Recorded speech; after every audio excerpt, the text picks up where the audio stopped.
Distinguished professors, esteemed participants, welcome to the 9th Intercontinental Emergency Medicine Congress.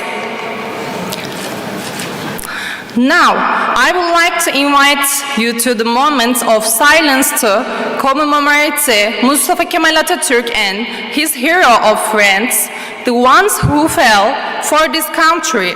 Then the national anthem will follow.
You're on the front line, everyone's watching. You know it's serious, we're getting closer, this isn't over. The pressure's on, you feel it, but you got it all, believe it. When you fold up, oh, and if you fold up, cause this is Africa.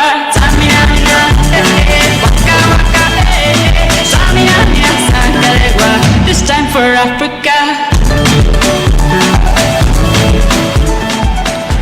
I would like to invite Dr. Roger Dickerson, President of the Emergency Medicine Society of South Africa. Listen to yoga, this is our honor. Your time to shine, don't wait in line, y vamos por todo.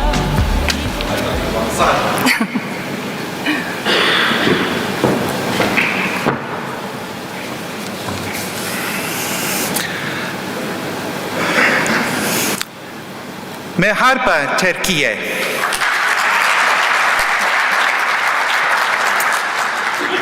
Professor Dr. Başar Kandar, Professor Dr. Zeynep Turkish, Vidunyanyan, her yerinden arkadaşlar ve meslektaşlar. Afrika'nın güney ucundan size sıcak selamlar getiriyorum.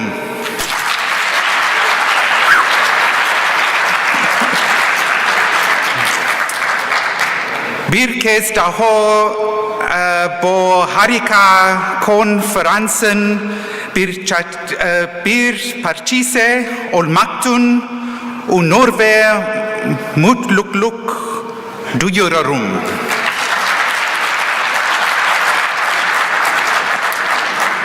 Öğrenilecek eski arkadaşlarla buluşacak ve yeni arkadaşlar edinecek bir yaş. And now I'm going to switch to my home language. Goedemiddag, dames en heren. So that is my home language, so now I'll switch to English. Good afternoon, ladies and gentlemen. It's an absolute pleasure to be here in Turkey once again, to enjoy the hospitality of the Turkish people, to learn from distinguished international speakers that always join us here in Antalya, and to learn from the students who arrive, to listen, because it's their questions that drive our learning. I come from Cape Town in South Africa, which is really at the southern tip of the African continent, so on the other end of the continent from here. And though we live in very different countries, the problems in emergency medicine are the same wherever you are. And so on behalf of the Emergency Medicine Society of South Africa, it is my absolute pleasure not only to be here to share this conference with you, but also to bring our regards from the southern tip and look forward to working together into the future. I've no doubt that this conference will be completely like the previous ones. They will be of high quality, excellent times for networking, for asking further questions, and learning from each other. Once again, my deepest gratitude to the organizing committee for the invitation to join you once again in Antalya, and I look forward to this every year. So thank you so much, and best wishes with this conference.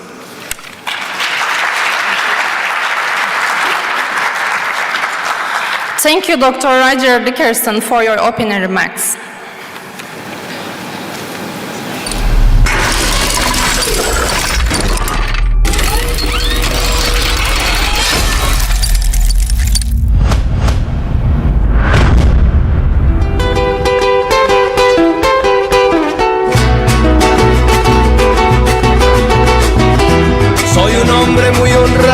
Que me gusta lo mejor, a mujeres no me falta ni el dinero ni el amor.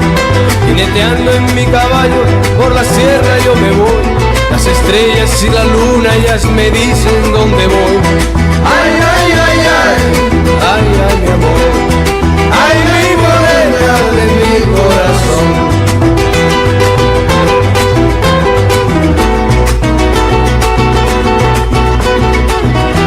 Me gusta tocar guitarra, me gusta cantar el son. Mariachi me acompaña cuando canto mi canción. Me gusta tomar I would like to invite Professor Carlos Garcia Rosas, first president and founder of the Mexican Society of Emergency Medicine and Mexican Academy of Emergency Medicine.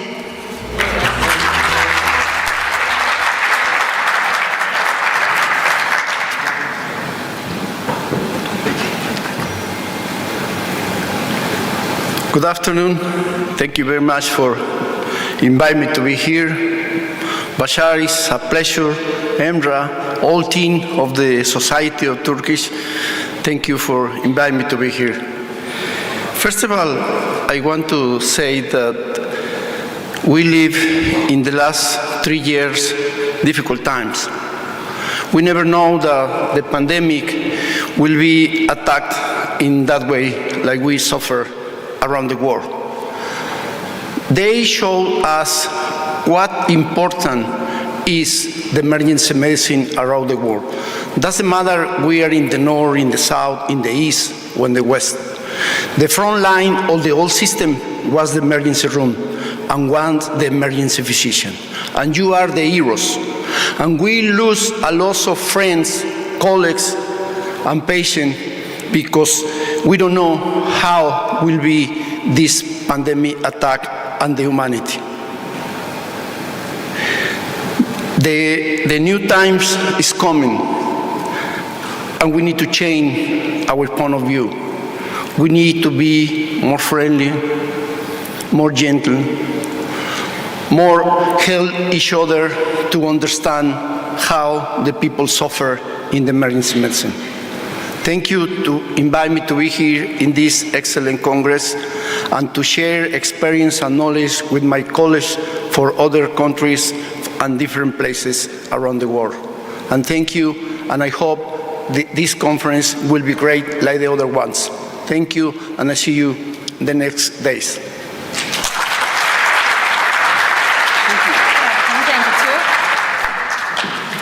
Thank you, Carlos Garcia Roses, for your opening remarks.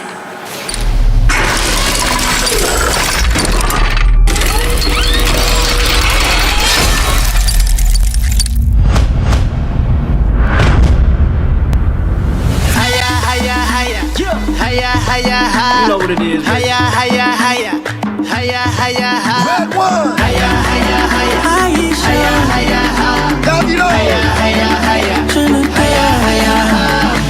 I wanna walk the walk on every street. I wanna ball out with the world at my feet. Hit every discotheque and ask it for me, yeah. I wanna party 8 days a week. I promise you now. Everything gonna work out. Every tomorrow, no matter what go down. I promise you now. Gonna be sticking around. Every tomorrow, no matter what go down. Now, I would like to invite Dr. Ayman Elmanyar, Director of Clinical Research and Development in Trauma and Vascular Department, Hamad General Hospital, Qatar.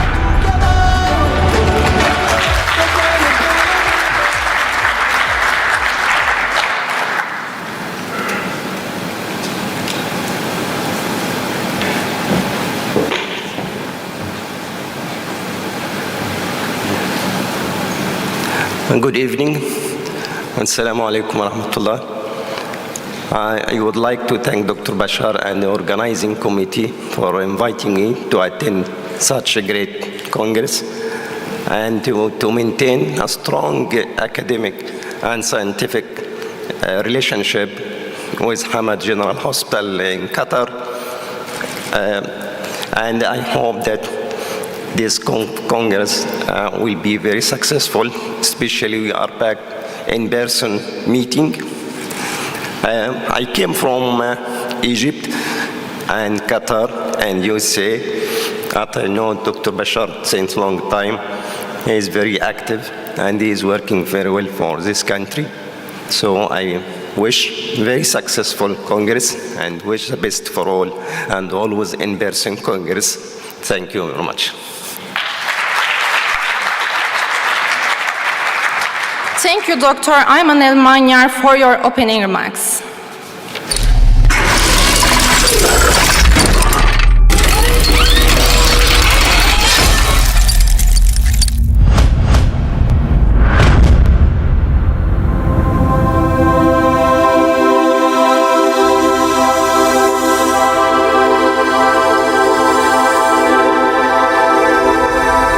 Lasciatemi cantare con la chitarra in mano, lasciatemi cantare, sono un italiano. Buongiorno Italia, gli spaghetti al dente e un partigiano come presidente. Con l'autoradio sempre nella mano destra, un canarino sopra la finestra. Buongiorno Italia con i tuoi artisti, con troppa America sui manifesti, con le canzoni, con amore, con il cuore, con più donne sempre meno suore. Salvatore Di Soma, President, Great Network Italy. Dr. Salvatore couldn't join us for an important reason.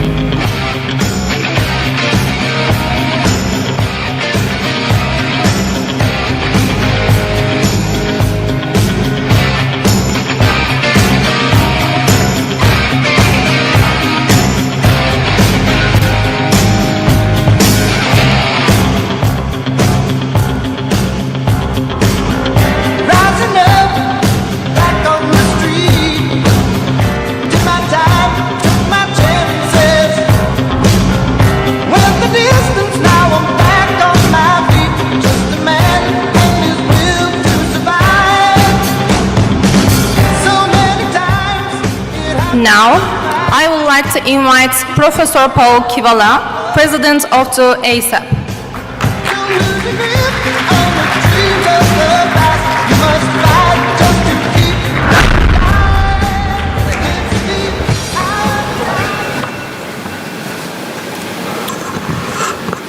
Thank you very much. It's a pleasure and an honor, and I'm never always sure what the introduction for me is going to be, but it was very impressive.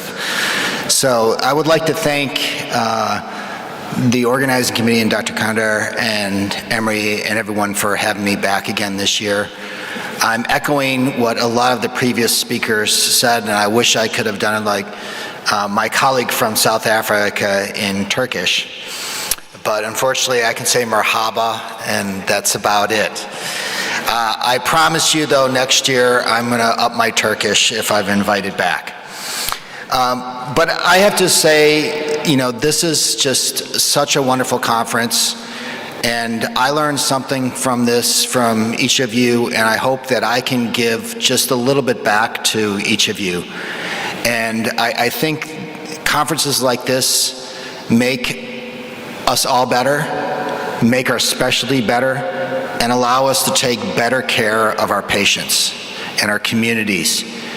As was mentioned before, this has been a very tough time, and you know, to pull together a conference like this again at the end of the pandemic really requires some fantastic leadership.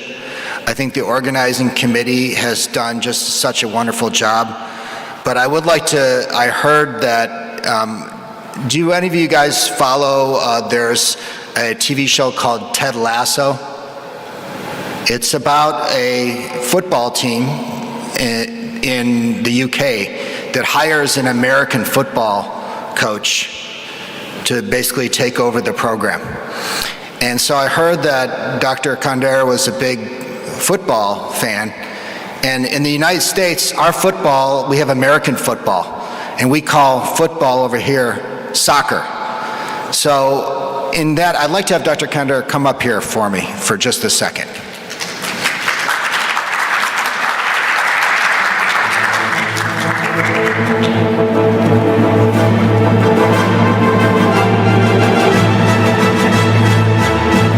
So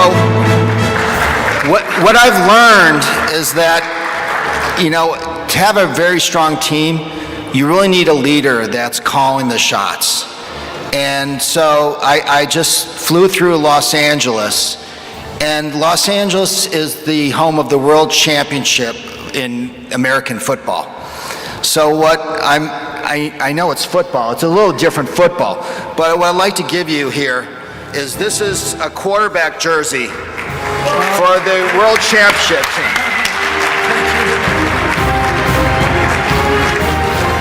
You need a hat. And of course, you need the football. Thank you. So I would just like to end in saying that I'm looking forward to working with all of you, and I have to say I personally learn something from each and one of you every time. So please, I look forward, please come up to me. I look forward to speaking to each and every one of you, and if there's anything that I can do, help, advise, or just listen sometimes is all it takes, please don't hesitate. I look forward to seeing all of you over the next several days, and thank you again for your wonderful Turkish hospitality.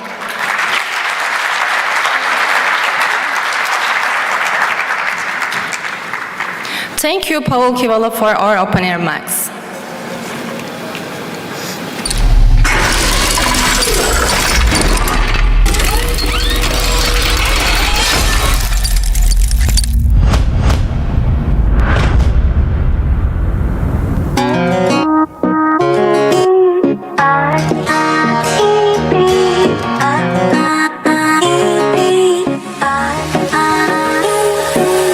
Tómame la mano que tú eres cosa buena. Esta noche quiero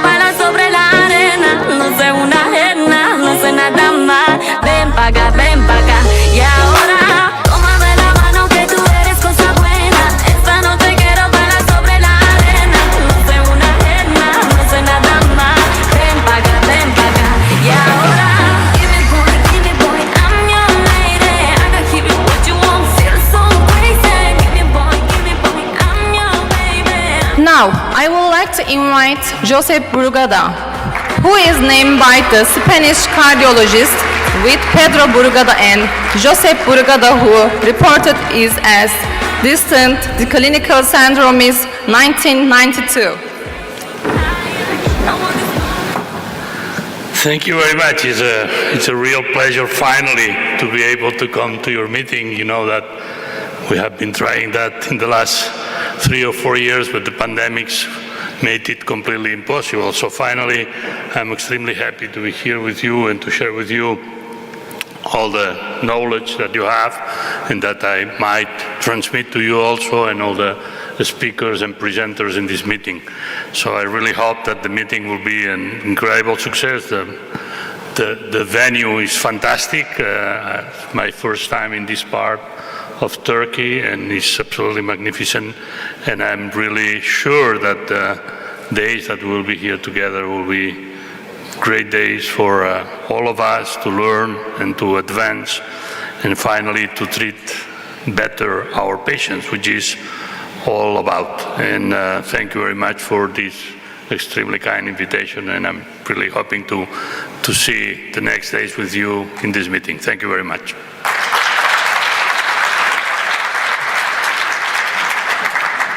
Thank you, Josep Brugada, for your opening remarks.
We continue our opening ceremony with important news. A World Congress will be held in Turkey in 2023, the centennial of our republic.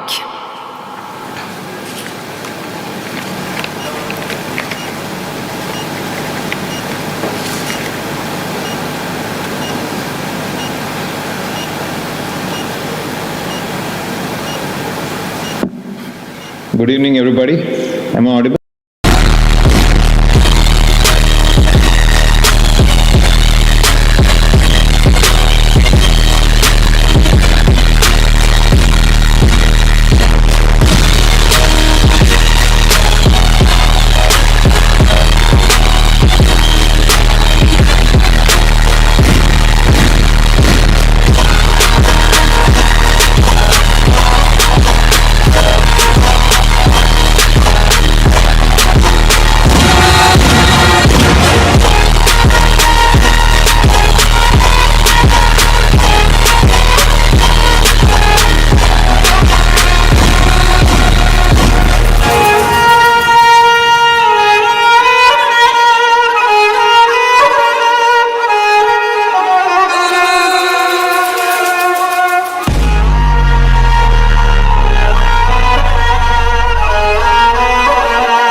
Evet arkadaşlar, hepiniz hoş geldiniz. Welcome everybody. Sanıyorum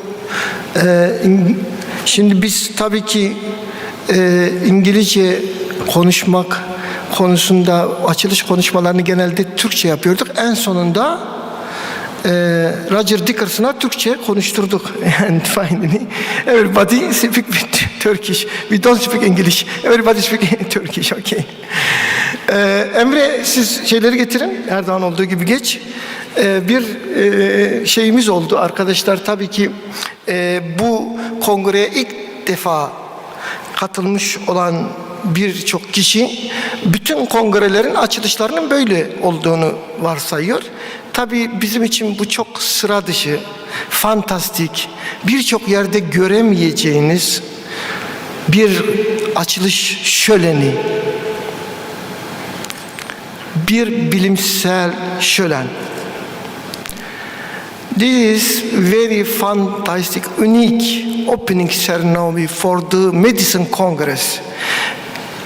From each continent, from United States, from Asia, from Africa, from Europe. And this year, every year we have from 5 continent speaker, but this year we have from 6 continent speaker. Now we have speaker from Australia too, and I want to thank to this speaker. Welcome, hoş geldiniz. Avustralya'dan aramıza geldiler arkadaşlar. Bir Avustralya kalmıştı katılmayan. Bütün kıtaları biz aslında organize ettik. Avustralya kendisi katıldı bizim aramıza. Çok teşekkür ediyoruz. O yüzden aslında çok zor yollardan yürüyoruz, biliyorsunuz. Yürünemez denen yollar yürüdük. Aşılamaz denen engeller aşıyoruz. Zirvelere tırmanıyoruz. Ve bu konuda sizden aldığımız güçle acil tıbbı daha ileriye götürmek için sürekli çaba sarf etmeye devam ediyoruz. Açılış törenini çok uzatmamak adına bu yıl yaptığımız aktivasyonların birçoğunu anlatmayacağım. Çünkü biz pandemiden önce yılda yaklaşık 400 aktivasyona ulaşmıştık. Bir gün gelmiş 3 ayrı ülkede 6 aktivasyon yapan bir dernek değil, büyük bir devasa güç haline gelmiştik. Tabii siz eğer zirveye çıkarsanız, zirvede olanların karşılaştığı 2 şey vardır. 1, yalnızlık. 2, onu zirveden düşürmeye çalışan insanlar. Ve dolayısıyla biz karşılaştığımız sorunları acil tıpta zirvede olduğumuza yoruyoruz. Buradaki tabloda aslında zirvede olduğumuzun bir göstergesidir değerli arkadaşlar.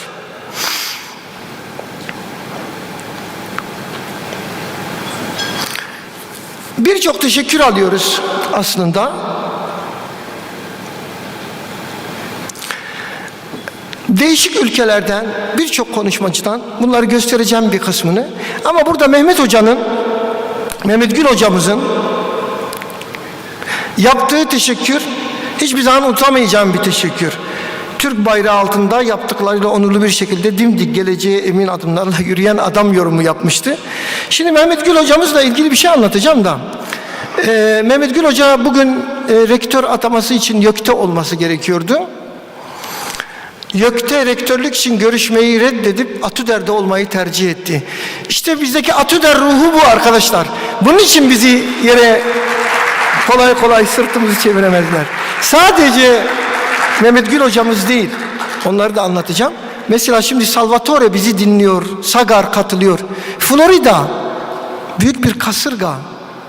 Kasırgadan dolayı ailemden izin istedim. Geleceğim diye son güne kadar kovaladı Sagar.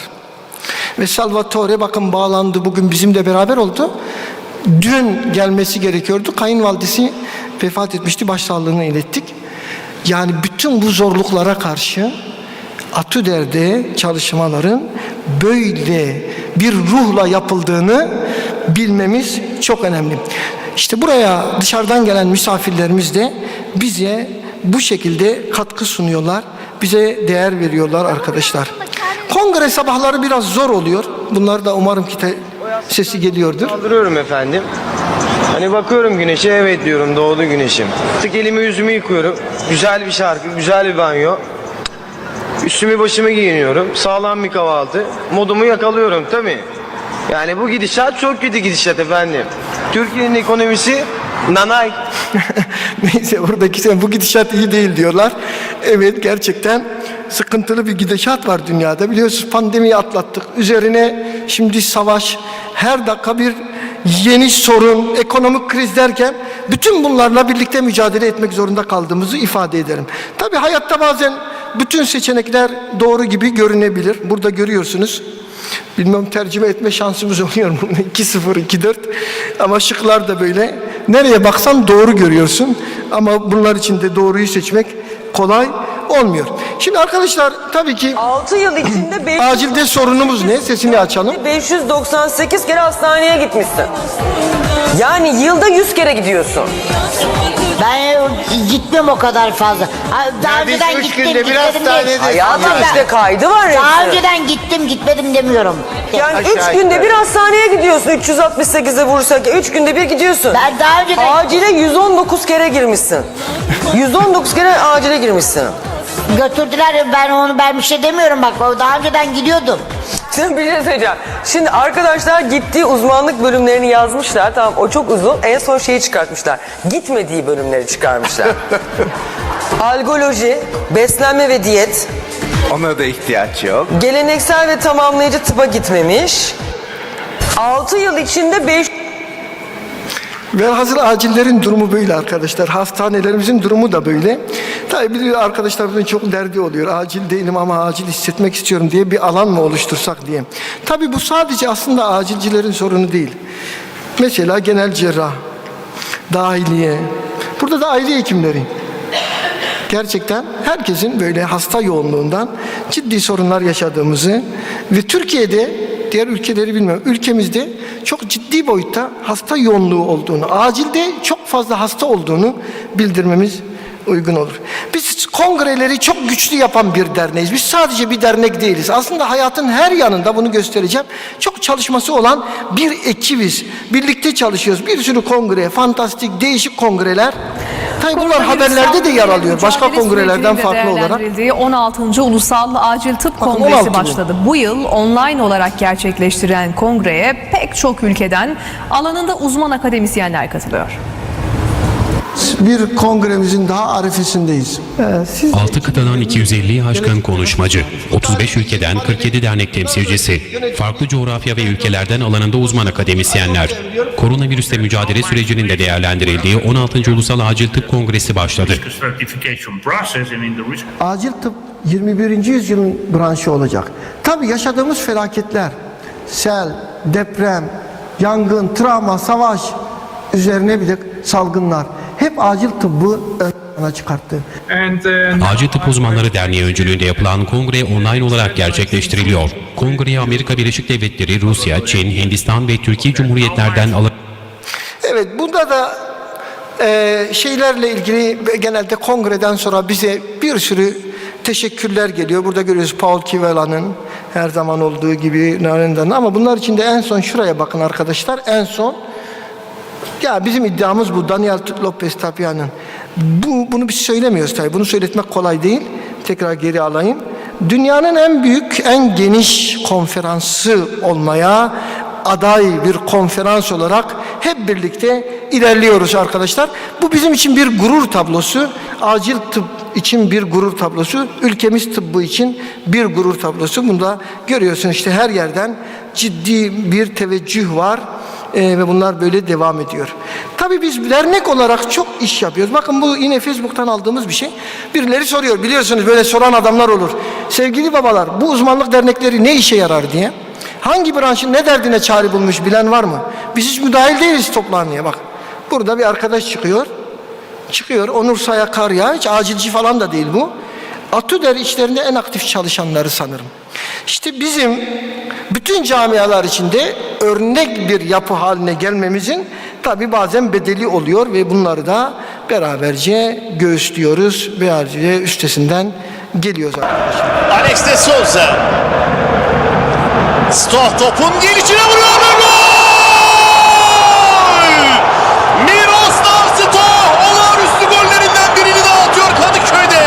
Fenerbahçe 1, Gençler Birliği 0. Stoh. Müthiş bir golle başladı karşılaşma. Stoh'un attı. Şimdi Paul spordan bahsedince biz de bahsetmesek olmaz. Bu gol, Stoh'un golü ne bu? Şampiyonlar Ligi en iyi gol. Puskás ödülü. Puskás ödülü alan bir gol. Bizim için Puskás ödülü almak zor değil arkadaşlar. Neden? Çünkü Türkiye'de öyle milli duygular vardır ki bir yerde Türkiye ile ilgili eğer siz Türkiye ile ilgili birini bulursanız onu desteklersiniz. Bu bizim milli duygularımızdır. Tabii her ülkede bunun benzeri vardır. Yabancı konuklarımız var ama Türkiye'de bunlar çok güçlü. Amerika'dayken bir ara şeye gittim, bir arkadaşla birlikte Virginia'daydım. Bir 80 kilometre uzakta bir şehre gittim bir Türk'le görüşmek için. O da şaşırdı, dedi yani siz Türkler olunca birbirinizi görmeniz mi gerekiyor? Evet, biz Türkler birbirimizi görmemiz gerekiyor. Biz birbirimize düşkün bir milletiz. Bunu şunun için anlatacağım arkadaşlar. Çok kısa bir not bu. Şimdi biliyorsunuz YUSEM'le ilgili bazı şeyler anlattılar, durdular falan. YUSEM'le ilgili kısa bir öykümüz var. O da şu. YUSEM'de öncelikle böyle kongrelerden sonra bizi başkan adayı göstermek istediler. İstedik, o zaman başkan adayı olacaktık, olduk ve biz seçimi o zaman kaybettik ama detayına girmiyorum. O zamana kadar başkan 100 oyla seçiliyordu, biz çok daha fazla aslında durum var. Birdenbire başkan 300 oyla seçildi, onu geçtik arkadaşlar, herkesin hiç değinmeye gerek yok. Ama sonra bir genç doktorlar seçimi oldu. Genç doktorlar seçimi olunca da biz onların hani 20 yılda yaptığı üye sayısına bir yılda ulaşmıştık. O zaman Türk adaylar çıkmış. Bizim de tanıdığımız değil, derneğimize de üye değiller. Tabii Türkler milli duygularla bunları desteklemişler. Bir bakıyorsun genç seçim, başkan yardımcısı Türklerden seçiliyor. Bizim konuyla müdahalemiz yok ama biz zaten bu konuda böyle bir güçüz yani. Biz nereye gidersek orayı güçlendiririz, oraya destek veririz. O yüzden bazı sorunlar önümüze koymuş gibi olabilirler ama biz o zaten hani acil tıbbın farklı bir kategorisindeyiz. Biliyorsunuz orada genelde pratisyen arkadaşlar burada da vardır yönetici konumunda. O yüzden biz o konuya fazla girmiyoruz ama detayını öğrenmek isteyen, merak etmek isteyen 4 gün buradayım. Bana sorabilir arkadaşlar. Biz çok kurs yapıyoruz. Bakın yoğun bakım kursu, ileri kardiyak yaşam desteği kursu, sempozyumlar yapıyoruz ve uluslararası birçok gördüğünüz hepsi başka ülkelerde, Ukrayna'dan Suudi Arabistan'a, Ürdün'den, Katar'dan vesaire her yerde yaptığımız Makedonya, Kazakistan, Hindistan, biz uluslararası bir organizasyonuz arkadaşlar. Burada EPAT'ın büyük gücünü gösteriyor. Sadece Türkiye'de değil, birçok yerde organizasyon yapıyoruz. Bu da ATLS kursu yapıyoruz. Biliyorsunuz Amerikan Cerrahi Derneği'nin onayıyla yaptık. Ya çok ciddi sayıda kurs yaptık. Bu haberlere yine konu oldu arkadaşlar. Bizim yaptığımız birçok şey gibi bu da haberlere konu olduğunu burada iletmeyi isterim. İtibaren tıbbın en önemli hastalıklarından biri ve genç yaş ölümlerinin en önemli sebebi travma. Travmalarda da hep kurtarılabilir hayatlar söz konusu. Gerek ATLS olsun, gerek Sonos Okul olsun 50 ülkede kabul edilen çalışmalar arkadaşlar. Tabii bir de bizim bu dönemlerde medyada çok gönüllü oldu. Derneğimiz sürekli, ben çıkıyorum tabii medyada ama ATÜDER başkanı olarak çıktığımdan ATÜDER'i herkes sormaya başladı. Ya bu Türkiye'de ATÜDER nedir, konumu nedir? Başka uzmanlık derneği yok mu? Hep ATÜDER duyuyoruz. Bu konuda çok iyi çalışmalar yaptığımızı işte görüyoruz. Mesela Mehmet Ceyhan Hoca'yla, diğer şeyle Fatih Altaylı'yla vesaire sürekli bir şeyler yaptık. Tabii en sonunda böyle bir şey yakalamış arkadaşlar. Altını hep gösteriyoruz. Başkan olursa seslendi diye. Arkadaşlar da nasıl yakalamışlarsa. Evet, görüyorsunuz yurt dışı temaslarımız. Bakın Katar'dan Elman var. Elman, you know. Evet, bu Ürdün'den aldığımız plaketler. Suudi Arabistan'dan, yine Katar'dan görüntüler vesaire, bunları geçelim arkadaşlar. Bu da ilk pandemi bitişinde ilk yaptığımız sempozyum. Kurallar kalkar kalkmaz hemen Belgrad'a gitmiştik. Tabii Belgrad Derneği de bize böyle şükranlarını arz eden bir teşekkür yapmıştı. Romanya İçişleri Bakanı, aynı zamanda acil tıp uzmanı ve Türkiye acil tıpta oyun kurucu oldu dedik. Kafkasya'da kurduk, Baltık ülkelerinde kurduk ve tabii ödüller aldık. Özel davetler aldık. Hindistan'da, Özbekistan'da, burada da arkadaşlarımız var. Yine Carlos'un bizi tarif edişi, burada söylediği için tekrar gitmiyorum. Bir lider olarak önümüze gerçekten önemli şeyler veriyor ve bütün neredeyse ülkeden geçen yıl arka arkaya Atüder adına neredeyse 3-4 ödül, toplamda 12 uluslararası ödül almış olduk. Bu da VASEM'den aldığımız bir ödül. Ve tabii ki biliyorsunuz kitap olarak çok değişik kitaplar yazdık. Özellikle bakın bu Meksika'da kitap, orada da editör olarak bulunduğumu görüyorsun. Bu da bizim işte devasa, özellikle yabancı konuklarımız da buradayken 4000 sayfa 400 bölümden oluşan devasa bir külliyatımız. Dünyada en kapsamlı textbook olarak göründüğünü söyleyebilirim. Her dernek bir dergi çıkartırken arkadaşlar biz 4 dergi çıkardığımızı her seferinde söylüyoruz. Onunla da yetinmiyoruz.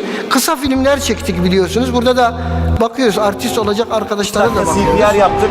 Görüyorsunuz Gizem Karaca ile birlikte yaptık. Emre Kızılırmak ve ben vardım bu filmde. Bunun geniş versiyonunu izlemenizi tavsiye ederiz.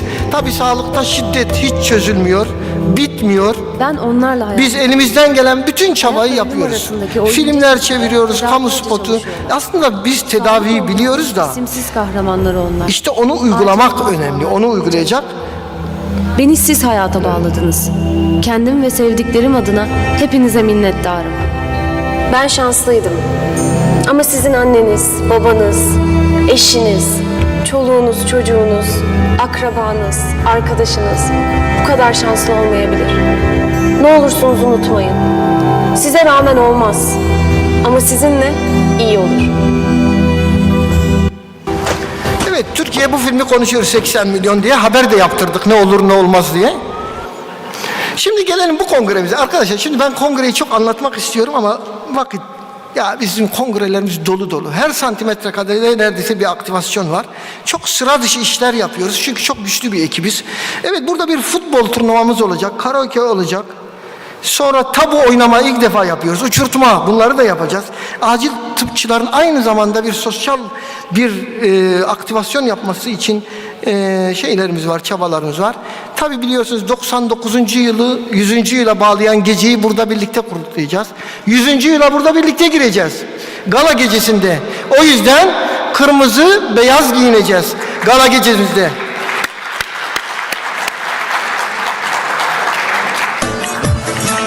Tabii böyle bir performans istiyoruz.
organizasyon olacak. Cumartesi sabah yürüyeceğiz ama niye yürüyeceğiz? Hep yürümekten bahsettik. Burada çok güzel bir sosyal sorumluluk projesi var. Ve bu sosyal sorumluluk projesinde bir aplikasyon var. Yanlışla düzeltin. Bu aplikasyonu indiriyoruz. Adımlarımız sayılıyor ve bu adımlar kadar köy çocuklarına bağışlar yapılıyor. İyi anlatabildim mi? Tamam, gayet güzel. Ve bunu siz söylemek ister misiniz? Söylememde sakınca yok değil mi? Seltis. Geçen böyle anlattım yanlış firmanın ismini verdim. Öyle bir şey olmasın. Seltis değil mi? Seltis'le yapıyoruz. Lütfen buna katılalım arkadaşlar. İndirelim. Bu işte birinciliği Zeynep Hoca kimseye bırakmaz, onu söyleyeyim. Zeynep Hoca 17.000, 18.000 adım atıyor. Bilmiyorum başka atan var mı?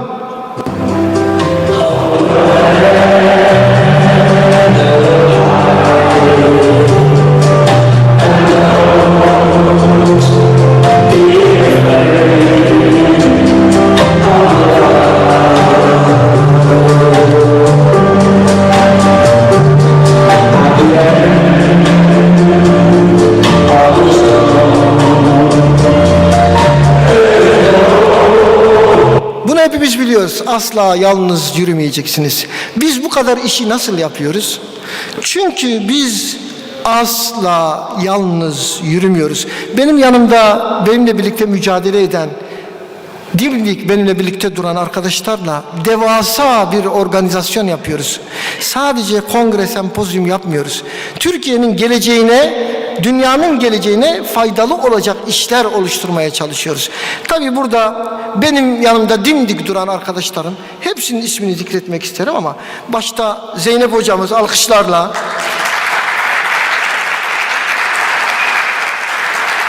Mehmet Gül hocamız ve buradaki tüm yönetim kurulu arkadaşlarımla birlikte, çünkü hepsini sayma diyorlar, uzuyor diyorlar mecburen, ve kongre sekreteriyası, kongre organizasyon komitesi, hepsine minnetlerimizi ifade ediyoruz. Teşekkürlerimizi sunuyoruz arkadaşlar. Hep beraber güçlüyüz. Tabii arkadaşlar bu arada yaprak dökülme veya işte zayıf olanlar dökülüyor. Bir şey desen beraber yürüdük biz bu yollarda demiyoruz. Şimdi arkadaşlar bu zor günler bizim için çok zor günlerdi. Çok olağanüstü. Defalarca organizasyon komitesinde toplantı yaptık. Günlerce, haftalarca. Bu en zor kongremiz dedik.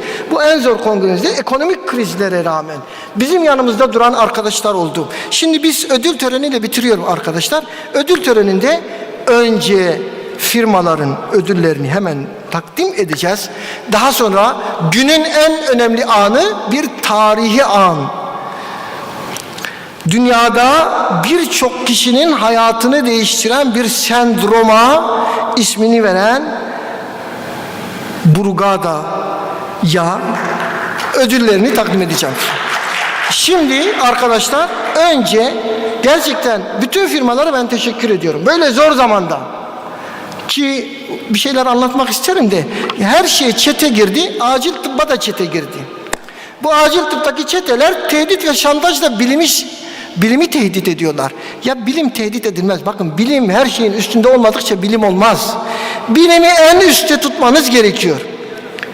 Bilim siyasetten de diğer bağlantılardan da hepsinin üstündedir arkadaşlar. Bilimi üstte tutmak gerekiyor.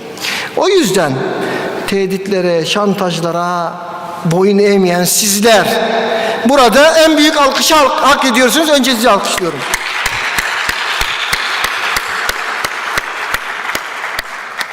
Bu günler değişir. Böyle onunla ilgili bir şey söyleyeceğim. Biz iyi gidiyoruz, merak etmeyin. Şimdi bu günlerde yanımızda duran 3 firmayı diğer firmalar adına temsilen çağırıyorum. Önce bronz yani üçüncülük Ricordati Ufuk Bey buradaysa rica ediyorum. Hızlı adımlarla Ufuk Bey.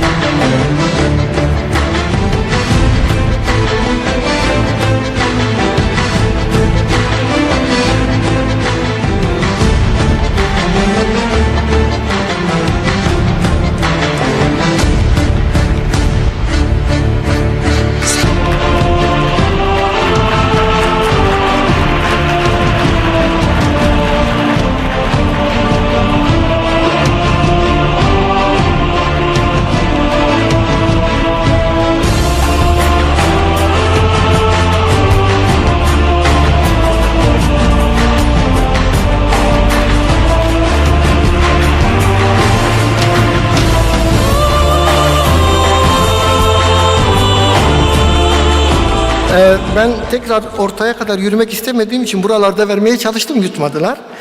Evet, ikinci yine bu büyük projede de yanımızda olan Celtis firması adına Nurdan Hanım'ı buraya davet ediyorum. Buyurun.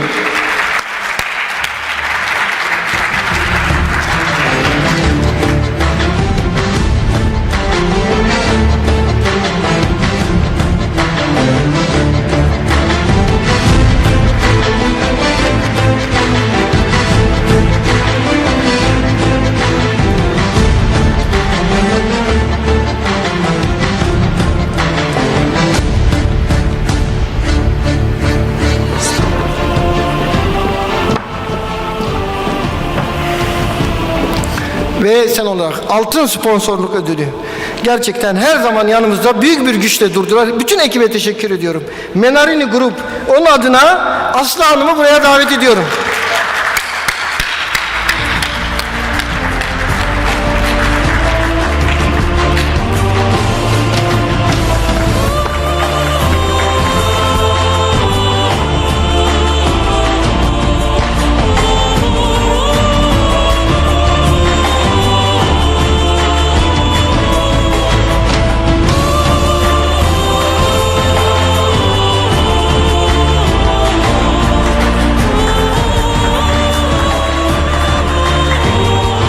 Evet arkadaşlar, şimdi günün en anlamlı anına geleceğiz ama ondan önce biz bu altın acil ödüllerini 7 yıldır veriyoruz ve çok değerli, şu ana kadar gerçekten çok değerli bilim insanlarına bu ödülleri verdik.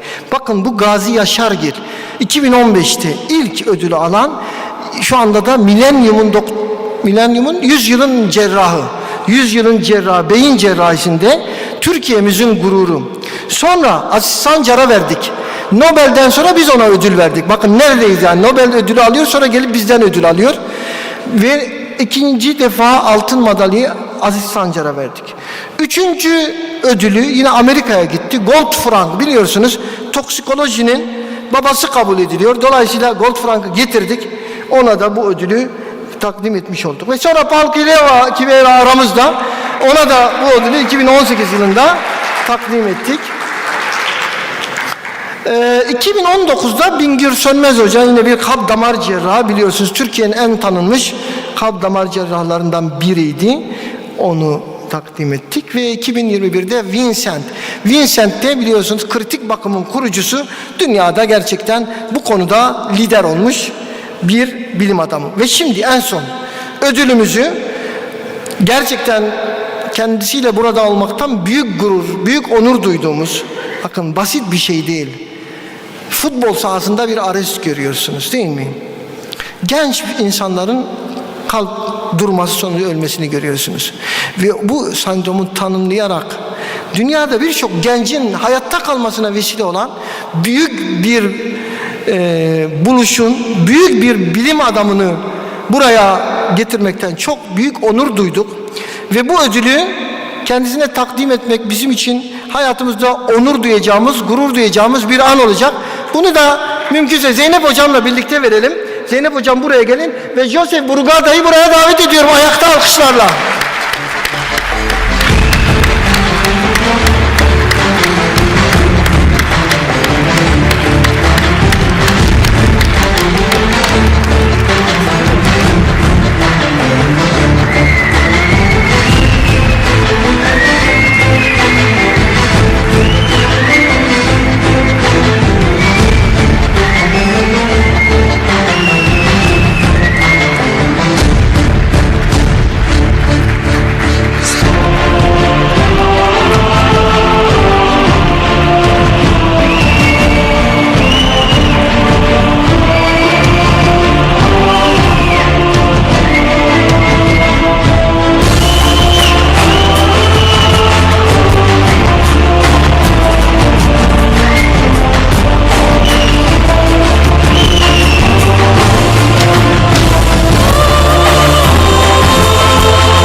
Bir aile fotoğrafı için gelebilen herkesi buraya davet ediyoruz. Evet, gelebilen herkesi buraya davet ediyoruz. For next photo. Evet. Evet arkadaşlar, bir hatıra fotoğrafı Burugarda'yla gelebilen herkesi alalım. Evet, gel Halil.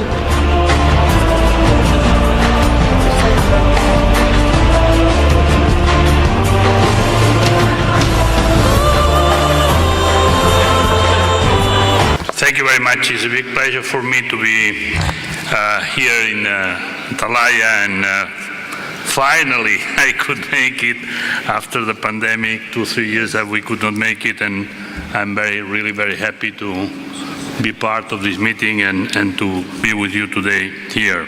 So we have this opening session, and it's a pleasure for me to introduce Salvatore Di Somma from Italy, that will talk about telemedicine for the future health system organization. Salvatore will make his presentation from Italy, I guess. Salvatore?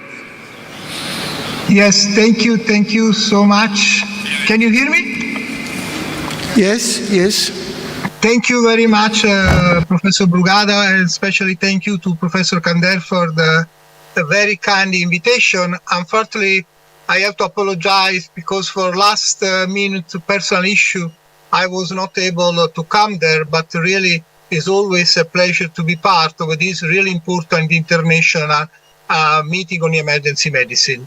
My talk will be on the telemedicine for the future health system organization, and just I would like to share with you my conflict of interest since I am a part of this startup organization, innovations and technology in emergency medicine. That is the only problem that I have as conflict. Now, in my 15 minutes talk, I will try to demonstrate that technology and telemedicine will be of great utility in the future fighting with the acute disease. And in fact, from this paper from New England in July 2020 was very clear that from the COVID situation, pandemia, was really important to have this technology in order to monitor patients at home, but also at the end of the day, after this initial terrible pandemia, we got an opportunity, right? And in this paper is very clear how we can really see the possibility to also apply in the future with this technology, telemedicine, also in other diseases, especially acute disease.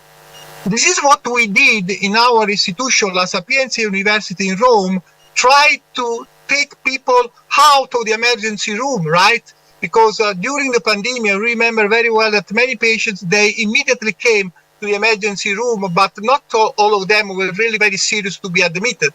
So what we decided to organize this telemedicine concept with the patients that was selected by doctor based on some criteria of score of severity.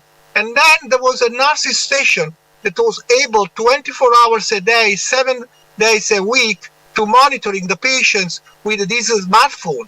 And this data were sent to a platform that the nurses was looking, and based on this criteria of news alarms, if the data were green or yellow or red, some decision was be made. And this was be very fruitful in order to reduce inappropriate hospitalization in the emergency room, and also on the contrary, to admit the patients before they become very severe and need for ICU.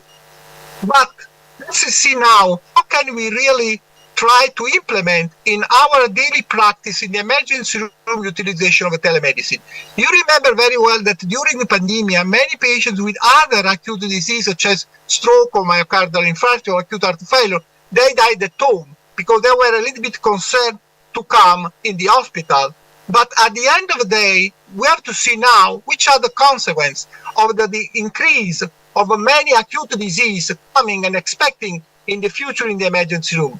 Therefore, cardiovascular acute disease, both because of neglect during the pandemic and also because of the consequence of the COVID, we will have in next decades a lot of acute cardiovascular disease as a tail of the COVID that will come to the emergency room. So my question today is, should we apply telemedicine in fighting with this tsunami of patients coming in the emergency room with acute cardiovascular disease? You see from this paper from Nature Medicine just published couple of months ago that heart failure patients will be really increased number need for admission emergency room because even in patients that the COVID without severe lung disease, there is an expected of an increased heart failure patients because, as you know, COVID-19 is not a lung disease, it's a vasculature disease. So I think at the end of the day, let's sit together, fighting with the most important reason to be admitted in the world, acute heart failure. How can we use telemedicine? I think this is just an example that definitely we can cooperate in the future in the network to see how can we really apply the experience of telemedicine in COVID, in acute disease in the emergency room. You know very well from this paper that we published as position paper of Association of Acute Cardiovascular Care, European Society of Cardiology, that first of all, we should distinguish between shortness of breath and when acute heart failure is suspected, we should definitely immediately approach in the emergency room by diuretics, oxygen, or nitrates, depending on what is the phenotype of the patient. I just want to remark that the job you do in the emergency room with acute cardiovascular disease always the most important one. I just want to take the opportunity to share with you this fantastic paper just published that in the emergency room with acute heart failure, we can have a best opportunity to immediately treat better the patients using not only furosemide, but adding acetazolamide, 500 milligram once daily IV is going to reduce the need for furosemide increase. Now, let's see how can we use telemedicine in try to reduce the burden of overcrowding in the emergency room with the patients with acute cardiovascular disease and especially with acute heart failure. In this position paper we published recently, it is very clear that what is important to immediately make a disposition, right? For acute heart failure patients, if the patient has cardiogenic shock or has acute pulmonary edema or is right ventricular failure, definitely you should admit to ICU. But you cannot admit all the patients. And now what is really important to see the possibility that you can send a team or nurses home patients from the emergency room. And this is coming the importance of telemedicine. In fact, this is the criteria that we pointed out in the European Society of Cardiology guidelines to see if there is this concept of a patient after staying in the emergency room, you don't need to admit if the patient has a heart rate below 100, systolic blood pressure greater than 100 millimeter mercury, but most important, if there is adequate diuresis, no signs of a congestion, you can send it to more patients. And here comes the application in daily practice for telemedicine. But first of all, I think that this paper from the Great Network we publish is very important to immediately in the emergency room adequately use ultrasound lung to evaluate the B-line and congestion. So all the patients that after treatment in the emergency room for acute heart failure should be decongested, you can really send it because this patient should be monitored in order to reduce the hospitalization. This is the issue. Could we use telemedicine to send these patients at home from the emergency room and then check how is the status? I understand that this is really one case, but I was trying to make a scenario that is really something that we are expecting in the future. A number of patients with acute heart failure, how can we manage with telemedicine? And this is the project. You see again, nurses station, patients are selected based on criteria of score, and they receive at home a waiting system with bioimpedance, blood pressure, glucose testing, saturimetry for oxygen consumption, and then every day the patient is sending once a day at the nursing station the data, and the nurse is in contact with the physician in the emergency room. So the patients that are sent by the emergency room can be connected by the emergency room in order to see, I have to come back, I can stay at home.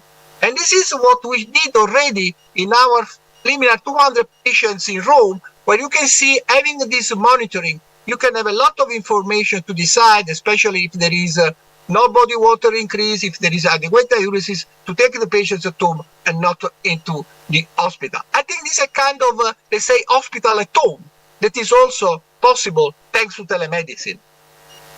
Once there is any issue in terms of the data, assuming that the patient has some symptoms, you can even organize from the, let's say, remote area, this telemedicine consultancy with the nurses taking the patients And with the remote, you see the physician looking at the patients, and the patients can be explorated by also ultrasound or even natriuretic peptides, because we know very well that after the discharge from the emergency room, natriuretic peptides represent the most important parameters to control the stability of a patient, such as glucose for diabetes. And this also technology improving, because if you really want also to monitor these patients, you know very well that blood pressure in these patients should be an issue. So we have this special watch that we can use in order to better monitoring the patient. So we also need to familiarize with the patient's need in order to make the technology familiar with him. And this is probably the issue, right? Doctors should be thinking telemedicine as a solution to reducing overcrowding, but the technology should be also an issue for the patients. And even in the future, why not? Like they prepared recently in the UK to send at home even nurses and doctors to take patients at home, especially for let's say final situation. And so the final goal of telemedicine is putting people together, working in the interest of the patients and reducing the inappropriate burden in the hospital to move the health system from the hospital to the community when possible. And this will optimize the job of emergency physician that will only work with the severe patients and also for the hospital per se. Now, within the WASM, we really were able to point out in this paper after the COVID that you see many people from the WASM group that I'm honored to be part of, to show which are really the need for improving telemedicine program for emergency medicine. And at the end of the day, these are the most four important pillars that we have to realize in the future: patient safety and confidentiality, matrix analytics and reform, and this is also kind of an institutional need, recording audiovisual data, and health record is very important to have the possibility that these data are going with the patient, with also electronic data, and also at the end of the day, lastly, the cost and the possibility to make this kind of activity reimbursed. At the end of the day, this is the last issue that just come out today, New England Journal of Medicine. There are also a lot of ethics issues that we should solve. First of all, the possibility of privacy, right? We should make sure that these data are utilized properly by the patients, and also we should really make possible, as much as possible, the future of improving telemedicine in conjunction with the patient's need. At the end of the day, I was trying to demonstrate that thanks to telemedicine, we can definitely manage acute disease outside the hospital, making a good connection from the emergency room, from the hospital, with the community. And I was taking the example of acute heart failure because we are expecting a lot of patients with acute heart failure as a consequence of the COVID-19. But at the end of the day, I just want to conclude my talk, just say everybody, especially young people in the audience, that always is very important also to have a clinical approach. So telemedicine is not a kind of alternative to clinical setting. It's a complementary opportunity. And if you are using this technology in many acute disease, I'm thinking acute cardiovascular disease, but I'm also thinking sepsis, with utility of biomarkers, definitely we can do a better job. I hope that this was a good opportunity to take some thinking on the people there. How can we really implement the future using telemedicine for reduce emergency room overcrowding and to give patients better healthcare delivery? Thank you very much from Rome and from my residence. Unfortunately, I was not able to come to that, but Bazar, you have to promise me that next year you will invite me again. Thank you very much.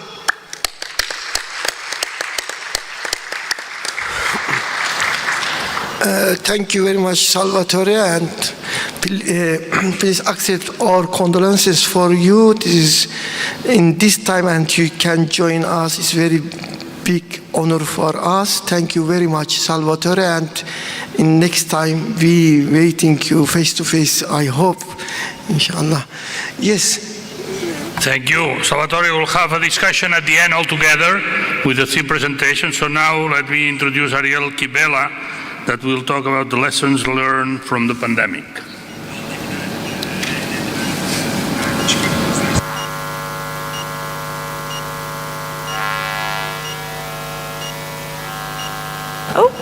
Can you hear me? Okay, perfect.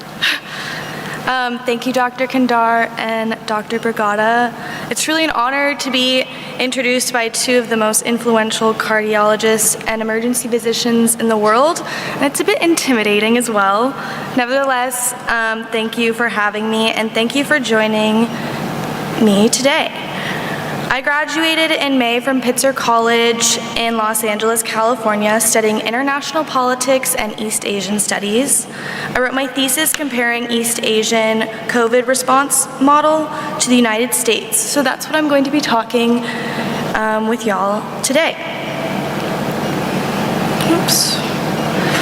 So while world leaders have called the coronavirus pandemic a once-in-a-century crisis, there is no reason to expect that to be true with climate change in an increasingly interconnected world. The only thing that is certain is that once this virus is vanished, another will take its place.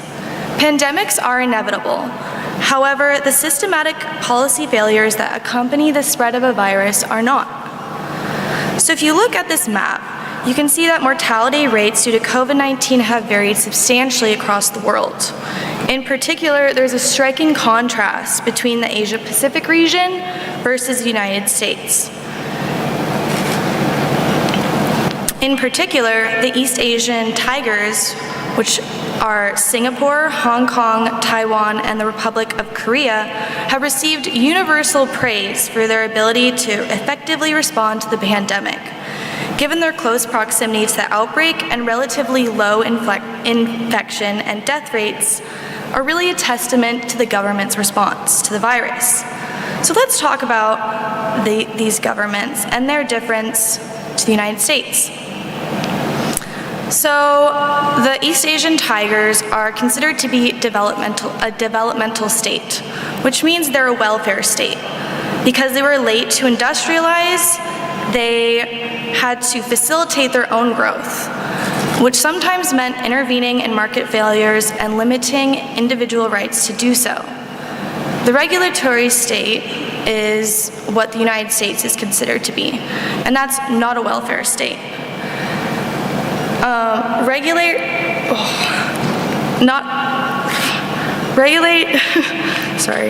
Regulating and rulemaking is more of a focus rather than providing. So basically, there are rules to prevent market failure, but there's not necessarily an intervention policy when market failure occurs. Also, they are not able to override politics in a time of crisis. So the East Asian tigers had a top-to-bottom approach. They started at institutions, and their institutions were made up of skilled technocrats and very educated elites. So these people made all the policies. Next, the institutions really partnered with had public-private partnership, which means they connected with their companies and invested in companies to get things done. This created a trusting society.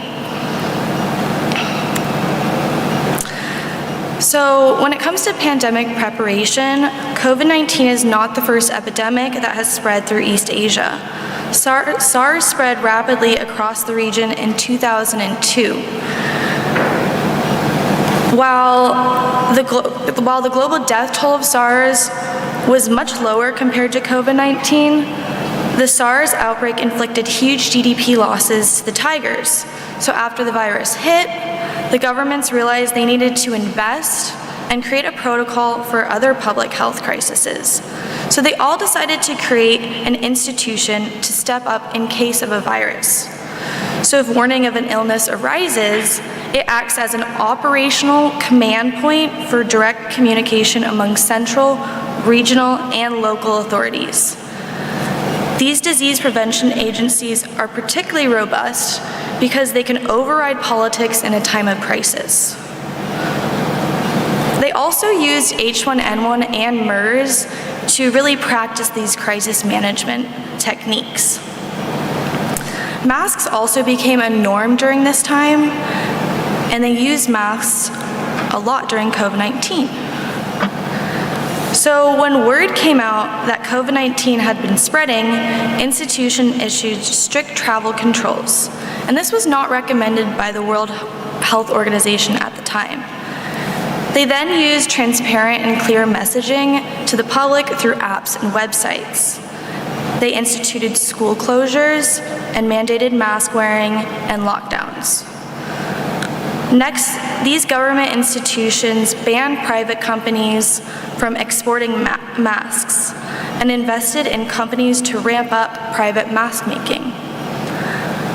They then worked with companies to produce test kits and contact tracing application apps. While the Tigers' response to COVID-19 demonstrates the importance of a strong institution and private partnership, they are all insufficient without public support. So in Asia, there's a strong culture of Confucianism and collectivism, and this really emphasizes the importance of protecting elders, social responsibility, and it had a strong sense of duty. A number of scholars point to these cultural responses to really explain the success of East Asian tigers. But I argue that focusing solely on this simplifies the picture of public trust in government. Moreover, citing cultural values as evidence of the success in these countries really excuses the United States' failures. So I argue that this collectivist and law-abiding citizenship can really be outproven, as these countries have a very strong sense of history and activism and opposition towards political authority. I believe that really it came down to public trust that was gained through the government's ability to appear credible, consistent, and transparent when providing information to the public. Moreover, in a number of these places, testing became mandatory. Isolation and quarantine was enforced with fines for people who did not adhere to the standards. There were also fines for people who did not comply with mask wearing. So the United States prevails as the #1 global leader in COVID-19 deaths. The American botched response to the virus really reveals the nation's insufficient preparation, divided leadership, delayed response, regulatory failures, and a lot of political posturing as well.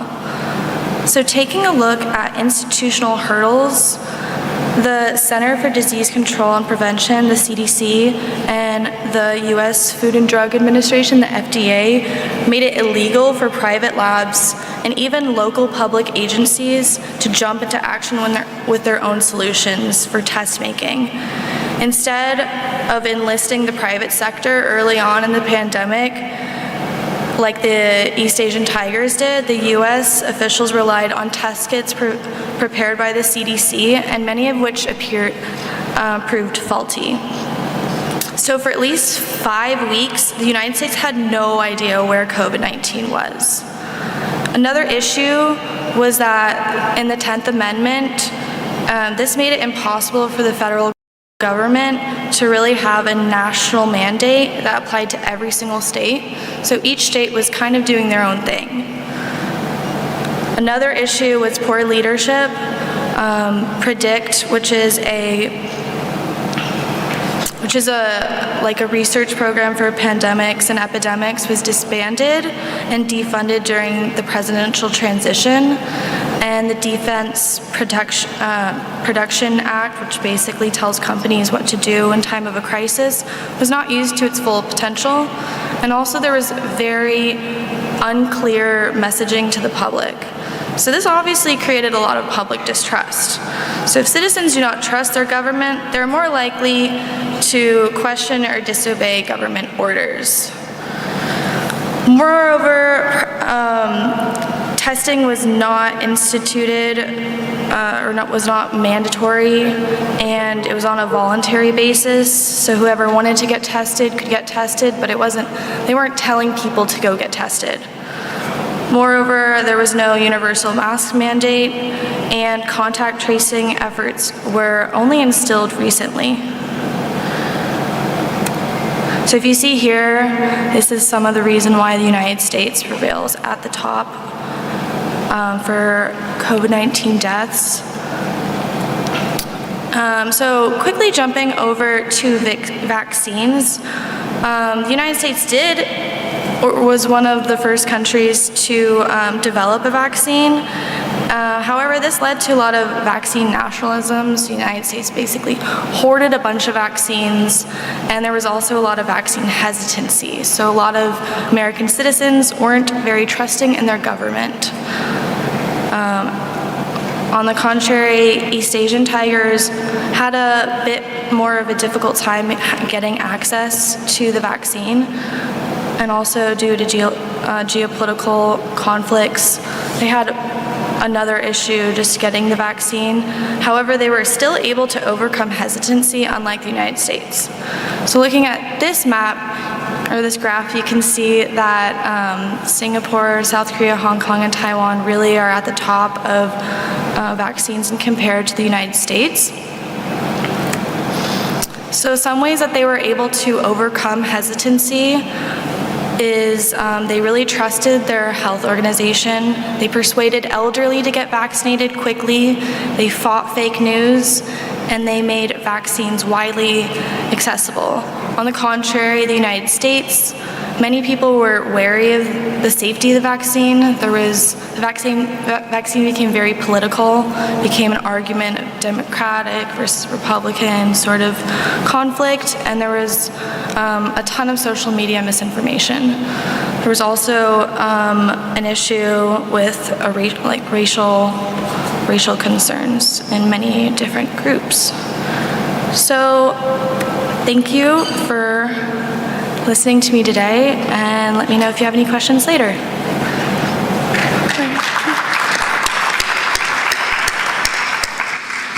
Thank you very much, Ariel. I think we will take question and the rest of discussion. Yes. And I want to invite the last speaker, Paul Kivala. He always part of our Intercontinental Congress. Welcome again, Paul Kivala, please.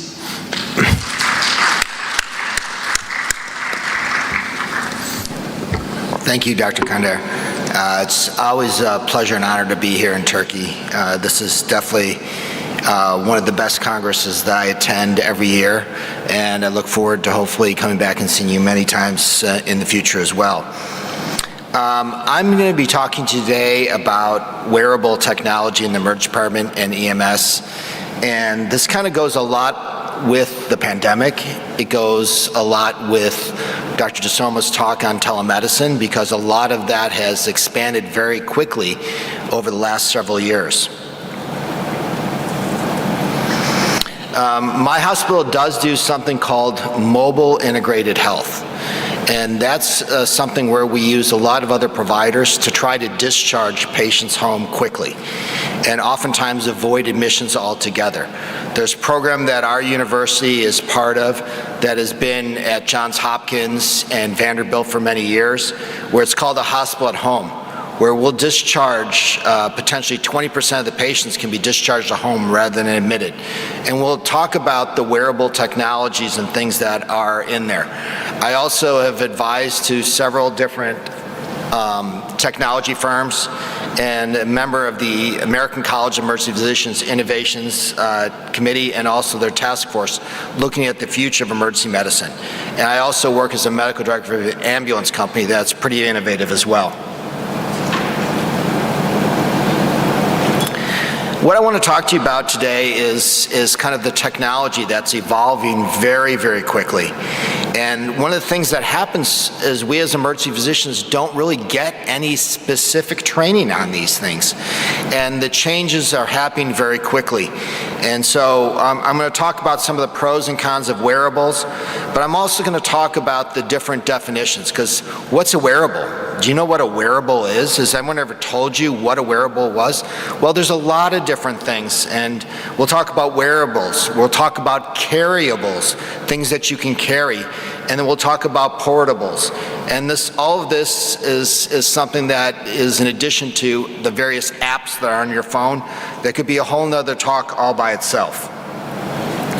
Many of you are probably too young, and I'm not sure if Star Trek was a big thing here in Turkey. Was Star Trek a big thing? All right. So if any of you remember this, here was something that Bones McCoy carried around, and he was the doctor on there, but also Spock carried it around, and the Geo people. It was something called a tricorder. And it was this little handheld thing that you could basically diagnose a patient with. And so this was one of these really kind of futuristic things in the 1960s. Interestingly, in the US, there's a program called the X Project, where every several years they develop money to basically create a contest. And back in 2012 in the United States, it's a worldwide contest, they said, can someone develop the tricorder? And they went from 2012 to 2017. No one was fully able to develop all of the criteria that they asked for, but they've gone a long way. And over the next 10 or so minutes, I'll talk to you about some of the other ways that this is kind of advanced, and that maybe that tricorder is not so far off. So what I'm going to do is talk to you about several different things. And there's kind of 4 different definitions here I kind of talk to you about. Wearables are really something that patients wear. Dr. DeSoma talked about this earlier in the first lecture, and this is stuff of how you send the patient home. How do you monitor them at home? How do you monitor them remotely? The second is something which I'm calling a carryable. And this is something that the doctor, you, can carry on yourself to help diagnose patients. And these are changing very quickly as well. And there's also something that are called portables. And these are things that used to be large, like labs, like ultrasound machines, that are becoming very, very small, and that you can carry in your pocket or in a backpack or carry on a cart and actually deliver care bedside, where oftentimes this care used to be required. You draw blood, send it off to a laboratory that might be in another building, and your results might not come back for an hour or 2. So a lot of this is changing very quickly, and there's obviously applications that are on your phone for pulse ox, for pulse, for rhythms. All of that exists right now. One of the things that's happened in the United States that Dr. DeSoma's talked about is happening in Italy is that there's now developing a payments strategy for wearables. And this is called remote patient monitoring, where we monitor patients' weight, their pulse oximetry, their blood glucose. Their blood pressure monitors are now coming forward. Apnea monitors, heart monitors, and specialized monitors actually for dementia and Parkinson's disease at the same time. Furthermore, a lot of these now link in with breathing apparatuses that people have at their own home, and there's even remote fetal monitoring that is all being done on a remote basis, and in the United States, it's being compensated for. One of the biggest challenges we've had in the United States is actually getting the physicians to actually use this. So certainly there's a payment methodology, but the payment methodology in the US was so low that the doctors didn't think it was worth their time. So one of the things that's happened over the last year is they've actually increased the payment rate for these services by up to 50%. So time will tell whether there'll be more physicians using this technology here in the near future. Then, of course, there's obviously these smartwatches. How many of you guys have an Apple Watch or a Fitbit or something like that? Yeah, just wait. It's coming fast. But this has changed very, very quickly. One of the things that Apple Watches and even Fitbit now advertise is they can diagnose arrhythmias. And now they just introduced this past month in September the Apple Watch 8. I remember when the first Apple Watch came out, and I thought it was pretty cool. Well, the 8's a lot cooler. And the technology has obviously increased. When the Apple Watch 4 came out, it said, we can diagnose atrial fib. Well, it really wasn't that good, quite honestly. Some independent studies show that it was accurate about 1 in every 3 times, about 34%. The issue with the Apple Watch 7 and now the Apple Watch 8 is, according to Apple, that detection specificity is up to 99.3%. So the technology is changing very, very quickly. And the Fitbit accuracy rate is up to 95%. So these things are changing very, very quickly, and these are available to all patients. And how many of you have had patients come in and said, I think I have atrial fibrillation because my watch told me so? Have you seen that here yet in Turkey? Well, we see it in the US, and so I'm figuring out how to download the technology from their watch to actually figure out if they were reading it correctly. So a lot of that is happening now and something you will see here in the near future. You know, the interesting thing about the smartwatches is this is the 8. It can have high and low heart rate notifications. It can obviously diagnose, or not diagnose, but record irregular rhythm notifications. There's an EKG app that you can get on these watches now with additional technology. We'll show that in a few minutes. There's low cardio fitness. The new Apple iWatch 8 does oxygen saturation levels and also temperature.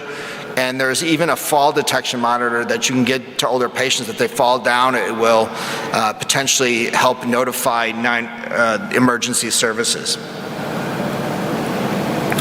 One of the things that we do see in the United States quite a bit now is glucose assessments and LVADs or LVADs, or left ventricular assist devices.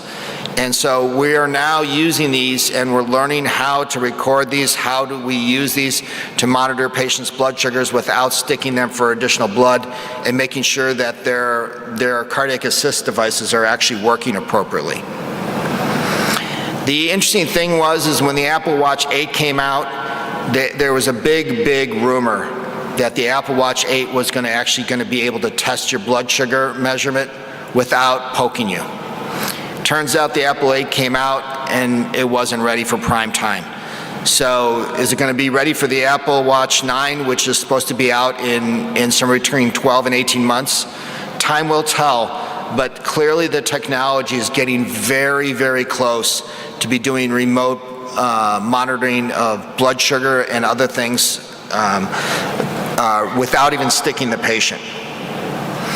So the real question, I guess it comes down to for us as physicians in the room is this stethoscope obsolete? Is something going to replace it? And I don't know if you've seen these. Again, I bought one of these a few years ago, and this is called an Echo. It's a stethoscope that will, number one, it can transmit the sounds to your smartphone. It can also do an EKG tracing, and it can potentially even interpret what the sounds mean. It does it mostly for cardiology, but now it says it's working on algorithms for lung sounds as well. So there's the potential of being able to do this in low volume or in inadequate situations. This is a patient that I took care of when I was working on ski patrol. And this person came in with chest pain, and with my stethoscope, I was able to diagnose the patient as having an acute myocardial infarction. I'm not sure if you can see these too well here, but the lead on the left is the anterior leads, and if I place it on the left side of the patient's chest wall, those are the lateral leads. So I saw ST elevation in the anterior leads and depression in the lateral leads, and I called for an ambulance, and it turned out the patient had a heart attack. So I was right in using my device. So these things are changing very, very quickly. The other thing that exists out there are portable ultrasound machines. These are becoming more and more handy, particularly in our younger physicians. We can use it to look at the heart. We can look at it to look at bones, joints, muscles. We can do it for a fast exam in the abdomen. We're using it to help start IVs. And we're now looking at it for more and more for lung assessment. So I can argue with you that very, very soon, if not already, the stethoscope is obsolete. There's so many things that these devices can do, and maybe we should be carrying these, and certainly learning about these more and more. The other thing that happens is that we have devices that we can place on a patient. to cardiac monitor them if they go home, if we're concerned about an arrhythmia. And these are, number one, they can be placed on the skin like this. They can also be injected underneath the skin and last up to 3 years.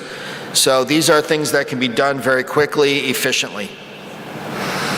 Another thing that we talked about a little bit briefly, that this can be even ordered by patients now, supposedly, is that this will tack onto your iPhone or to your iWatch and do continued cardiac monitoring EKG. So you could be looking at if somebody's at high risk and they want to go home, they could actually wear this and determine if they're having a myocardial event. One of the newest things I saw at the latest ACEP conference is something, there's several different things, BrainScope's one of them, BrainView, there's many others on the market now, and these are instant EEGs. And this is something's placed, leads are placed on the head, and in a few minutes you can determine if there's asymmetry or irregular brain activity. So how could this work? You could sit there and say in the field, if someone had a severe headache or head trauma, you could put this on them, and if there was asymmetric activity, you'd be worried about a bleed. If there was hyperactivity, you could be worried about a seizure. All of those things could potentially, or whether someone had a stroke, can even be detected on these devices. So at our hospital, sometimes patients wait 4 hours for a CAT scan. Potentially, this is a device that we're looking at right now to determine who needs the CAT scan first. When we have to figure out who needs it first or second or third, this is one of the devices that's available. The other thing that's been around for quite some time, but probably underutilized, are smart glasses. There's multiple devices. The main issue has always been connectivity, but this is improving very, very quickly. And we even have some of our paramedics using commercially available body cams. So you can kind of see what's available there. They can be head mounted, they can be chest mounted, and so you can actually get an idea of what's happening. The newest technology is smart bandages that are put over wounds, and these can detect if there's temperature changes, there's pH changes, which is one of the earlier evidence of infections, and they even are potentially looking at having certain antibiotics and everything being able to be infused by these. I only have a few seconds left here, but the last thing I'm going to talk to you about are the portables. These are happening very, very quickly. We used to send off lab. Now some of these portables, you can draw blood and put this in a little connectivity that you can have on your belt, and this can get you a hemoglobin or hematocrit in under a minute, and get you a pH in a minute. It can get you a carbon monoxide level in a minute. And soon they're talking about getting other measures like troponins and lactic acid levels very, very quickly. So I'm going to finish here and just tell you that as emergency physicians and emergency medicine, we must embrace innovation. Thank you, and I look forward to taking any questions you may have.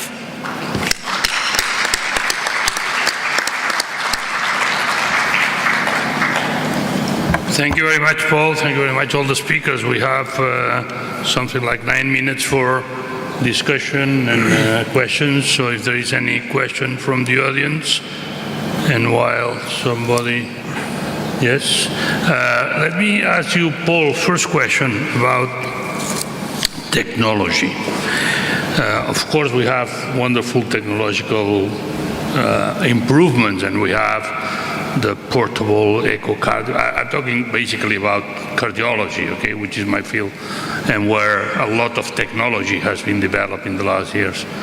My feeling is that we have a lot of new devices that are helping a lot, like the portable echocardiogram that certainly will make a stethoscope obsolete.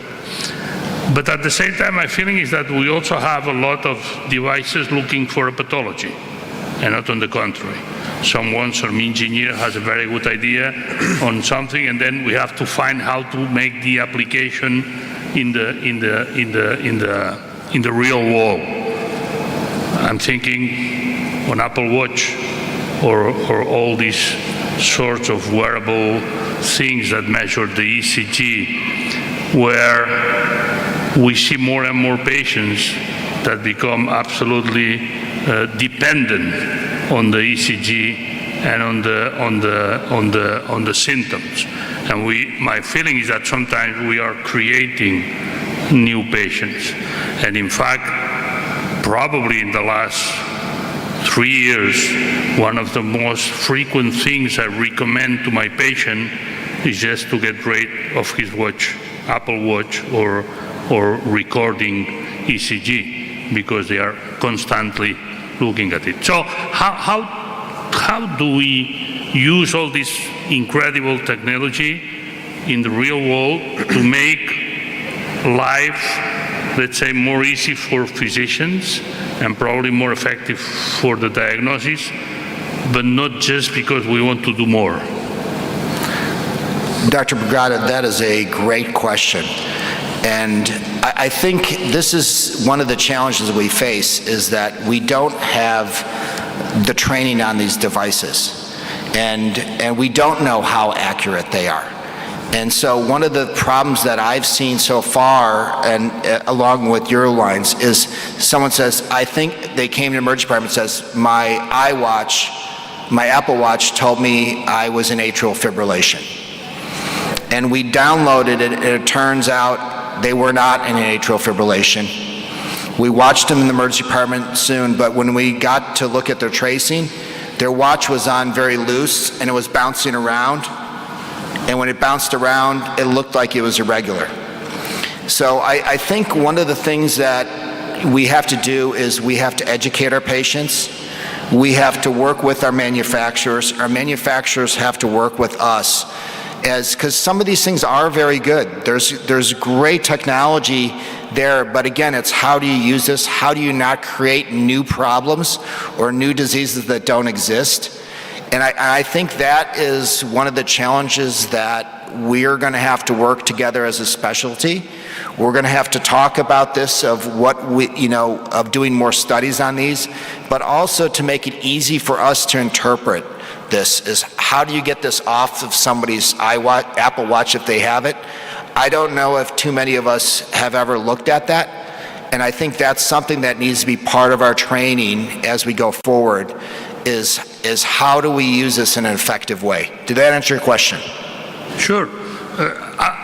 If I can, how do you perceive that we are going to arrange the legal issues that will come with that?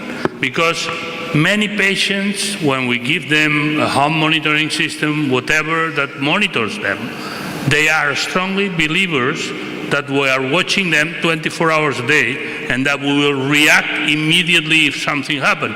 And this is not true.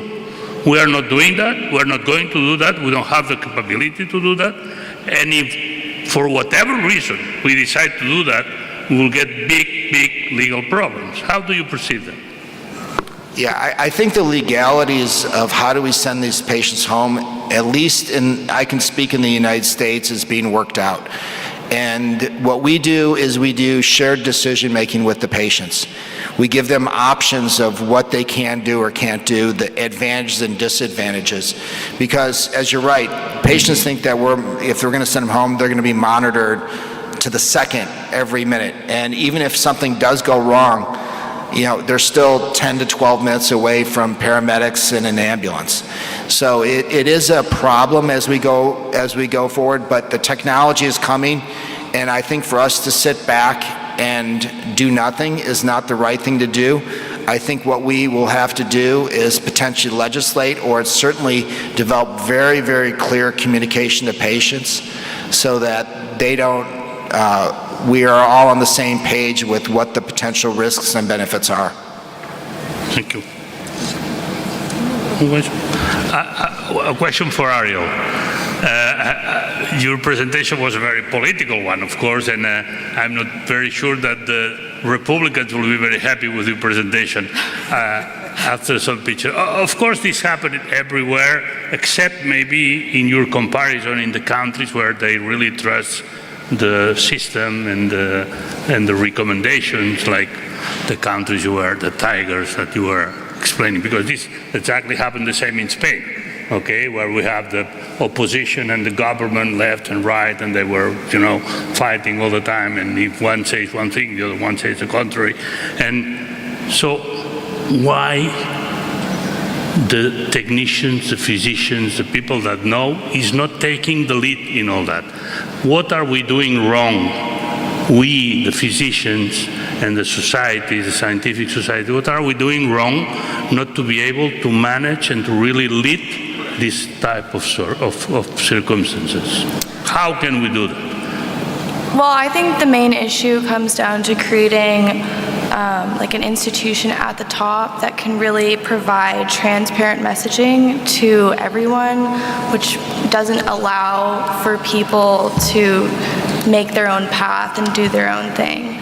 So I think creating laws and fines for everyone to have a sort of unified response would be the best thing. Thank you very much. Yes. I have a question. Yeah, please. Ariel, I have a question. If you are the president of the United States, suppose that you will be the next president, how do you fix it? Because the system show of the rest of the world that the system isn't working well.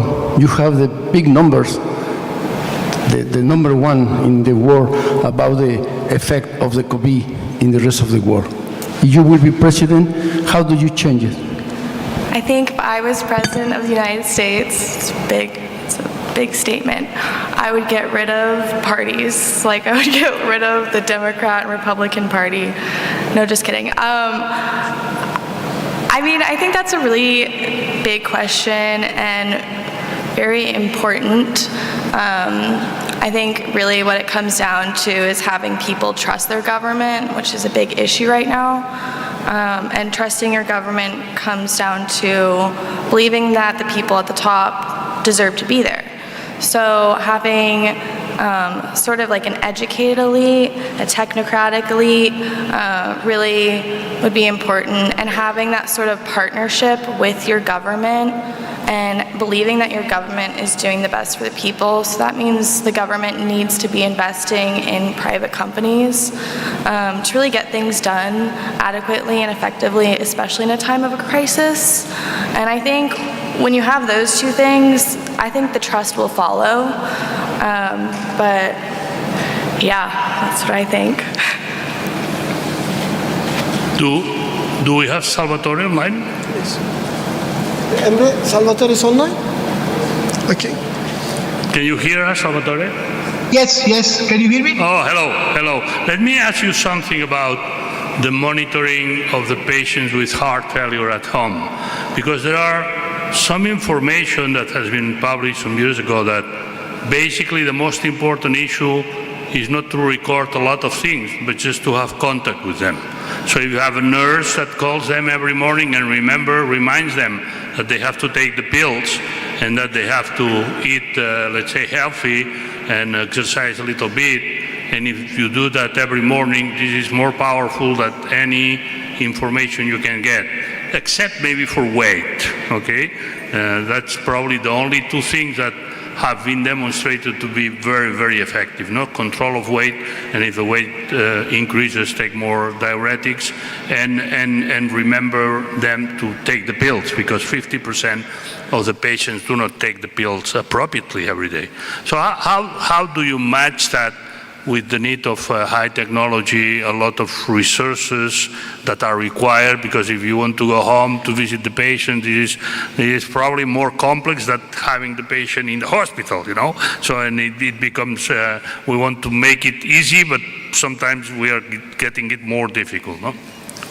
Yeah, thank you, Joseph. This is a very good question and allows me to, let's say, put the solution that we put into our telemedicine Italian program. I am a part of the government in trying to have a nurses station is crucial. And this is also a solution for your previous questions in terms of legacy issues. So if you have some nurses dedicated to control the system, is also making the possibility that you have a less problem with the results, but as you pointed out, the most important solution is the satisfaction of the patients at home, to have somebody, and in our group it is the central nurse station. You know, in our recovery fund in Italy, 55% of the funding coming from European community will be invested in nurses system. So these nurses call the patients can absolutely improve the adherence to treatment. That is one of the most important reasons for patients to come back of worsening heart failure. But also, it is also important that people are very satisfied. We send a questionnaire to our patients after 2 months. They say, we are very happy because we feel somebody take care of us, you know, and this is really something that is the improvement of telemedicine. So you are absolutely right. Having a nurse station is going to be the solution in order to make people happy to be controlled. And I think this is really what we should definitely try to put into the system of telemedicine to make a kind of a bridge between patients. And as just to address the last point is the most important one. I fully agree with you. It's always important to monitor heart rate, blood pressure, oxygen to saturation, but teaching the patients to take everyday weight is the most important part, because we know very well that before patients has acute episode, the raise in the weight due to congestion is always important. So just to conclude my part, you are absolutely right. The most important situation is to educate patients, to weigh themselves, and also I think that the possibility the patient feel somebody take care of him is also important, and this is the role of a nurse station. Thank you very much, Salvatore. Thank you very much. I have any question? Yes. Another question from participant? I didn't see. Ahmed, Dr. Ahmed, you have experience about application. What do you think for the future we can use in our practice? Technique for.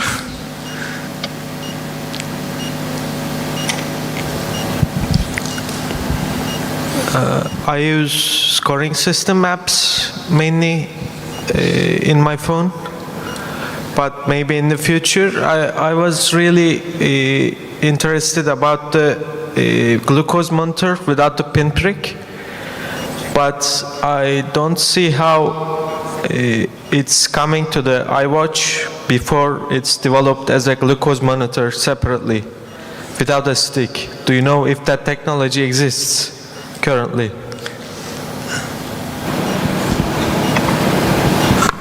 I don't know the accuracy. I know they're doing something right now. I know that was leaked from Apple, and they are working, I believe, with 2 other technology companies on this.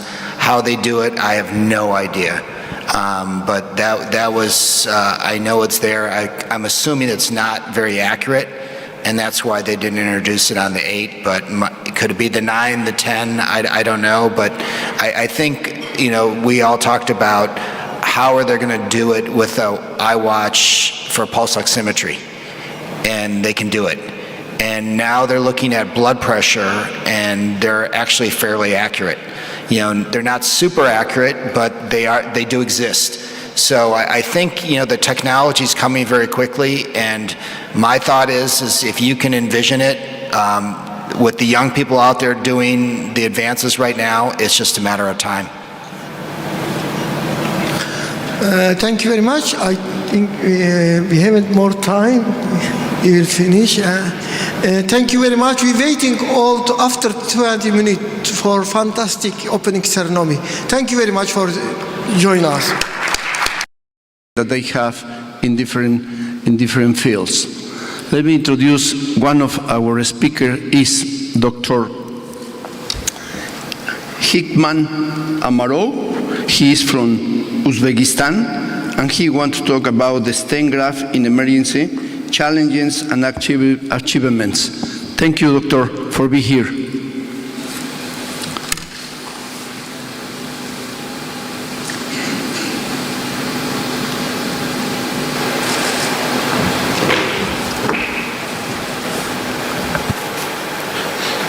Herkese günaydın, merhabalar. Esteemed Chairman, dear colleagues, thank you very much for having me here. It's a great honor and pleasure for me. And I would like just to present our small experience in stent grafting in emergency cases. So the frequency of the occurrence of the aortic disease continued to increase in our country too, and with an incidence of 5 to 10 cases per each 100,000 populations. So recently the global severity of the disease 2010 project has shown that the global case fatality rate for aortic aneurysm and aortic dissection increased from almost 2.5 to almost 3 per each 100,000 inhabitants within 20 years with a male prevalence.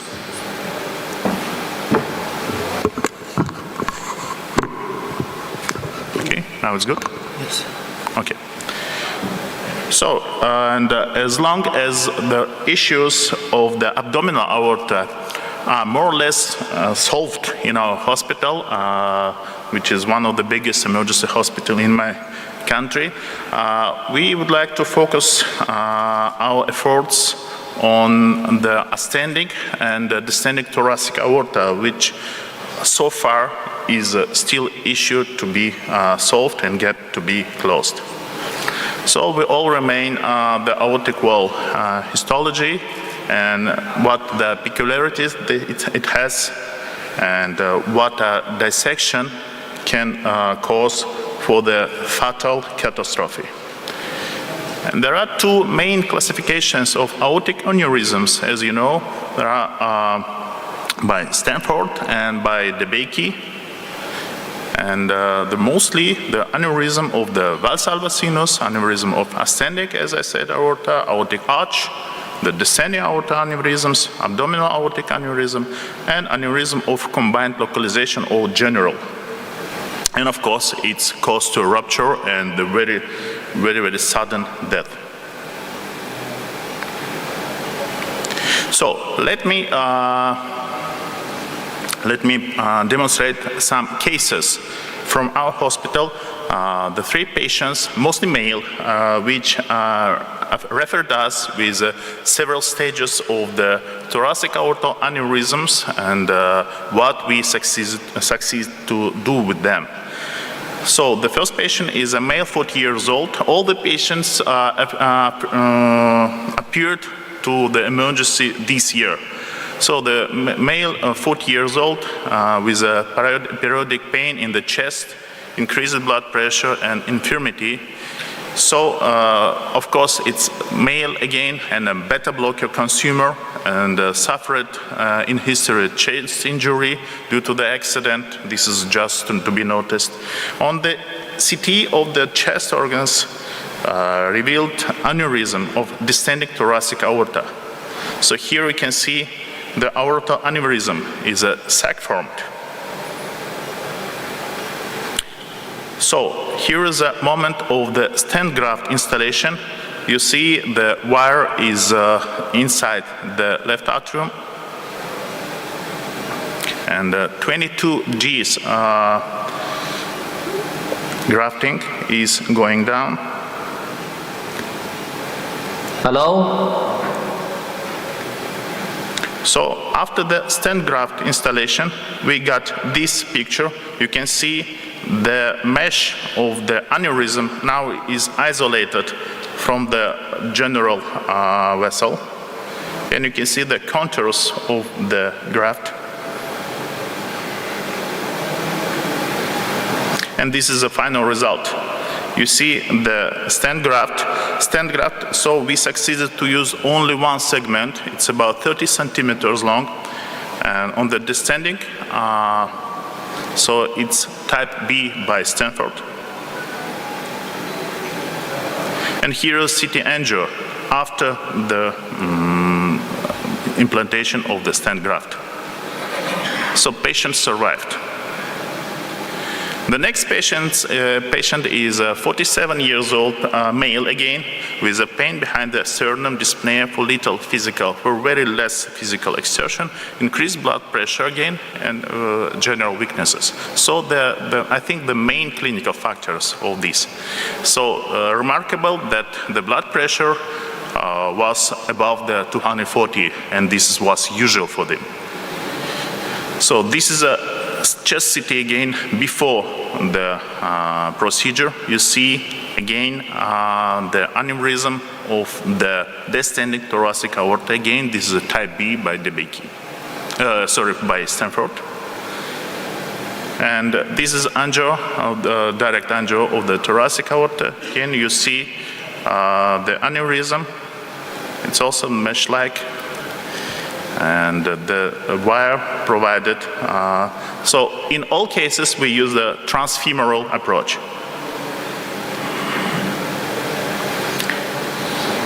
So this is angio for abdominal aorta.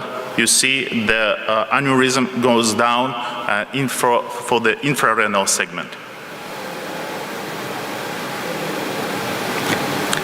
Again, and this is after the stenting.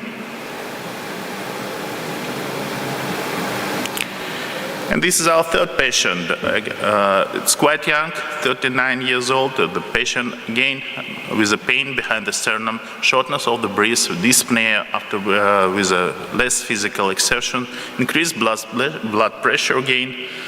And so we diagnosed that there is a dissecting aneurysm of the thoracic aorta, type 2 by DeBakey, type B by Stanford, and essential hypertension, and abdominal aortic thrombosis. And the remarkable that he has the ischemia of the left limb and right arm. So here you can see the arch and the blocked the truncus.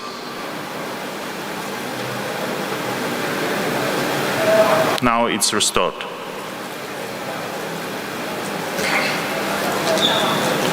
Here is a CT angio after the implantation of the stent graft. Again, but here we couldn't succeed with only one segment. We used here, as long as the dissection was 50 centimeters long, so we use the two grafts here.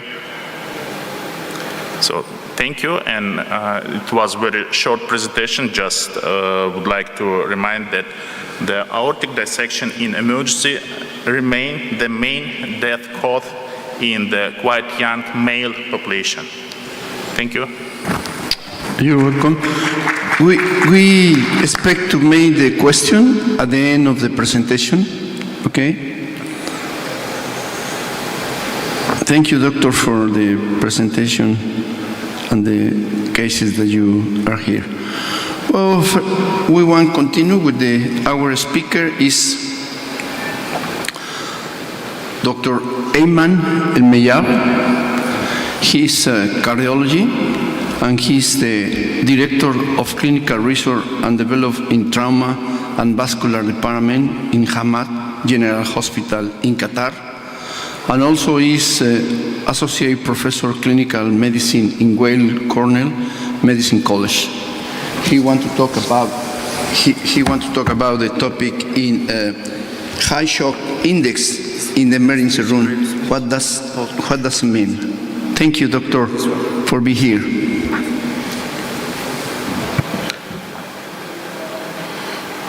Thank you. Good morning. I am going to speak about the concept of using shock index in the acute emergency situation, and this can be in trauma patient or non-trauma patient, and acute medical condition as well.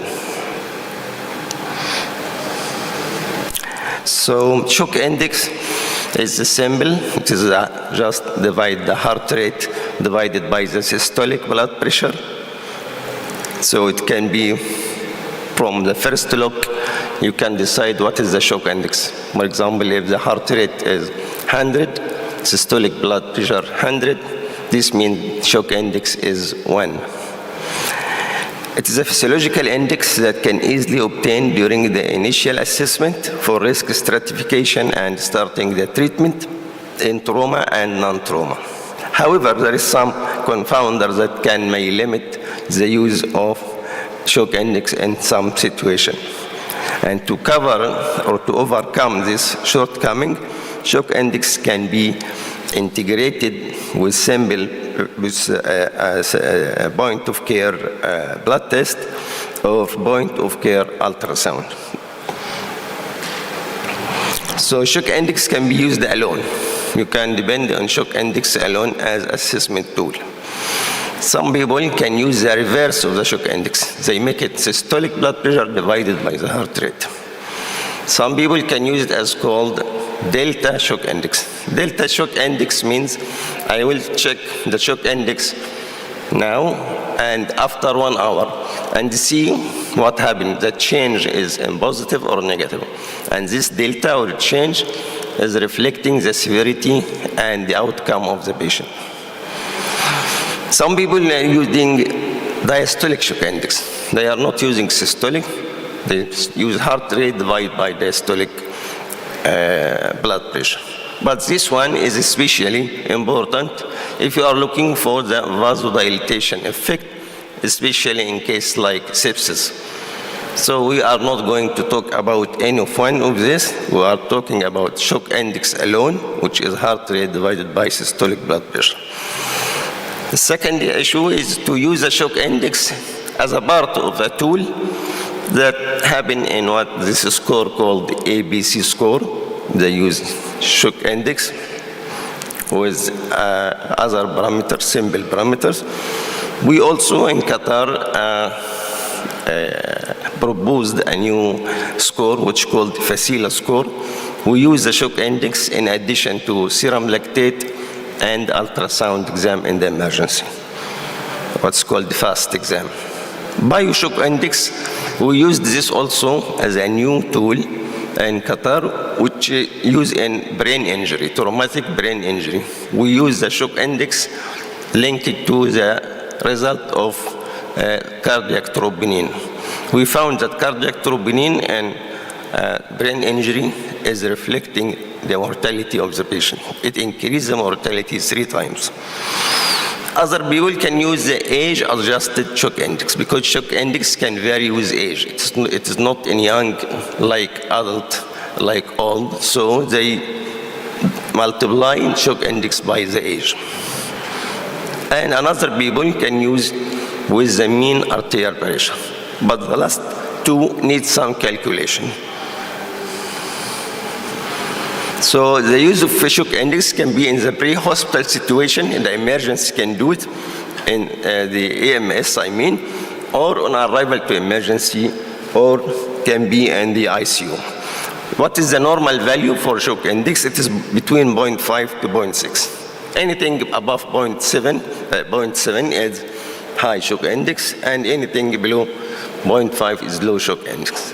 We are focusing on the higher value. Although the low is important, but there is no study, too much study about the low shock index. Only focus on the high shock index.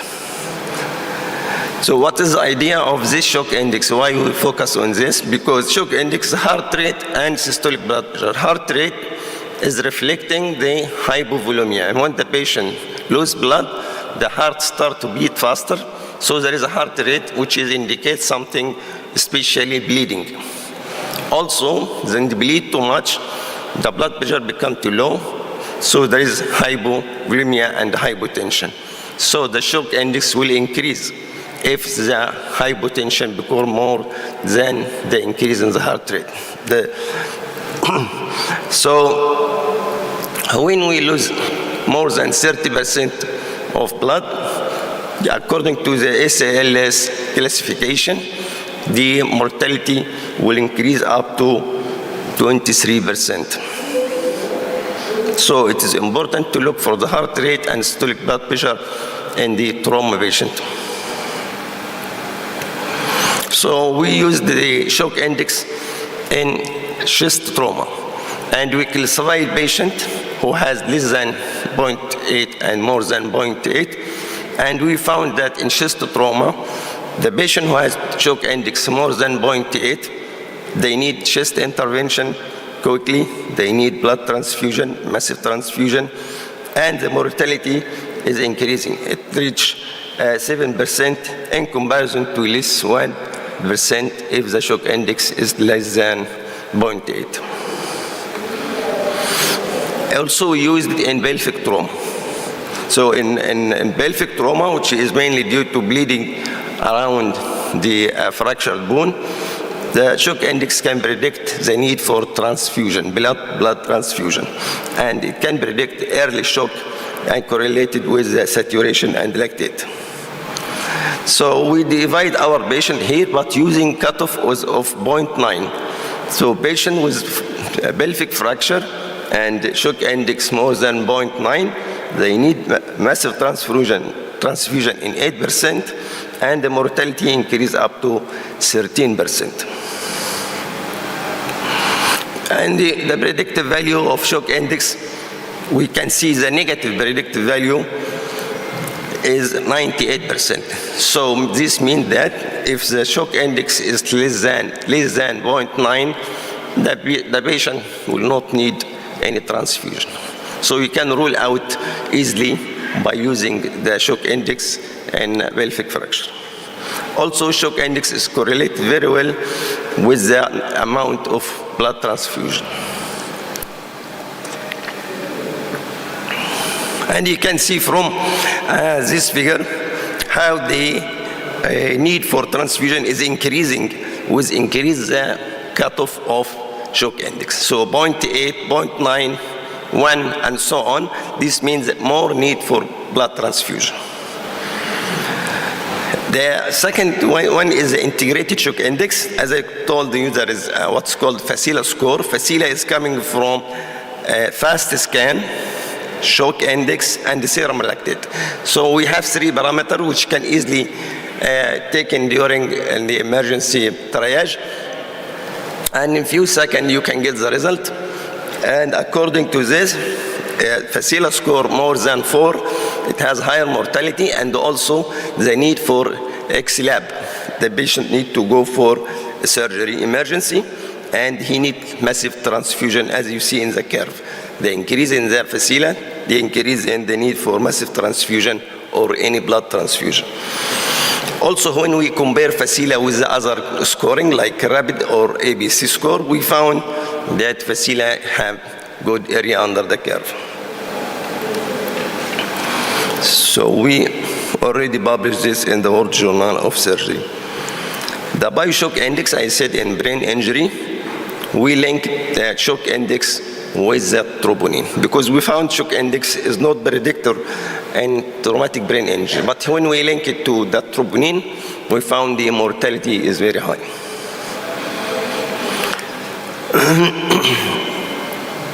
So shock index in non-trauma emergency will take you now away from the bloody field in the trauma to the non-bloody area in the emergency, with like myocardial infarction, acute coronary syndrome, heart failure, and so on.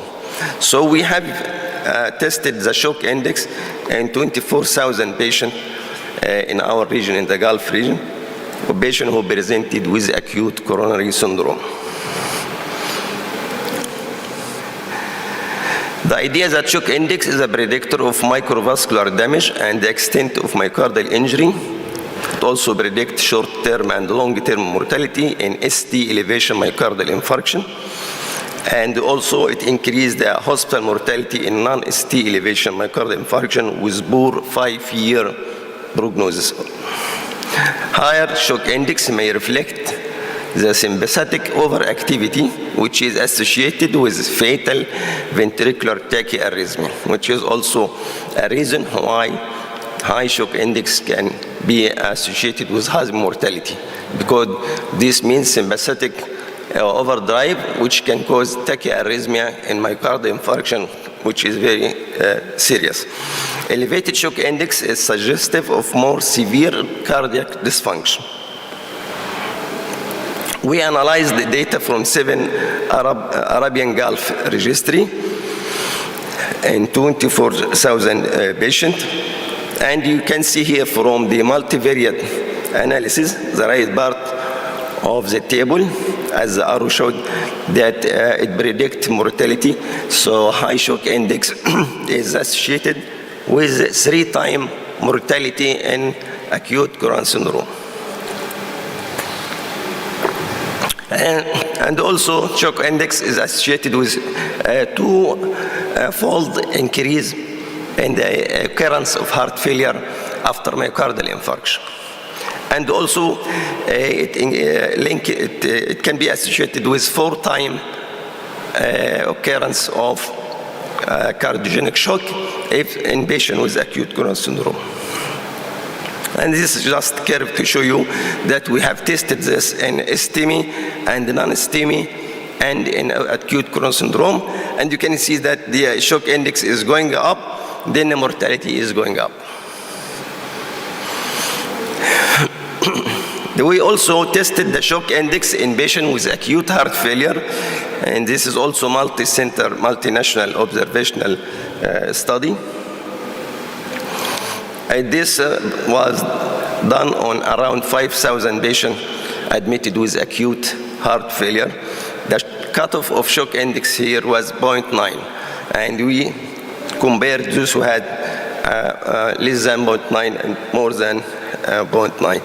And also we found that the symptom of the heart failure or the manifestation of heart failure, each manifestation is a severe manifestation is going with the higher shock index. And you can see pleural effusion, basal crepitation, ascites. Each symptom or manifestation, there is a link between it and the shock index. And you can see here the mortality and the cutoff of shock index in heart failure patient is going up. Here the multivariate analysis for shock index in heart failure as a predictor of cardiogenic shock. We found that shock index has 9 times risk of developing cardiogenic shock. And for in-hospital mortality, shock index can cause 5-time increase in the mortality.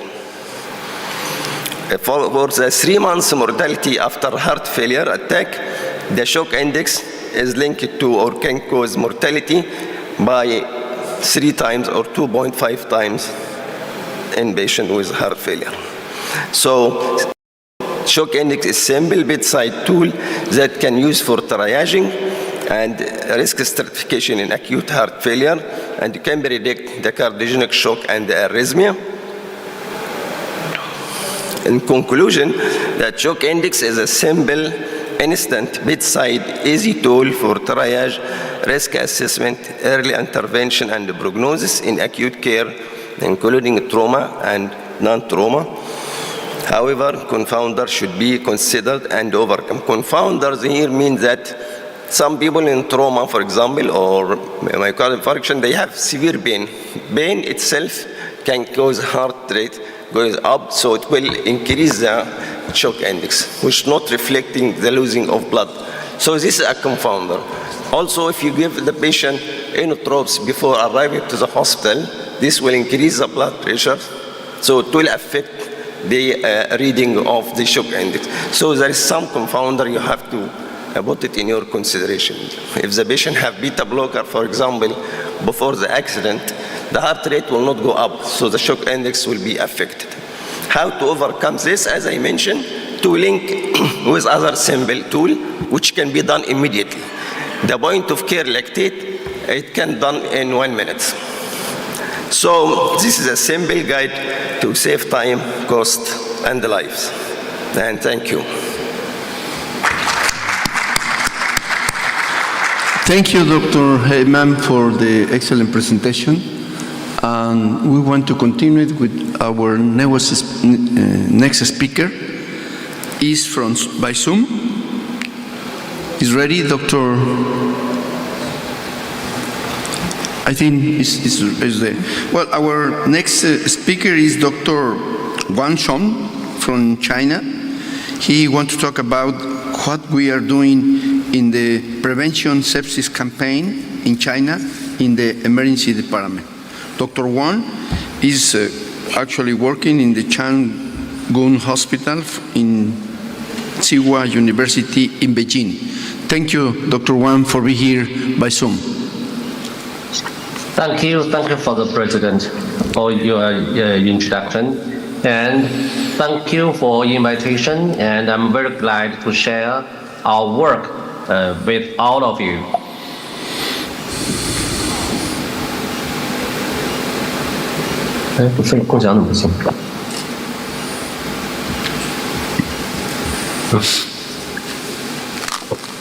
Okay, can you see the slide?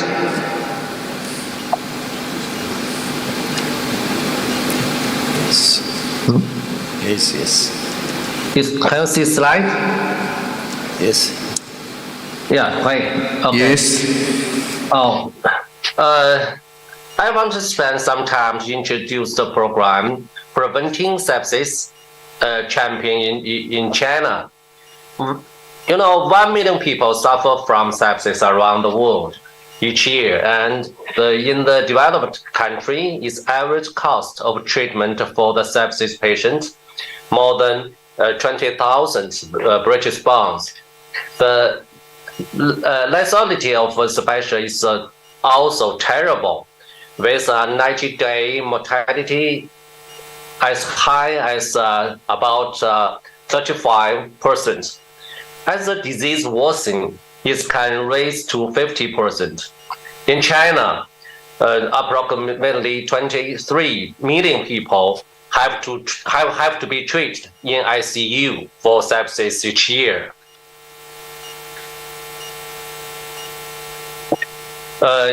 With the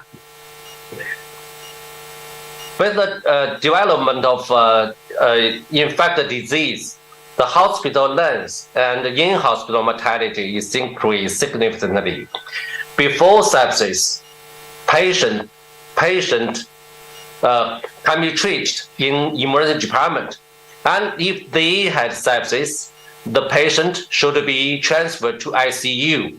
According to the survey, 18% of patients with infection initially present to emergency department, but only 50% patients with sepsis fully received emergency care protocols recommended by the Center of the Medicare and Medicaid Services. Based on this, the concept of PICC was proposed at the Nanjing Jinling Emergency Medical Forum in May 2018, and the expert group was organized to write an expert consensus on sepsis prevention and interruption in emergency medicine in China at the annual meeting of the Chinese Medical Association of Emergency Medicine. In June 2020, the consensus was published, and in August 2020, the PICC Research Consortium was formally established to carry out more extensive research on sepsis prevention and interruption, and the column on the topic was set up in the Journal of Clinical Emergency Medicine. Dr. Sean, can you pass the slides, because the slides is freezing? Can you pass the slides? Yeah. You are in the first one. Oh, is first one? Yeah. But, can you click for the next? Yes, but why I turned, but on my screen, perhaps I share it again. Hold on.等一下，先把它关掉，能关掉吗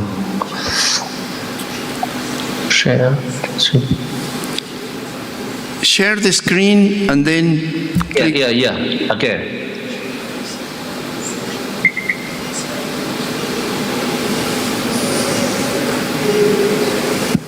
这啥？啥意思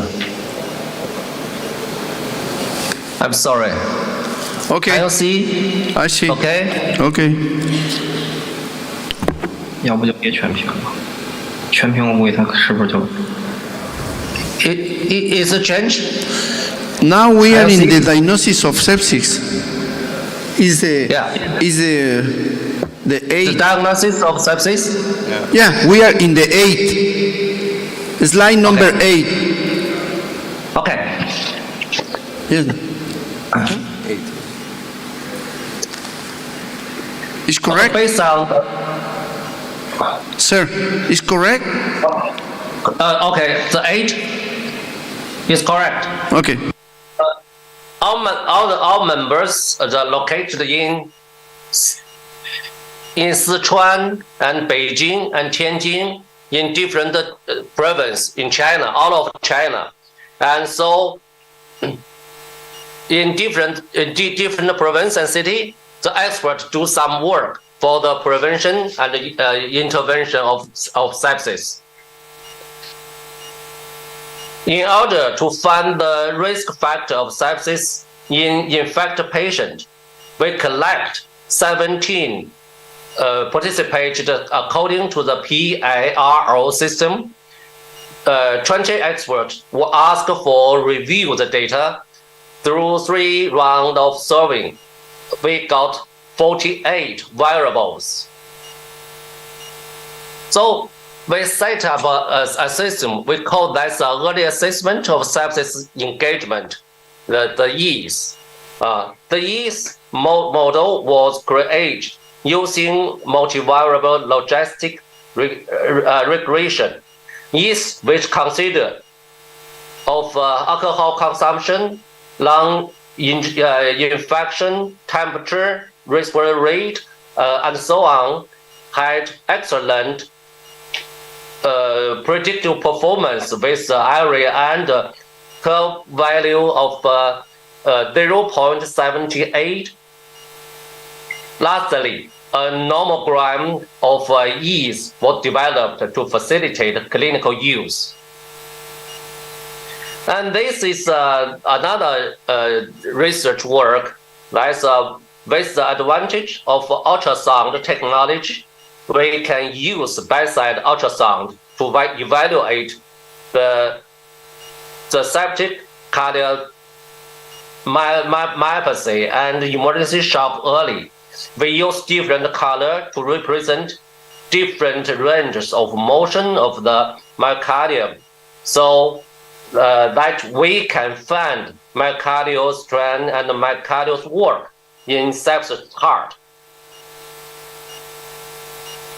And next, now there are many methods which can be used to interruption of the process from infectious to sepsis, such as the glucocorticoid, the Ustatin, and so on. In China, we try to focus our research on the traditional Chinese medicine. You know, traditional Chinese medicine has a lot of way to treat the patient, especially to regulate the body. Sir, can you open the screen, because you cannot pass the slides. This is because you are not complete the screen. If you open the screen complete 100%, and then you can pass the new slides, because you are talking and the slides is stopped. Perhaps something wrong with the internet, because my slide is turning. So how could I use the 那个的关上？我把这个不全屏。Can you see the model of the slide in this way?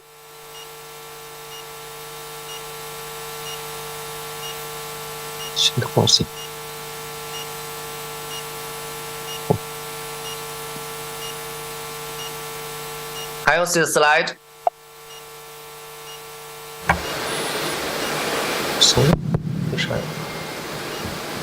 We can see the slide, but you need to pass the slides. Okay. Can you see the slide move? Yes. Okay. Perhaps we cannot use the full screen. If that the slide fixed, it cannot move on your screen.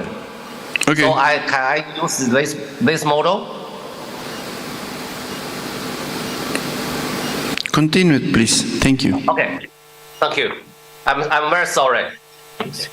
So in China, we have some traditional medicine to treat the sepsis and infection disease. Network pharmacology is the method of screening and exploring drugs in the short time and with high efficacy. Especially, it is a drug that responds to multiple targets or multiple drugs to the correspondent to one target, thus producing better therapeutic effect on the diseases. The disease target drug network diagram constituted by network pharmacology is in line with the idea of unity of the heaven to man in traditional Chinese medicine.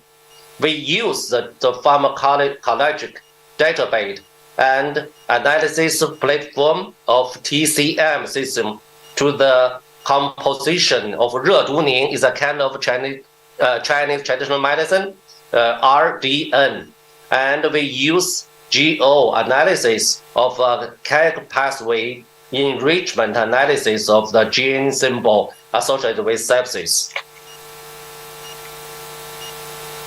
We use molecular blocking and molecular dynamic stimulation to measure the binding tightness of the stability of the quercetin and sepsis target molecules. And finally, we found that the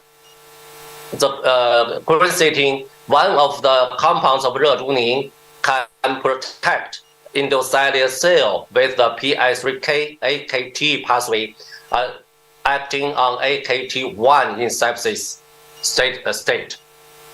And as confirmed by Western blot and cellular immunofluorescence PAK2 and PI3K level increase and apoptosis associated protein level cascade 3 expression decreased in LPS-induced sepsis cell after the addition of 热毒宁 intervention compared with the sepsis group.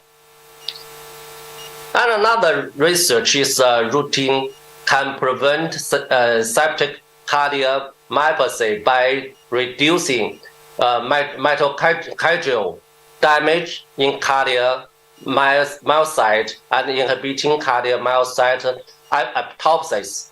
A result had republished in the journal Frontier in Physiology in 2022. And we have some basic research. Glycocalyx is the multifunctional layer in valley-like cellular structure covering the surface of the endocellular cell, which can regulate leukocyte adhesion, migration, and inhibit intravascular thrombosis by affecting microvascular tone and regulating endothelial permeability. And it is a key factor in the regulation of intra and extravascular fluid balance. The glycocalyx catabolic fraction was elevated the patient with sepsis compared with those with no septic infection. Silicon-1 was moderately associated with the albumin damage, oxygen index, and duration of the invasive mechanical ventilation. And HS was associated with the oxygenation index and calculated positive fluid balance in the first 3 days of ICU admission. In mechanism of endothelial barrier injury, glycocoagulants change from infection to sepsis. Destruction of glycocoagulants by autophagy in sepsis. In sepsis, stage 3 mediate autopsy leading to the degradation of glycocoagulants in endothelial cell. We have another research about involved PIRK1 and the iron death in DC cells in sepsis. So this is the Long River in China. We call it the Yangtze River. It's a very famous river in China. In our mind, the infection is the start of the response of the body, but it's small. According to the water down to the river to the sea, it's become very very large. With the release of the sepsis 3 guidelines, the diagnostic value of organ dysfunction in the course of the disease has been emphasized more clinically, which is summarized a life-threatening organ dysfunction caused by the dysfunctional response to the organ to infection. However, there are many pathophysiological aspects in the process from infection to sepsis, which make it possible to prevent and interrupt sepsis in emergency department. The pathophysiological mechanism involved the progressive from infection to sepsis are extremely complex, covering immuno dysregulation, inflammation factor storm, vascular endotracheal damage, capillary leakage, microcirculation, coagulation, and many other aspects. The main studies in our group currently include regulation of immune response, barrier protection of endothelial cells. In order to ensure the implementation of the program, we also structured a platform. We share our project philosophy with our colleagues through events such as Talking Inflammation Storm and Sepsis Prevention and Intervention Summit. Also, we have established a special research fund in Tsinghua University to provide research support and collaboration opportunity for more colleagues. In order to publicize our work, we have opened an official account on WeChat and established a website to publish information in time manner. We also set up a column on sepsis prevention and interruption in the Journal of Clinical Emergency Medicine. So I want to spread the concept of the sepsis prevention and interruption into all of China and all of the world, because it's very important for the patient with infection to prevent their from the sepsis and prevent their from the death. And I hope cooperate with all of the experts in Europe. Thank you for your attention. Thank you, Dr. Swan, for your presentation. We open the question. If you have for the public any question, please raise your hand. All of you were in the emergency room? Raise your hand who were in the emergency room. Just one? Okay, go ahead. Thank you, Doctor, for your nice presentation. I have two questions, one for Dr. Alimov and another one for Dr. Ayman. As you know, we are as emergency physician, still chest pain at emergency is a challenging. and we should to exclude the life-threatening condition of chest pain. And as you know, Dr. Alimov, maybe aortic dissection, the gold standard, it is only by angiography. My question, after we excluded of acute coronary syndrome, it is from your experience as a stent graft, each patient with chest pain, he should to do CT angio, or it is dependent on the cases? This is my question for you. And for Dr. Ayman, I'm very happy about your lectures. My question for you, if the patient inserted intraventricular device defibrillator, the shock index, it will be accurate or there is special consideration? Thank you. First of all, come and sit.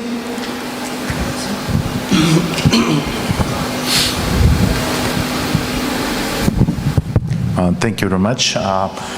So yes, chest pain is most frequent symptom in the ER, and of course, the first we have to exclude acute coronary syndrome, and there is no doubt. And within my presentation, I just was talking about the aortal dissection as it, not about the chest pain and what it can cause too. Of course, firstly, we have to exclude acute coronary syndrome, and only after that thinking about some things about aortal dissection or the rupture of it. And exactly for these cases, the CT angio is, by our standard, is a first step. We as a society, there's too many, we call them merit badges. It's that everyone's another badge. And so philosophically, we believe that all of that training is already incorporated into our residency, so we do not necessarily require each one of these badges, so to speak. So I hope that answered your question, but yes, it's important that we're all doing the same thing. You know, we incorporate ATLS into our training programs. We obviously do ACLS, we do periodic updates for all of our doctors, not just our doctors in training, but our doctors beyond training. And so once they get certified in emergency medicine, you know, every 7 to 10 years, they have to recertify. This used to be a big problem for us in the US, but now what we do is we do a little bit each year. And we find that to be a better situation than having to retake a test every 7 to 10 years.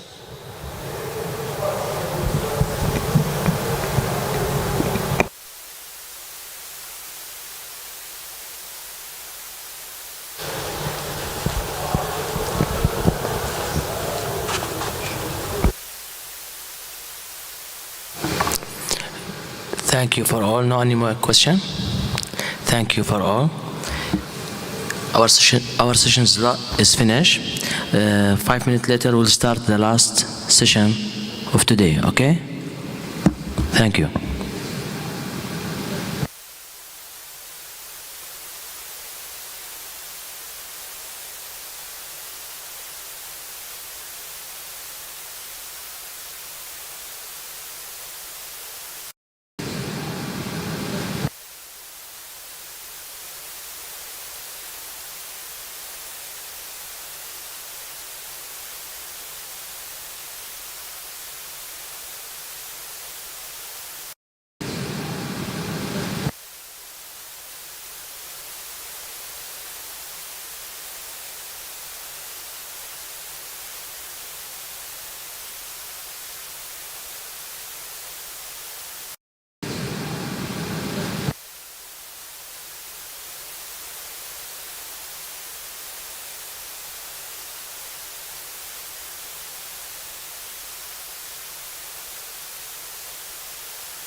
Ben de ilk defa bu proje vasıtasıyla yürümeyi ön plana çıkarttım. Ben çok teşekkür ediyorum. Çünkü projenin katkısı gerçekten çok önemli bir sosyal proje. O yüzden de yani böyle bir katkıda bizim de payımız olsun. Atuder'le birlikte böyle bir çalışmayı da yaptığınız için ben firmaya özellikle çok teşekkür ediyorum ve şükranlarımızı arz ediyoruz. Çok teşekkürler. Şimdi evet. Yürümek önemli biliyorsunuz. Açılışta 2-3 defa yürümekten bahsettim. 20 yıldır beraber yürüdük biz bu yollarda var. Şimdi Liverpool biliyorsunuz asla yalnız yürümeyeceksiniz, onu göstermiştim. Yürümeyi nasıl yaptığınız önemli. Bu yüzden de özellikle bu bölümü de hani acilleri nasıl adım adım inceleyebiliriz, başka bakış açıları sunabilir miyiz? Onunla başlayacağız. Evet arkadaşlar, şimdi hepimiz acilde yıllarca birçok şeyle karşılaşıyoruz. Ama mesela saatlere göre acil başvuruları nasıl? Mevsimlere göre acil başvuruları nasıl? Yaşa göre acil başvuruları nasıl? Hangi mevsimde hangi hastalıkla daha çok karşılaşıyoruz?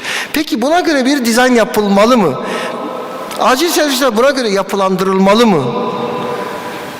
Bunlar çok önemli konular. Örneğin bizim hepimiz bildiğimiz bir konu vardır.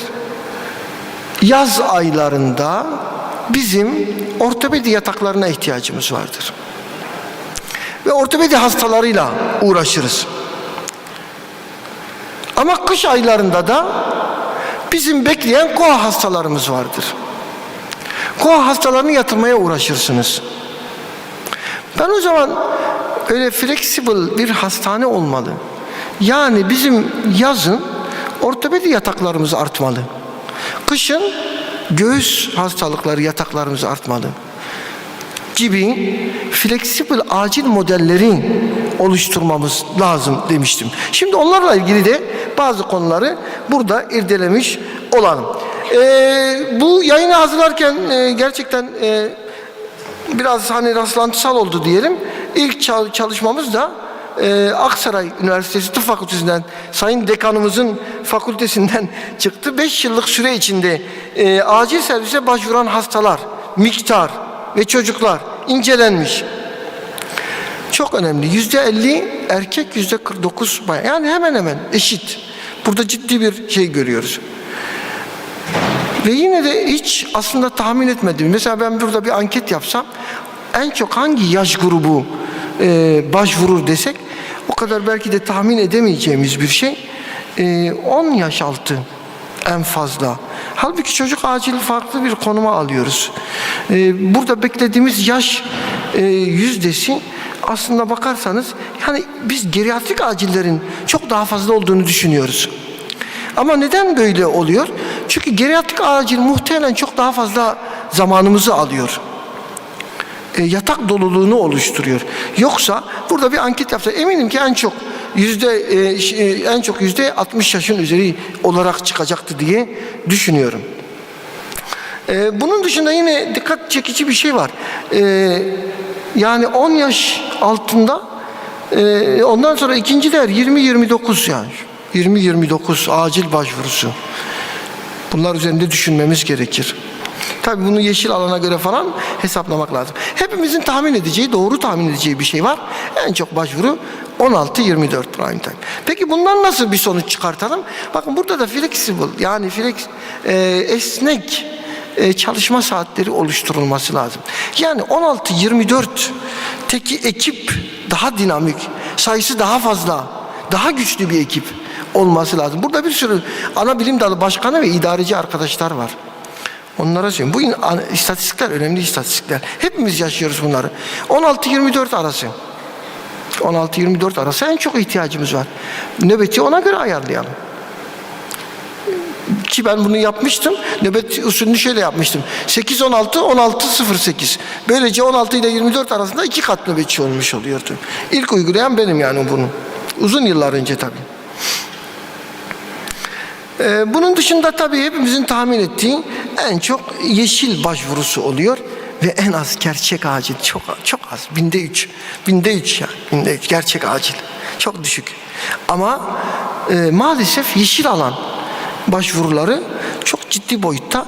Bunun üzerinde de çok analiz yapmamız lazım. Çünkü acil servislerin eğitiminden tutun yapılanmasına kadar bunlara dikkat etmemiz lazım. Bir de çok önemli yine bahsettik mevsimsel aylarla ilgili başvuru oranları. Genellikle hep Ocak ayının yüksek olduğunu biliyoruz. Pandemiden önce, pandemiden sonra bunları da gördük. Peki hastalık gruplarına bakarsak acilde en fazla gördüğümüz hastalık grubu solunum sistemiyle ilgili. Bunu her zaman zaten biz de görebiliyoruz. Bunun dışında yine öne çıkan kardiyovasküler sistem var ve buna göre de tedbirlerin alınması, solunumla ilgili acil servis yapılanmaların ön plana çıkartılması, ayrıca eğitimin, tedavilerinde bu konuda mutlaka göz önüne alınması lazım.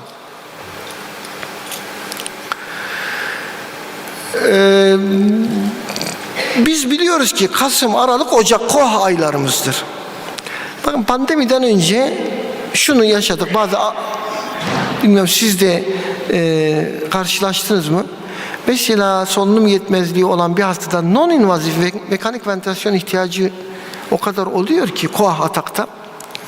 Maalesef bir hastadan alıp bir hastaya taktığımız oluyordu yani. Aralıklı vermek zorunda kaldığımız yoğunlukta KOH atakları oluyor. Bu yüzden ileriki slaytlarda değineceğim. KOAH'ta koruyucu tedavi çok önem kazanıyor. Atağı azaltıcı tedavi çok önem kazanıyor. Önümüz KOAH dönemi, önümüz grip dönemi. Bir de üzerine pandemiden çıkmış bir dünyadayız. Yine Eskişehir'de arkadaşlar vardı. Onların yaptığı bir çalışma var. Bakın burada. Balgam atılması, azaltılması, bütün bunlar bir şekilde ne yapıyor? Solunum sistemiyle ilgili fayda veriyor. Ama öncelikle çalışmayla ilgili şunları söyleyelim. 632 hasta incelenmiş ve bunlarda işte gördüğünüz gibi akut bronşitin çok önde olduğunu, KOAH'ın da tabii ki şeylere bakmak, burada yıl totali alınmış. Eğer mevsimsel olsa tabii farklı olur. Atak çok fazla başvuru oluyor. Özellikle bu aylarda dedik. Bunun dışında da akut bronşit en sık karşılaştığımız gruplardan biri. O yüzden atak tedavisinde bazı ilaçların yeri farklı oluyor. Pek kullanmıyor olabiliriz. Ben burada atak tedavisini söylemeyeceğim ama özellikle asetilsisteinin askorbik asitle birlikte KOAH alevlenme oranını azalttığını görüyoruz. O yüzden bronşit vakaları çok fazla, kronik bronşit vakaları çok fazla, KOAH vakaları çok fazla, acil yığılmaları çok fazla. O yüzden özellikle C vitaminli formunu biraz ön plana çıkartarak, çünkü iki formu da var değil mi? Oradan gel, şöyle gel. Ama bunlar ikisi de faydalı. Ama N-asetilsisteinin burada koruyucu etkisi mutlaka irdelenmesi lazım. Çünkü hepimiz muzdaribiz. KOAH hastalarını yatıramamaktan, ataklarıyla uğraşmaktan ve bizi böyle bir kış bekliyor şu anda. O yüzden yeterli solunum cihazı hiçbir yerde olmuyor. Yani ne kadar olsa o kadar hasta oluyor. Yine böyle bir çalışma yapılmış, meta analiz bu. Akciğerde oksidatif hasarı azaltarak akciğer fonksiyonu ve serum antioksidan seviyeni arttırdığı gösterilmiş. Tabii meta analiz olması daha bir değer katıyor. Üstelik 2022'de yayınlanmış bir çalışma bu. Araya karışmış bir şey mi bu ya? Dur bir dakika, nereye gittik biz? Emre, biz nereye gidiyoruz? Geriye şöyle gidiliyor. Dur karıştırmayalım. Geriye gitmeyi buldun mu?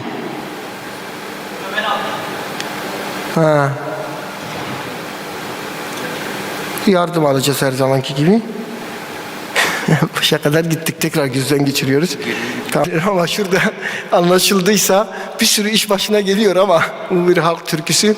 En sonunda bir nezle ya da grip götürüyor. O yüzden nezle veya gribi hafife almayalım. Tedavisini hafife almayalım. Gerçekten Covid de bize bunu gösterdi. Bakın onu bulursanız dinleyin. Gerçekten çok güzel bir halk türküsü. Her şey geliyor başına.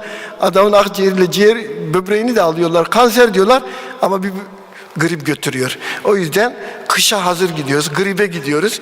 Gribi zaten Covid bize ne kadar bedelinin olduğunu öğretti. Ama şurada arkadaşlar ben hep şunu söyledim. Ya grip olunca gerçekten vücudun direnci çok önem kazanıyor. Bunu hatırlarsanız Covid'de aslında birçok defa ya medyada da gazetelerde de ilettim. Birçok şey söylediler tedavide. Klorokin verdiler, favipiravir. Ben hep itiraz ettim. Onun için başıma geliyor her şey. İtiraz ettim. Dedim ya bununla ilgili bir çalışma yok ki. Nitekim sonra kaldırıldı. Bütün yapılan tedaviler 2 yere dayandı. Bakın 2 yere dayandı. O 2 yerden birisi sizin aldığınız virüs miktarı. Ne kadar aldın muhatap olun. İkincisi sizin vücudunuzun direnci.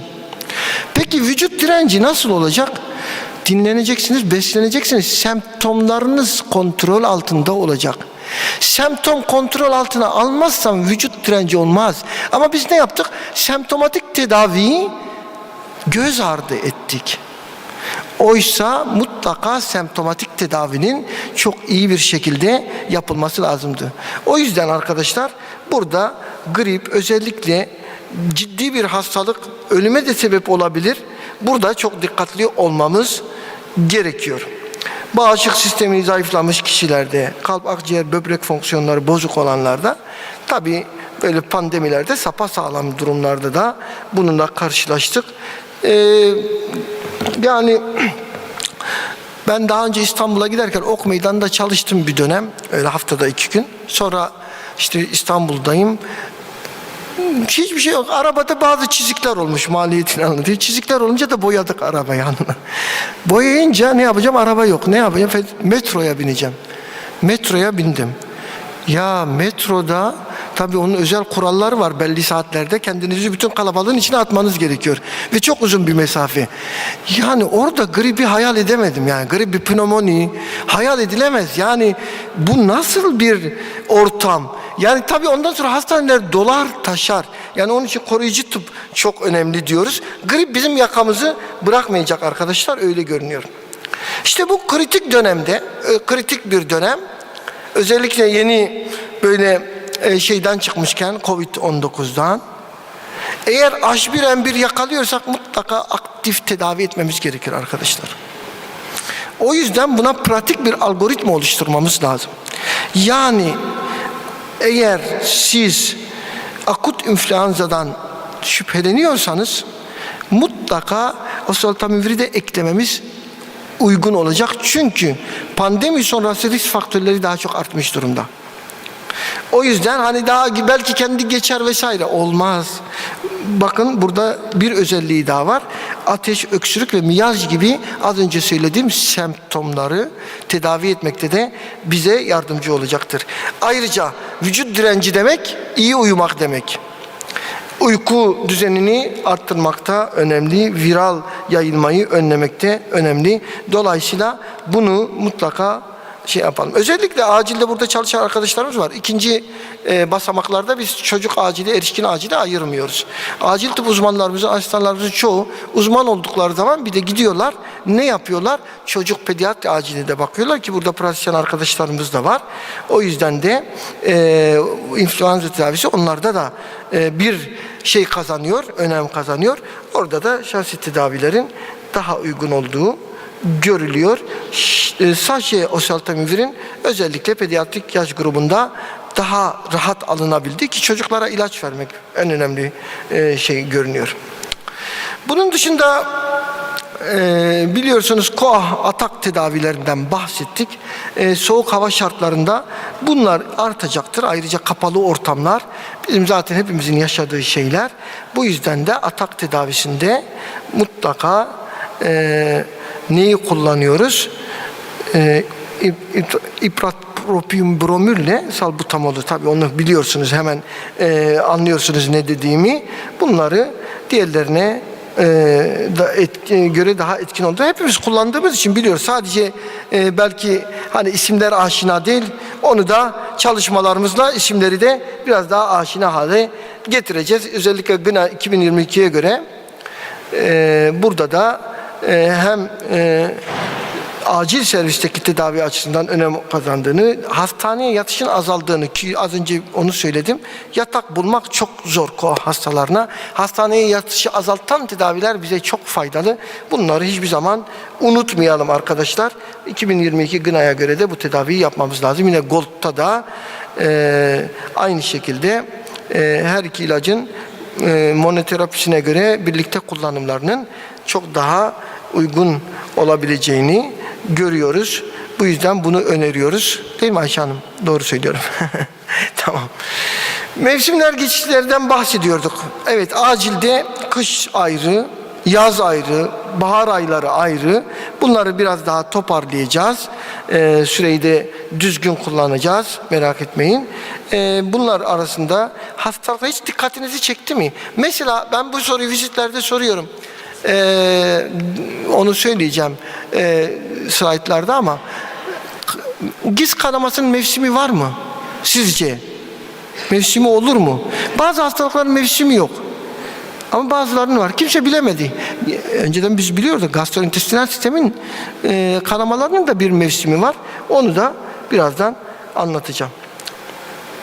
Şimdi arkadaşlar, bu solunum yolları enfeksiyonlarında antibiyotik kullanımı çok tartışmalı, biliyorsunuz. Ülkemizde hep gündeme geliyor. Ama özellikle üst solunum yolu enfeksiyonunda bakteriyel eğer düşünüyorsak mutlaka antibiyotik kullanmayı unutmamamız lazım. Antibiyotik kullanımını azaltacağız diye de hastaların hayatını riske atamayız. Yani şimdi gereksiz hastaya antibiyotik vermek ne kadar zararlıysa gerekli hastaya vermemek daha zararlı.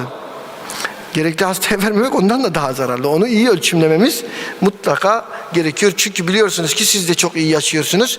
Bizim sepsis vakalarımızın çoğu pnömosepsistir.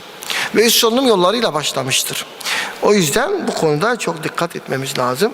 Yine çalışmalar bunu gösteriyor ki etkin sefodoksim en çok tanıdığımız 3. kuşaklardan biri ve oldukça etkili olduğunu deneyimlerinizde de çalışmalarla da görüyorsunuz. 3. kuşak antibiyotiklerin şöyle bir özelliği var.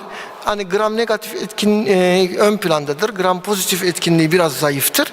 Ama burada öyle bir şey görmüyoruz. Burada gram pozitif etkinliğinde güçlü olduğunu söylediğimiz ilaç grubundan biri. Özellikle az solunum yolu enfeksiyonlarında seçkin bir ilaç.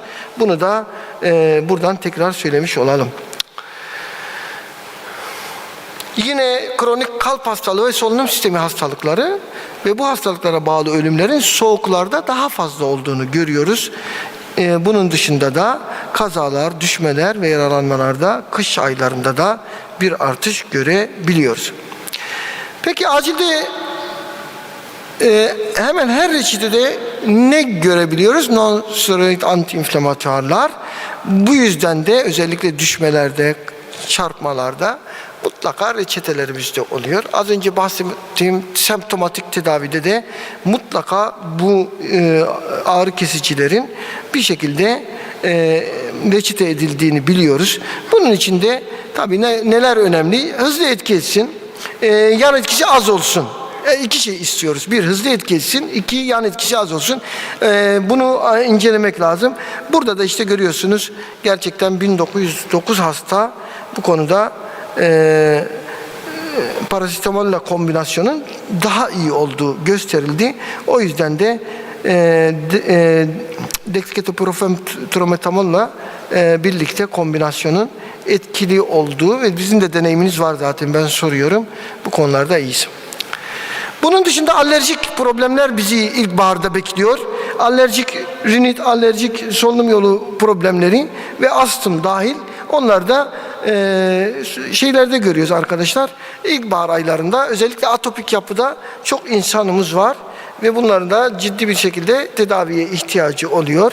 Yine burada söyleyebileceğimiz semptomatik konularda özellikle alerjik rinitte hapşırma, kaşıntı, burun tıkanıklığı ve rinore gibi birden fazla semptom var ve bunları kontrol altına almakta pseudoefedrin de içeren preparatların kullanılmasında fayda var ama biz bunları gripte de üst solunum yolu enfeksiyonlarında da semptomları kontrol altına almak için önerdiğimizi söyleyelim. Yine az önce bahsettiğim arkadaşlar ilkbaharda ne olur? Stres faktörleri vesaire mide kanamaları. Mide kanamalarında da mutlaka PPI'larla kontrol altına almamız gerekiyor. Ve burada da dikkat ederseniz acilde bir infüzyon tedavisi yapıyoruz. Bunu hep söylüyorum. Burada tekrar söyleyeyim. PPI'da infüzyon tedavisi ayrı bir önem arz ediyor.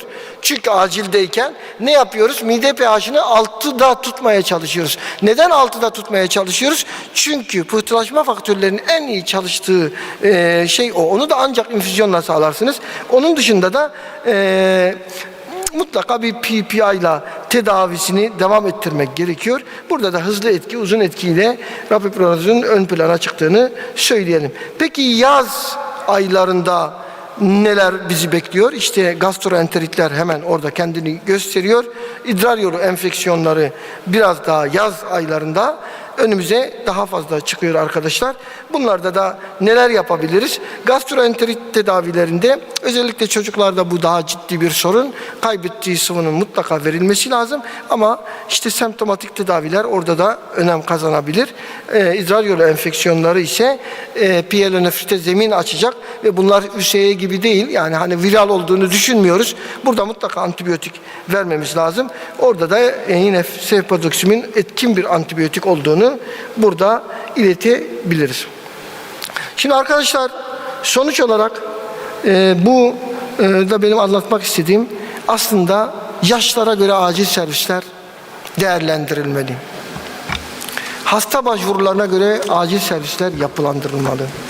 Saatlere göre acil servisler yapılandırılmalı. Ve hastalıklara göre de bizim eğitimlerimiz planlanmalıdır. Mesela az önce verdiğim örnek, biz kış aylarında koahla uğraşıyoruz. Yaz aylarında ortopedi vakalarıyla uğraşıyoruz. Yaz aylarında femur kırığı 15 gün ameliyat etmeyi bekliyor. Kış aylarında koah hastalarımız yer bulamıyor.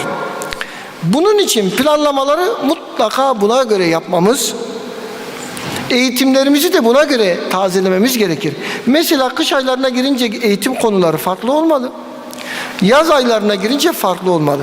En önemlisi idarecilerin bu konuda mutlaka bilgilendirilmesi gerekiyor. Acil servis dizaynının bu konuda güzel yapılması bize fayda verecektir.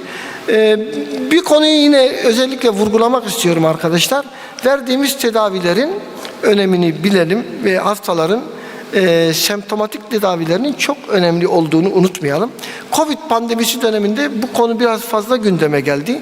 Şöyle düşünün, hasta geliyor Covid tanısı için yapıyor, test yapıyor. Covid negatif çıkıyor, eve gönderiliyor. Ama Covid negatif hasta niye sana geldi? Semptomu var. Semptom için tedavi yok. Çünkü Covid polikliniği ayrı. Orada ilaç yazılmıyor. Oraya git. 4 defa kuyruğa giriyor adam. Bu yüzden de semptomatik tedavilerde biz geri kaldık. Bunun bir alışkanlık haline gelmemesi lazım. Mutlaka semptomatik tedavilere önem verelim. Gerekli hastalarda antibiyotik tedavilerine önem verelim. Ve bu konudaki yaklaşımlarımızı da mevsimsel olabileceğini, yaşlara göre farklı olabileceğini bilmemiz gerekiyor. Bu sosyal sorumluluk projesi kapsamında da uydu sempozyumunda bana konuşma fırsatı verdiği için ve bu önemli konuyu gündemimize taşıdığı için Seltis İlaç'a ben çok teşekkür ediyorum. Soru ve katkılarınız varsa buradayım Sayın Başkan. Çok teşekkür ederiz Sayın Başkanım. Başkandan başkana diyor ya. Güzel sunumunuz için. Ben salondan katkı, destek ya da farklı bir şey olursa onları alabiliriz. Tam da bu kış öncesi bir dönemde kış hazırlığı diyor ya, kış hazırlığı açısından alert olmamız gereken hastalık gruplarıyla ilgili ve özellikle ülkemizin farklı bölgelerinde. Sinop'tan gelen var mı aramızda? Bir tane gelmeye yakalamışız. Bir acil uzmanı arkadaşımız söylemişti de Türkiye'de en yaşlı nüfusun olduğu şehir diye Sinop. Ne kadar doğru biliyorum da. Yani daha çok geriatrik hastaların ağırlıklı geldiği bir yer. Tabii böyle ülkemizde çok farklı yerlerde çok farklı hasta profili olmakla birlikte acil servisler tüm hastalıklar için her mevsimde zaman zaman farklı hastalıkların gelebildiği, başvuru yaptığı yerler. Dolayısıyla farklı deneyimler de olabilir. Salondan katkı anlamında, bu anlamda. Sayın Başkanım, siz tahmin ediyor muydunuz mesela en çok başvurunun 20-28 yaş arasında olduğunu, ki sizin yayınınızda böyle çıkmış? Evet. Yayını yaparken 20-28 yaş arası en fazla başvuru. İşte ben de onu diyecektim. Yani bölge bölge, şehir şehir. Şimdi ben Sinop örneğini verdim ama ülkemizde çok farklı. Mesela hakikaten önümüzdeki kongrelerde de acaba böyle bir şeyimiz olur mu? Bölgesel, atıyorum X bölgesinde şu hastalıklar veya daha fazla, daha yoğun karşılaştım. Türkiye çok farklı bir şey var. Heterojen bir yapısı var. Bilmiyorum, o çalışmada çok şeyim yok ama muhtemelen o şekilde. Evet. Evet, Hasan.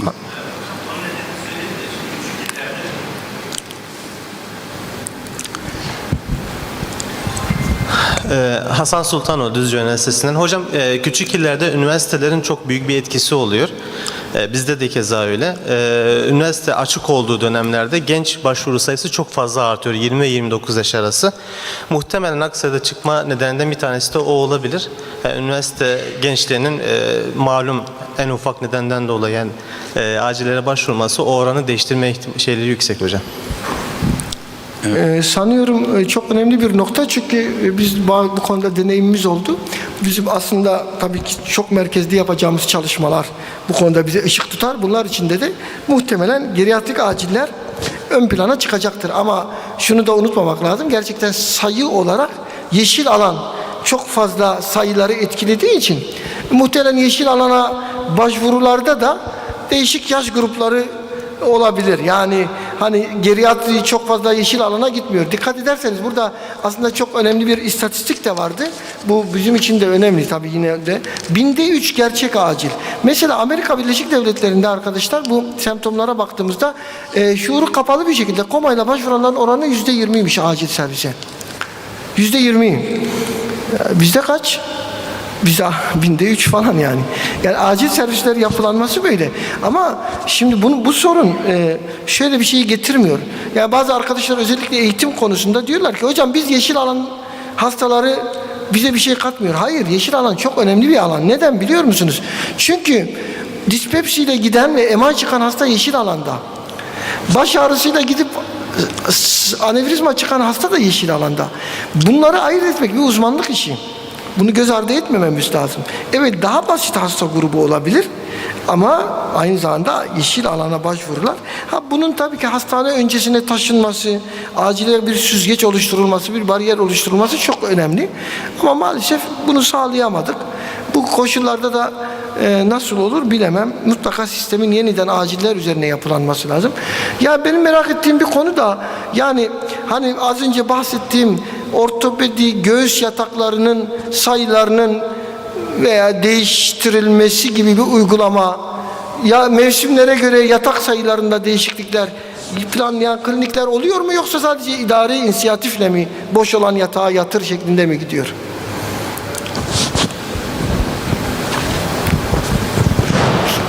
Hocam sizin yönetici olduğunuz birimlerde böyle uygulamalar düşünülebilir mi? Düşünülebilir. Şu anda birçok tahmin ediyorum yani salondan pek şey gelmedi ama farklı uygulamalar olmakla birlikte çoğunlukla acildeki bu yeni işte yönerge ve şeyden dolayı hastalar hastanenin uygun bir şekilde değil mi? Uygun yerlerine yatırılabiliyor bildiğim kadarıyla. O zaman hocam ya bu şeyler buradan birçok sonuç çıkartabileceğimizi söyleyebilirim. Yani bu istatistiklerin bize yol göstereceğini, bu istatistiklere göre yapılanma olacağını Mehmet hocam da sabah gösterdi. Bir tebliğ çıktı biliyorsunuz. O tebliğde 20 yıllık mücadeleden sonra kritik bakım ünitelerinin acilde yapılanması onayı çıktı. Sessiz sedasız bir devrim olacak acil servislerde. Bu çok önemli bir konuydu. Onu da buradan ileteyim. Hocam çekiliş zamanı geldi mi? Herhalde Çekiliş, en önemli zamanı çekiliş zamanı yani. Çekiliş zamanı. Tabii yürümeler de ödüllü değil mi? En son 1, 2, 3'e ödül var mı? Var. Tamam, herkesi bekliyoruz cumartesi sabahı. Ben hızlı yürürüm. Hızlı yürümenin bir faydası yok değil mi? Adım sayısı önemli. Yapma ya. O zaman adımları küçük atmak önemli. Adımları küçük atmak mı iyi? Pekala. Evet, çekilişi Mehmet hocamız yapıyorsunuz değil mi Sayın Başkan? Sunumun başında söylemiştik sürprizlerle dolu bir toplantı diye.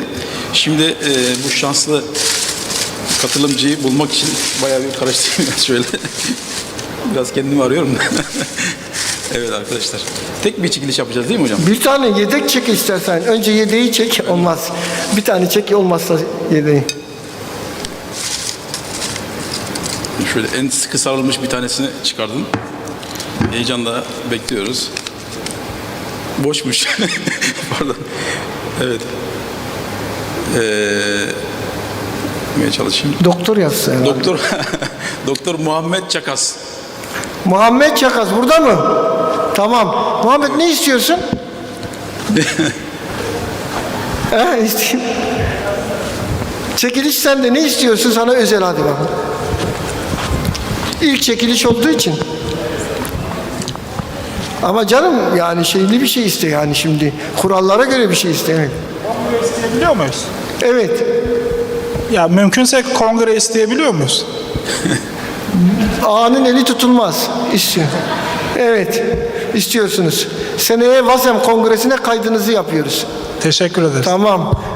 Not alalım. Bak unutturmayın bize o zaman. Menderes Bey'e ismini yazdır.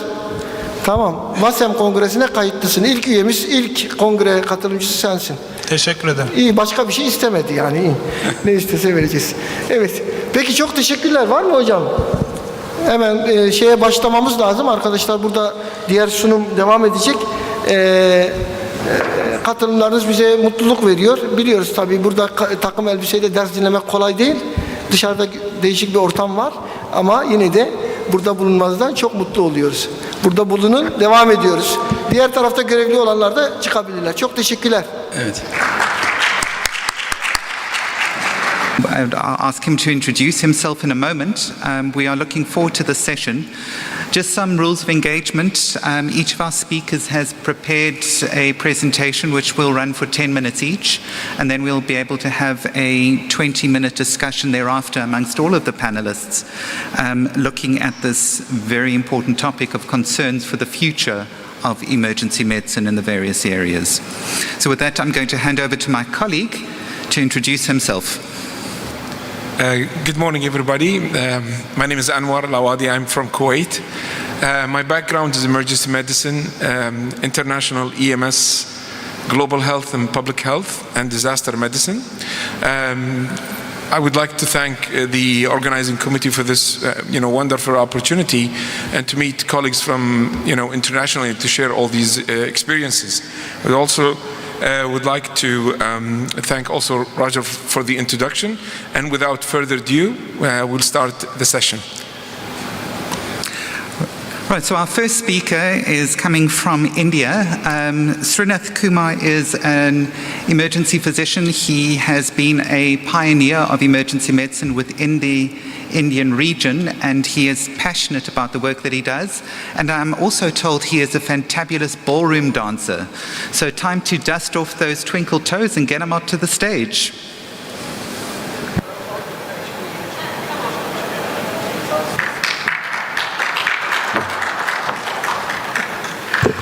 Thank you, Roger.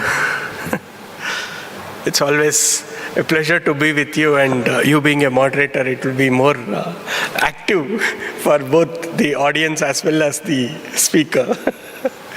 So, hi everyone. It's a pleasure to be on this platform, especially a special mention to our Professor and President, Dr. Basa Kanda, who is always a kind friend and an And what else to say? He's a great emergency physician who bonds everybody in the world. And he has brought all the 6 continents together to this forum. And he has made emergency medicine a true emergency physician, which he likes it. And not to waste much of time, so I'm being asked to talk about the future of EM in Asia and the concerns and how to mitigate it. So with this, I am Dr. T.S. Srinath Kumar. I am the group head of emergency services of a group of hospitals called as Yashoda Hospitals in Hyderabad, India, and also the treasurer for Asian Society and the International Federation of Emergency Medicine, and the chair for emergency medicine for the National Board of Examinations. So why is it important in Asia? We all know, because the population itself says both India and China put together cannot match anywhere in the world. It's almost like 2.6 billion, if I'm not wrong.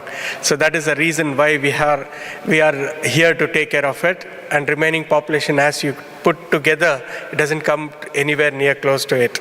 And the next one is the Africa, which my close friend will be speaking in the next few minutes.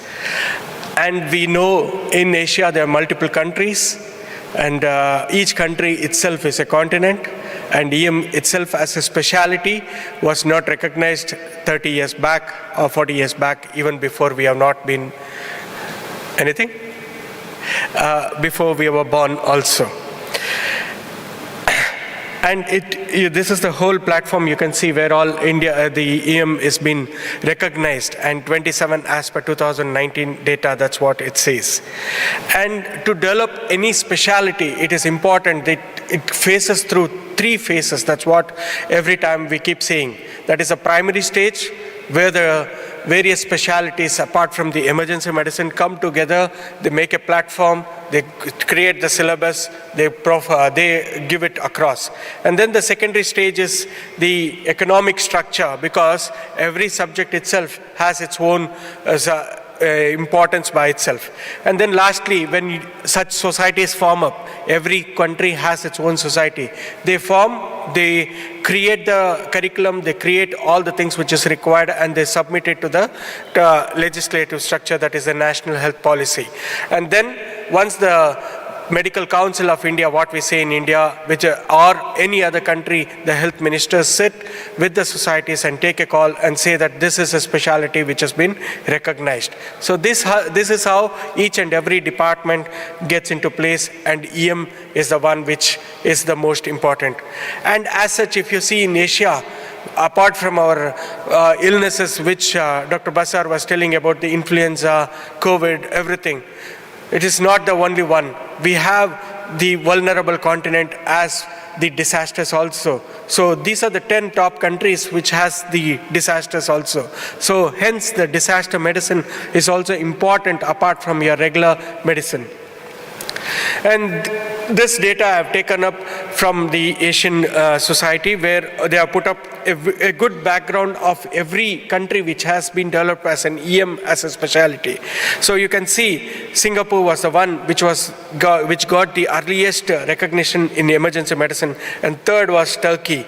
And you can see India is way low. It was only in 2009. And if you see the year of post-graduation and the National Society of EM established, it usually takes a 10-year, that is 1 decade.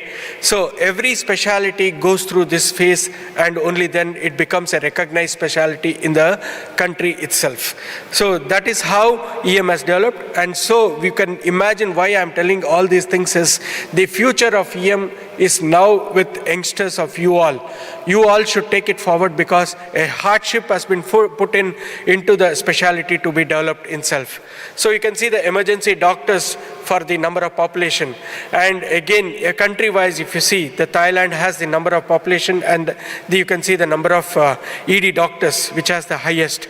And then you can see the Turkey, which is the 5th highest, having the emergency physician. Again, it's a great credit to the society, the EPAT, which is doing a very good work in the system. And then if you see the breakdown of hospitals with the emergency departments and the capability, again, you can see that Japan, followed by South Korea, Thailand, Taiwan, and again Turkey is in the number 6th position. And India, we could not get the data because not many emergency physicians are there. We could see only one in maybe in 10 million or per crore. That's how it is being going on as per the current data. And this slide will show you the whole of Asia, which has a emergency care systems for universal health coverage. And this is how it has been developed, and with this one slide we can see that how a tertiary care illness or an acutely ill patient or an injured patient which comes to the ED department and what happens in the ED department itself, and that is how the timeline, and that is where it is. And when I went into each and every country, it shows its own importance and its own problems which has been facing. And then the dispatch capabilities. Every country has a national ambulance system like 911 in US. So in our country, it started with 108 and it covers almost 32 states in the country, as well as we have extended our support to our neighboring countries like Sri Lanka and also in Nepal, where the whole EMS system has been maintained by the 108 ambulance service, which has been developed as a flagship of the government of India. So now coming to the real problems, what are we facing? We are facing a huge issues, and this overcrowding is not only in India, everywhere, every part of the country, every part of the world, every ED which is facing. Usually I see some of the displays also saying that the next patient to be seen in the emergency department will take 12 hours, 14 hours, 16 hours. Even in NHS, that is the main reason. When I was contacting my colleagues, many of my students are there, they were also telling that the next patient to be seen in the ED with a priority 4 illness will take about 48 hours or so. And the other major issue is the disease variability. India is such a diverse country. From north, it is in Jammu Kashmir. In the south, it is Kanyakumari. So in the north, it is the disease variability is extremely different. Because the temperature zones are extremely different in the north when it is in the south. So we see minus 12, minus 16 degrees. So there is cold emergencies, and down south the temperatures will go up to 45, 50 degrees. So you see in heat emergencies. So that is the variability. And then the accidents, then the disaster prone, whether it is accidents, whether it is natural disasters or man-made disasters. Everything is again different in culture. So in Myanmar, we all are aware that there is a military coup. So even the emergency departments are over-flooded with the injuries itself, so that the Myanmar country has been looking after. And recently in Sri Lanka, we all know that there was an emergency which was being declared, and so many of the EDs were shut down, and the ED physicians had to flee the country, and also some of them who are there during the COVID also could not be able to manage the situation. And of course now, post-emergency, they have come up with a good plan. They're taking the support of the WHO, they're taking the support of all the SAARC countries and developing back their nation into normalcy. In Philippines, we see now and then it is the disasters which is happening, hurricanes, the earthquakes, everything. So they are more into the disaster-prone area, and they are being taking into that considerations. And Nepal, we saw there was a major earthquake in 2017, and post-earthquake there was a COVID, and again there was a huge floods. So they are coming out of this apart from the regular illnesses. Because I am speaking about as an emergency physician, and we are all looking into what care we can take care of. That is how it has been looked after. And Russia, I need not say, there is a war zone which has been going on, and that is how it is happening. And with Pakistan, there are a lot of mass casualties apart from the regular illnesses. So they are recouping with the mass casualties which they are looking into. Middle East, it is the majorly, when I went into the most of the countries of the Middle East, the first and foremost is the heat-related injuries. Second is substance is next common thing. The third one was the orthopedic injuries, trauma, high intensity traumas. These were the main things which we could see there, and that is how it has been looked into. And then EM in Japan and Taiwan, the population is growing. So they are more into the geriatric age group, and they are looking into how they can cope up. Like in Canada, again, the geriatric emergency services are getting ready, and when the population grows, the more intensivity falls on the EM physicians, because we are not only able to take care of the regular patients which are coming into the EM, but we have to take care of the people who are grown up, because they are the one who expect all the care for them. And when it is there, to triage them, to look into them, and again to mitigate them is very, very important, because a subdural hemorrhage in the case of an elderly patient is not the same as a adult patient, because for them it's a regular thing, and when you take a CT scan and see that it is a chronic infarct which they have there rather than the acute infarct. Whereas in an adult which is the 25 to 45 years age group, the relevance will be entirely different. Like this, when you look into the airway for the geriatric age group, it is entirely different. So like this, they are developing their own skills which is required for the geriatric EM. And Singapore and Malaysia you can see that it was well-developed systems right away in the 1983 itself. As per the Western standards, they are growing up. And then there also the same thing, the geriatric age group is one which is getting into the picture. And lastly, we are in Turkey and we all know what are the issues going on. I saw yesterday, I saw today, what are the things is major is overcrowding.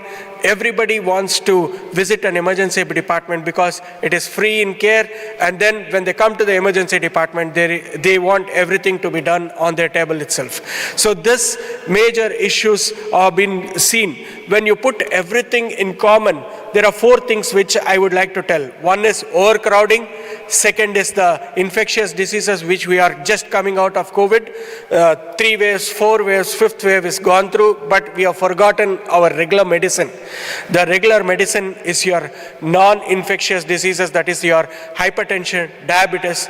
These are the 2 things and which is going in for the myocardial infarction and the stroke illnesses. So this 4, which is the non-communicable diseases, which is still a major burden for emergency departments. And post-COVID, we have seen a spurt in the cases of these 4 illnesses again. So that we have to overcome. And how can we overcome? There are 5 things which I always keep telling: A, B, C, D, E, airway, breathing, circulation, disability, and exposure. In the same way, it is nothing but we have to look into and mitigate our own plans. How can we do it? It's a very simple one. I just looked into A for aggression. Being in emergency department, we should be aggressive for the illness, look into the plan and detail it and do it. So B is for branding yourself, because most of the emergency departments feel that we are not being brandized, we are not being taken into consideration, we are not being looked into. So branding ourselves, like what Professor Bashar used to keep on telling in his communication skills, it's very important to communicate ourselves. That is what is C. So you communicate, you'll be in the top.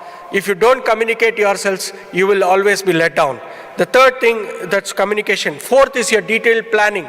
Plan is important. Conferences like this is important for every country, where you can sit down, plan it out for your country, mitigate it, and show it to the public that this is how an emergency department works and what are the things we are looking into the future.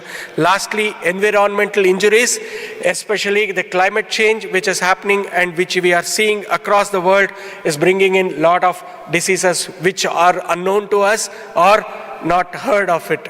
So with this, thank you very much, Dr. Bashar, and the whole team of EPAT, which is always keeping in team.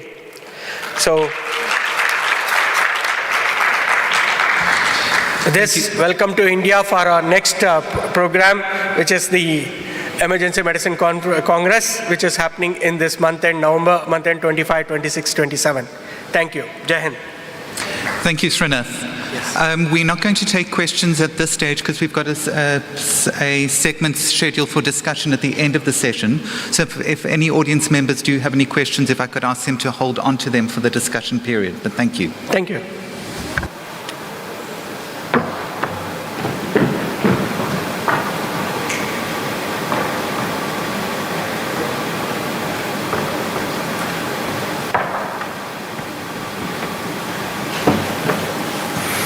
I've realized that I don't walk across the stage with half as much flair as Prof. Canlı does.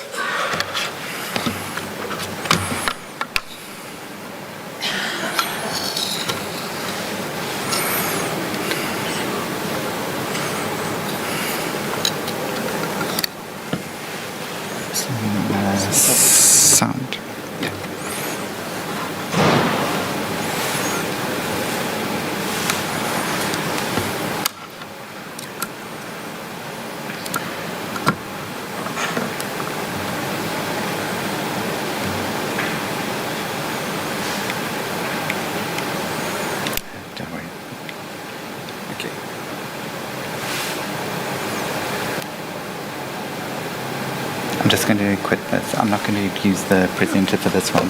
I've got my own one as well, so it's not a problem. But thank you.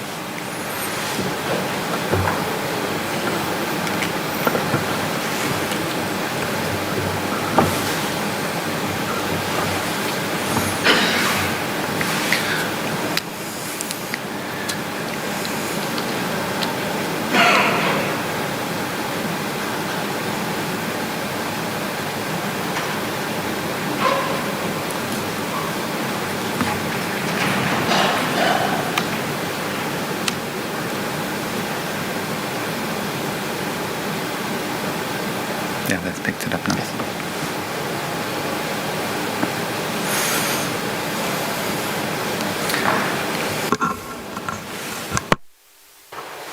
Right, thank you very much. As I said, my name is Roger Dickerson. I am quite frequent at this conference, and it's wonderful to be back here once again.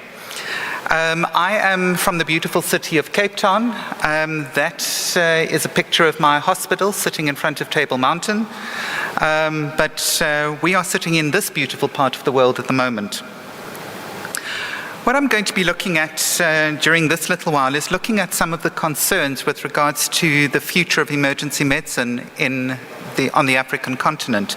And I'll be using some of the examples from South Africa and where they can be extended into the continent. Now, I just have to state from a declarations perspective is that I am an emergency physician.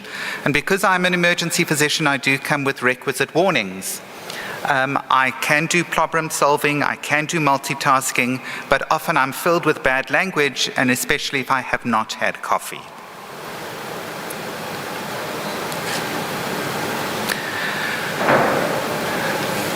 So this appeared in a newspaper recently.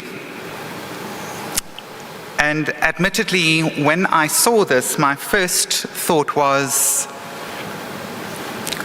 this at my hospital? When I found out that no, it wasn't at my hospital, I then started to look and I thought, only 3, knowing how much overcrowding is crippling emergency departments across the world. And then I looked at the waiting time of 12 hours and thought, in some instances, these patients are lucky it wasn't longer. But what really came to the truth was that it wasn't referring to emergency departments at all. And it was simply now that not only are there queues at emergency department doors, but there are literally queues to get to the summit of Everest. And I think that's the difficulty. We are all faced with large patient volumes. And you say, it's okay, we can handle this. It's okay, let me take a step back. Take a step back. So you do. And you take another step back. And another step back. And you realize these are the patients who are needing our care. And how do we, as emergency medicine, cope with this? And I think this is one of the big difficulties, is that if we don't cope with it, it's going to lead to death. And that is something that scares me. It's something that keeps me awake at night. It's not about the numbers of sick patients in my department. It's about the numbers of patients waiting to get into it, because they are really an unknown quantity. We don't know yet what's wrong with them, what their severity of illness is, and what we can do about it. So, if we look at most of our hospitals, I'm sure your emergency department looks like this. Squeaky clean, more beds than patients. Anyone? Certainly not like this on the African continent. In the African continent, this is what our hospitals look like, where we've got stretchers in hallways. And it's become so formalized that the stretcher positions are even numbered so we can find them easier. But let's take a step back.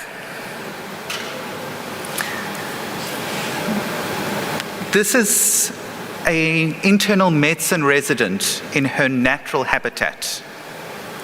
Okay? And I've got a photograph of an emergency medicine resident in their natural habitat.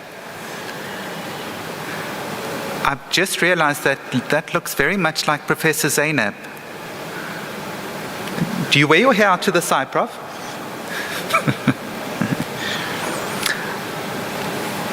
And the thing is that within the continent, we are very similar. So it doesn't matter where you are in the world, whether you're sitting here in Antalya or Istanbul, or going down to the other end of the continent, that continent that has been traversed has very similar problems to what is being faced all over the world.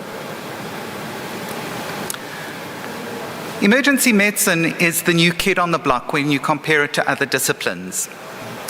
And as the new kid on the block, we tend to make mistakes. We go from being the baby, not taken seriously. We then become the toddler. And just like any toddler, we always want to say, sorry, I don't think the sound is coming through.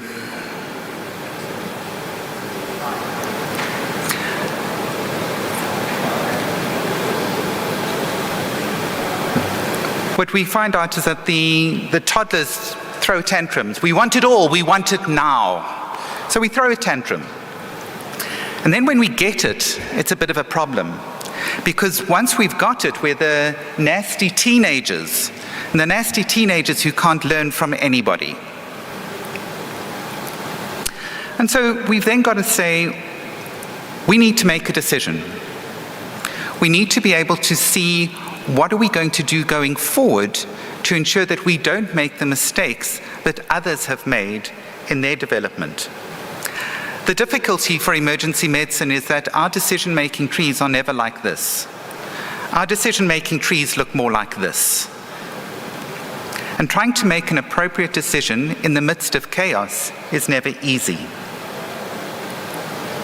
We hope that we will make the appropriate decisions, and when we do, we get really excited. But we need to learn from the others, how others have done it. So what now? As we've seen the development of emergency medicine from its beginnings, and we learned from other disciplines, we grew up alongside other disciplines to a point that we were able to stand up on our own 2 feet and become recognized clinicians within facilities. But in our own minds, we are more than that. We are literally often, with our toys, the superheroes of the health system. We are expected to manage all cases at all times. And admittedly, I do consider myself a superhero, but I don't look as good in spandex as others.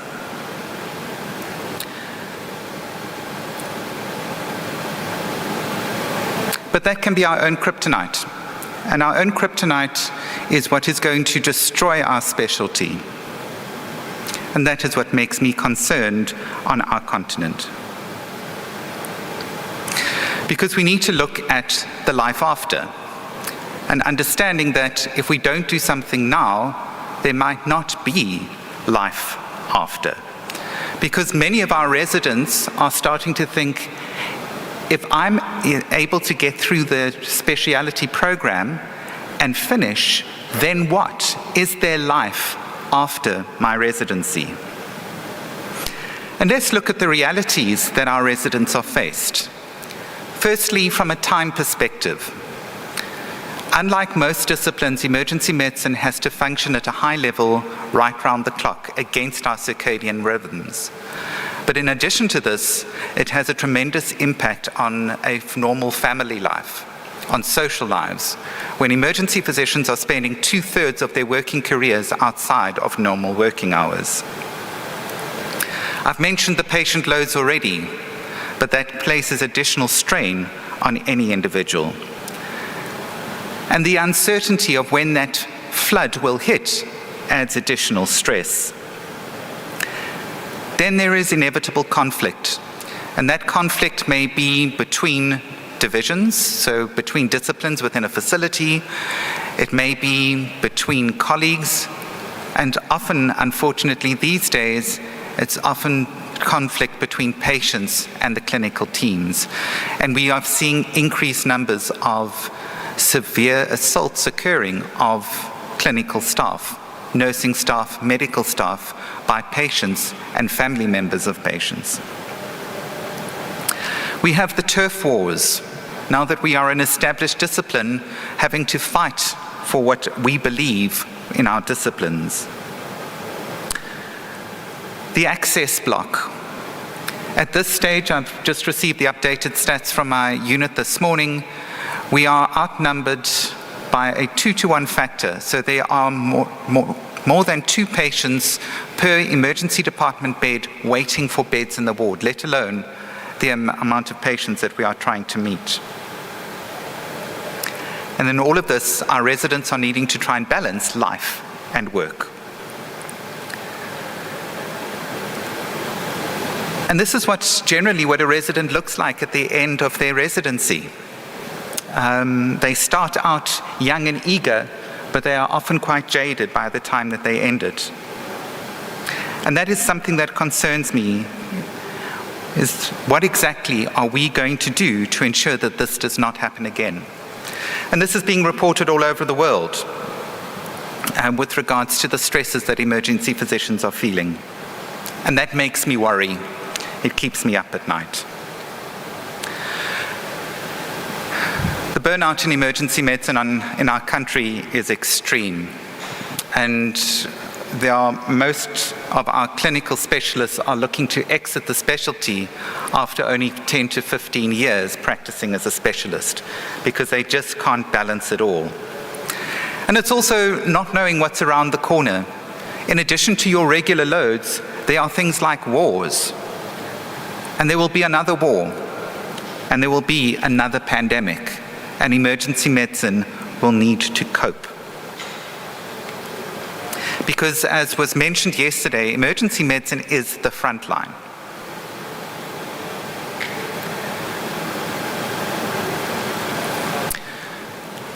Finally, within our continent, job security has become a greater and greater risk. With financial meltdowns occurring all over, there are often not specialist posts for our residents to go into once they have graduated. And because of this, we see that many of these specialists that we've spent a lot of resources training are leaving the countries and leaving the continent simply in order to put food on the table. It makes me worry. This photograph is quite a unique one. This was the night shift welcoming the day shift. And trying to impart their words of wisdom of what they'd learned overnight. So I've painted quite a bleak picture about emergency medicine on the African continent, that we are literally hanging on by our fingernails to keep services together. But it's not all doom and gloom. We are able to put band-aids on, and we can survive because of the spirit of emergency medicines. And what we need to ensure is that that spirit isn't extinguished. And this is when I start saying, I've spoken about the bad, let's talk about the good. So in South Africa, emergency medicine has just turned 20. It is almost an adult. But within the African continent, it is still a toddler in some areas, a teenager in others. But what has assisted is the formation of the African Federation for Emergency Medicine. It has helped societies get emergency medicine registered as and recognized as a base specialty. It is formed up by numerous national societies, and Srinath noted the importance of national societies in getting emergency medicine registered with authorities. But you can see across the African continent, those are the number of sites that there are now emergency physicians in place. And it's growing on a daily basis. What we're also seeing across the African continent is the sharing of resources. And these are not only from a financial perspective, but also from an intellectual one, where we are able to ensure that people have got a good training base, and residents are moved all over the continent in order to ensure that occurs. And then once they have been trained, they are assisted in the setup of more formalized systems in their base countries. And so there is hope. But whilst we are driving the development of emergency medicine in the African continent, we need to ensure that we are able to survive. We need to stand up for ourselves. And certainly we are not doing the greatest job in my neck of the woods. And so my last slide is just to say we need to keep calm and carry on, but perhaps not that calm. Emergency medicine thrives on the excitement, on the difficulty. We shouldn't shy away from it, but we also need to ensure that it doesn't damage us in the long run. We are not alone. We are not alone in South Africa. We are not alone on the African continent. Emergency medicine is a global force. And it's together that we are able to move forward. And it's together that we can survive any crisis across the world. And it's meetings like these that emphasize that. I apologize that the sound isn't coming through, but it is one of my favorite quotations from Winston Churchill, who said, "This is not the end. It's not even the beginning of the end. It is perhaps the end of the beginning." Thank you.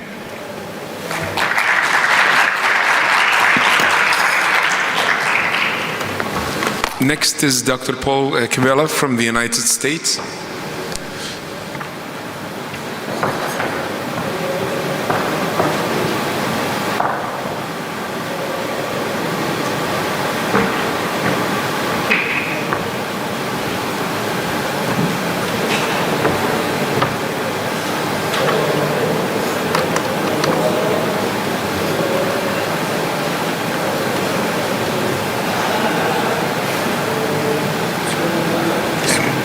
Next page. Okay, perfect.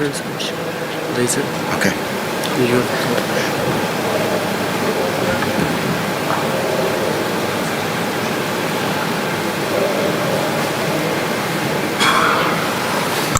Well, thank you very much.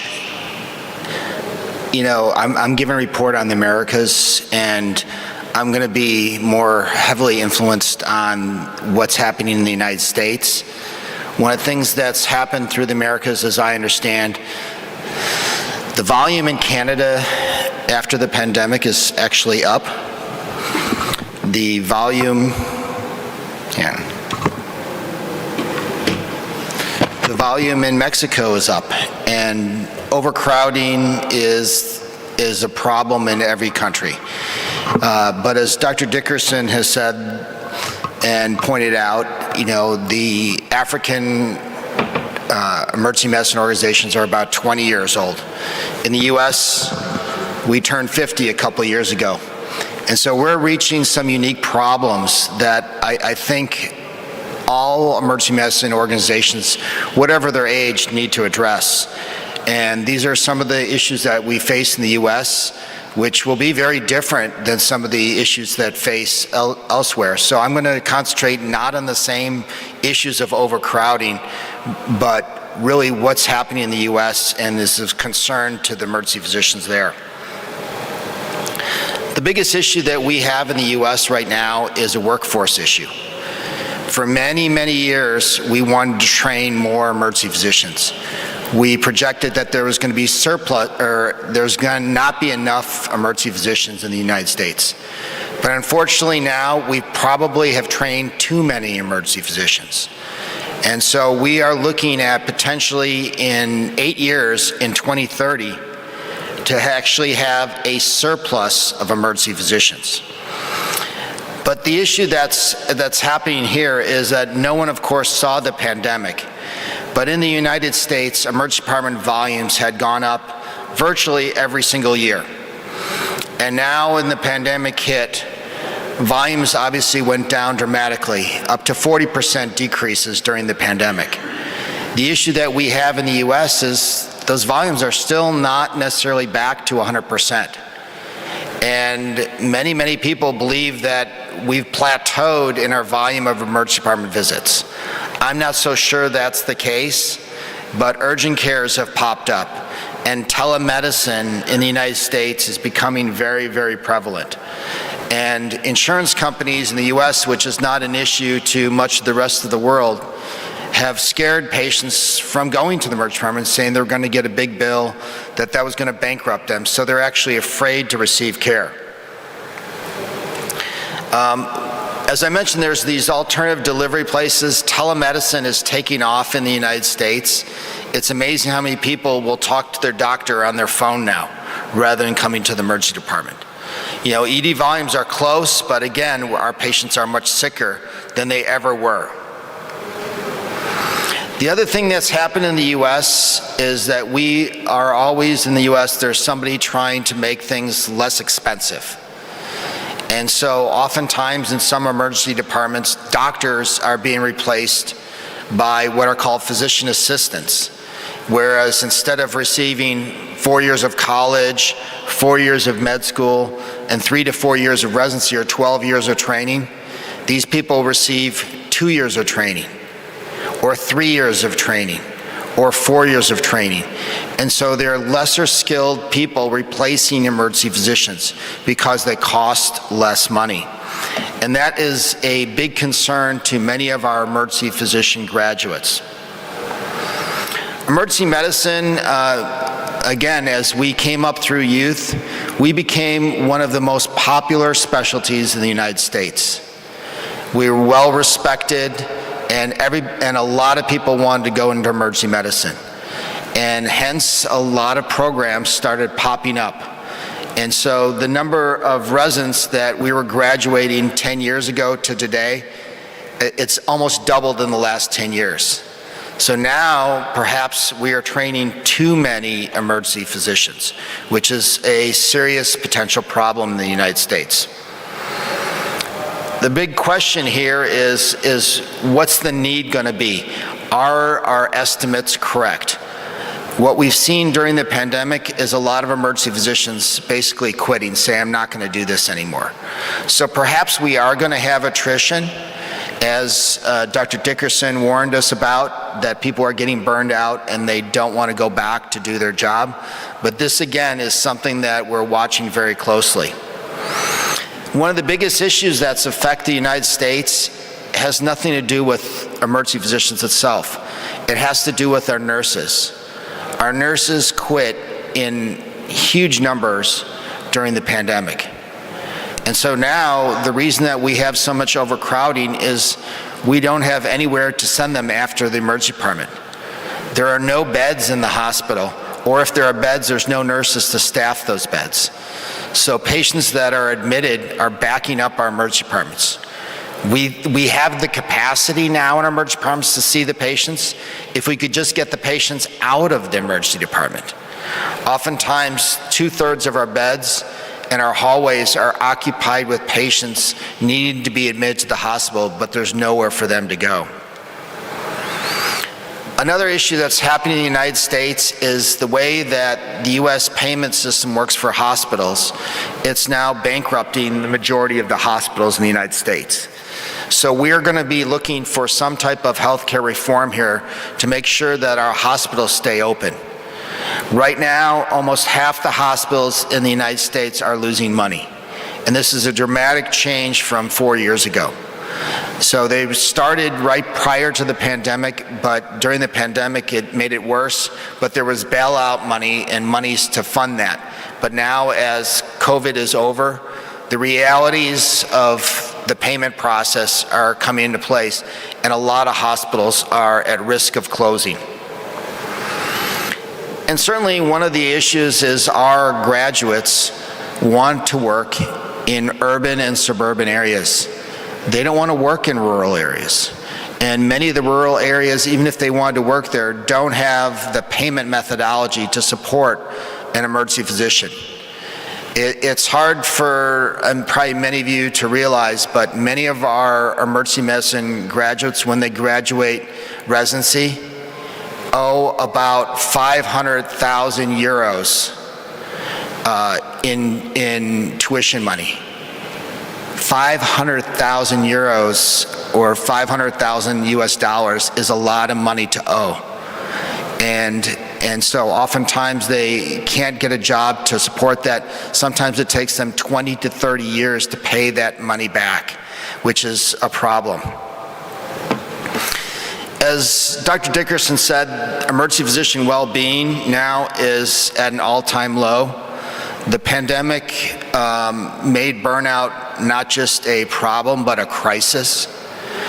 Many of our graduates are so stressed they have a hard time coming to work or functioning the way they used to function. This is something that we really need to work on, and I'll talk about some of the solutions that we are working on as we go forward that many of you may be able to take to your countries and employ so that you don't reach the crisis that we are reaching in the United States. The one thing that I think is important is to make firm estimates of how many emergency physicians and how many emergency providers your country needs. And where are they needed? Are they needed in urban areas? Are they needed in rural? And do you need to concentrate? Because the practice in an urban setting is very different than the practice in a rural setting. And are they trained the right way? Do they understand the technology that's needed? One of the biggest issues that we are working on here in the United States is to credential emergency departments, that not all emergency departments are equal, that there needs to be certain standards in the emergency department for it to be a high level, like a grade A, whereas something might be a grade B or a grade C or lower, or a 5-star, 4-star, 3-star methodology. But we are looking right now to certify to make sure that a 5-star emergency department is something where the doctors and the nurses feel safe, that they have the equipment they need, they have the nursing and support staff, that they have they enjoy their work there. Those are things that I think are important that I encourage many of you to look at is how to certify your emergency departments.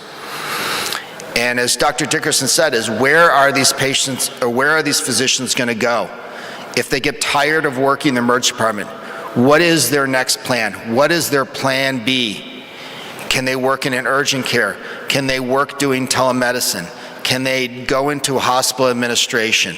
Can they do something where they still enjoy and practicing medicine, but maybe not in the emergency department? In the US, we're looking at other options for how and where emergency physicians can practice. We're also looking for alternatives to nurses. Can we provide additional support staff in the emergency department besides nurses? Are there some type of assistant that the physicians can get that will make their job a little bit easier and help them do the jobs that doesn't require a physician? Can there be scribes or people that fill out your chart for you? Can they get your information for you, set things up for you so it doesn't require the emergency physician to do those jobs? And again, to continue to figure out what are the items that are currently stressing the emergency physicians and how do we correct them? One of the things that I have said throughout my time as being in leadership in emergency medicine is emergency medicine is not a place, it's a specialty. I believe in the future that there will be less emergency departments in the United States, or at least certainly less hospitals. The question is how can you access that emergency physician and the emergency physician mindset? Can we do it via telemedicine? Can we do it mobile? Can we do it in urgent cares or very small standalone emergency departments that don't have a whole hospital behind them? Can we manage more of our patients at home if our problem is admitting them to the hospital? Can we send more of them home and monitor them in some way? I do believe that emergency medicine still does have a bright future, as Dr. Dickerson said. I think the pandemic and the armed conflicts, not just in some parts of the world, but in every emergency department, that we've all seen increased violence, that emergency medicine is the essential specialty of 2022 and beyond. And hopefully this will translate well, that we are the masters of the undifferentiated patient. And when I say undifferentiated patient, that's the patient that comes in with chest pain, or shortness of breath, or a headache that we don't know, it could be any diagnosis. We are the masters of anyone, anytime, soon any place, and the masters of doing more with less resources, less time, and less information. As I said, few have seen the challenges of the pandemic and the armed conflicts that we have, but we were there central in managing the front lines of the viral pandemic and still with traumas when nobody else really wants to do that job or is able to. And we managed not just injuries and illnesses, but we also hold patients' hands and comfort families in their greatest need. In my opinion, emergency medicine is still the greatest specialty, and I look to all of you to help solve some of these problems that have been created over the time, probably some by my generation. But I believe the future of emergency medicine is bright in the US, in Turkey, and throughout the world. Thank you very much.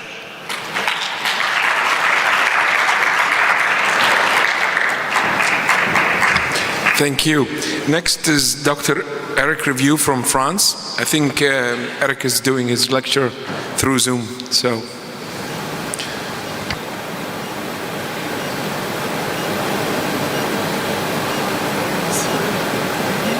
Hello, everyone. It's a great pleasure to see you. I'm very terribly sorry not being with you because I have a lot of friends in Turkey, Roger, Paul Kivela, and it's a shame I won't be with you. One of the things is you discuss about a lot of things about the problem that we are facing, so we'll try to exchange. Can you see my slides now?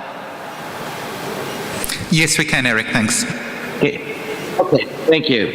So let's take an overview of the situation about in Europe, not only in France, but in Europe. One other thing is, so I'm regretting not being with you because we have some friends, and emergency medicine is also that it's more than friendship, it's sharing experience and sharing a lot of things we have in common.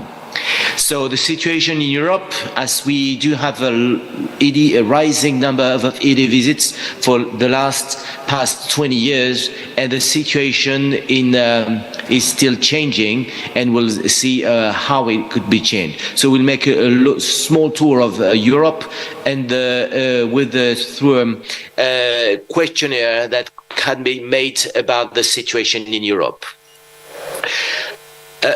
You want to know how is the emergency department asked to the nurse, asked to the patient. In this study, we asked the European nurse how they can rate their own hospital and their own departments. And in these departments and these in Europe, nurses said that the quality of care is really low in Ireland, it's really terrible in Greece, and it's different in Switzerland. They have the feeling that they treat quite well patients, and as you see, the burnout situation is quite high, not in the Netherlands but more in Greece. The job dissatisfaction is really high in Greece, so they want to leave, and mainly nurses want to leave. And as Paul Kivela said, it's exactly the same situation after the COVID. So we have less than 1/3 of US nurses want to quit their job. It's exactly the same in France, and mainly in a lot of countries in Europe. If we compare in this study the situation in Europe and in US, it's exactly the same situation where the job dissatisfaction is really quite high now and is very similar Europe to US. So we don't have a lot of difference about that. And when you focus on Europe, it's really a poor quality of care that globally that comes through from the nurses, and the situation of burnout and job dissatisfaction is quite high. When you compare to, as Paul Kivela said, it's exactly the same, and we are facing this situation now everywhere. When you look for in detail for some European countries, as you see, the worst situation for now is still in Greece, and we have a lot of colleagues from Greece just telling us that it's really terrible. They have a lack of nurses, lack of beds, job dissatisfaction, and a lot of doctors, they want to leave.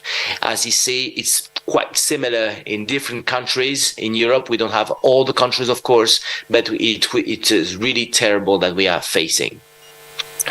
The situation is better in the north of Europe, in Finland, for instance, and why not in Switzerland? But that's globally just the exception that we are seeing.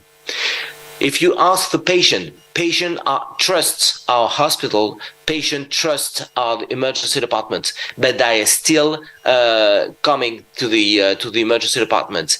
And patient just when they we ask them to rate the hospital, it's exactly the same analyze that the nurses. They are very low, they trust, and they don't trust in Spain. They are quite, they trust the hospital in Finland, and they will recommend the hospital, they won't recommend the hospital in some country. They recommend in Switzerland, they don't want to recommend their hospital in Greece. So as you see, patient and nurses are saying exactly the same, with they are quite focused quality care, and the patient satisfaction is really quite low everywhere. So there are a few differences between to summarize between the countries. But we see that even when you pay much more nurses, it's not enough to change the situation. Ireland and Finland report the high level of quality, but the national level are really different from a country, for place to place.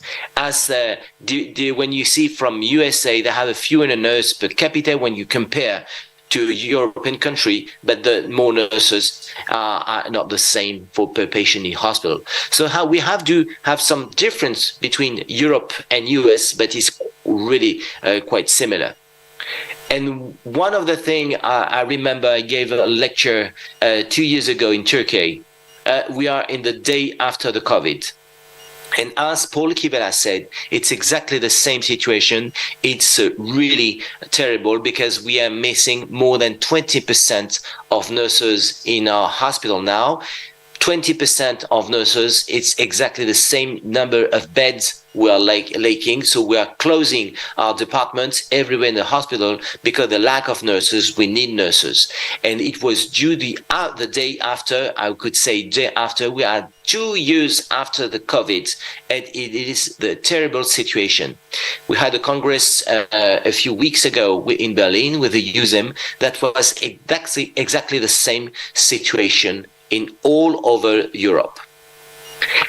When you look at the old data about the situation, number of physicians, not a problem of number of physicians. I'm quite glad to see that they have a huge number of physicians in US. It's not the point in Europe, because a lot of emergency departments don't have enough emergency physicians. So we are trying to find other specialty could work inside the emergency department. It could be family doctors, it could be internal medicine, it could be geriatrics. It's one of the main concerns that we should have in our emergency departments.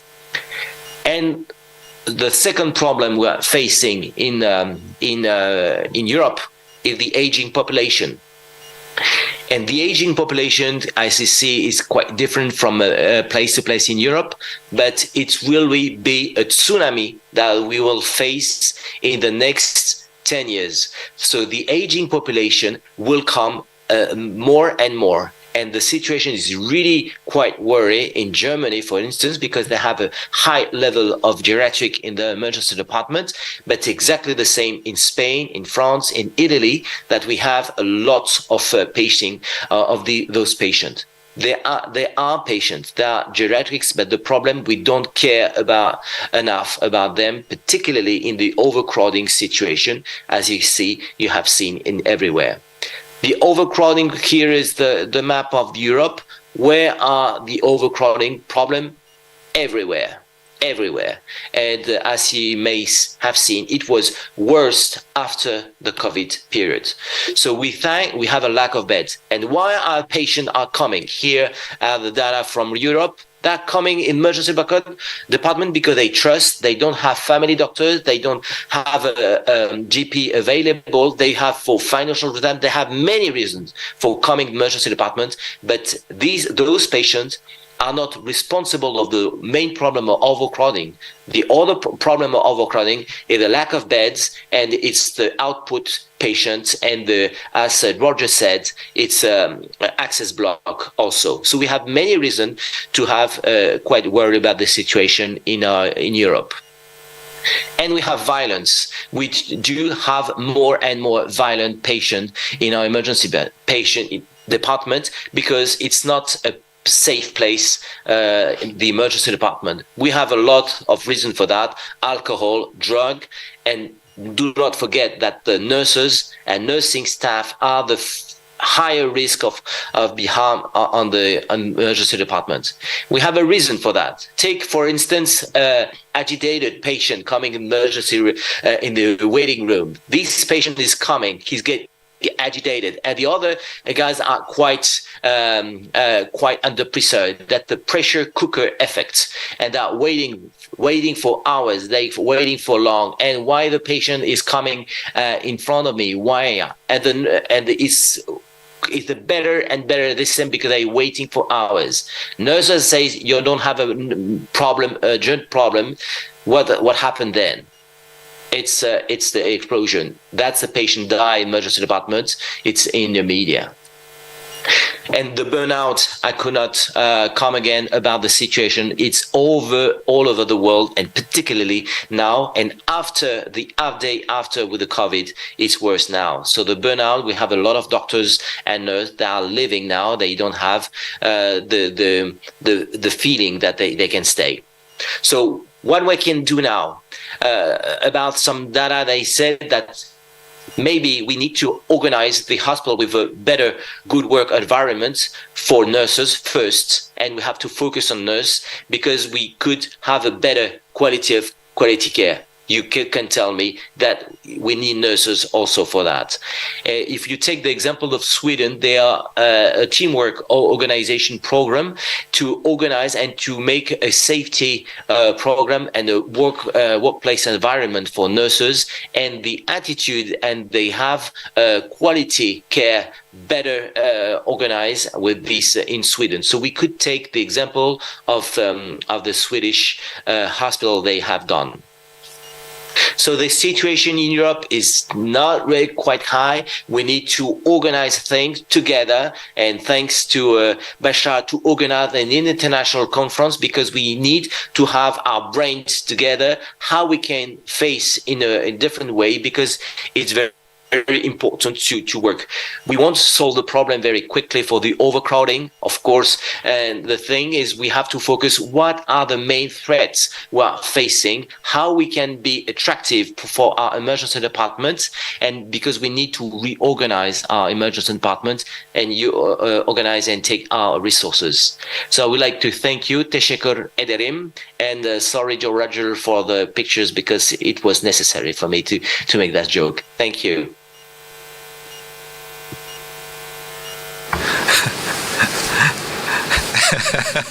Eric, thank you. And that brings the formal presentations to an end, but we've now got an opportunity to involve each of the speakers with regards to a bit of discussion. If I could just ask Paul and Srinath if you are still in the room.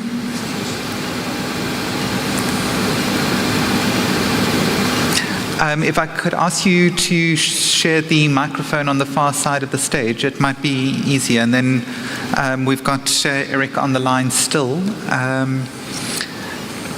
So, first of all, Paul, I want to say, thank you for training so many emergency physicians. Can you export? The question is, can we export some of our emergency physicians? Interesting you ask that. A lot of our younger physicians want to work elsewhere. And I think conferences like this are something that, I've talked to Dr. Abdel Balou previously that he wanted to come and work more in the U.S. I think we need to look at how we can open our borders for physicians. I think it'll help not just to unload some of our U.S. workforce, but I think in exchange of ideas, I come and I learn something from Dr. View and Dr. Dickerson, you and my Turkish colleagues, and every single time I come to one of these conferences. So I think we really need to look at that, and I have to tell you, if you're looking for American emergency physicians that are well trained, I think it's a matter of putting that out there and making sure there's a mechanism for that to happen. A lot of our physicians are young and incredibly intelligent, and many of them speak other languages as well. So I think there's that potential. I was actually also referring to there are existing programs. I know the global emergency medicine programs like out of UCSF have been doing great work and assisting with setting up emergency training programs. So whilst it's a bit of a flippant comment on my behalf, I think there's already some of that in place which has been well used. But I think your comments regarding almost an international force of emergency physicians that can respond where there is need is probably a good thing. What we don't have, and it seems to be going all around the world, listening to what Eric had to say, and yourself from the US, and certainly from the South Africa and the African continent, is what are we doing about emergency nurses? Because that seems to be a global critical situation. If I can bring Eric in there, what ideas would you have to try and keep nurses happy on the one hand, skilled on the other, but still be able to manage the patient workload that we are all being faced with? That's a great question, Roger, because when we ask the nurses, and after COVID period, they want to change the job. They don't want to be a nurse anymore. So that's the main concern, that we can focus on it. And we asked and we talked many times to the nurses, and they say it's over. We had a discussion with colleagues from US. They said exactly the same point. I don't know why, because they have the feeling that maybe they're scared about that, but they don't want to work anymore in the same situation. So to be attractive, of course, we could talk about the salary, but it's mainly working condition, training, and training our nurses, and maybe having a new perspective for nurses. For instance, we are working on a program in France to have the equivalent of the nurse practitioner we didn't have for 20 years. And so we are starting a new program for nurse practitioner training, for a 2 years training program for nurse. So maybe it could be a new job to be attractive for nurses. Thanks, Eric. Roger, one of the things that we are looking at in the U.S. is that nurses in the U.S. take about 3 to 4 years of training.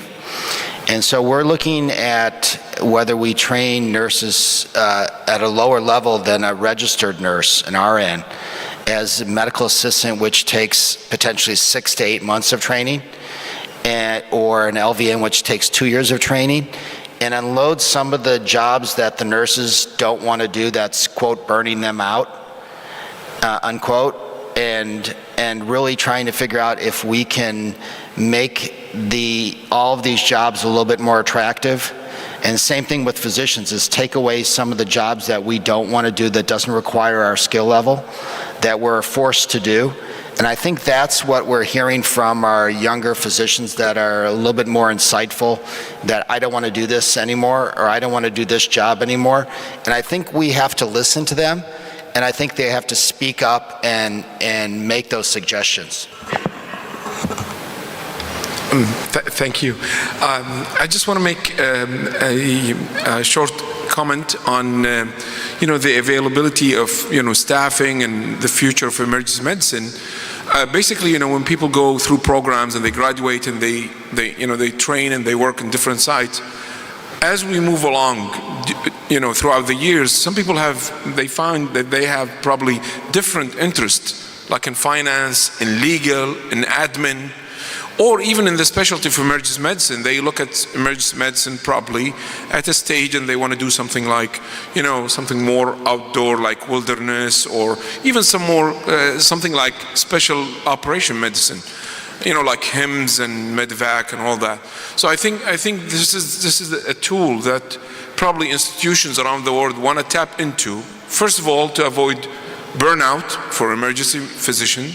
Second, to explore other skills that an emergency physician or an individual or a nurse or an EMT or a paramedic has at a stage that he was too busy during his residency or the first few years of establishing himself, is actually to have probably an international umbrella to train people like that and put them in a more probably accredited programs. Not only this will feed back into emergency medicine and disaster and a global event, but it certainly would probably have a better response in terms of disaster like flooding or pandemic, or even unify the scope for payment, for example. And that's just a thought. If I can pick up on two things, I think there's been some really great points made. So in our nursing system, we already operate on a 3-tier structure where the RNs are the chief nurses. We have nursing auxiliaries and staff nurses, which range from a year to 2 years to 4 years of training, and then there's specialty nurses on top of that. The difficulty that often comes is that from a financial perspective, the hospitals see that why would they need to have any registered nurses, because the physicians can take over that role and then you're paying a lower salary. So we found that we've not gained much from that. And with regards to, I think it's an amazing thing to be able to allow staff to develop in areas of their interest. The difficulty often, and I'm sure we've all sat when you're running departments going, yes, I want to support an individual, but in supporting that individual, I could threaten the rest of the team. And that is often the difficult tightrope that we are needing to walk. I am also quite staggered that there are more graduating emergency physicians in the US than there are on the African continent. And that's you graduating those numbers each year. But it brings me to my second question for you, Paul. You've stated that emergency medicine in the US is 50 years old. It's one of, or not the oldest country, or not the oldest country, shall we say the grandfather of emergency medicine as specialties globally. So it's something that we've not faced before, is looking at how can emergency physicians work until retirement at a pace that is often required in busy emergency departments. And the natural progression has always been into leadership or academics or something like that. But do you think that emergency physicians can be a pit doc till the age of retirement or death, whichever comes first? And I do note Lewis has got a question, so if I could ask Paul to answer that, and then I'll take conclusion. I think, Roger, this is a great question, is can you be a pit doc until your 60s. I have to tell you, I've worked alongside a lot of the physicians that I worked with were 60 plus. And I have to tell you, it's a more difficult job as you get older. I'm looking into the audience, and when I was 20, 30, 40, 45, doing a night shift was easy. It's more difficult now that I'm in my mid-50s. And I still do them from time to time, but they're much more difficult than I recall them being when I was younger. So I think the issue here is there probably needs to be some type of seniority for the older emergency physicians, that they work less nights. And so I think that is probably the best solution. Maybe they work a few more weekends and a few less nights. I think that seems to be the right mix. That also takes off a little bit of the younger physicians that have time with their kids during the weekends. So I think that's the mix right there. It's, not a perfect system, but I think that's how I would address it. Thanks. You've got a microphone. Great. Thank you. Hi, I am Carlos from Mexico. They are the grandfather, but we are the second one. We have 37 years, and we had 37 years of emergency medicine in the world, so we are the second one. One of the things happening in the emergency medicine is that we need to tropicalize the emergency medicine in different countries. Every country has its own problem. So if you try to compare with the United States or with France, they have problems for the States because the medicine practice in the States is defensive for the States. If they don't do it correctly, they sue, and they have big problem for this. So I think the emergency medicine, I see the evolution for the 37 years. So at the beginning, like Paul said, we have less tools and we resolve the problems. Now we have a lot of tools and we make more mistakes.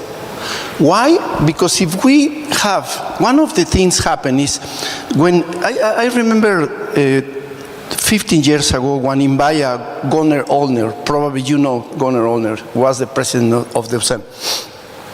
At that time, he came to Puerto Vallarta in Mexico and he said, well, now in Switzerland, we are closing the emergency room. And say, you are closing the emergency room? We are overcrowding all the time. How you can do that? So, because they start to organize long time ago.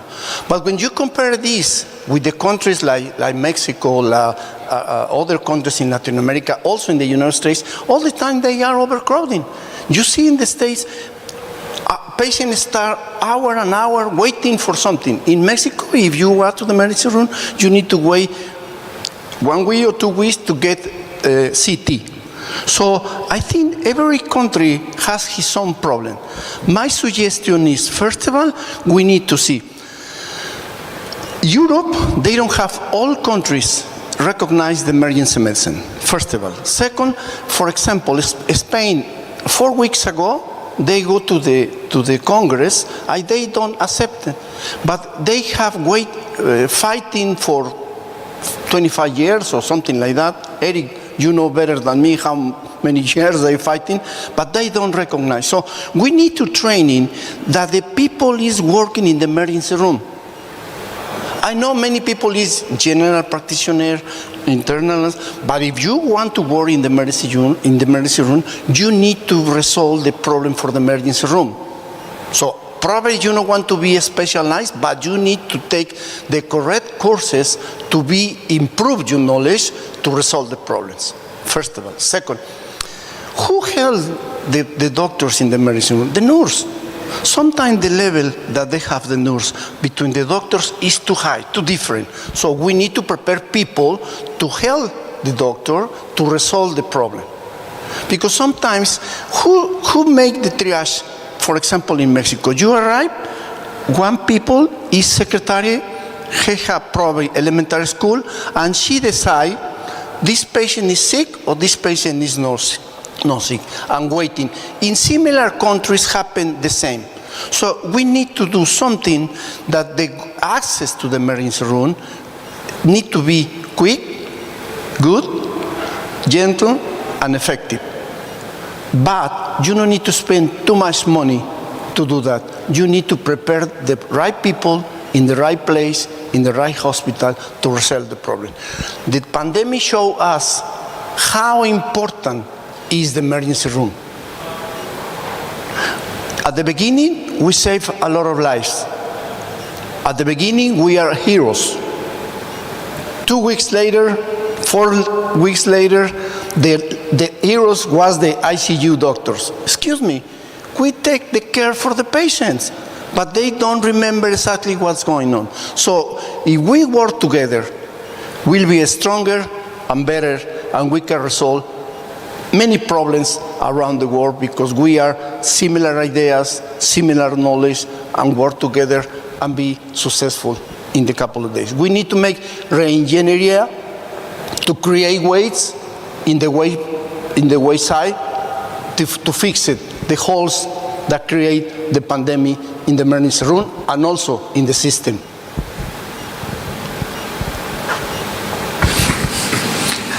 Carlos, thank you. I think there's some, if I can pick out some very important points that you've made, is that I call it the hero to zero phenomena, and it's something that we face in emergency medicine all the time. And you've encapsulated it well with how it applied in the COVID response, is a hero 1 minute and a zero the next. The second, I think, is the way that emergency centers, emergency departments are being used by the population is often a reflection on the expertise that are perceived to be there. And it's something that's being picked up by Eric in his presentation and by Paul and Srinath, was that we are seeing an increase in the number of emergency department presentations in favor of other areas within health systems. And that may be from a financial perspective, it may be an availability perspective, but I think a lot of the time it is seen as an expertise. If they go there, they will get the problem diagnosed and sorted because that's what emergency physicians do. There's also a perception that they will wait less time, which I don't think they've, certainly if they've sat in my waiting room of my emergency department, that's certainly not true. But thank you for your comments. I think some very valuable input made there. Sorry, could we have the mic back on there? I can't hear you. There we go. One point more. When you're talking about the retire, you need to think about it. What is the period of the time for the sport guys? For example, Messi, Cristiano Ronaldo, Jordan, they have one period of the time. 37 is all. Like Paul say, when do you try to work in the emergency room? I think the best time to work is at the beginning, 20s, 30s, 40s.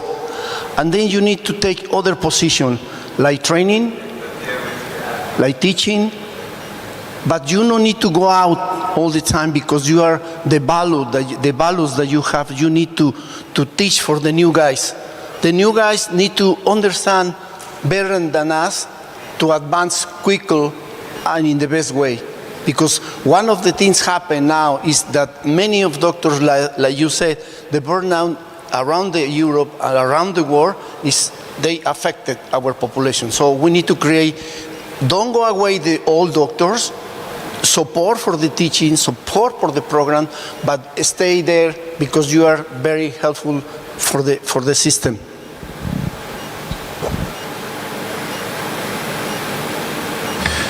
All right. Any more questions? May I add a comment? Yeah. Yes. Go ahead, Eric. Yeah. A quick comment about to summarize what you said, and I agree with one main point that Roger said. We are always on the front line, and emergency medicine the creation of emergency medicine was in 1974 in UK, and then in Ireland and USA. And that evolution of emergency medicine are still the same concept. We are on the front line. When we create the pre-hospital EMS in France, it was just because we had a lot of road traffic injuries and we have patients dying before they come in emergency department. It's not the problem anymore. We reduce to 10,000 to 2,000 patients who die for road traffic injuries. But the main thing we have, with the exception of India and China, they still have a lot of concern, and Turkey, about the road traffic injuries. In Europe, it's mainly medical problems that are coming through emergency departments. But the thing we are facing for now is we still are pioneer of emergency medicine, and we live day after day a new concept. Take the example of the COVID. No one in the room, and no one like myself, have faced the pandemic like that. We were the first to face that, and we deal with that, and we try to organize. So emergency medicine is also to adapt our system to the disease that like we have, and we will have to face it. And I agree with Carlos Garcia, as he said, that we do have a lot of things in common, but we have to adapt our system on our own system of our own country, because we have a different concern about the system. I will be really lucky to take the example of the emergency physician in USA. I would love to have a huge number of emergency physicians in my department, but we don't have, so we try to find some issue for that. But that's very interesting talk we have together, because I think we still are pioneer of this creation of the specialty. Thank you. All right. Thank you, everybody. Thank you. Enjoy lunch. Thank you, guys. Take care. Thanks, Eric. Bye-bye, Eric. Bye, friends.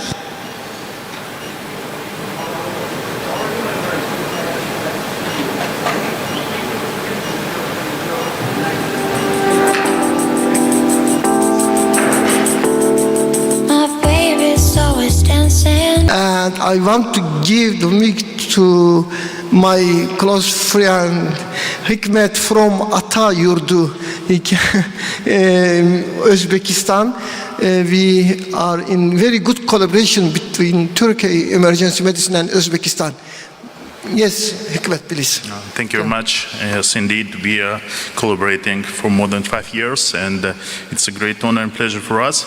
It's quite challenging to start after lunch session as usual, and this is an endless battle of curiosity with physiology, but nevertheless, let's start.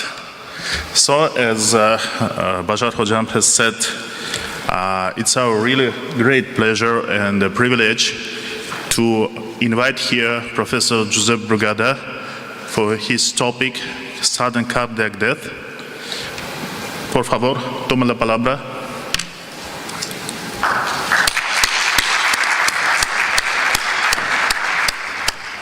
Thank you very much, Dr. Andarov, Dr. Kanderberry.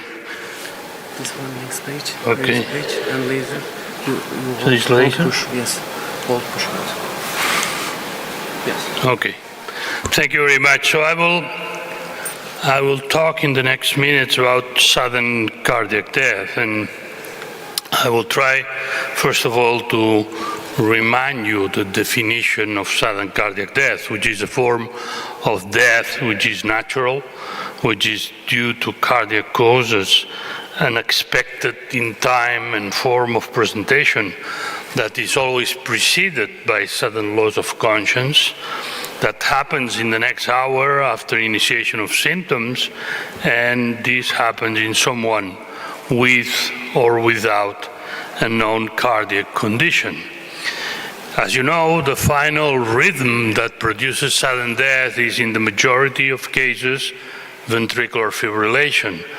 But there are other rhythms that might lead to the same situation, which is the asystole, complete AV block, or electromechanical dissociation.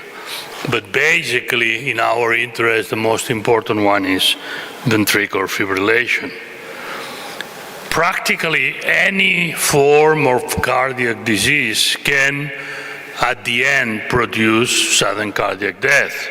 But basically, we are dealing with ischemic causes, with myocardiopathies like hypertrophic, dilated, or arrhythmogenic, but also some electrical conditions like the long QT, the short QT, Brugada syndrome, but also other conditions like the postoperative congenitals, cardiac amyloidosis, etc. All of them at some moment can produce sudden cardiac death.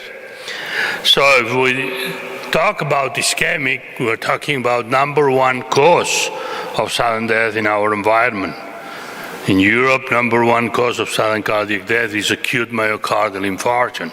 So during the acute phase of the myocardial infarction, the cells get with ischemia, and they complain about this ischemia by having pain, but also by producing ventricular arrhythmias that can produce ventricular fibrillation and sudden death. So if we want to fight against sudden cardiac death in our environment, we have to fight against acute myocardial infarction and prevent acute myocardial infarction. When we are dealing with patients that have already gone through an acute myocardial infarction and have survived the myocardial infarction, in the chronic phase of the myocardial infarction, there is also a risk of having sudden cardiac death because of the occurrence of electrical circuits in the area of the myocardial infarction. The bigger the myocardial infarction, the most chances that during follow-up ventricular arrhythmia or sudden death might occur. Although in the last years we have learned that it's not only a matter of the size of the myocardial infarction, but you see here that a small myocardial infarction, very homogeneous, is a non-arrhythmogenic scar, but also a huge myocardial infarction, but very homogeneous, it's also non-arrhythmogenic. On the contrary, you can have a small myocardial infarction which are very inhomogeneous, or large myocardial infarctions, very inhomogeneous, which are really arrhythmogenic. So the point is that probably in the future we'll be analyzing the risk of sudden death in a patient post-myocardial infarction, not only because of the size of the infarct, but on the quality of this infarct and the survival of cells producing an inhomogeneous scar, which is more prone to arrhythmias than an homogeneous one. When we're dealing with dilated cardiomyopathy, we're dealing with probably what has been called the pandemic of the 21st century, because the increase in the number of patients suffering from cardiac insufficiency, dilated cardiomyopathy, because of the increasing age of the population, increasing risk factors like hypertension, diabetes, obesity, etc.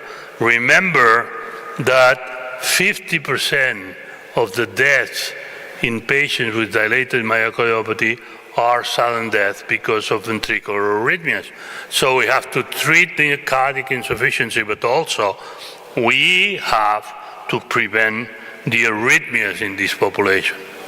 When we're dealing with hypertrophic cardiomyopathy, here we are dealing with a genetically determined disease that produces a hypertrophy of different parts of the muscle, and this hypertrophy produces arrhythmias, many of them ventricular, many of them polymorphic, and many of them lethal, that might kill the patient by sudden cardiac death. And remember that hypertrophic cardiomyopathy is the principal cause of sudden death in patients younger than 40 years of age, especially sport practitioners.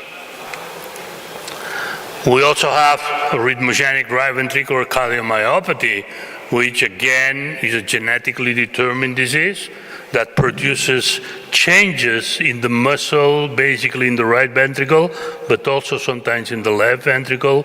And these changes produce the occurrence of islands of tissue in this muscle, being the basis for the occurrence of ventricular arrhythmias and sudden cardiac death, again in young population and again in sport people. However, there are a number of patients, around 20%, who had sudden cardiac death but do not present with a structural heart disease. They have a normal heart, and these are the patients like this one having ventricular fibrillation but a completely normal heart. In the last 30 years, we have learned about a new category of diseases that was unknown to all of us 30 years ago. That's what we call the channelopathies. And the channelopathies are the long QT syndrome, the short QT syndrome, the Brugada syndrome, catecholaminergic polymorphic VT, or malignant early repolarization. All of them are diseases that were unknown to all of us 30 or 35 years ago. And we understood that by looking very carefully at the electrocardiogram, we could identify some signs in the electrocardiogram that were explaining us that something was wrong in this heart, electrically speaking. Why we call that channelopathies? Because these are diseases which are familial, so they are genetically determined, but affect the channels that regulate the flux of ions across the membrane. And these channels, if they have a mutation, they will not work properly, and they will produce some signs in the electrocardiogram, but also might produce some electrical gradients in different parts of the heart, these electrical gradients leading to the occurrence of ventricular arrhythmias and sudden death. This is a patient with a long QT. Please look at the very prolonged QT interval, 640 milliseconds, corrected by the frequency at 584, extremely prolonged QT interval. When we have this type of ECG, and this ECG belongs to this lady here, you see that 7 members in her family have died suddenly because of the prolonged QT interval, and she was the only survivor in this family. So it's a very, very malignant form in this family of the long QT. This is a patient with Brugada syndrome. Look at the ECG, which shows this ST segment elevation in right precordial lead, simulating a myocardial infarction, which he has not.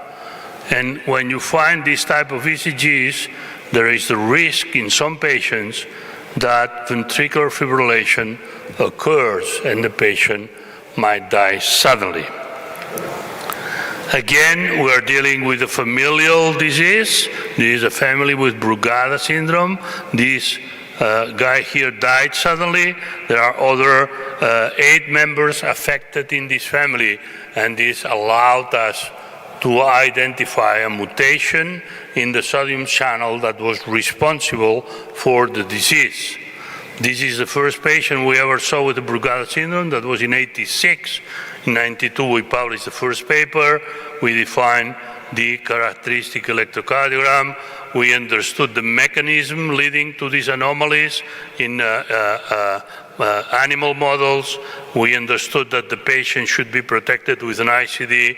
We could define in 1998 the first mutations in the families with Brugada syndrome. In late 2010, we could, for the first time, do some ablations in patients with Brugada syndrome in the epicardium, and certainly the future will tell us how to change the genetic defect in these families to normalize everything. Look, that it took 30 years to go from the initial description to the actual reality in the patient with Brugada syndrome, and we have learned a lot, we have advanced a lot in how to diagnose, how to risk stratify the patients, and how to treat the patients.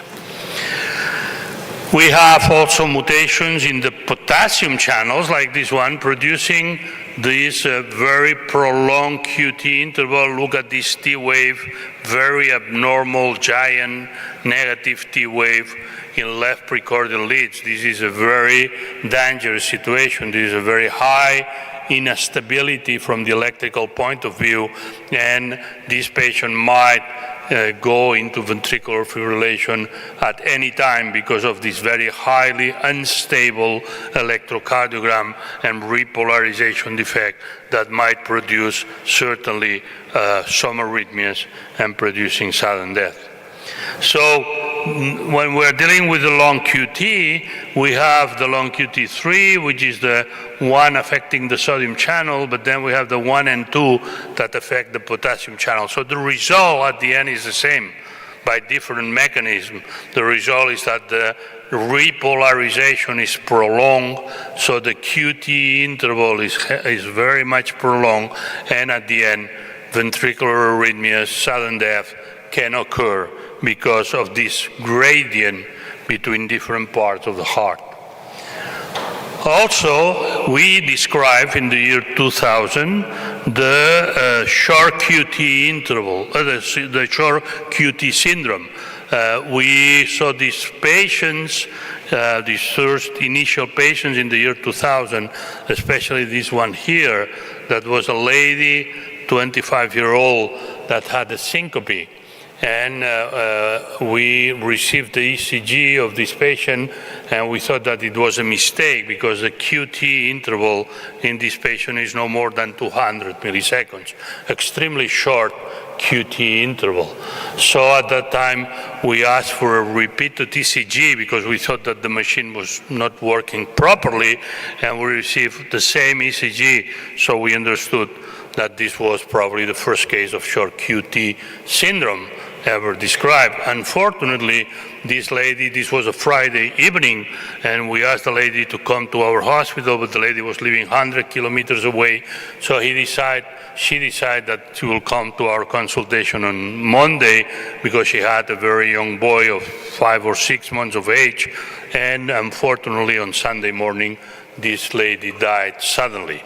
So then we learned that this was a familial form. Here you have some families with the short QT syndrome. Look at these very short QT intervals, very tall T waves, and very short QTs in families with sudden cardiac death. So probably this is the most malignant of all the channelopathies because of the very short QT interval. There is a huge window of vulnerability in these patients, and any arrhythmia, any extrasystole might produce ventricular fibrillation and sudden death. That's why probably there are very few patients described with the short QT syndrome all over the world, probably because they are dead.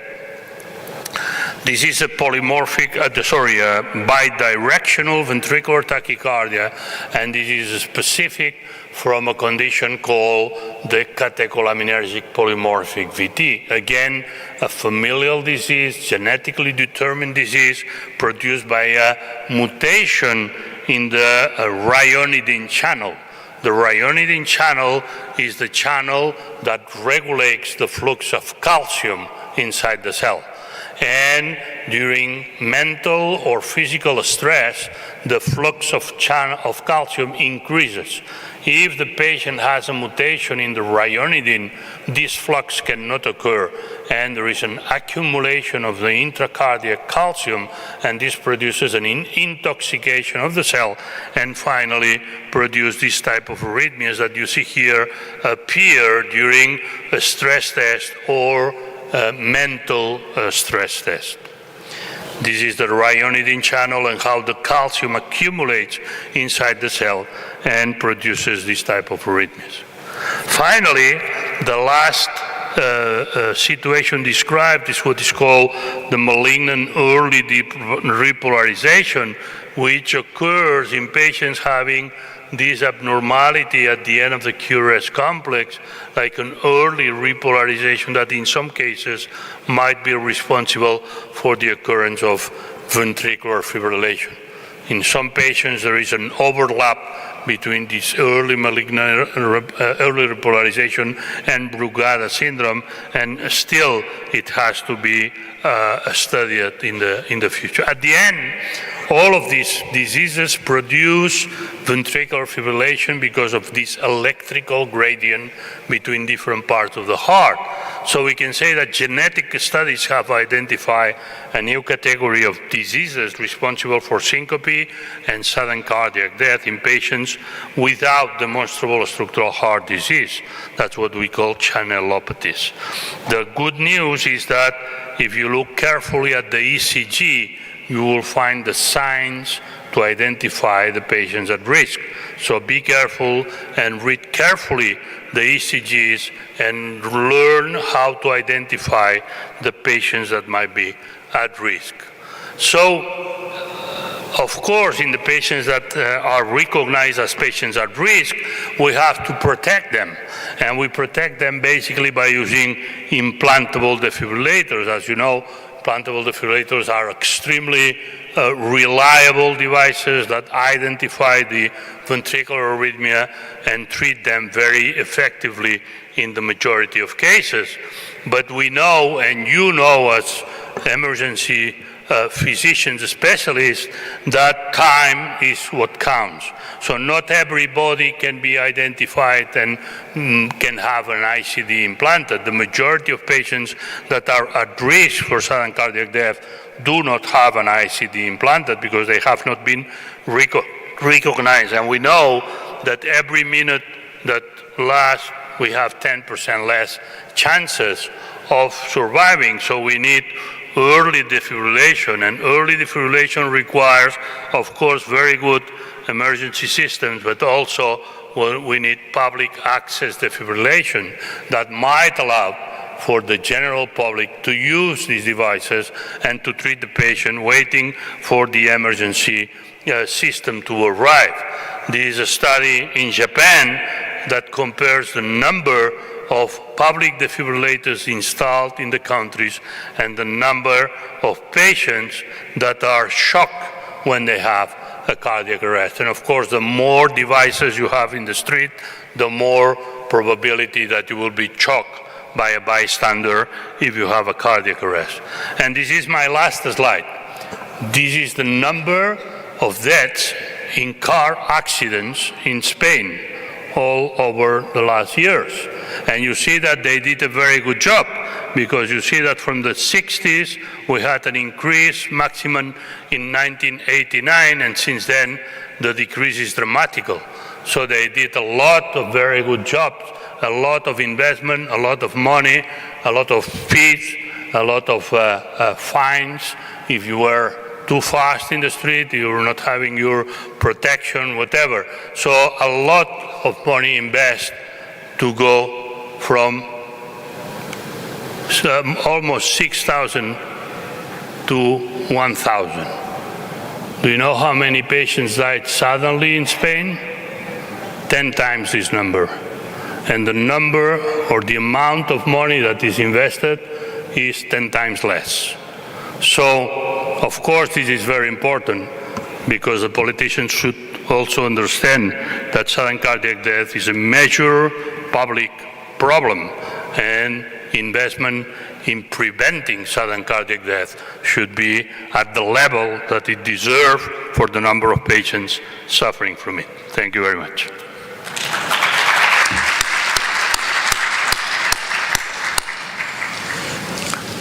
Thank you very much for this great presentation. I think we can take the question, the last. Yeah, okay. Okay, thank you very much. We will take the question later. Okay.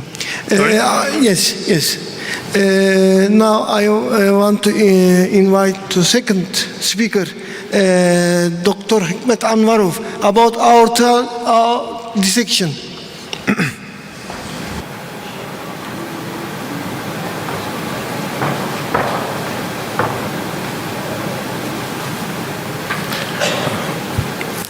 Thank you very much. Herkese merhaba.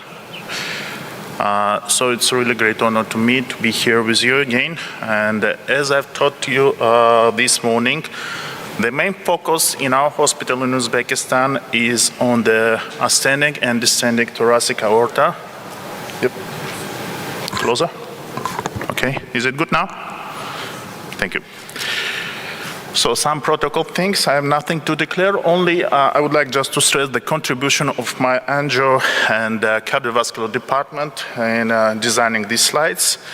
So the dissections of aortic aneurysm is, as you know, all the condition characterized by a rupture of the inner wall of the artery intima with the formation of the false passage for the blood. And about 50% of patients with untreated aortic dissection will die within 2 days, maybe, as a risk of death within the first hour. For acute aortic dissection is about 1%. So time matters. In large medical study, including almost 1,000 patients with aortic dissection, almost a third of them died within 2 days, and 2/3 within 2 months, and almost 90% within 3 months, and almost all of them within 6 months. So it's really a huge problem. The frequency of occurrence due to several studies is it's about 3 per each 100,000 population, and average almost 1,000 cases per year in my country with a population of 33 million people. So all of us, we well known about the types of classification of aortic aneurysms. There is 5 grades by Svensson, and also the most common things is Stanford's and DeBakey classifications. So the aim of the study, what we held in this year in our hospital, it was to evaluate the direct results of the first experience in surgical treatment of ascending aortal dissection aneurysm type A by Stanford. So these are materials, the retrospective analysis. We had 6 patients which we underwent for the surgical interventions, because the closed transcutaneous interventions has been described on the morning sessions. I would like just to stop more on the surgical ones. So 2 of these 6 patients had concomitant ischemic heart disease. In one case, we obtained grade 3 of aortic valve insufficiency, and in one patient also the intimal tear was located on the proximal part of the aortic arch. So also just were performed using the method of the in the stopped heart or the own pump with the artificial blood circulation. And here are the results. So average duration of the circular arrest was about 45 minutes, and the temperature we decreased it for less than 22 degrees. And of course, the retrograde hypothermic cerebral perfusion we provide in all patients. Here are some demonstrated things. We used the prosthetic for aortal arch and for descending aorta. Here are some stages from the surgical part. In 4 cases, the patient underwent supracoronary replacement of the ascending aorta. In one case, the aortic root replacement as a Bentel de Bono surgery. In one case, supracoronary replacement of the ascending aorta was supplemented with arch replacement. And Vascutech vascular prosthesis was used in all surgeries. Biological glue also we applied. We didn't apply it. And coronary artery bypass graft was performed as a concomitant interventions in 2 cases. As I said, this was that Bentel de Bono surgery. So, in postoperative period, we saw the 2 patients with signs of stroke, unfortunately, and the mortality also obtained in 2 patients. In one case, we obtained encephalopathy, but required early tracheostomy for prolonged ventilation. The average blood loss was about 900 milliliters. So in tape A, out of the section, about half of the patient within the first 48 hours, the perioperative mortality in half of the patients with ascending aorta and more than 50% in aorta arch. In type B, the presence of the complications mortality is the same almost, and the perioperative mortality is in between the one third and half of the patients. And other types of the surgery in ascending aorta, it's average about 5%, no more than 5% in our hospital. In a big dissection involving the thoracoabdominal elements, it's about 11%. And in abdominal aorta, we consider more moderately more easier. It's about 5% mortality nevertheless.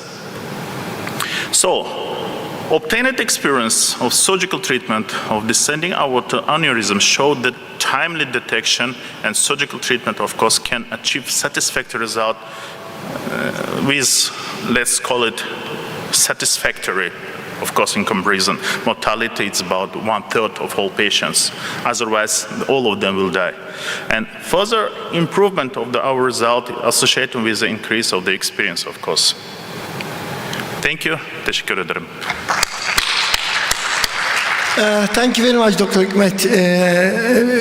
We will take the question later, and I want to announce the last speaker. Everybody in Turkey know him, Roger Dickerson from South Africa. Please.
Too short presentation. Yes, it's very good. Wow, wonderful. I understand it. I understand. I understand that. Short presentation is very good. Very good. Emre said me 2 days before that. Yes. I have to do it. Because there are lots of topic and yes, they interest, but very, very tired. Good afternoon, everybody. I'm a great fan of movies from the 70s and 80s, and one of my favorites was Dirty Dancing. I don't know if anyone remembers that, or looking around the audience, I'm not sure if anyone was alive when that was actually on the silver screen. But one of the comments made was, nobody puts baby in the corner, and I hate getting poked into the corner. So I tend to move. I apologize if I make you seasick, but we'll see how we go.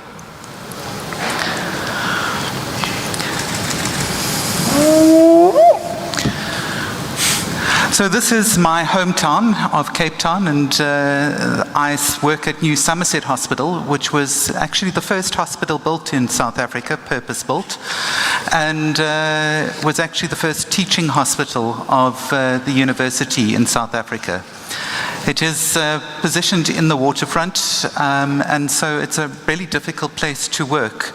But when it was first brought about, it didn't quite look the same. And this was when they were still constructing it back in 1806.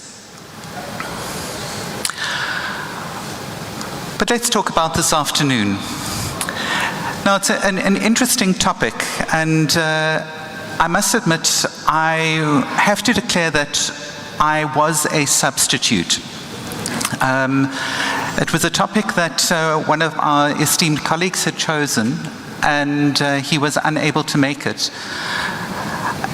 And I must admit it was a very interesting topic. And so I'm literally hoping that whilst I know Prof. Kande is a great fan of soccer, I'm really hoping that I don't score an own goal when I go through this topic. And what we're going to be looking at this afternoon is the what if.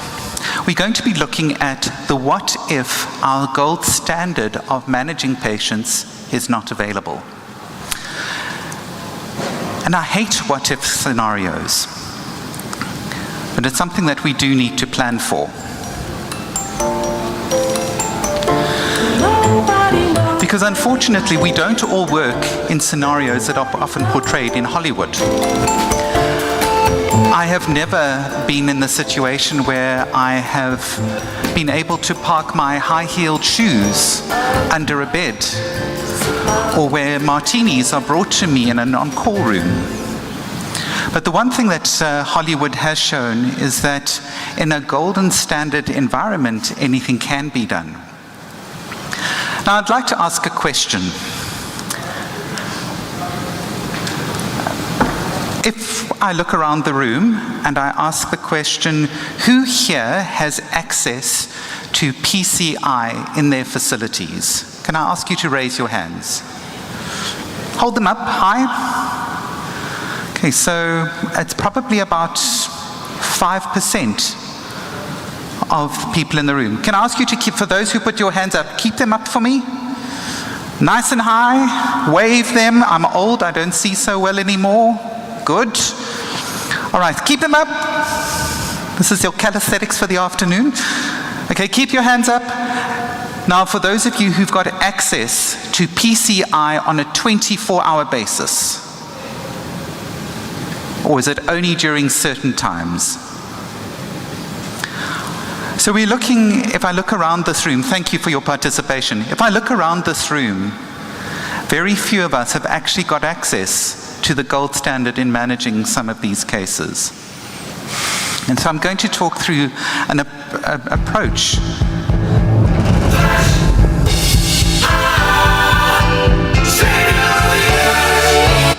Now, for those of us who don't have PCI, thrombolysis does tend to be that savior of the universe. If we select it for the appropriate cases and we select it for the appropriate individuals, it can certainly save lives. Now, if we think about the indications for thrombolysis, there are many applications. Some of them apply to acute cardiological emergencies, but there are many others that apply. So looking at the management of acute stroke, for instance, or for pulmonary embolism, or looking at peripheral vascular matters. But if we're looking at it specifically with regards to cardiological emergencies, they tend to become far more narrowed.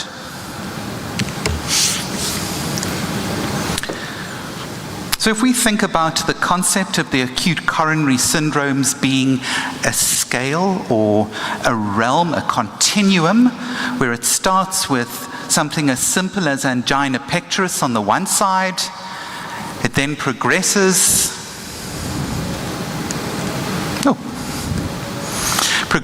from angina, it will progress onto unstable angina. We'll then end up looking at something like a non-ST elevation myocardial infarction, and there we can make true interventions with regards to thrombolysis. We're looking at your true STEMIs.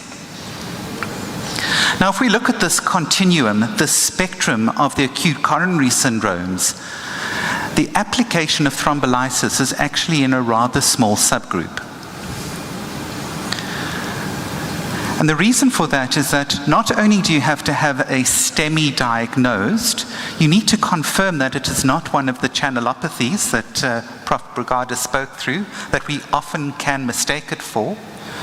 We also need to look at things like, do we have access to PCI?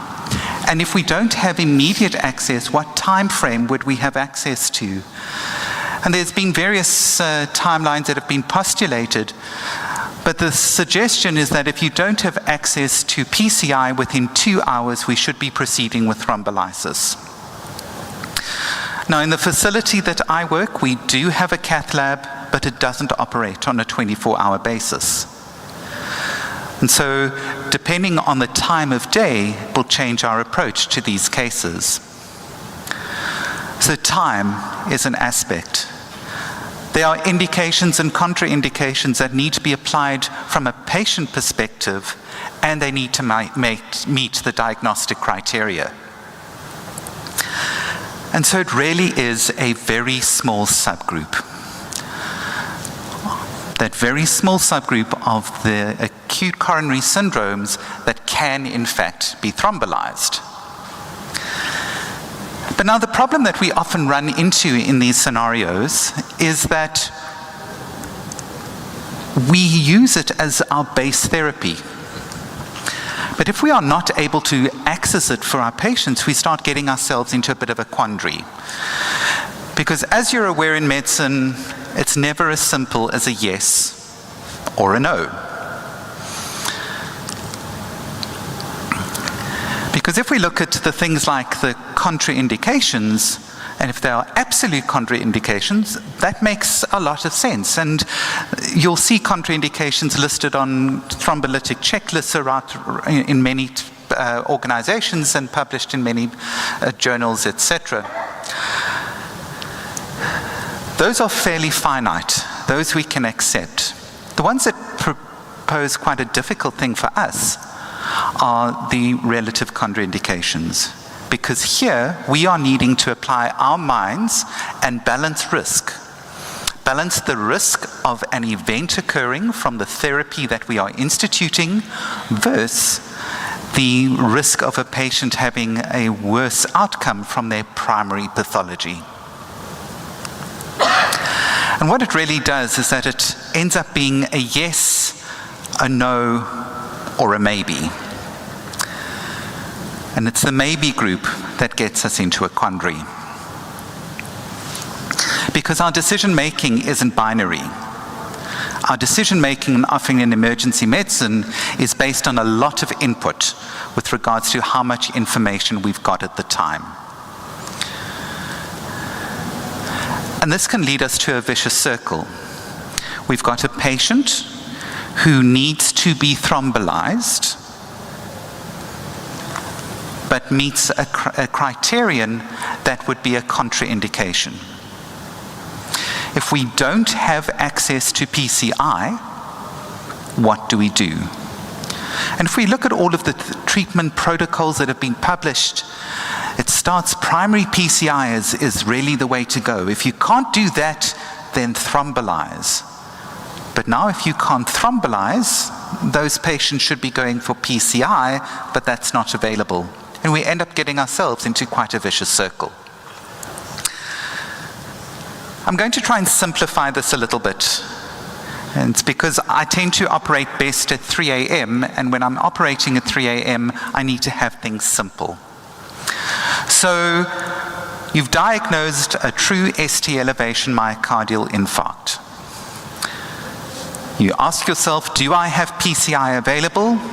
And the 20 or 30 people in the room that have got PCI at their facility and have got easy access to it round the clock, that's the route that they will go.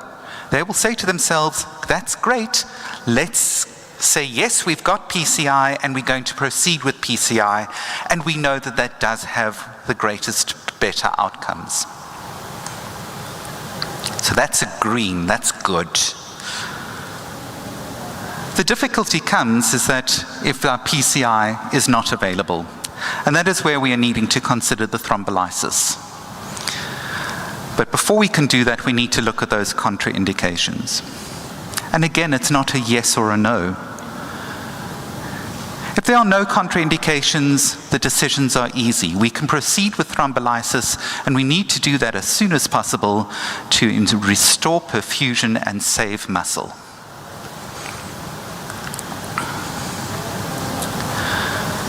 If the answer is yes, there are absolute contraindications, then we can't proceed with thrombolysis. And we'd have to consider them alternative maximal medical therapies to try and improve a patient's outcome, but we're not going to be able to save that muscle. But it's the middle group that often leads us to quite a bit of difficulty. And those are the maybes. And in that group of the maybes, we're needing to balance the risk. And I think this is where we find ourselves often in a position of difficulty. The green is the easy. The red is the easy. The difficult one is where we, as clinicians, are having to balance risk. Balancing the risk of an adverse outcome from our therapy versus the risk of an adverse outcome from the original pathology. And we can go round and round and round in ourselves trying to find a solution. But we know that in emergency medicine, there is something worse than a bad decision, and that is no decision. And that's often where we run ourselves into difficulties, that we're needing to make a decision with limited information at the time. And now there are a host of medical interventions which I'm not going to be going into here. We can look at the antithrombotic therapies, the good old aspirin, to try and stop that clot getting any bigger or propagating elsewhere. We can look at other medical therapies in an attempt to try and limit the damage, or if there has been damage, to try and improve the outcome. But it all comes down to that balancing of risk. Now, in the international session earlier this morning, Eric Review spoke about the pressure keg of the emergency department, and he very kindly put my head in a pressure cooker. And so, with tribute to Eric Review, who presented earlier today, I think we need to take an approach that I'm going to give his nomenclature. We need to evaluate the risk, the indications, and the contraindications. So we need to do an ERIC. And if you think about it, we're reviewing those factors, and we can do an ERIC review, or rather, an ERIC review.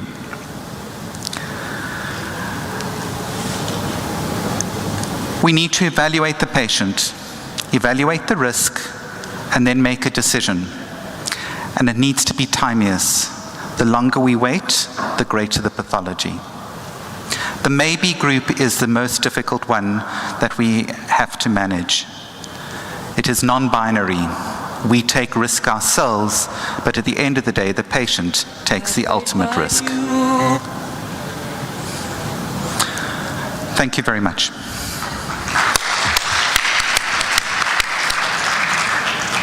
Thank you very much. Baie dankie. Dis 'n groot plesier. Baie dankie. Yes, thank you very much. I think we have time for the question or comment. Any question or comment for all speakers? Okay, we can start from Emre. We have questions.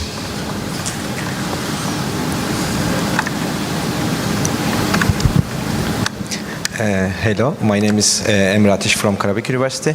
I have a question for Professor Brugada. Before your presentation, Professor Brugada, we had a patient who suffered long QT and VTAC. After we analyzed the ECG, we found that ECG axis was changing constantly. Is it a common sign of long QT syndromes, or is a bizarre thing? Sorry, did you get the question? I'm sorry, did you get the question?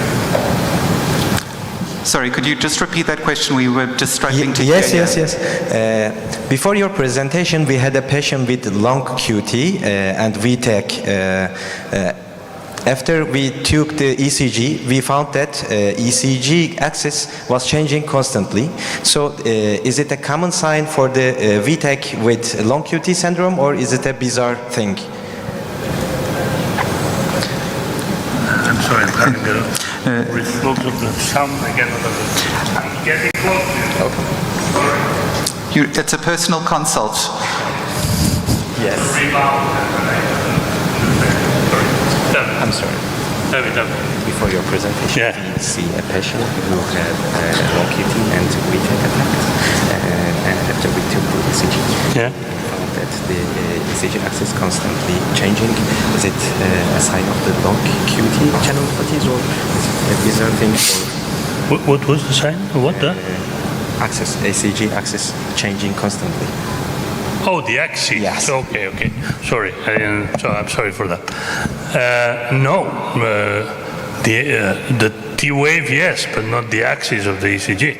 I mean, the axis of the ECG, if you mean the QRS complex axis, this is not a long QT sign. This is a conduction system disease sign.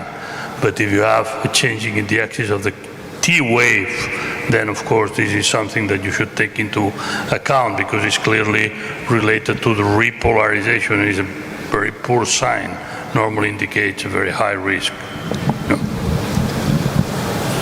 Okay, thank you. And Iqbal, okay.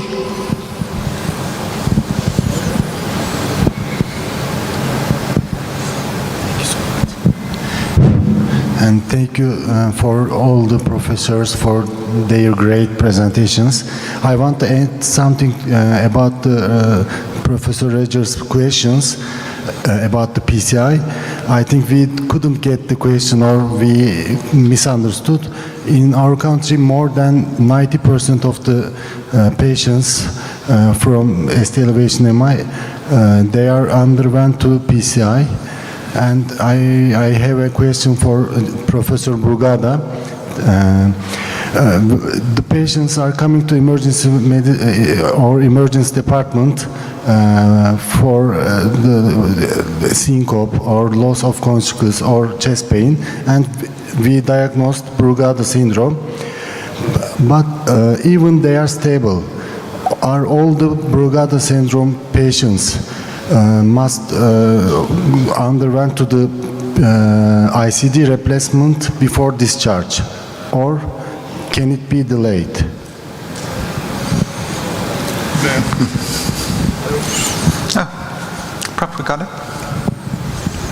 Okay, so the first thing we have to make sure that he has a Brugada. That's the first thing. Okay, why I say that? Because there are many patients that do have what we call a type 2 or type 3 ECG and not a type 1, and this should not be classified as Brugada. This is just an ECG which is suspicious, but it's not diagnostic, okay? So the first thing is that you need a type 1 ECG to make the diagnosis of Brugada. If the patient has a cardiogenic syndrome, I mean, if the patient has had a cardiac arrest and has been recovered, of course, you have to do whatever you have to do, and probably the patient should be on a defibrillator before it leaves the hospital. If the patient has a cardiogenic syncope, so syncope which is clearly cardiogenic with no prodromes, and you have a type 1 ECG, probably this is a patient that should receive an ICD. But be careful, because this is the minority of patients. The majority of patients who have a syncope or who have a chest pain or who have palpitations, and then they are diagnosed because they have a type 2 or type 3. Be careful. This is not yet a Brugada syndrome. This is not yet something that you have to treat as a Brugada. You have to do the test. Sometimes you have to do pharmacological tests to see whether you get the type 1 or not. And in our hands, you will always do an electrophysiological study to make sure that the patient is inducible before implanting the patient. You know that this is controversial in different departments, but we always do electrophysiological study. If I could just, it pleases me greatly that you've got access in so many of your facilities to PCI. It's certainly not like that in other parts of the world, where we find that healthcare is very stratified, and cardiology, for instance, in the system that I work in, is considered a super specialty, and it's housed at the tertiary level hospitals. So it is a very small minority that will have primary PCI. And it's not only with regards to getting the patient to, and so if I look working in the metropolis of Cape Town, we should be able to get a patient to a PCI suite within the necessary timeframes. The difficulty is that we've got large rural areas with long distances, and getting a patient to those facilities becomes problematic. I previously worked at Krithani Baragwanath Hospital, which is in a township called Soweto, a very large tertiary academic hospital, but with a cardiology department that I used to have to pull out of the emergency department because they would come hunting for patients to take to PCI. And what it meant is that none of my residents ever learned how to thrombolize because the cardiologists were so active, which is, it's not a complaint, it's great for the patients, but when I move to, and our residents go to other places, they've never had the exposure to the difficulties that thrombolysis can have. And it's easy when it's a true yes or a true no, that's easy. It's making that maybe call, balancing the risk of the relative contraindications versus the risk of the patient actually dying from the myocardial infarct. And also the difficulties of which thrombolytic to choose. Do you go a fibrinolytic or a thrombolytic, or what is going to be best for the patient? It also comes down to finances. In my facility, we have limited access to the true alteplase or any of the TPIs, but we've got free access to streptokinase.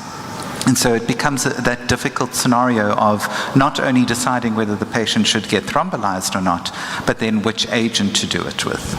And I think it thrills me that you've got such free access. May I ask just to sign who here has thrombolized myocardial infarct? Maybe that was a better question to have asked. Okay, thank you, Roger. Okay. Any another question or comment? Yes, Dr. Ayman, please. Thanks, Dr. Borugada, for this excellent presentation. Do you know sudden cardiac death is a disaster, actually, and it's common in poor country like South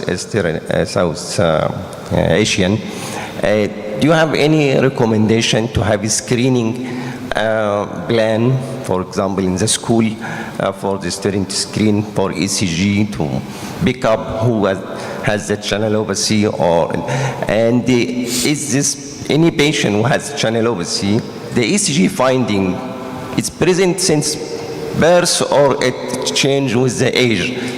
From this we can know what age we can screen if it is possible. Thank you. Thank you. That's a very good question. That's one of my fights with administration and politicians, is that everybody should have at least one ECG performed during lifetime. I'm a teacher, professor in the university, and I always ask my people in the room, I will say how many they are, 22, 23 years old, my students, and I always ask them, how many of you have ever had an ECG? And it's always less than 50%. And these are medical students. So imagine in the normal population that is even less. So I've been fighting, and I keep fighting for the possibility that everybody has one ECG performed in life that will detect, of course, Wolff-Parkinson-White, long QT, short QT, Brugada. I might suspect hypertrophic cardiomyopathy, rhythm disturbances, whatever, you know. It's cheap, it's easy, it's innocuous, it's without complication. I do myself in the area where I live, which is an area of about 50,000 inhabitants in the north of Barcelona. I do every year an ECG to every single boy and girl in the school at age 14. Okay. Why 14? I don't know it very well. I decided some years ago, but I don't know very well why I decided 14 and not 16 and not 12. Probably 14 because there are diseases like hypertrophic cardiomyopathy that the abnormal ECG is only visible at a certain age when the heart is already big enough. It's true that you might miss some patients with some conditions before that, but normally if this is a patient with a genetic disease, normally you have some suspicion in the family and then of course you do the ECG. But as a general screening, I think 14 is a good age. If you only have one bowel, you only have one in your life, I would say 14. If I have 10, then I would say at 2, at 10, at 20. But if you only have one bowel, I would say 14 is a good age. But I don't know why, but that's my feeling. May I ask, in those screenings, how frequently do you pick up issues with these children? Okay, so we do about 500 ECGs per year, okay? The first thing that is very curious is that 12% of the parents do not allow us to do an ECG on their child, which is something incredible for me. I still don't understand, you know. So look, this is free. I will do it. There is no problem. So of course we ask for a small record on medication or symptoms, family history, etc. And then authorization of the fathers to do the ECG. And 12% every year, 12% say no. So which I do not understand, but that's okay. Then on the 88% that we do, which is about 500 per year, we found 3% of ECGs which are suspicious of something, which are, let's say, not normal. And then, of course, we exclude here incomplete ribunda branch block and things like that. We don't care about that. So, abnormal. And then in these 3%, basically what we do is an echocardiogram, sometimes a Holter, sometimes a stress test, but basically an echocardiogram. And finally, we find 0.7% of ECGs that have something which is really abnormal, which does not mean that requires treatment, okay?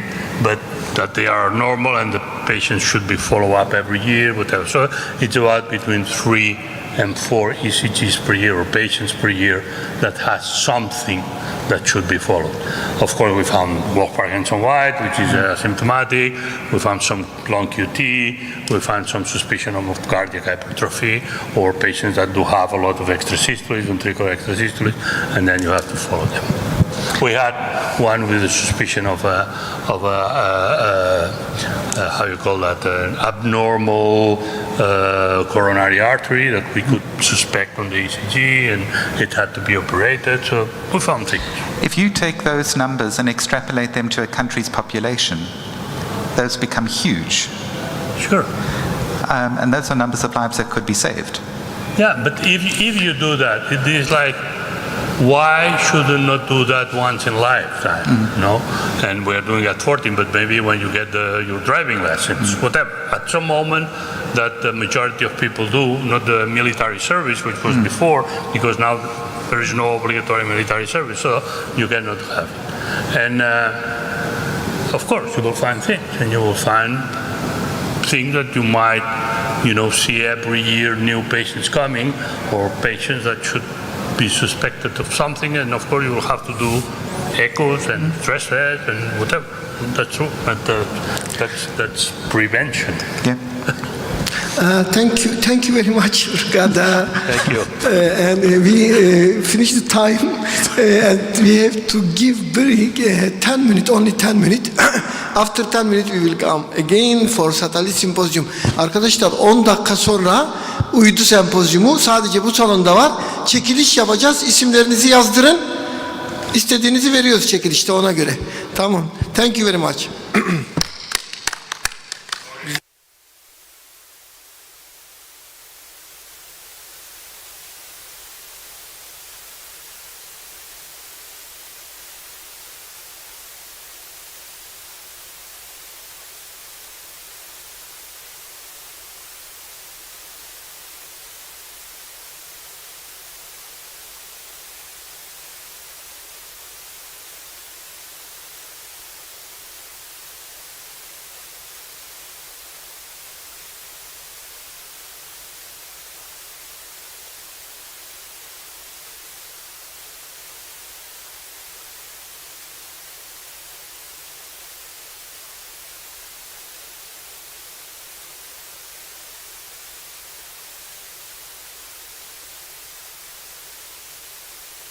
ortam. Çok teşekkür ediyorum. Burada bize verdiğiniz destek, kongrenin bir parçası olmak, burada bulunmak, hepsi her şekilde bize güç veriyor. İşte bu güç veren şeylerden birisi de uydu sempozyumlarımız. Bugün kardiyolojiyle başladık, kardiyolojiyle devam edeceğiz. Biliyorsunuz akut koroner sendromlar acil tıbbın en önemli kısımlarından birini oluşturuyor ve bizim uzun dönemde baktığımız acil vakalarında büyük oran kardiyolojik aciller olabiliyor. Yani %20'nin üzerinde, %25'in üzerinde gerçek acil vakalar için söylüyorum. Kardiyolojik aciller oluyor ve bunlara müdahale ederken çok daha dikkatli olmamız lazım. Çünkü gerçekten iyi tedavi, iyi sonuç. Yanlış, eksik tedavi, kötü sonuç çok belirgin olan bir hasta grubu. İşte bu önemli sendromda çok önemli bir tedavi, eski bir dostu inceleyeceğiz. Şimdi eskiden bilirler, filmler, bilmiyorum, bir Mehmet Hoca var beni bilen, bir de Zeynep Hoca, Zeynep Hoca küçük bize göre de, o eski filmler olur ya Yeşilçam'da, göğsü ağrırdı, bir tane cebinden bir teneke çıkardı, sarı teneke. Üstünde ne yazar onun bilir misiniz? İşte bilene ödül vereyim. Efendim? Firma olmaz ama firma söylemesin, o bilir. Trinitrin, sarı bir kutu. Nitrattı yani, trinitrat. Onu alırdı, iyileşirdi. Şimdi o dönem bitti. Ondan sonra spreyler geldi ya. Spreyler çok avantajlıydı bizim için. Filmlerde yer almadılar ama iyiydiler. Sonra spreyler ortadan gidince biz tablete kaldık. Şimdi yeniden hani popüler olma, daha doğrusu yeniden önümüze gelme şansı yakaladık. Onlarla ilgili de güzel bir sunum olacak. Profesör Doktor Zeynep Gökçen Çakır alkışlarınızla kürsüye davet ediyorum.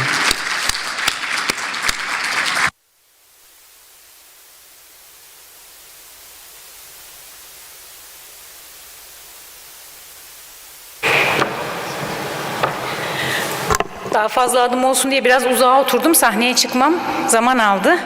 O arada adımlarımı da saymaya devam ediyorum. Ben kazanacağım inşallah diyorum. İndirdiniz mi uygulamayı? Evet, Başar Hocam zaten neredeyse benim anlatacaklarımı anlatıp bitirdi. Ben de size yine de kısa etkili nitratlarla, Başar Hocam'ın dediği gibi o eski dostla ilgili bir şeyler söylemek istiyorum. Yani çağları deviren, çağları yıkan, yeni çağ açan, orta çağın karanlığını sona erdiren kara barutun icadından sonraki en önemli kimyasal icat, ilk kullanışlı patlayıcı olarak icat edilmiş bir madde, gliseril trinitrat veya trinitrogliserin dediğimiz madde. İtalyan kimyager Sobrero bunu icat ediyor. İlk patlayıcıyı geliştiriyor ve kendisine progliserina diyor bu madde için.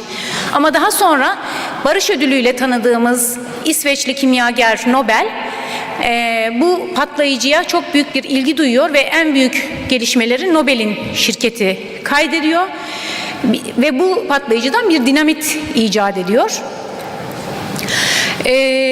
Bu patlayıcıdan dinamit icat ediyor çünkü hem savaşların hem teknolojide hem sağlıkta en önemli gelişmelerin yaşandığı bir yüzyıl, çok önemli gelişmelerin olduğu bir yüzyıl ve sağlıkta da aynı şekilde, aynı teknolojide olduğu gibi daha fazla ne yapabilirim, yeni ne üretebilirim çabaları var. Bir İngiliz doktor bu trinitrogliserini inceliyor ve bundan ne için kullanabilirim sorusunu kendisine soruyor. Ama ondan önce Alfred Nobel, Sobrero'nun bu icadından dinamiti icat ediyor demiştik ve İsveç'te ilk dinamit fabrikasını kuruyor. Maalesef kardeşini dinamit kazasında kaybediyor, kendi erkek kardeşini dinamit kazasında kaybediyor ve ondan sonra ilk nitrogliserin fabrikasını Almanya'da açıyor ve sonra da Amerika'ya sandıklarla tren yolu yapımları için Amerika'ya sevk ediyor. İşte Red Kit hikayelerine nitrogliserinin konu olması bu nitrogliserinin Amerika yolculuğuyla başlıyor. Epey bir zaman geçtikten sonra daha birkaç sene önce Beyrut'ta yaşadığımız o kanlı patlamanın sebebinin de yine nitrogliserin olduğunu söyleyip insanoğlunun bu patlayıcı icadının, bu büyük keşfinin nasıl sağlığımıza faydalı bir şeye döndüğüne geçmek istiyorum. İlk kez William Merrill tarafından 1878 yılında anjina krizlerini tedavi etmek için kullanıldı ve aynı yılda Merrill bunu yayınladı, duyurdu. 1896'da ölümünden hemen önce de Nobel bir arkadaşına yazdığı mektupta, ki mektubu görüyorsunuz, orijinal halinin fotoğrafını da buldum. Dahilen kullanmam için bana nitrogliserin reçete edilmiş olması kaderin bir cilvesi anlamına gelen bir arkadaşına mektup yazıyor. Çünkü bu olaydan, özellikle de kardeşinin ölmesinden zaten çok etkilenmiştir Nobel. Nobel Barış Ödülü'nün de bu yüzden konulduğu söylenir. İnsanoğlunun bu patlayıcı icadı 130 yıl süren, Başar Hocam'ın söylediği gibi çok eski bir dost kazanmamıza sebep oldu. Tıp dünyasının çok eski bir dost kazanmasına sebep oldu ve güçlü bir vazodilatatör olarak şimdiye kadar tıp camiasındaki yerini aldı. Nitrik oksit üzerinden salgıladığı bu vazodilatasyon yapan maddeyi nitrik oksit üzerinden salgıladığını yıllardır biliyoruz ama 2002 yılına kadar hala bu konuda gelişmeler o kadar cazip ve incelemeler o kadar fazlaydı ki 2002 yılında da aldehit dehidrogenazın buna sebep olan mitokondriyal enzim olduğu keşfedildi. Kabaca organik ve non-organik nitratlar olmak üzere ayırıyoruz. Bugün üzerine en çok duracağımız gliseril trinitrat, nitrogliserin organik bir nitrattır arkadaşlar.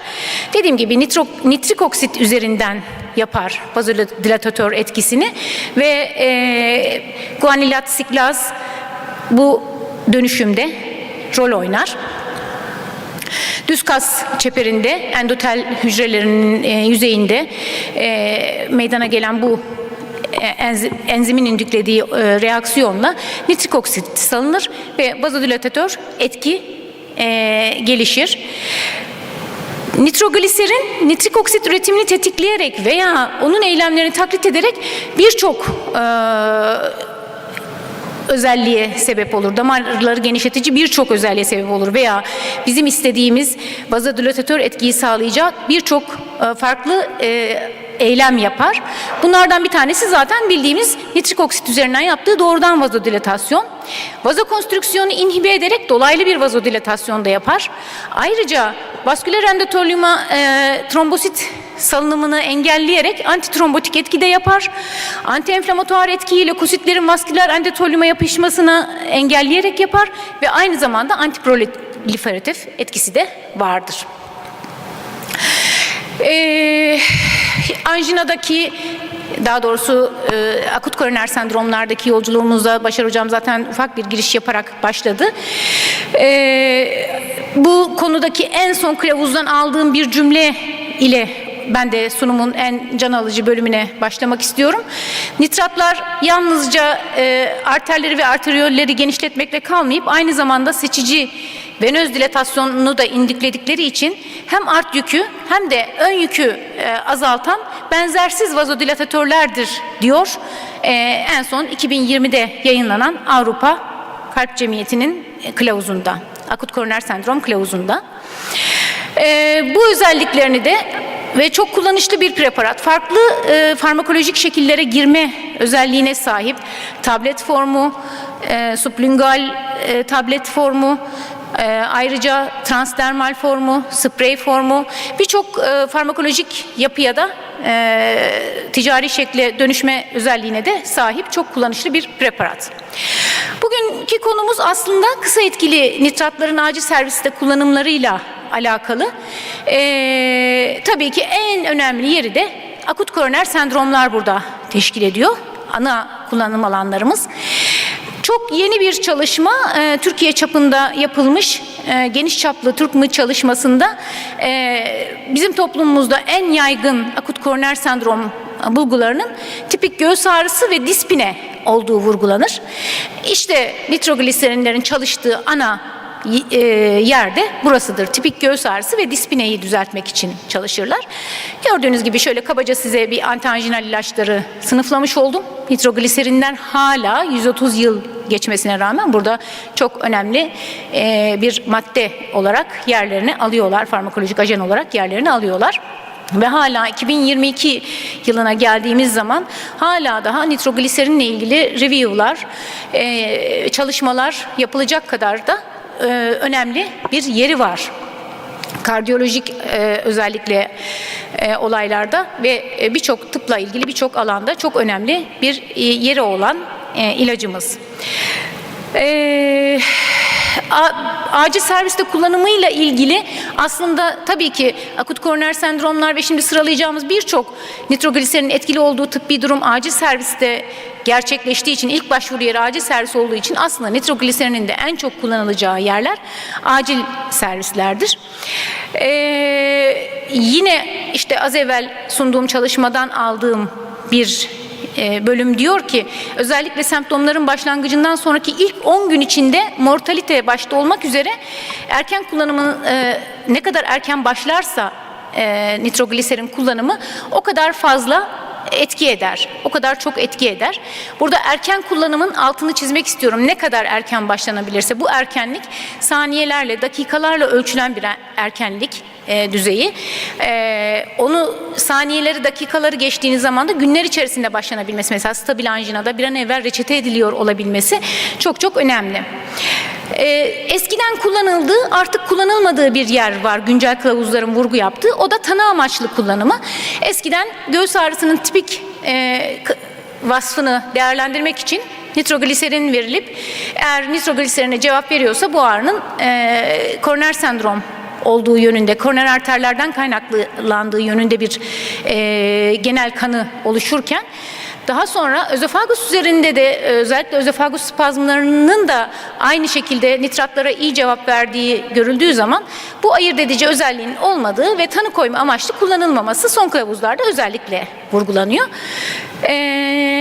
Bu görmüş olduğunuz 2014'ün AHA kılavuzu hali hazırda 2020 en taze kılavuz 2020'de ESC'nin yayınladığı kılavuzdur ve Klas 1C bir öneri olarak sublingual veya IV nitrat kullanımını erken başlatılmasını çok şiddetle önerir. Herhangi bir kontraindikasyon yoksa der. Sınıf 1C oldukça yüksek bir öneri düzeyi bildiğiniz gibi. Ve hemen algoritmanın başında burada gördüğünüz gibi antianjinal tedavi olarak ağrının tedavi edilmesinde nitrogliserin yine tedavide yer alır ESC'deki akut koroner sendrom algoritmasında. Bu çalışmanın önemi benim için şu, burada yer almasının sebebi, sizlere sunmamın sebebi şu. Bu çalışma nitrogliserin dilaltı spreyin 5. dakikasında, kullanımının 5. dakikasında hastaların %48'inde koroner dilatasyon yaparak iskemi bölgesinde reperfüzyon ile hasar oluşumunu gerilettiğini iddia etti. O yüzden benim için önemli. Güzel de planlanmış, güzel yapılmış bir çalışma. Tek merkezli, çift kör, prospektif, plasebo kontrollü bir çalışma. Ve 96 hasta sayısı da az değil böyle bir çalışma için. Dolayısıyla 5. dakikada hastaların yarısında neredeyse ciddi etkili olabilecek bir vazodilatasyon olduğuna vurgu yaptı ve tabii bu şekilde de Circulation'da yayınlanma hakkını elde etti. Bir review konuyla ilgili bunu şunun için koydum. Oral kullanım dozları için net bir öneri bulunmamakta diyor bu review'da. Biz IV dozlardan yola çıkarak oral dozları tahmin yoluyla buluyoruz diye hatta bir iddiada bulunuyor. Fakat klasik kaynaklara geçmiş, klasik review'larda, kitaplarda yer alan dozlarımız aslında belli. Translingual spreyde gördüğünüz gibi doz 400 mikrogram sprey 1-2 metreden puflanacak şekilde 5 dakikada bir tekrarlanabilecek şekilde ağrı iyileşinceye kadar verilebilir.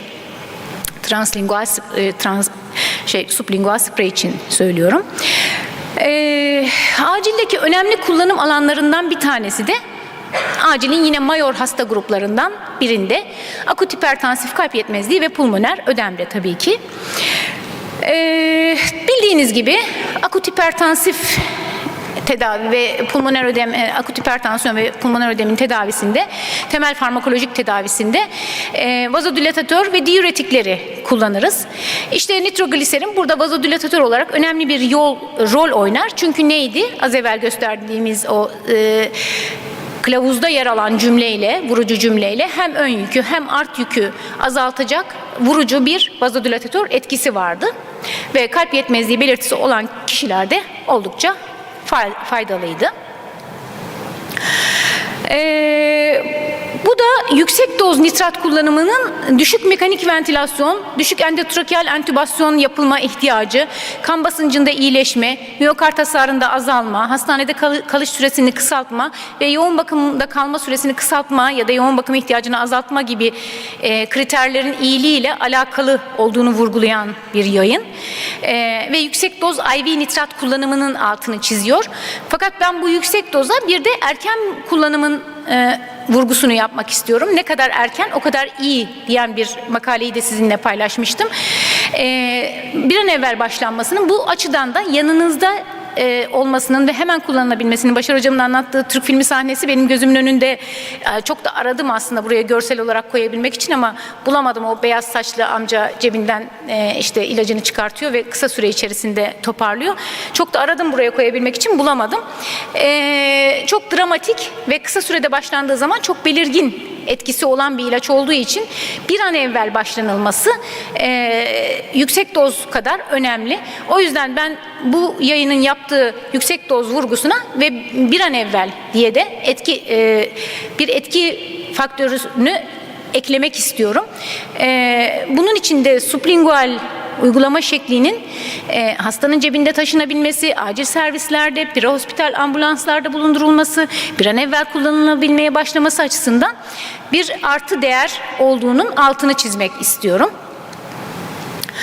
Bu sublingual tabletlerin burada kullanım dozunu görüyorsunuz bu hastalarda. Bu iki çalışmada yani özellikle hem prehospital hem de acil servislerde yüksek dozun diğer farmakolojik ajanlara bir üstünlüğü var mı? Yani zaten belirgin, kendisini ispatlamış bir tedavidir nitrogliserin kalp yetmezliğinde, ama yüksek dozun acaba burada ekstra bir etkinliği var mı? Bunu vurgulayan makaleler. Evet, peki aort diseksiyonu ve anevrizması yine mayor kardiyaklarımızdan, korkulu kardiyak hadiselerimizden bir tanesi acil servis için. Biliyorsunuz tipik olarak tip A ascendant ve tip B descendant diseksiyonlar başlıca diseksiyon tiplerimiz.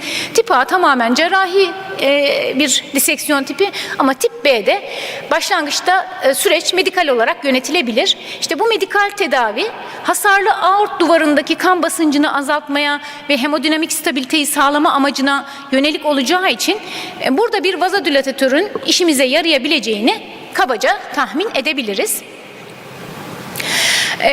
Bu guideline'da aort diseksiyonu ile ilgili guideline'da önceliğin labetalol ve ezmalol gibi beta blokerlerde olduğunu, çünkü aynı zamanda hem kalp debisini azalttığını, sol ventrikül hızını azalttığını ve refleks taşikardileri önlediğini, nitrogliserin veya nitroprusit gibi vazodilatatörlerin nikardipin veya klevidipinlerin ardından eklenebileceğini tedaviye vurguluyor diseksiyon kılavuzunda.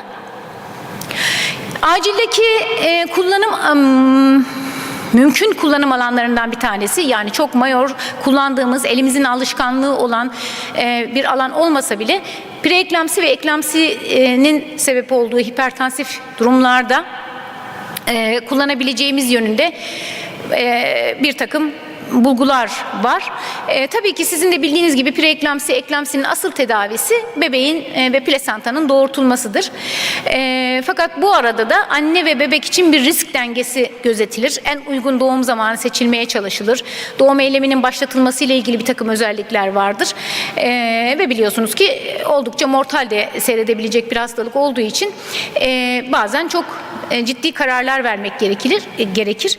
Bu arada antihipertansiflerle yönetmek durumunda olduğumuz klinik durumda hidralazin, labetalol, lifedipin gibi antihipertansifleri kullanabiliyoruz. Preeklamsi özellikle kardiyojenik pulmoner ödemle komplike hale geldiyse, oradaki hipertansiyon kardiyojenik pulmoner ödemle komplike hale geldiyse, o zaman nitrogliserin bir olası tedavi seçeneği olarak aklımızda yer edebilir. Normalde çok birinci basamak tercih ettiğimiz bir tedavi seçeneği değil. Bunu ilginç bulduğum için burada yer almasını istedim. Çok yakın zamanlı bir Cochrane derlemesi nitrogliserinin tokolitik olarak kullanımını araştırmış ve nitrogliserinin erken doğum eylemi için uterus kasılmasını da önleyebileceğini, özofagus düz kas üzerindeki etkilerinden dolayı mesela özofagus kasılmalarını önlediğinden bahsetmiştik. Aynı şekilde uterus kasılmasını da önleyebileceğini öngördü ve bunun üzerine bir derleme yayınlıyorlar. Bu özelliği açısından diğer tokolitiklerden daha üstün değil. Fakat nitrogliserinin yan etkileri, olumsuz etkileri daha az olduğu için yine de kullanılabileceği yönünde kafamızda bir işaret oluşuyor. Burada gördüğünüzde pardon, ne yaptık? Dozlarla devam ederken tabii ki. Evet, alttakinden. Evet, yanlış yerde kaldığım için. Burada da dozlarını, eklamsi ve preeklamsideki dozlarını görüyoruz. Son olarak acil serviste hipertansif inmelerde, ensefalopatide ve sempatik krizlerde acaba kullanılabilir mi? Ne derece yeri var? En çok çalışma, bu konuda en çok çalışma prehospital alanda, özellikle de kanaması olan hastalarda, hemorajik stroke olan hastalarda gliseril trinitratın daha etkili olabileceği, yüksek doz kullanılması, IV kullanılması durumunda etkinliğinin olabileceği konusunda çok sayıda çalışma var. Fonksiyonel sonuçlara fayda sağlayabileceği ile ilgili bir takım veriler var.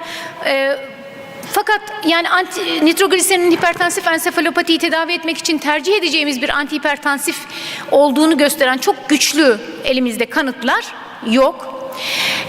Sempatik deşarj konusunda da kokain kötüye kullanımının sebep olduğu koroner vazospazm hariç sempatik hiçbir krizde nitrogliserinin yeri yok. Sonuç olarak ben şunu söyleyebilirim. Birçok farmakolojik molekülün aksine zaman geçtikçe modası geçeceğine, değerden düşeceğine, değer kazanan 130 yıldan beri devam eden kullanımımızda olan sarsılmaz bir yeri olan bir molekülden bahsediyoruz.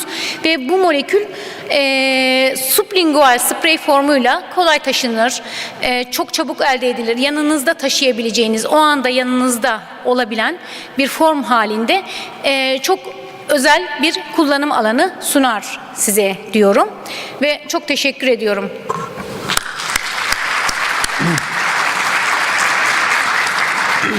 Evet, çok teşekkür ederiz güzel sunum için.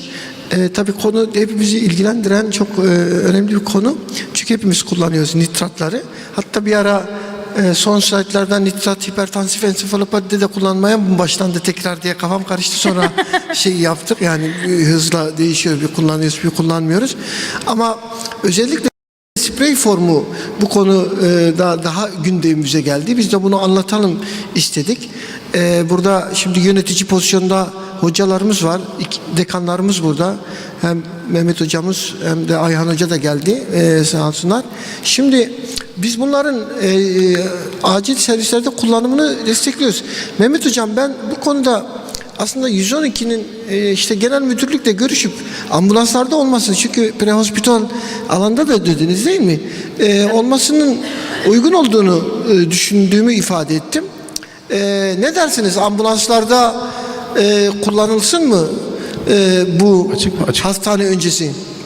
Tabii ki, yani Türk filmi sahnelerinde kullanıldığına göre bundan yıllar önce çok ben prehospital'la ilgili makaleleri özellikle de koydum Mehmet abi, bu konudan bahis açarız diye. Ambulanslarda kullanımıyla özellikle acil servislerde zaten bulunması Zeynep lazım. hocam, şöyle bir şey de var ama acil önce deneyimleyecek, öne çıkartacak. Yani bizde işler öyle yürür. Yani bizim önce acil serviste bir defa nitratlara ihtiyacımız var. O yüzden sayın dekanlarımıza iletiyorum. Bir defa acile alalım. Acilde olduktan sonra bu kullanım deneyimini biz mutlaka ambulanslara yansıtmamız lazım. Yani ambulanslar acilden aldığı bilgilerle hareket edebilir. O yüzden direkt onlara şunu kullanın demeden önce bizim acilde önce bir şeyimiz olsun da kullanım alanımız olsun. Ondan sonra oluşturalım diye istiyoruz ama her halükarda sprey kullanımının avantajlı olduğunu görüyoruz. Nitratların kullanımının herkesin bir deneyimi var. IV nitrogliserin kullanmayan yoktur aramızda acilci olduğumuz için. Bir de böyle alternatif formların çıkması çok iyi. Soru katkı alabiliriz salondan.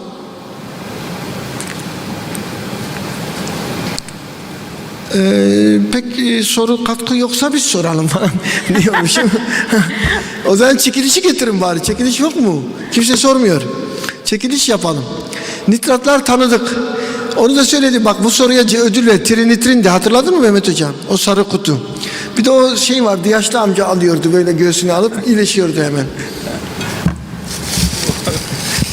Şimdi arkadaşlar ben bunu karıştırıyorum. Ondan sonra bir tane isim çekeceğim.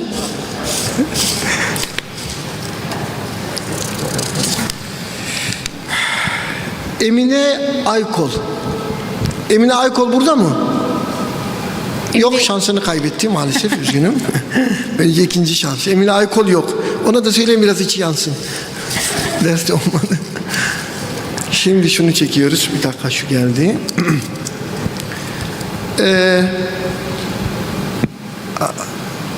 Bunu okuma şansım yok ya. Şimdi soyadı Değer ama. Soyadı Değer. Rabia Değer olabilir mi? Rabia mı?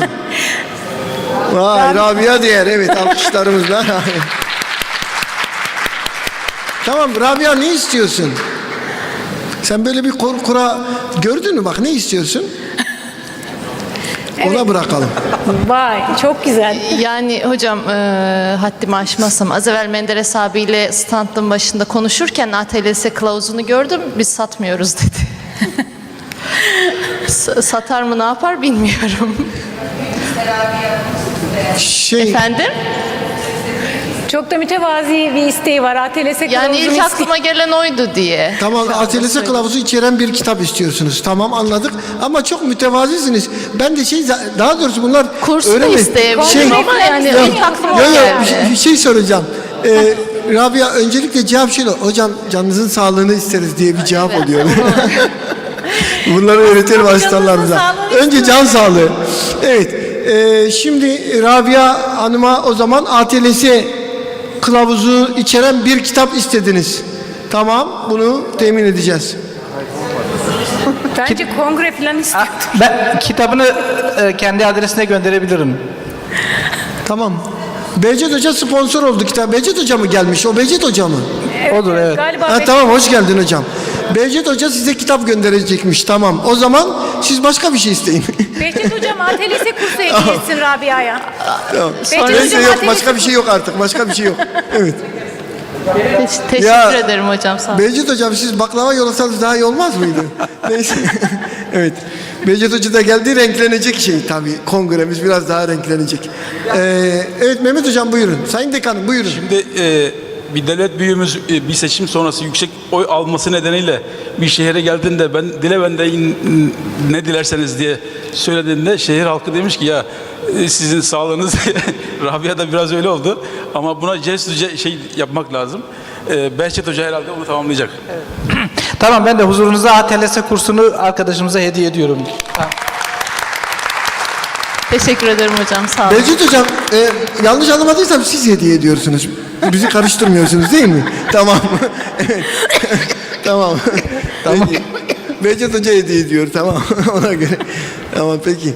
Teşekkürler arkadaşlar. Şimdi arkadaşlar, bugün performansınız için teşekkür ediyorum. Burada olduğunuz için teşekkür ediyorum. Daha fazla vaktinizi almayalım. Diğer şeye geçelim. Ama bakın, bugün Avustralya'dan gelen bir konuğumuz var. Kaç saatte geliniyor? En uzak uçuş herhalde Yeni Zelanda ve Avustralya. Yani lütfen arkadaşlarımız, özellikle buradaki arkadaşlar öyle hani Bu ne demek istediğimi hemen anlıyorsunuz. Bu misafirlerimize bilimsel saygımızı gösterelim. Ve burada onları dinlemeye çalışalım. Gerçekten elimizden geldiğini biliyorum. Bu çalışkan bir ekip var. Her tarafa koşturuyorsunuz. Bildiriler, A salonu, B salonu. Bir de diğer ekip var. Ona da bir o havuza, bir diğer havuza, bir şunun da tadına bakalım. Bir de şuraya bakalım. Ama ne yapalım? Biz böyleyiz işte. Onlar öyle, biz böyle. Bu taraf onun. Tamam. Biz eninde sonunda kazanan çalışan olur diye düşünüyoruz. Onlar da yadırgamıyoruz. Yani ne yapsınlar? Onlar da bir şekilde şey yapıyorlar. Ama artık buraya da önem verelim. Hemen yani B salonunda, C salonunda gitmek zorunda olanlar gitsin. Sayın Hocam, başka bir soru gelmiyor anladığım kadarıyla. O zaman sizi de yormayalım. Teşekkür ediyoruz. Farmetik firmasına teşekkürlerimizi iletiyoruz. Ayrıca bu ürünü Türkiye'ye kazandırmanız da bizim için büyük mutluluk verici. Siz bakmayın, biz bunun peşini bırakmayız. Biz onu ambulanslara falan isteriz. Su sağlık için önemli yani, sizden bağımsız olarak. Biz bunun tecrübesini biliyoruz. İnsanlarımız için bunu isteyeceğiz, merak etmeyin sonuna kadar. Tabii burada bir sürü öğrencimizi de yerleştirdik oraya, biliyorsunuz. Onlar da yardımcı olacaktır bakanlıkta.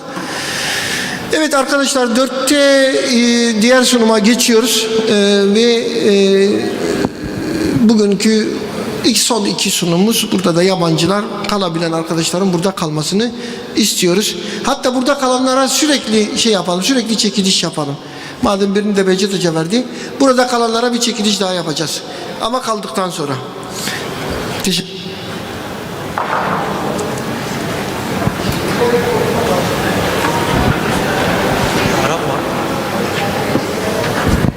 Department and Poison Center for taking any kind of an help.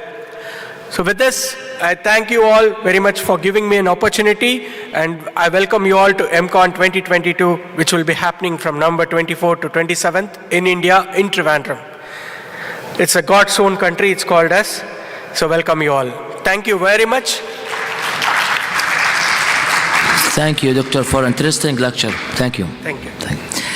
Next speaker will be by Dr. Ahmed Dhoum. Dr. Ahmed is a Lieutenant Colonel in the Royal Medical Services, Emergency Consultant, European and France, Emergency Fellowship, Louis Pasteur University, ICU and Critical Care Training, Basket University, Director of NIMSIC. He will speak about the role of the NIMSIC Training Center at Royal Medical Services to improve the quality of the emergency medicine. From Jordan. Thank you, Doctor. Good afternoon. It gives me a great pleasure to be among you. Thank you, IBAD colleagues, for invitation. And thank you, Professor Bashar, also, and the organizing committee. It's give me honor and great to introduce my organization, Jordanian Royal Medical Services, in a few slides. As you see,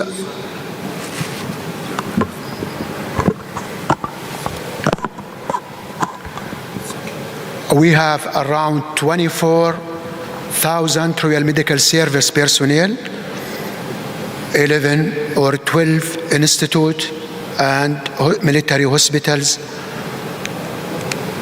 4 military hospitals. Our Royal Medical Service mission, it's multi-focus organization working under the mission of providing, improving and developing efficient by optimal using of available resources. As I informed, the RMS Jordanian rules, military rule, national rule, international humanitarian rule, crisis and disaster management. Our Royal Medical Service structure, we have around 12 hospitals from north to south, east to west, 6 field hospital, 4 military battalion hospital. This is our King Hussein Medical City, the largest and most disciplinary medical institution in Jordan. It contains around 6 special hospitals and preventive medicine, also nuclear medicine and ophthalmology center. The capacity of beds around 1,400 beds. Also, we have 4 military academy, Prince Muna, Royal Medical Service College and Institute Biomedical, and my National Emergency Medical Service Training Center. With pleasure to share with you our experience. I am the director of the National Emergency Medical Service Educational Center at the Royal Medical Services, and how we have the courses to increase the efficiency for emergency physicians. Our vision, excellence and leadership nationally, regionally and globally. Our mission to provide state-of-art training program that keep evidence-based guidelines through optimal use of available resources, including well-qualified instructors, modern technology, and appropriate setting.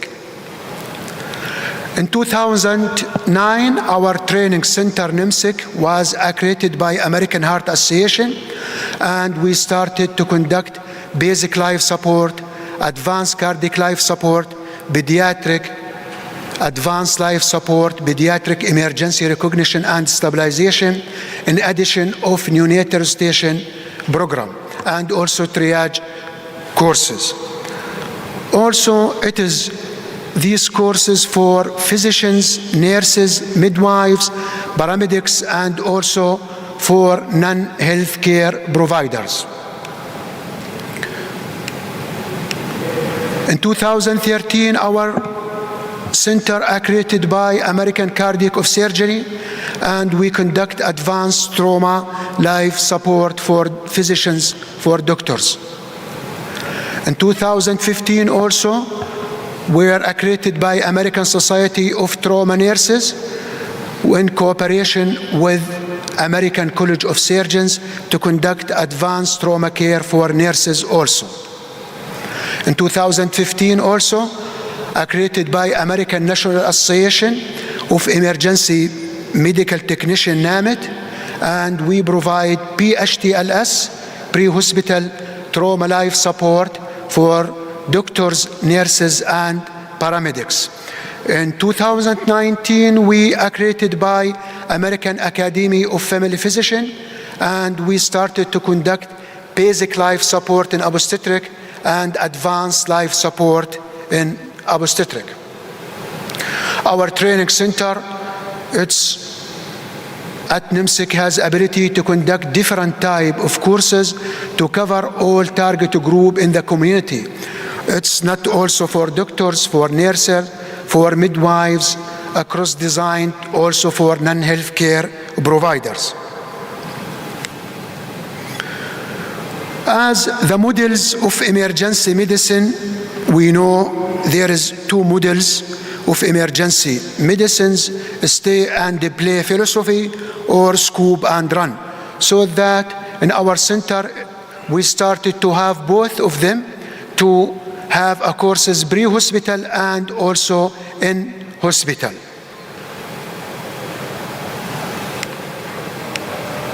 It is our accreditation from training center. This slide, it gives us information how many participants in our training center. It is not only for emergency physician, but also GPs. And what we are did that the all medical or Royal Medical Service doctors, they didn't have promotion from rank to rank, or from, for example, specialist to senior specialist or consultant, if he didn't pass some of these courses. As you see, basic life support around 150 per 1 year. We have advanced cardiac life support, PULSE, PEERS for pediatrics, NRP also for program of neonatal, emergency triage, PULSE, and also basic life support, advanced life support for doctors. They are working in as pediatrician or gynecologist, advanced trauma life support for doctors. They are working with a trauma or surgeon, pre-hospital trauma life support also for all paramedics, and doctors, they are working in the field. Also, we have TCCC, Tactical Compound Casualty Care, Tactical Emergency Casualty Care, and also Tactical Medic, Emergency Medical Technician Basic and Intermediate. To rising the paramedics we have for newcomer and emergency medical technician qualification. As I mentioned before, our American Heart Association courses, it's basic life support. I think you are familiar with these courses: advanced cardiac life support, pediatric advanced life support, pediatric emergency assessment and recognition. Also trauma courses, advanced trauma life support, ATLS, and we congratulations Professor Bahjat that you are instructor of ATLS, I think, in Turkey. ATCN also for nurses, as I mentioned before, pre-hospital trauma life support, and all of these courses, it's very important to raising the efficiency for emergency physicians. They are working at emergency or at the field. The importance of courses that conducted at our training center, that they provide concise of easy to remember framework for the medical personnel who involved in the courses. When they come across with any medical emergency, they will be able for optimal using of available resources and teamwork dynamics. Others courses we have like Diploma of Emergency, Neonatal Triage also, and tactical courses for non-medical health provider. This is the average of our courses during the year. We cover around 90% from our military Royal Medical Service, and the statistics 10% from the civilian people. Thank you very much.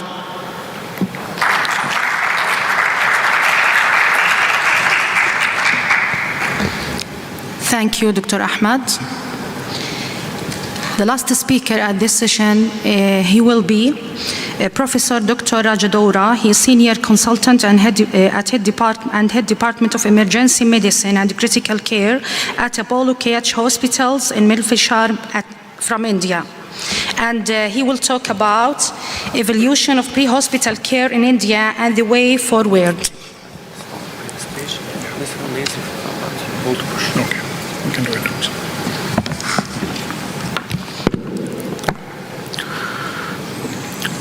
Thank you for that nice little introduction. Thank you for the opportunity. So I'm going to talk about the journey of pre-hospital care in India since a decade. And the good news is I'm going to talk within 10 minutes. And I'm going to keep my lecture short as possible. Well, not this short. So who said the thank you slide have to be only in the end? So I take this time to thank the organizers for giving us the kind opportunity. Professor the President, EPAT, and all his team, our SEMI team, and all the organizers for giving us this wonderful opportunity to speak on the platform, which deserves this kind of topic. Is this topic important? So most of my presentation will have this slide as a mandate, where I'll usually engage the participants about whether the pre-hospital or the topic what I'm going to talk is important. So here, the pre-hospital care, probably after some slides you'll understand whether the pre-hospital care is important or not. So these are all some of the statistics across the world, where we see 80% of the deaths occur outside the hospital. So please note that it is not the deaths which is happening only inside the hospital. In a developed nation or a developing nation or in the Western countries, we come across more deaths outside the hospital. And this is the statistics which was taken 5 years before the COVID. So it is still rising. Over 2 lakh people die of sudden cardiac arrest every year.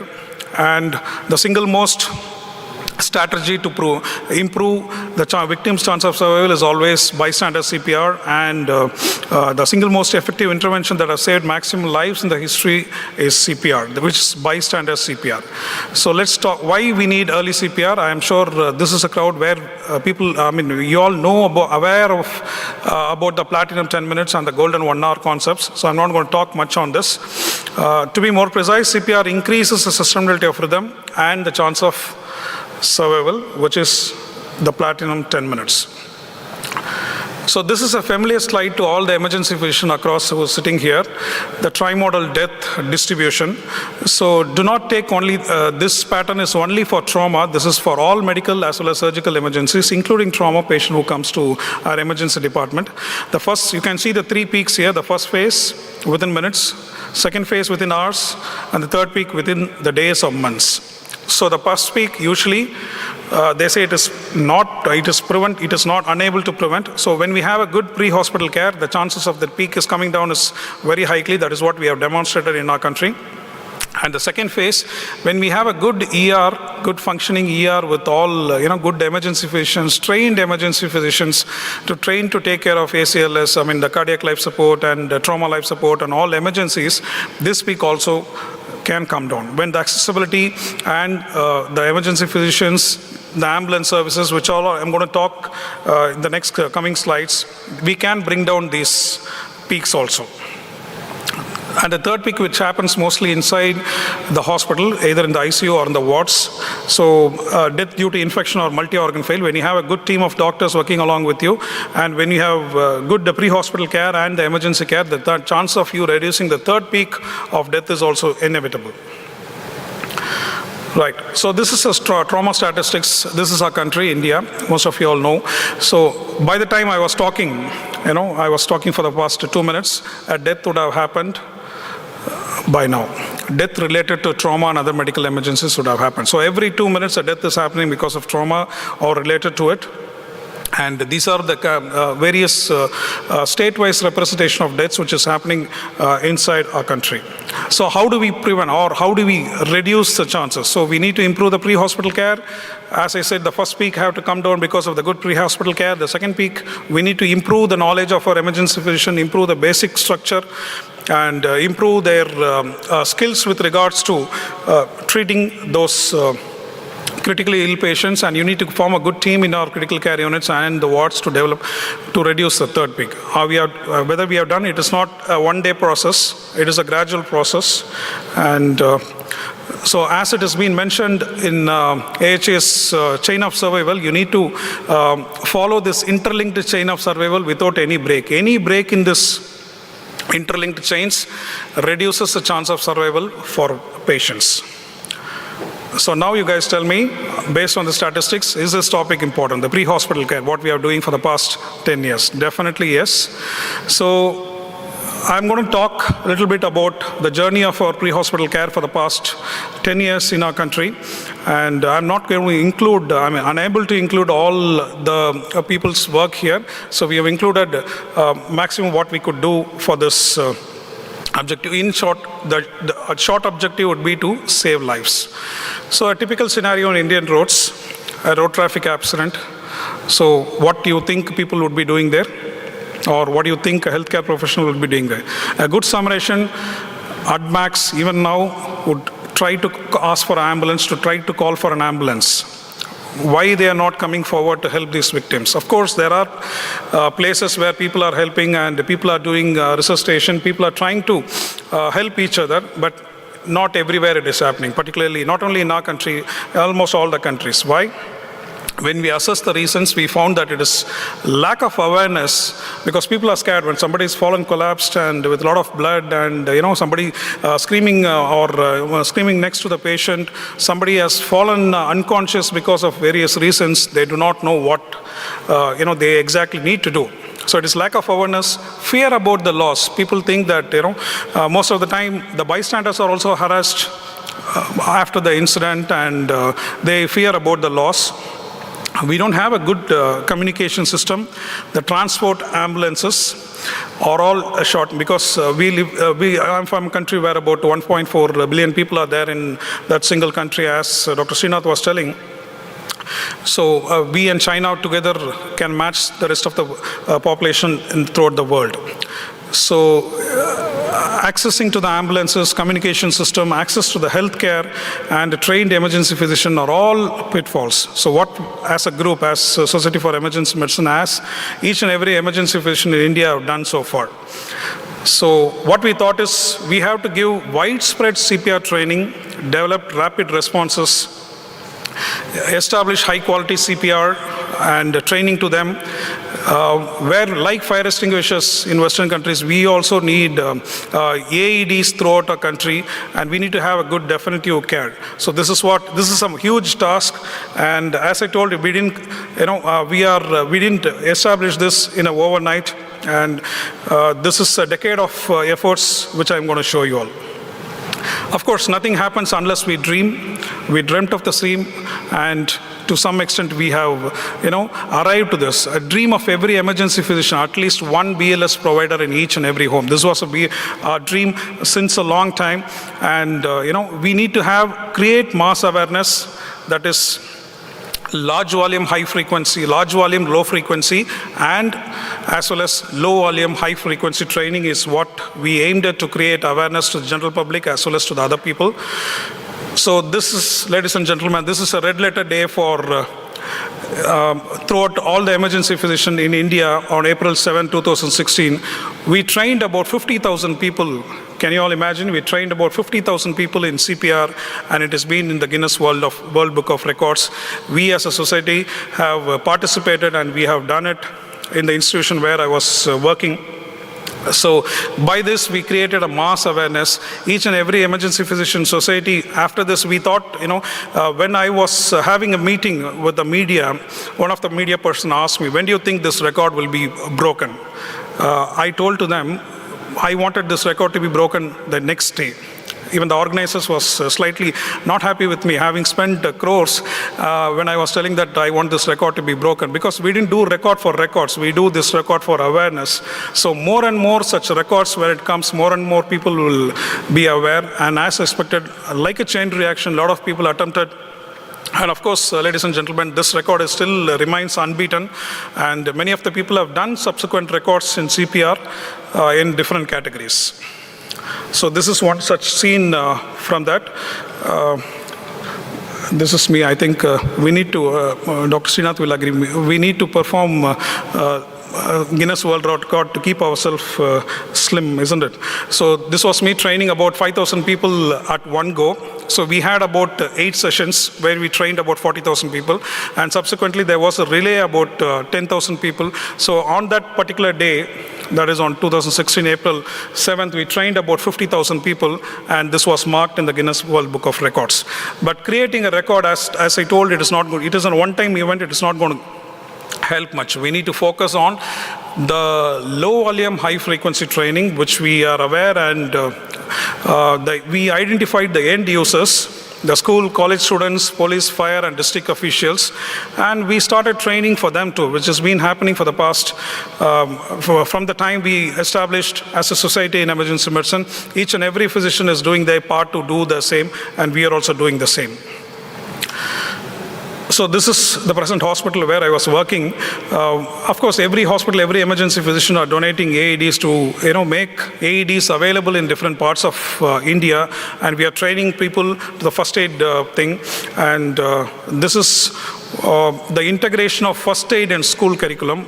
Most of the emergency physicians across the world go to the school, train them in CPR, and then come back. Instead, what we have made in our group is, what we have made in our places, we have integrated first aid in the school curriculum, like how the kids will learn maths or physics, they will learn CPR. CPR is a non-exam subject. So it is it has been taught in each and every,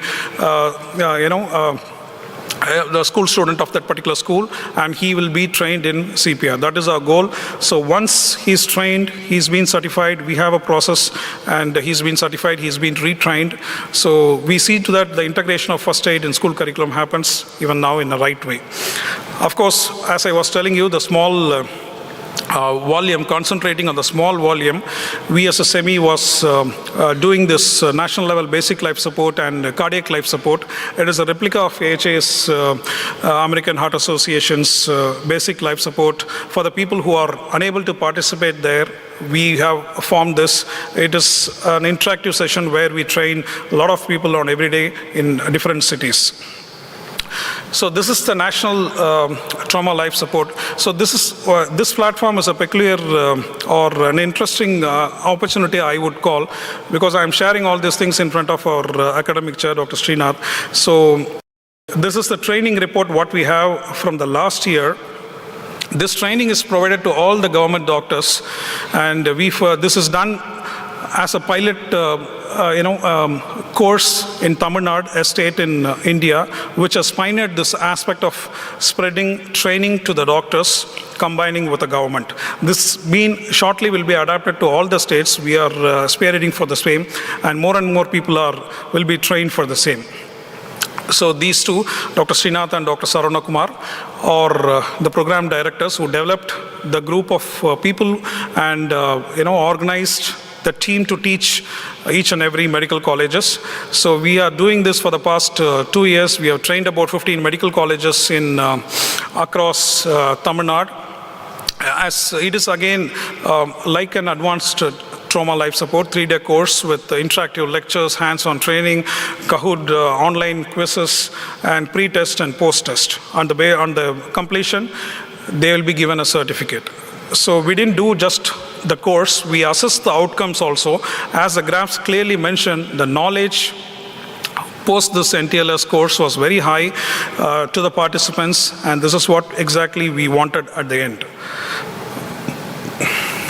So when it comes to the ambulances, of course, the drone ambulance is coming into the picture, which I'll be talking in the newer advances.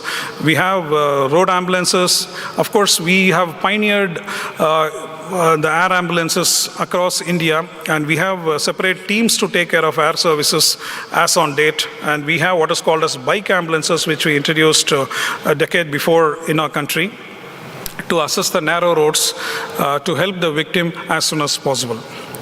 So of course, we cannot be expecting everyone to be a good Samaritan. So we have, approached the government to look after few guidelines to help the victims. So in that way, we have suggested that, the bystander have to help if there is a patient suffering from the unconsciousness or after a polytrauma. So he has to be trained, and the legal system should not harm the Good Samaritan in any way, is what we have suggested to the legal system, and it has been carried out in the right way. Hopefully we have a system where people will be helping out and will be scared if they don't help out. Of course, I was talking about the innovations. We have drones. We have developed drones to help people. This is in the pilot project, and hopefully we'll have drones all across in the country in a short while. Of course, the telemedicine, Dr. Srinath was mentioning about the telemedicine, which has played a vital role during our COVID scenarios. And we have developed several applications for the patients to approach the hospital, the ambulances, in a way it is very effective. Right. So this is the slide which I am projecting again. So for your country to develop the pre-hospital care, you cannot do that on day one or within a short span of time. You need to have a specific period of time for which, and of course it is an ongoing, so you need to have widespread CPR training, both large volumes as well as small volumes. We need to develop rapid response and AEDs and definitive care. So there is no I in teamwork, right? Everyone can be a superhero if they combine together when it comes to emergency medicine. Once again, thank you for the opportunity given to me. Thanks for all speakers at this session, and it was interesting lectures, and they have enough time to listen to your comments or if you have any questions to them.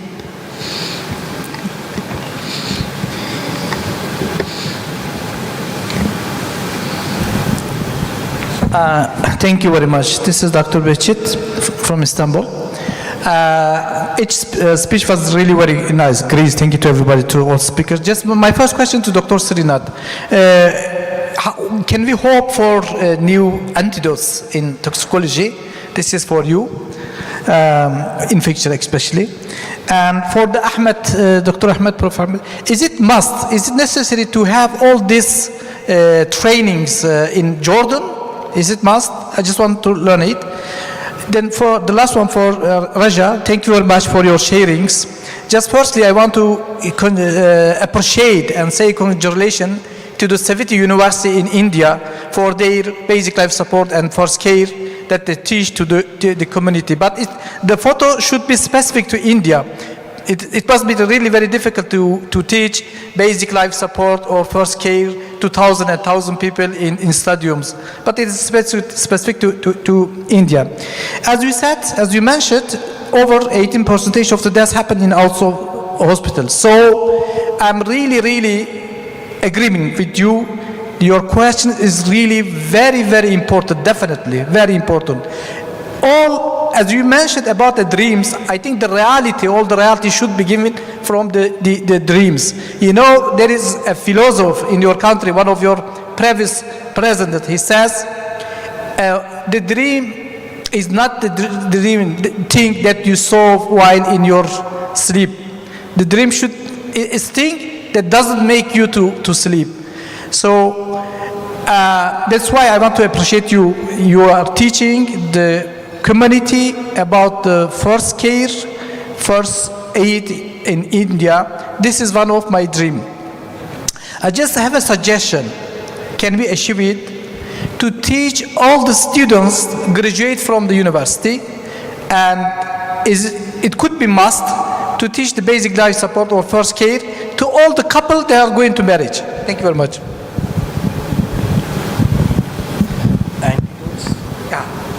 The second question. Yeah.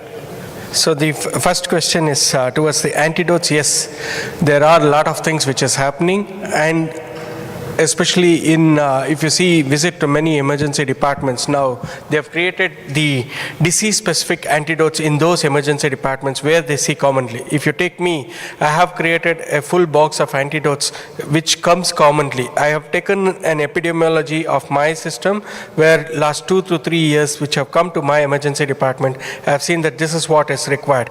Now the next question is about the newer antidotes, like lots and lots of patients are coming with the chemical poisoning, especially those requiring the methylene blue. So methylene blue is not available readily in every emergency department. So nitrates have become a biggest poisoning in most of the countries today in Asia. So there we have started using the methylene blue, and it has shown much results, and the patient outcome is also good. And regarding the training, what Dr. Rajdari was mentioning, it was a mission which he took it for almost 6 to 7 years. And then he ensured that all the people come together and it was being done, so that it gave an impact of emergency medicine in the whole country. That is all. Thank you. Thank you. Thank you, Professor Bahjat, for your nice question. Really, we are share a knowledge. Our technical training department. We as a society, there's too many, we call them merit badges. It's everyone's another badge. And so philosophically, we believe that all of that training is already incorporated into our residency, so we do not necessarily require each one of these badges, so to speak. So I hope that answered your question. But yes, it's important that we're all doing the same thing. You know, we incorporate ATLS into our training programs. We obviously do ACLS. We do periodic updates for all of our doctors, not just our doctors in training, but our doctors beyond training. And so once they get certified in emergency medicine, you know, every 7 to 10 years, they have to recertify. This used to be a big problem for us in the US, but now what we do is we do a little bit each year. And we find that to be a better situation than having to retake a test every 7 to 10 years.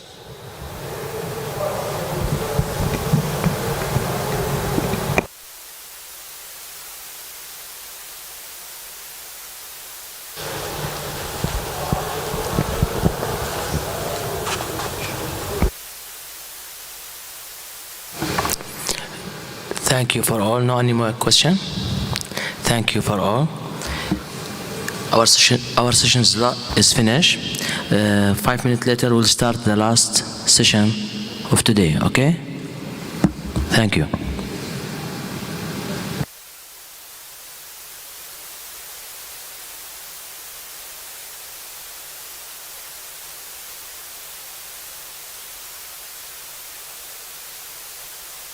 It's quite an exciting session.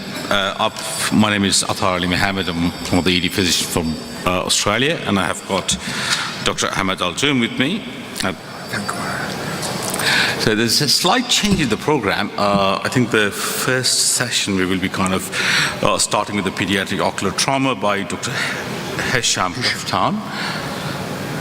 Thank you, Dr. Kaftan. So Dr. Kaftan works in the emergency trauma team at the King Hussein Medical Services in Jordan, and he works in the head and neck emergency trauma division.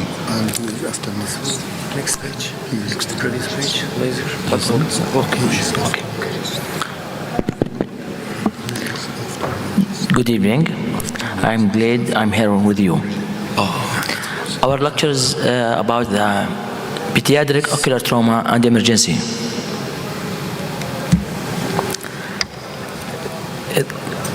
Pediatric ocular trauma is the preventable causes of the visual impairment in the world. Up to 40% of the all injury occur in the person less than 17, especially in the small age. Why it is important? Because as we know, trauma to the eye in the first 6 years is critical because it leads to lazy eye, amblyopia, as we know.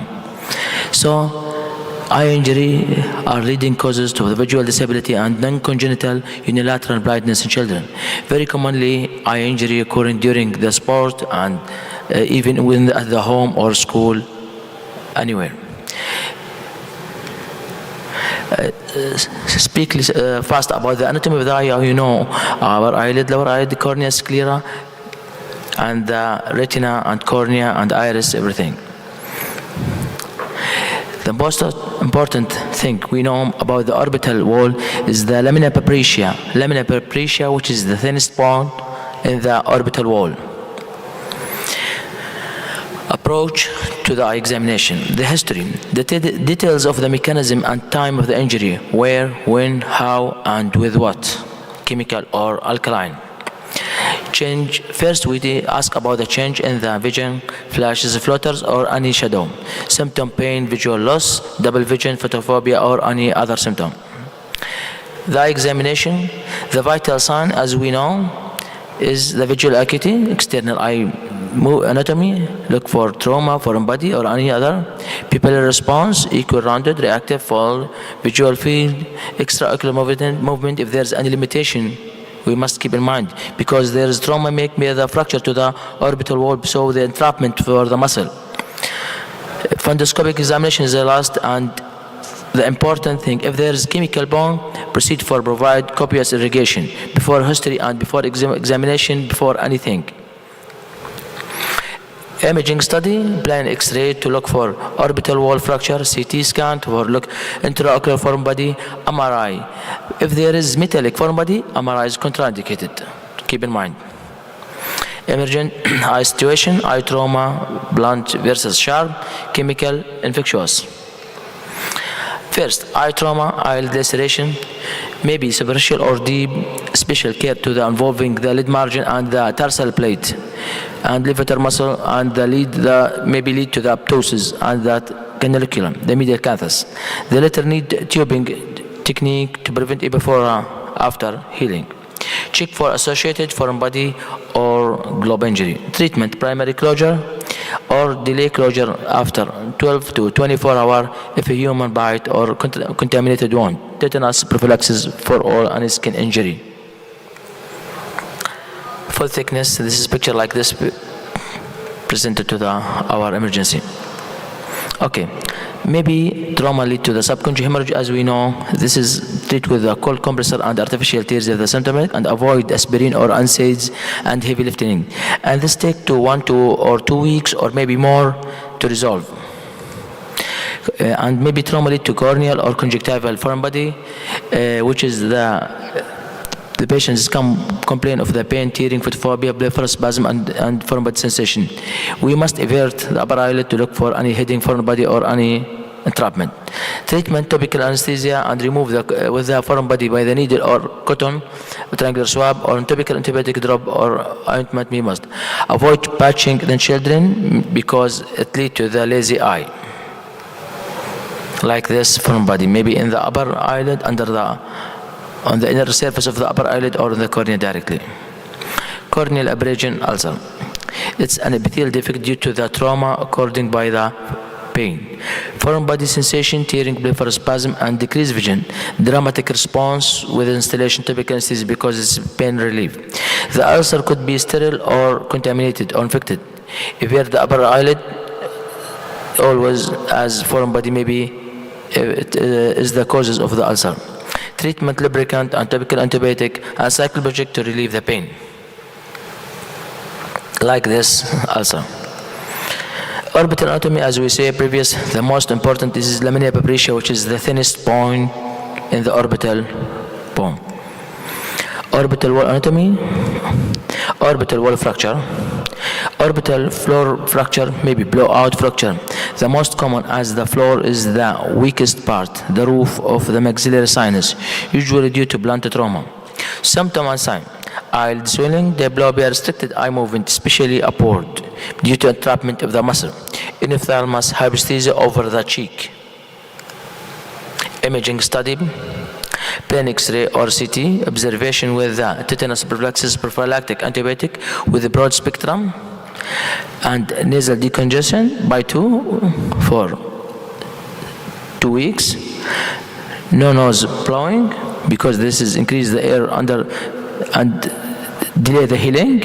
Ice pack 1 to 2 days.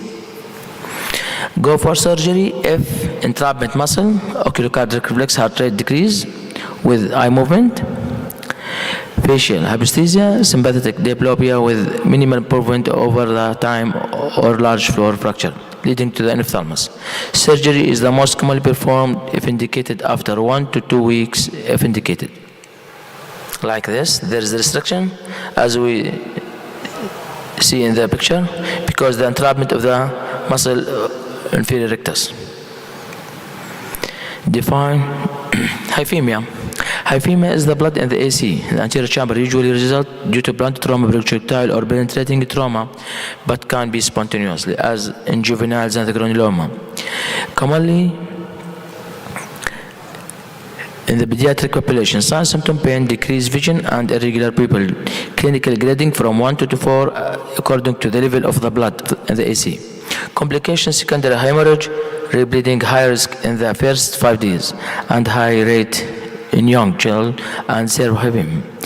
Corneal blood vessel stain, anterior, posterior, synechiae, optic atrophy. Prognosis: outcome: the lower the grade of the hyphemia, the better the prognosis.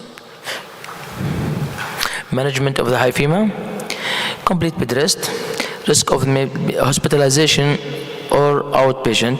Most important is bed rest. Risk of the bleeding, grading of the hyphemia, according to all this control.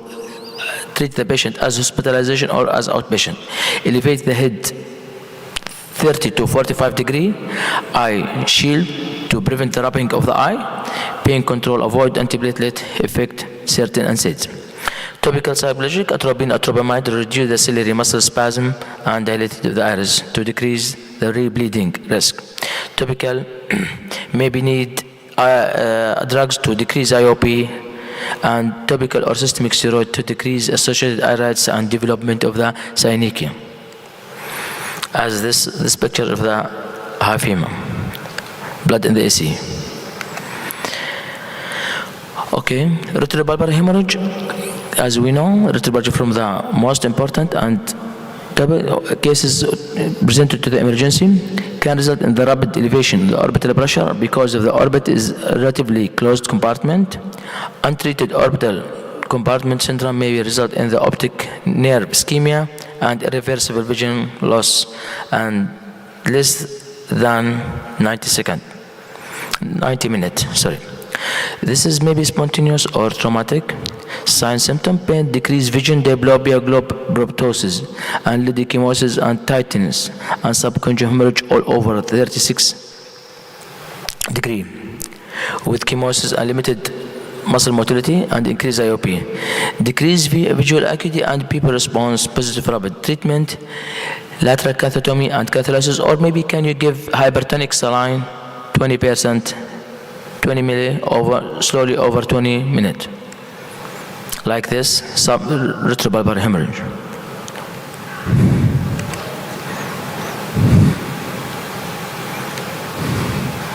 Okay, iridodialysis, separation of the iris may be result from the trauma to the iris, blunt trauma. Separation of the iris from its root due to blunt trauma. Or maybe the result of the trauma is ectopia lentis, subluxated of the lens from its normal position, maybe downward or in the anterior chamber, according to the mechanism of trauma. Optic nerve avulsion, which is very rare to happen. Partial or complete avulsion of the optic nerve as a result of the trauma that lead to the sudden extreme rotation of the globe or sudden anterior displacement of the globe. Retinal detachment is immediately post-traumatic or maybe delay up to several months. Separation of the neurosensory retina from its base. Rupture of the globe may be a result from the trauma. Full thickness laceration of the globe as a result of the trauma that may be within blunt or penetrating or perforating object. Can be corneal scleral or combined corneal scleral. Symptom, pain, greatly decrease in the vision, diplopia. Sign, low IOP, teardrop pupil, prolapsed iris, hyphema, maybe with normal or high IOP, 360 degree subconjunctival hemorrhage all over. Management, if suspected rupture, minimize manipulation of the globe and apply the protective eye shield. CT orbital or brain axial coronal with thin cut, coronal thin cut to evaluate for the intraocular foreign body. And keep patient NPO in order to prepare for the surgery under GA. IV antibiotic to cover, especially in the children, and antiemetic pain medication, surgical repair is the definite treatment. This is rupture of the eye, like this picture presented to our hospital. Okay. The most important, again, ocular chemical burn. Being irrigation immediately before complete history and examination. We must directly start it by irrigation, especially if alkaline, because alkaline is more detergent than acidic. Alkaline burn are worse than acidic burn. Acidic burn lead to coagulative necrosis, denaturation of the tissue protein, act as a barrier to prevent further diffusion and further penetration for the acid, as battery fluid and chemistry lab solution.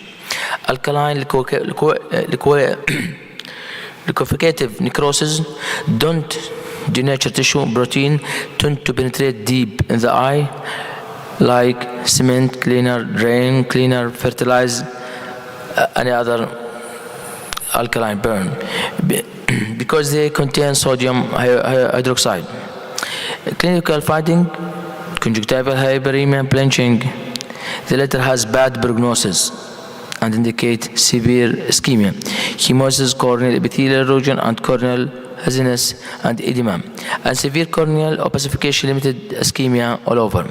Complication, corneal melting, severe corneal and conjunctival scarring, uveitis, glaucoma, and maybe lead to the loss of the vision in this eye. Like this chemical injury, which is very dangerous. Ocular chemical burn, continued management, immediate irrigation with normal saline or lactic ringer or ringer lactate for at least 30 minutes until the pH is normalized, maybe require up to 8 liters. Do before checking VA or hospital or a history or an examination or fluorescein, and recheck pH 5 minutes later in order to be sure that his pH is normalized. After irrigation, check the visual acuity and complete the examination. Treatment, Give any ointment like erythromycin 1 to 2 hours with cycloplegic atropine and may need IOP lowering or steroid. Eye infection in ophthalmic nephritis is conjunctivitis within the first month of the life. Common causes is chlamydia, and this is from the cases presented to the emergency because this small baby and her parent is very fair, like chlamydia, trachomatis, and staphylococcus, strep, Neisseria, gonorrhea, and herpes.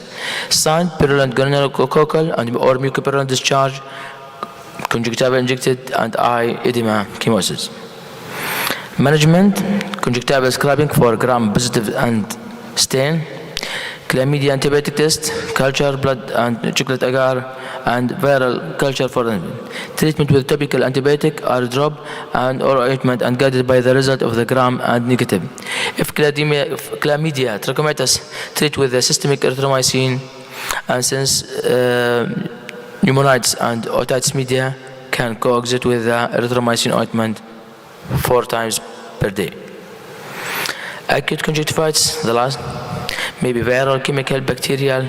Conjunctivitis, mucopurulent discharge, viral watery discharge. Treat as bacterial, topical antibiotic, and expectation is the gonococcal, which is require systemic antibiotic and topical drop.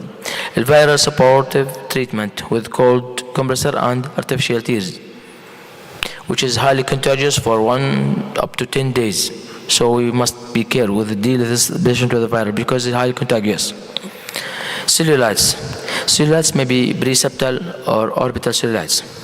Common organism: staph aureus, staph epidermidis, or strep pyogenes, and Haemophilus influenza.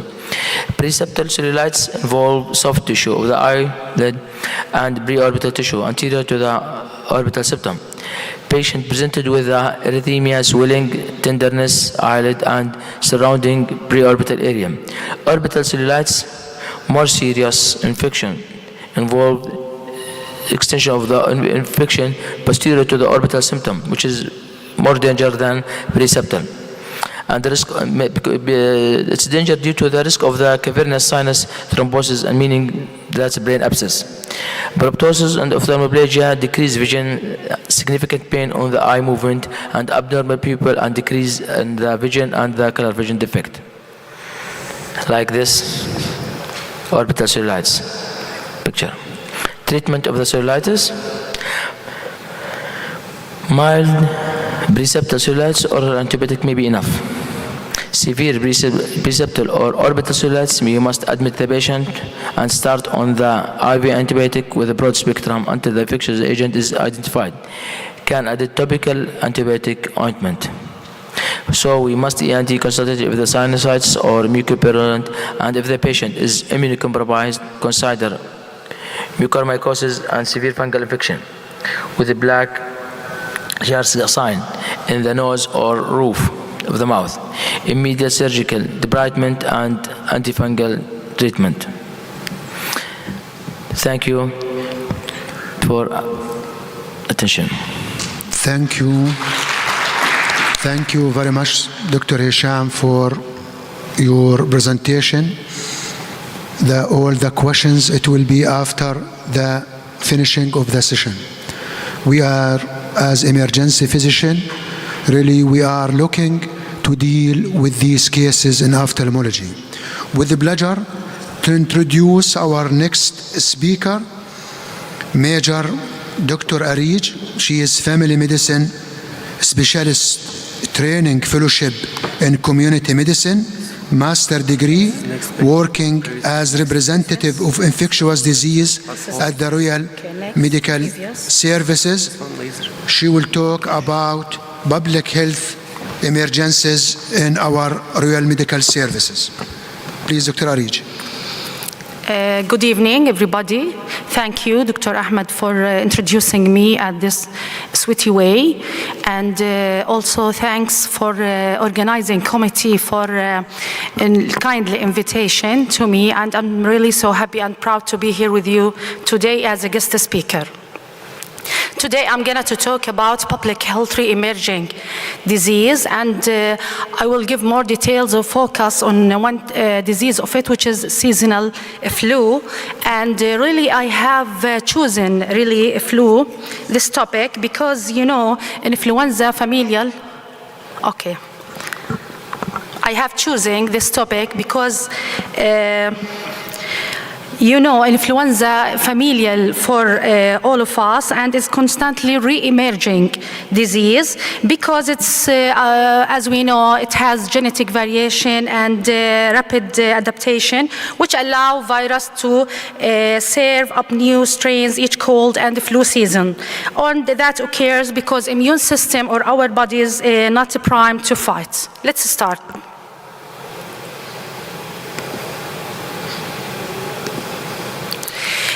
First, we must differentiate it between, both of it are epidemiological terms, which is emerging and re-emerging disease. Emerging disease defines as disease that haven't really appeared in a population or have existed, but are rapidly increased in incidence or geographic range. And the most important example, it's a COVID-19 of emerging disease. About re-emerging disease, we can define it as diseases that reappear after they have been on a significant decline, or re-emergence may happen because of breakdown in the public health measures for disease that were once under control. And the most important example for it nowadays, which is cholera. Cholera in most Middle East countries and all over the world, we can see more cases of cholera, but now in the Syria we have epidemics of cholera. And what we mean by epidemics, it's also epidemiological terms, it's occurrence of disease in normal of expectancy.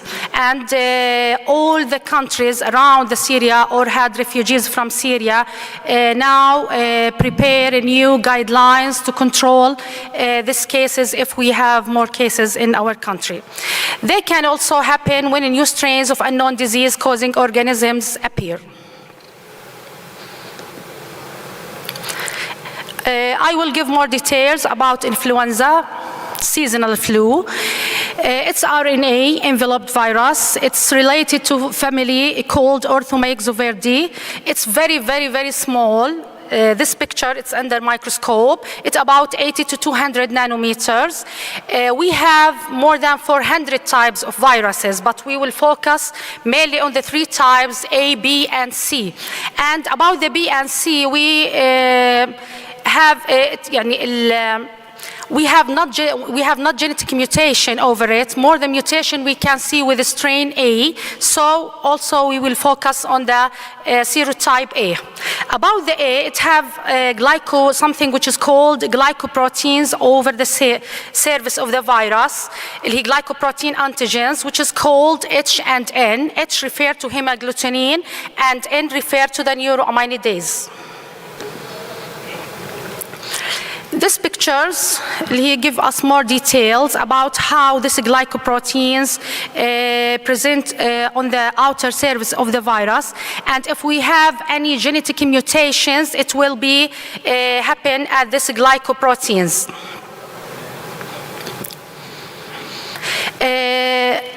In the influenza, how its mutation or that mutation happen?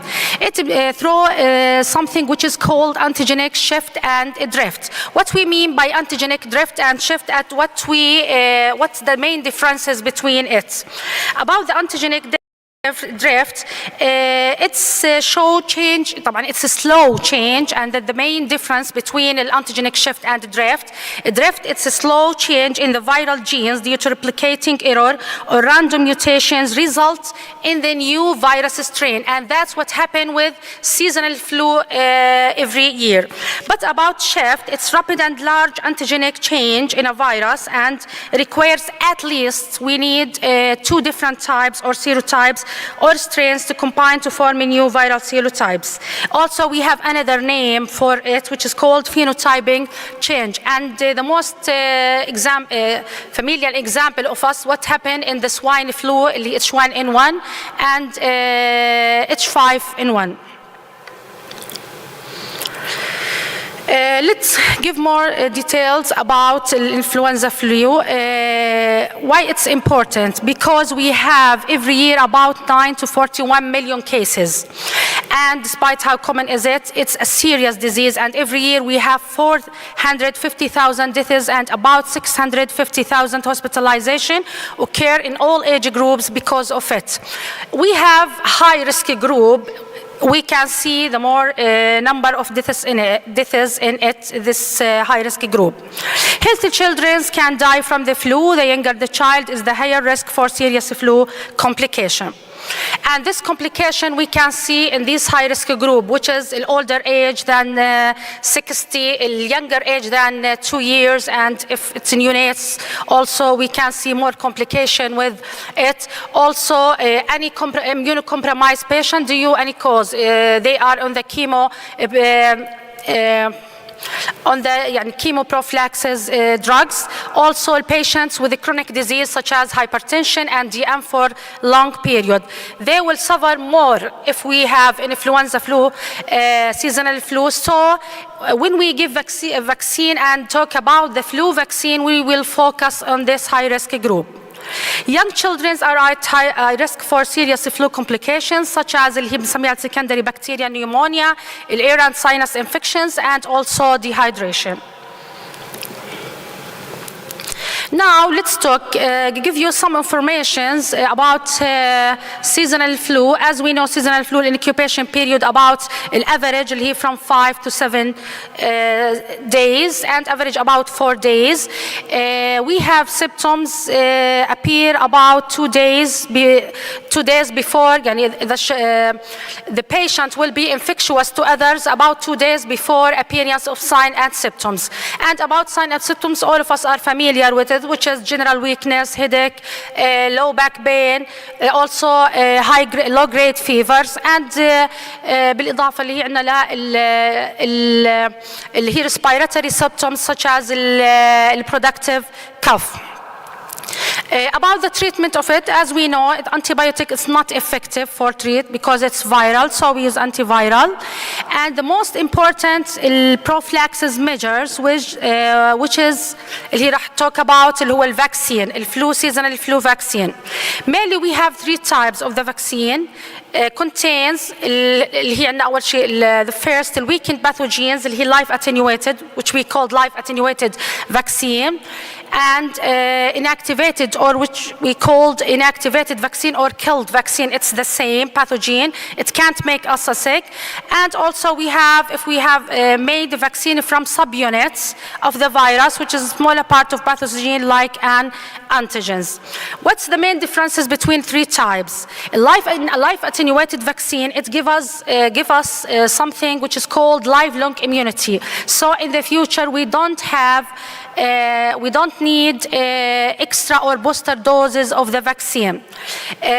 But about inactivated, we still need more doses and booster doses of the vaccine because it doesn't give us lifelong immunity. And about اللي هي subunit like طبعا اللي هو الانجريكس or hepatitis B vaccine, the most example of it. Life attenuated, the most example of it, which is the mumps, measles, and rubella vaccine. And the inactivated اللي هو seasonal flu vaccine, example of it. All vaccine mechanism of actions contains antigens which trigger the immune system to create specific antibodies, which is we called memory antibodies, and it will give a signal for pathogen destruction in the future. What's the benefits of the vaccines? It provides us protection from pathogens which can kill or make you sick. Also, we use this to control and eradication of once common pathogens like polio, smallpox. Polio, it's one of the re-emerging disease. It stops outbreaks and global epidemics, and that's what will happen with the COVID-19. The COVID vaccine, it have a great role to stop outbreaks and the global epidemics. About the risks and challenges, we must know about the vaccine. We must know no medicine is 100% effective. So people can sometimes still catch the pathogen, but this is very, very, very rare. Side effects, maybe we have side effects, and we can classify it into local and systematic side effects. Local side effects such as swellings and fevers. And also we have the most dangerous side effects, but also it's very rare, which is anaphylactic shock, and it's need emergency. Not all pathogens have a vaccine. For example, still now malaria, it doesn't have a specific vaccine for it. The benefits outweigh the risk, so vaccines are given to people. We must give it. And also scientists work to make and improve vaccines. We will give more details about the flu vaccine. Who should get vaccinated? As I said, mainly focus on the high-risk groups. Who are high-risk groups? Everyone, we can give it for everyone 6 months and old. We have mainly two types of the vaccines. We have injectable one and nasal spray one, and I will discuss or give more details about the main differences between them. About that اللي هو هون بحكي I'll talk about الشوت flu vaccines. Who should get vaccinated? Everyone 6 months and older can receive it, especially individual at high risk of developing flu-related complications, and or if you live with or care for people with high risk for developing flu-related complication, or if you are medical staff, so especially in emergency rooms, so you are always in close contact or direct contact with patients, maybe they are flu patients. What's the absolute and relative contraindication for the vaccine? Who should not get vaccinated? People who have severe allergy to chicken eggs, and because the vaccine is prepared at chicken embryo. Anyone who has known allergy to chicken pox, it's absolute contraindicated. So we must take a good history from the patient before give him vaccine. People who had a severe reaction to the vaccine in the past, people who developed Guillain-Barré syndrome after prior dose of the flu vaccines, and people with moderate or severe illness. People with moderate or severe illness, it's not, it's relative contraindication. We will wait until the patient gets well, and after that, give him the vaccine. About the nasal spray, the injectable vaccine, it does about 0.5 ml. We can receive it IM, and as we said, it's given to the age from 6 months to the 65 years, and it's a type of it's inactivated or killed. But about nasal spray, we are in Jordan, we don't have just injectable type, we don't have nasal spray, nasal spray vaccine. Nasal spray vaccine, it's life attenuated vaccine, so any absolute contraindication to any life attenuated vaccine should not receive the vaccine. And about nasal spray vaccine, اللي هم بياخدوا healthy people aged from 2 years up to 49 are eligible for this type of the vaccine, and absolute contraindication for it, they should get the flu shot instead. Adults 50 years of age and older, or children from 6 through 23 months of the age, children younger than 5 years with any of this condition, asthma or one or more of episodes of wheezing within past years, the pregnant lady, because as I said, it's life attenuated.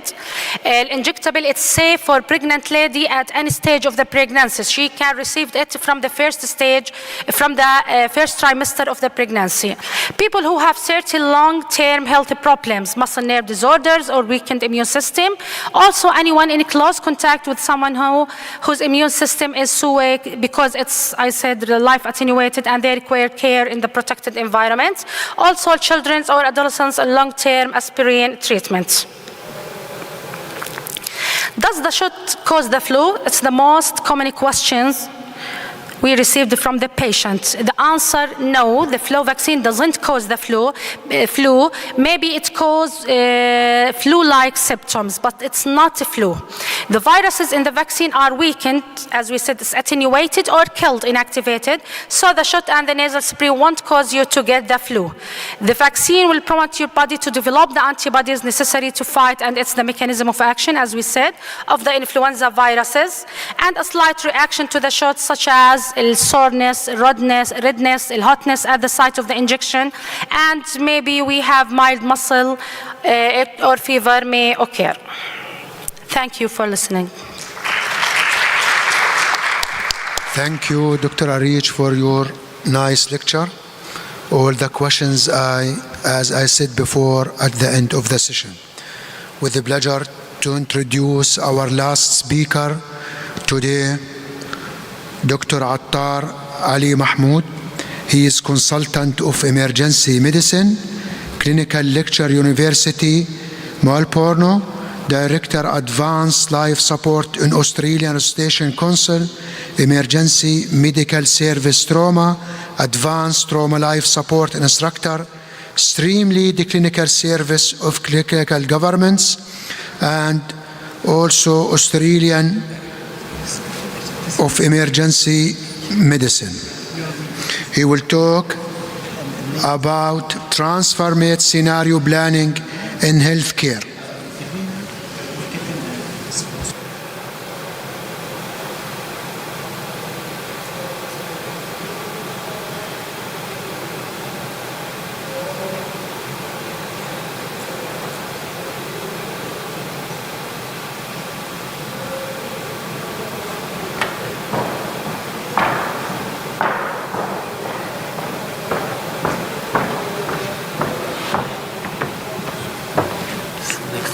Previous page, it's laser, but old push. Okay, that's it. Good evening, everyone, and it's an absolute pleasure to be here today, and thank you very much. Merhaba, that's the only word I learned from the taxi driver, so apologies and forgive me for that. I'm not learning more of Turkish. Transformative scenario planning. Transformative scenario planning, so what exactly is this? It's actually a very complex social technology that kind of uses all the existing social models which actually kind of use for change management in our healthcare system, but using various combinations of it. It's about a transformative leadership. It's about transformative facilitation, where we actually bring people together to bring this change. It's a diagnostication tool. When we are actually stuck in a situation, it's actually kind of, it works. We'll go through that later. So, unfortunately, with the kind of growing demands for the healthcare systems and our kind of limited resources, we are faced with the change management all the time. So when we actually have this systems change, processes change, or whatever that's happening, we either actually faced with this choice. Either we actually accept it, adapt to the situation, or we challenge the situation to change it. Unfortunately, there's not much room to say, I don't want to change, because then perhaps we may not be part of the system anymore. I found this maxim very helpful at times to me. Niebuhr was an American theologist of the 19th century. And he said, Lord, grant me the serenity to accept the things that I cannot change, the courage to change the things I can, and the wisdom to know the difference. The last line, I always look back to it. I want to know which I cannot change and which I can change. So today's talk, what we're going to talk about is, we're just going to talk about a bit of historical perspective about where this transformative scenario planning process actually has come in. We'll give a bit of introduction about how change management happened that you must all have faced in your institution, in your hospital, in your health service, in your country. we talk about my story, that the grandkids' health, we kind of took a major endeavor there, and how we use this technology, these systems in our health service. And we do a bit of more dwell into the principles of transformative scenario planning. Thanks to Adam Kahan done a lot of work, and he's one of the pioneers actually establishing transformative scenario planning. Adam Kahan, he used to kind of work first in the scenario planning division of Royal Dutch Shell Company. So Royal Dutch Shell Company was the 7th largest oil producing company at the time, and they had this division. This division of team would actually write different scenarios. So what would happen? What could happen? What may happen? And they would write these scenarios across globally, across regions, governments, political, geopolitical, wars. But their interest was, if something happens, what do we need to do? Their interest was money. And they also say that their interest had environmental impacts and all. Kahan worked in this division for about 2 decades. And he did not stumble across, he did stumble on the transformative process. It's purely by an accident. He was invited to Montfleur scenario planning meeting. This is the transitioning of South African post-apartheid government into the new government, into the newer systems. There was a lot of conflict, the conflict between the government, conflict between the rebels, the unionists, civil societies. Everybody had a different vision for how they want the change to happen, how they want the country to change. And there was a very famous joke at that time in South Africa. We are faced with only 2 options, a practical option and a miraculous option. A practical option is we all kneel down and pray to some angels come and take our problems away. And that was the practical option. Whereas the miraculous option was we all sit together and work and bring this change forward, and that was miraculous. So Kahan stumbled upon Montfleur. And then what he noticed, that has changed, that has actually developed into transformative scenario planning process.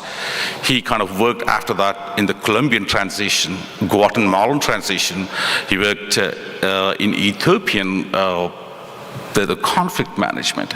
So initially it went on to the high conflict zones, then it actually came to some civil society movements, health movements. There's a lot over the next 2 decades. He has worked a lot, and if any of you interested, these 2 books would be very, very useful. I refer still often to these books, and it gives me always kind of a bit more insight about certain things. When I'm stuck, I don't know how I'm actually bringing this change.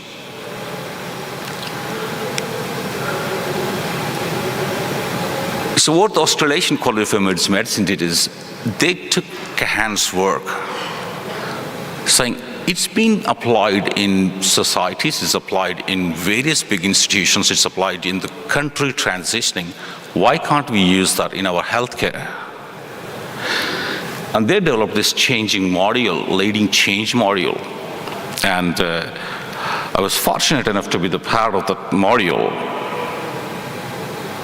That led to a second opportunity that we worked on that, to use those kind of principles into my next major project. So conventionally, whenever we are actually talking about change, we actually see these 2 models. Institutions, generally hospitals follow this longitudinal facilitation model. Once, because we don't have time, say what happens? The bosses decide, said we have the right answer. They say we need to agree. We know the way forward, and we will decide and we must fix this. With longitudinal facilitation, it's much coordinated. It could be cohesive because everybody in the organization knows that I have to follow. I don't have a choice. So this could be quite rigid, and it may not give you much opportunity to think laterally, saying, hey, we could do something else. Whereas most of the social change the conventional process uses is the horizontal facilitation. In horizontal facilitation, when the organization says, we have the right answer, the people say, we each have our own answer. We need to agree. And the people say, we each need to keep moving. They say, we'll each find our own way. We each decide for ourselves what we need. We must each put our houses together so that for change to happen. The problem with this is it could be too lateral. Sometimes containing could be quite difficult. In transformative facilitation, what happened is we're going to move the facilitator. That's a sign of leadership. They move forwards and backwards, stop, iterate, go backwards, go forwards. So they use various types, various decisions, and using this various combination, it's most like a spiral thing. The beauty of transformative scenario planning and the transformative facilitation is we don't push change. We bring people together. We kind of take the blocks away, remove the blocks, and the results from the change happens. It's like actually removing the boulders from the mountains so that the streams flow. It's done, but it's done, there's an art to it. So when does it work? Whenever we find our situation is unacceptable, unstable, and unsustainable. Pretty much that's the state of emergency medicine services or emergency department across the world. We are overwhelmed, and this is the situation we are facing. This also gives one more concept. When people realize that we cannot change by ourselves or my mates, I need to go across the aisle. And they also realize we cannot change our situation directly. That's when the transformative scenario planning works. So how we use these principles at my place. We are the tiniest state in Australia. For some reason, we have over 190 health services in this tiniest state. And you can imagine what happens. Each health service has to have its own compliance, its own governance structure, its own employment systems. That's a lot. There's a lot of duplication. And that kind of is giving a bit of big problem for us to kind of recruit people into smaller health services because everybody wants to be in Melbourne. So this is kind of a detailed map, and I'd just kind of like to point out, so I work at this place called Ballarat, which is about an hour from northwest of Melbourne, and we are the second largest regional receiving unit. So we were faced the task that we take this region. That's a huge region. Okay, please do not compare Australian population to the size with any European nations, because our population size is a lot smaller than for our geographical areas. So the 4 health services which is the Ballarat Health Services was where I'm primarily based, and we were actually had to bring another 3 health services under a single entity of Grampians Health. Just a 2020 snapshot that actually when we looked into our service, that was the population in the first column, and then the second column actually talks about how much admission rates that we had. So what are the service challenges we were getting? The Wimmera Health Group, which is our second biggest hospital in there, we almost spend about 10 million for the year on locums. And there was issues with actually having these people consistency in providing the care. Whereas the smaller hospitals, which is the Eden Hope and the Stall, we actually seen there's a less public engagement there. The public did not have trust because of, again, the staffing issues and all other. As a result, we were kind of underutilizing those capacities there. Whereas at Ballarat, our surgical wait list gone up by 12%. Our bed occupancy was almost kind of 90. We were running at 90 to 95% bed occupancy per day. And we all have noticed our population is getting older. So we had to do something about it. Okay, we realized if we bring all these health services together, there are few things we can achieve. There's a local community access, so the people actually don't have to travel for long distances. We want to kind of build some strength and some capacities. As a bigger organizations, perhaps we would be able to do that. We want to deliver a more effective healthcare system. And plus, we want to have that community engagement that they don't have to travel 100 k's down the road to kind of just accept the same cases. So whenever we actually face with change, this is the behavior change paradigm. What happens when there is a drive to change is very high, and also there is enough support for the change to happen, that change in behavior can happen. If there is any mismatch, unfortunately, this change doesn't happen.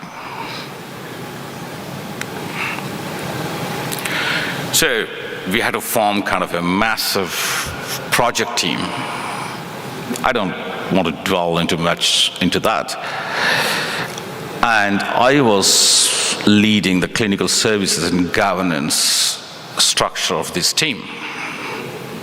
So we have to make one governance structure, we have to make one clinical services plan. And there are a lot of factors, a lot of players in this. And the biggest thing what happened, the smaller units felt threatened, saying, oh, we're going to be actually, the big guy is going to come and tell us what to do because they are from a bigger unit.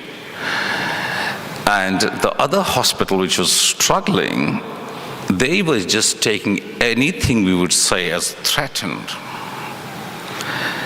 And the people from the main hospital were saying, oh, some more additional work for us.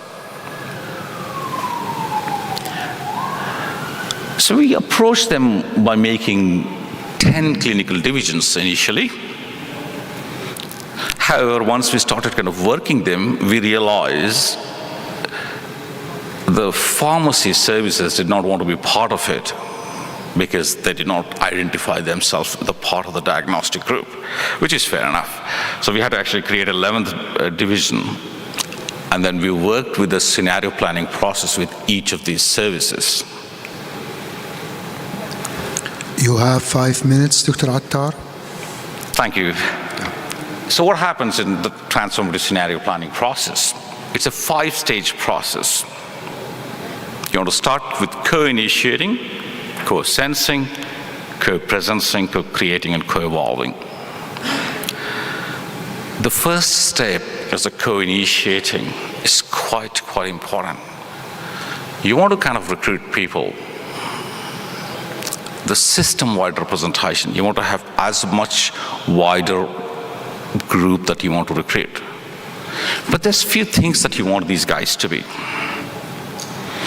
Before you recruiting them, have a bit of exercise, whether it will be individual level, whether it will be systems level, that what barriers you would come across. And when you have barriers, you always find some enablers as well. That will give a good opportunity to see who do you want. You want a whole team, whole system people. They have to be insightful, influential, interested people. And more importantly, you may notice that when you actually form this team, some people just don't want to be there. Some people come there just because they've been told to come. Some people have lost faith in the systems, that the systems will ever improve. Some people are burned out, they just don't have time. To bring these people, you need to actually kind of build a very strong container, not a physical container, but it's a form that they feel safe. They can come and tell anything they want. And you have to have some processes developed, how you want to kind of manage these people. You start with having a few people to start a convening team. Don't give more than 10. Probably 10 is a bit useful. And then you want to construct from that 10 members, you want to discuss with them, and you want to have a large team. So what we're going to do, we're actually kind of bringing people together who are influential, insightful, and interested for this change to happen, for the drive to happen. We want to give them the safety container that they can express anything they want. Let's learn together.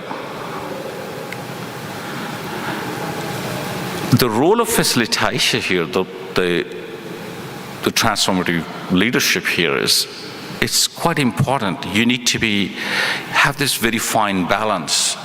You want to be part of the group, because if you're not part of the group, the people don't get engaged with you.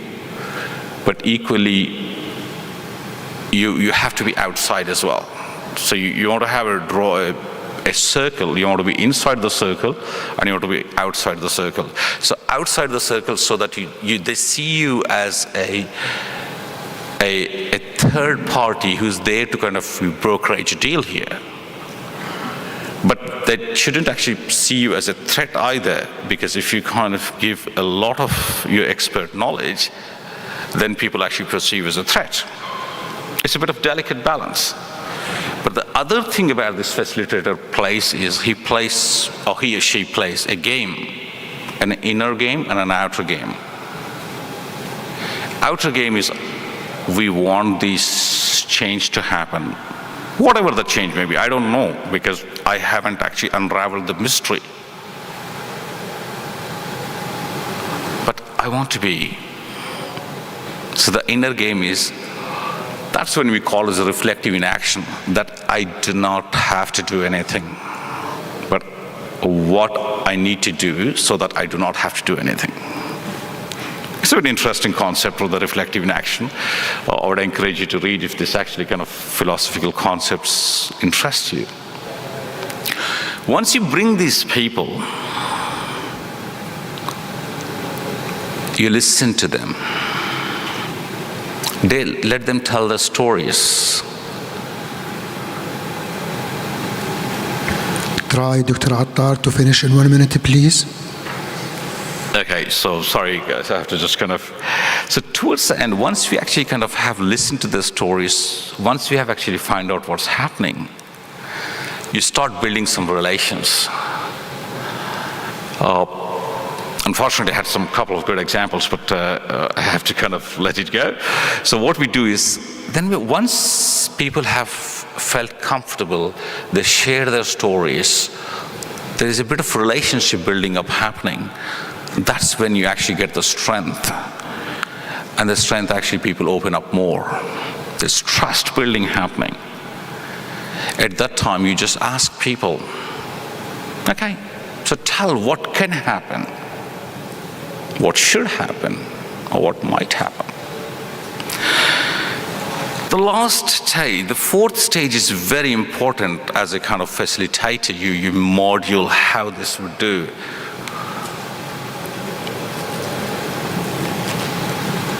So this is a likely scenario when the systems is moving slow to fast. So from the left side is the systems. And on the vertical axis, if you use people moving slow to fast. The scenario one, what happens is when people and systems move,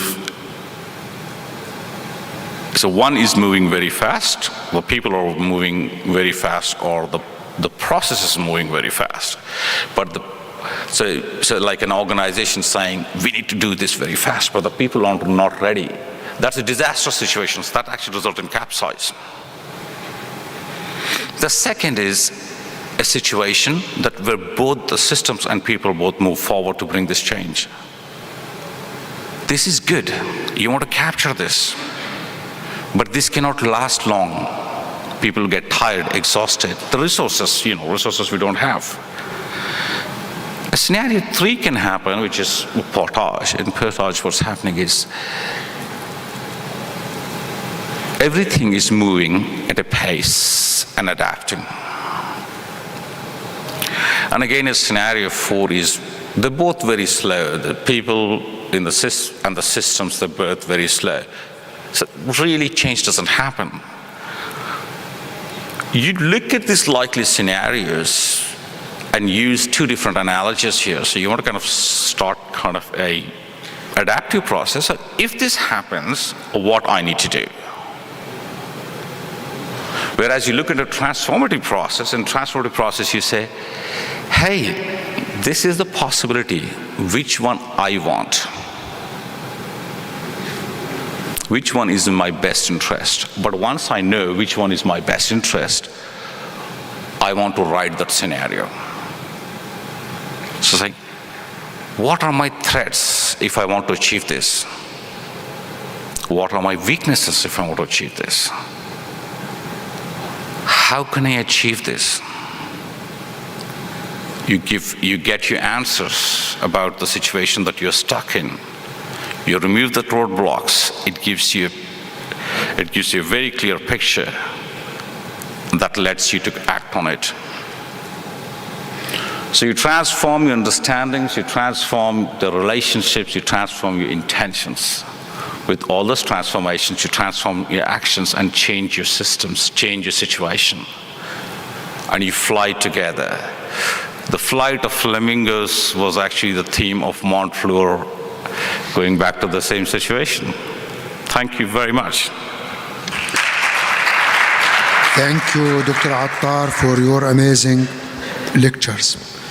Now we are open the session for the questions.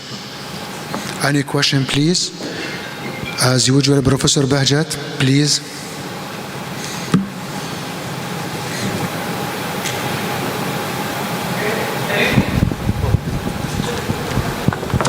Please give microphone to Professor.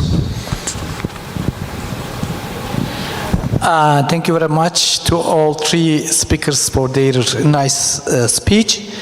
I have a question for Dr. Hisham and one for Arish, and a comment for you, Dr. Akhtar Ali Mohammed.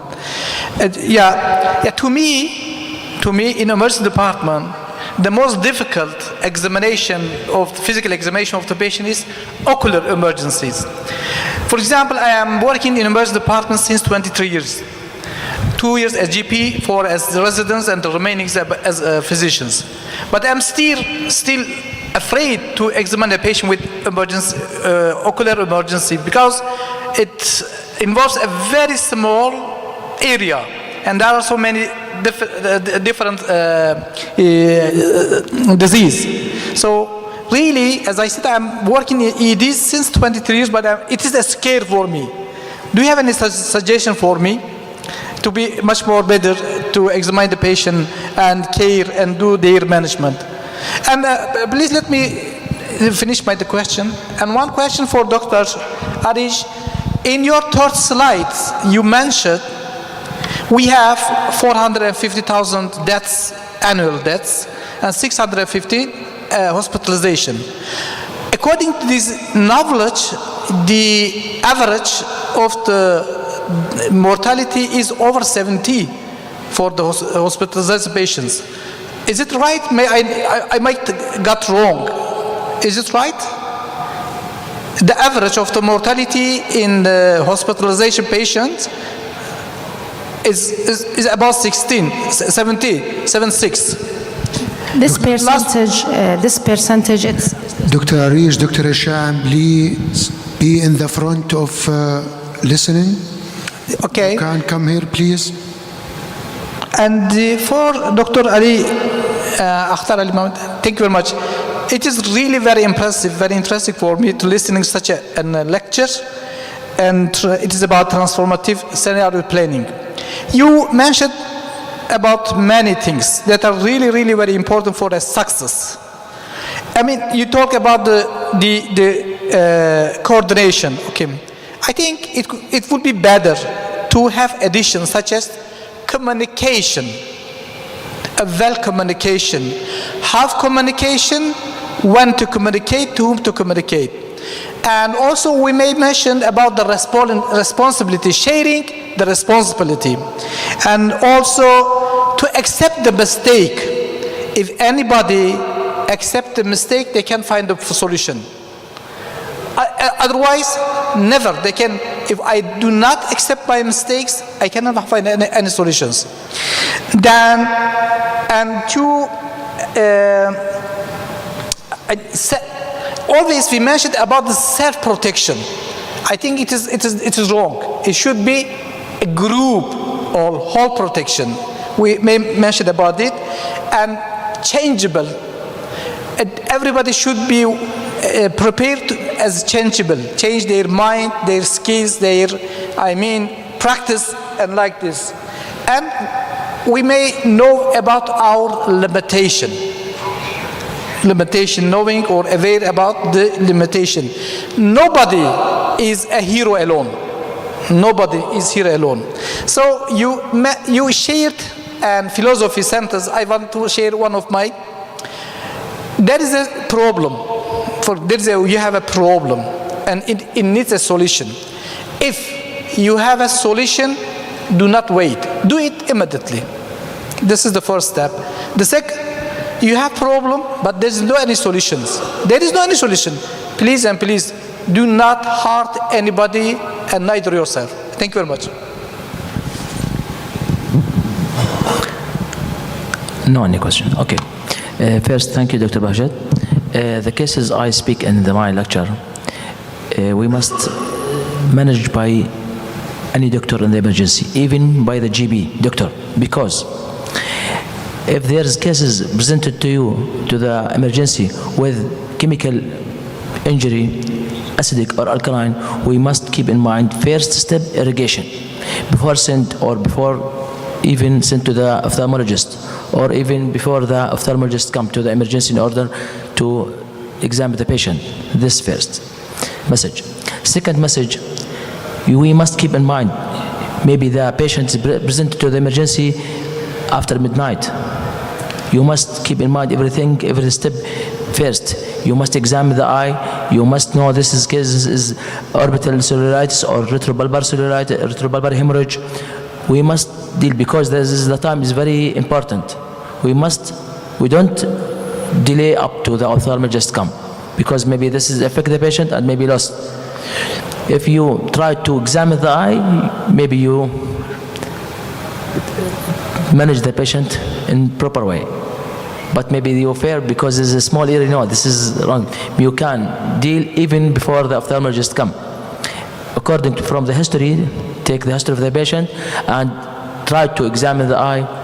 If there's foreign body, we can remove by triangular swab or by anything. If there's trauma or rupture, we can, under the good light, we can manage the patient. And solve the problem before the ophthalmologist come, because the time is very important in these cases. Thank you.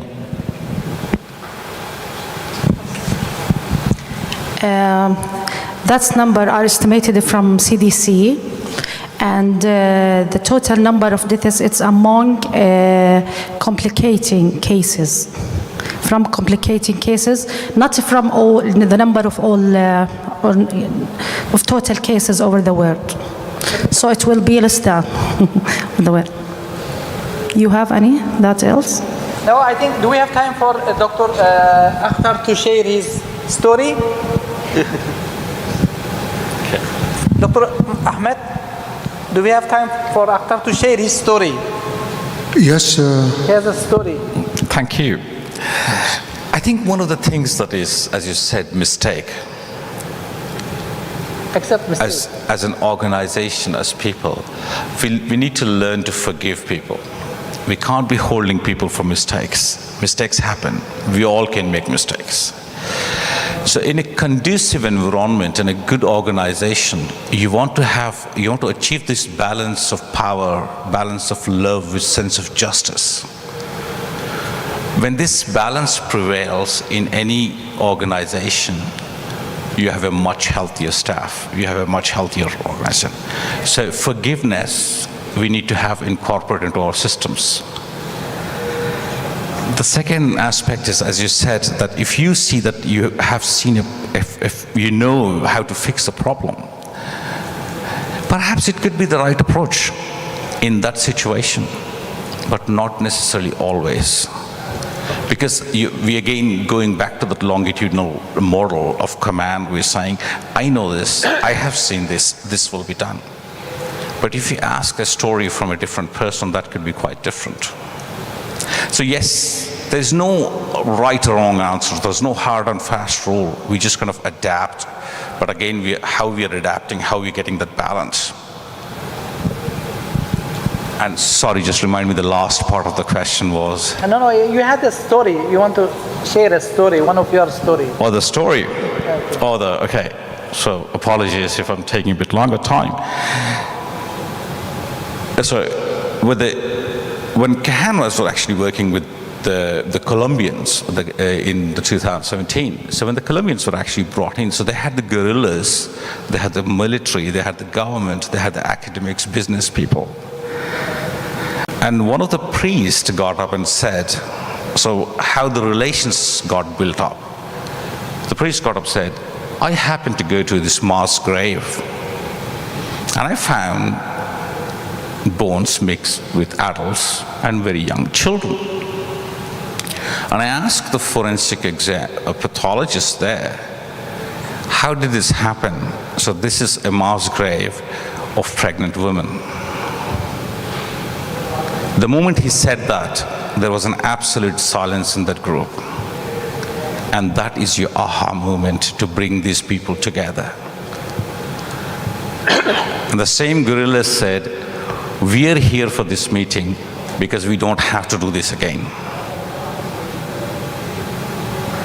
So this is the art of transformative scenario planning, how you bring people together. Thank you. Any questions, please? Any more questions? Okay, thank you very much. At the end of the second day of our sessions, we wish you good luck and success. And tomorrow we will meet with another speakers. Professor Bashar, please.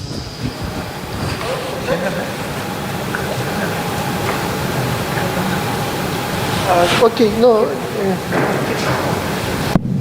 Thank you very much. Okay, time is very hot, and we have only lotto. Bir çekilişimiz var. They wait for the lotto. Okay. Çekiliş yapıp öyle göndereceğiz. We have a sweep scare. Sweep scare. There are so many names written in the piece of the paper. And one person, I think Dr. Akhtar is going to get Take one person, please. What is the gift, Professor Bashar? I will say later. Okay, after name. So it's a poison Ozan Döndü oğlum. döndü.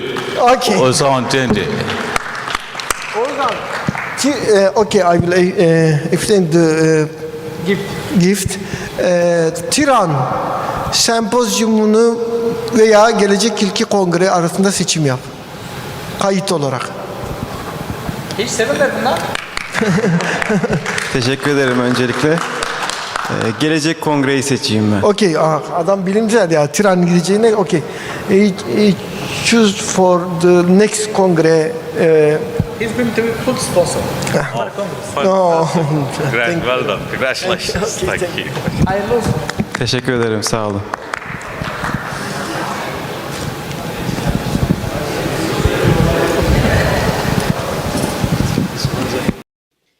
Distinguished professors, esteemed participants, welcome to the 17th National Emergency Medicine, 8th International Critical Care, and 8th Intercontinental Emergency Medicine Congress.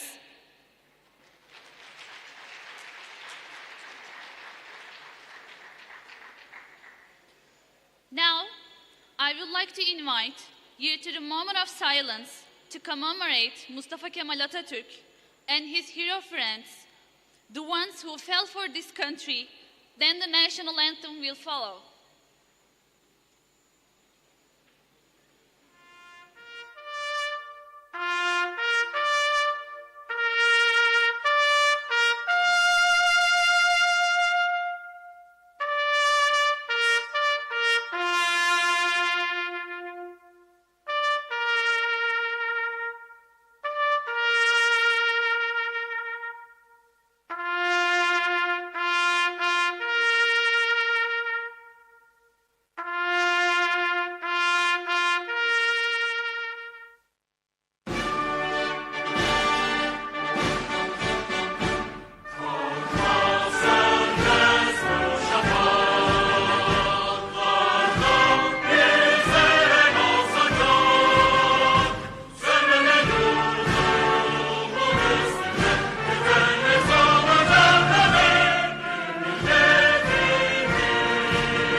This year's Congress is another scientific feast with more than 50 associations from more than 40 countries.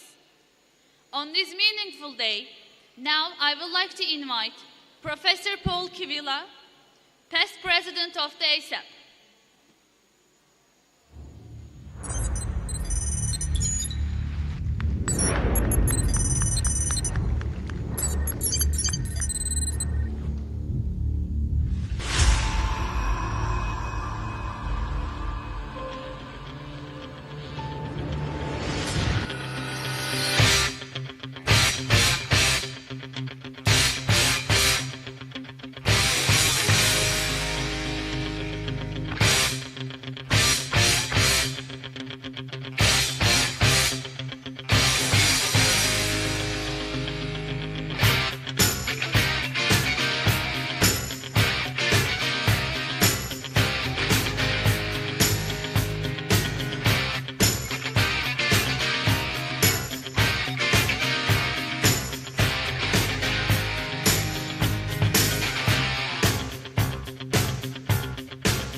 Alkışlarla sahneye davet ediyoruz.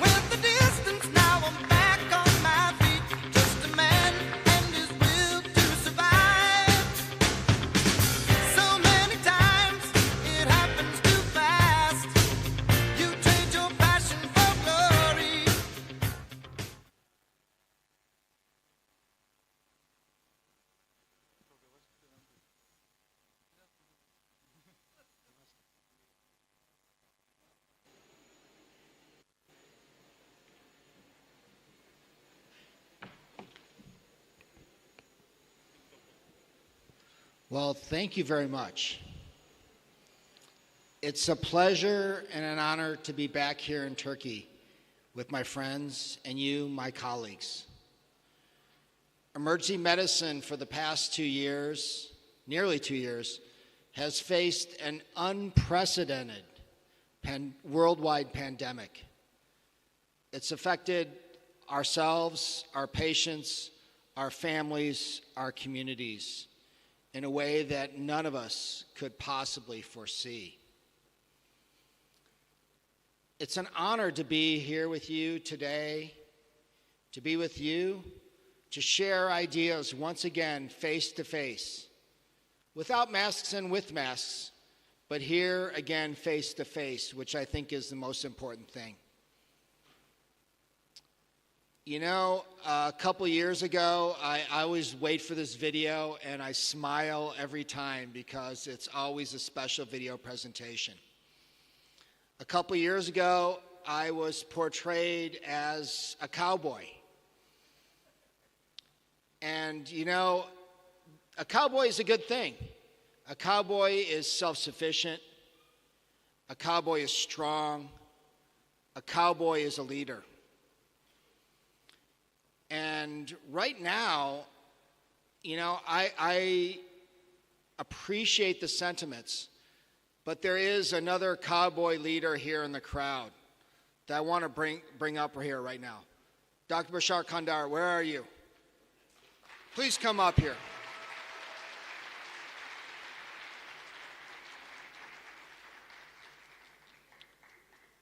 And no conference, no group is without a great leader. And there needs, as we say in the United States, and especially Texas where I'm at, we need a sheriff in town to wrangle 30 countries of emergency physicians and all the emergency physicians. So there's nobody better that I can see that's the sheriff in town.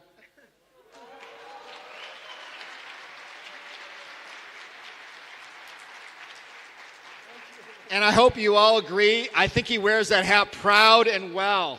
And I hope he wears it a lot of times. Thank you very much. I look forward to seeing all of you here for the next several days. And it's an honor to be here again with you here, my very close friends from Turkey and around the world. Thank you again for having me. It's a pleasure and honor to be here with you. Thank you.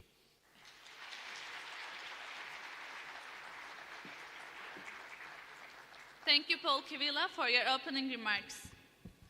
Now I would like to invite Professor Srinath Kumar, past president of the Society for Emergency Medicine, India, SEMI.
Srinath Kumar.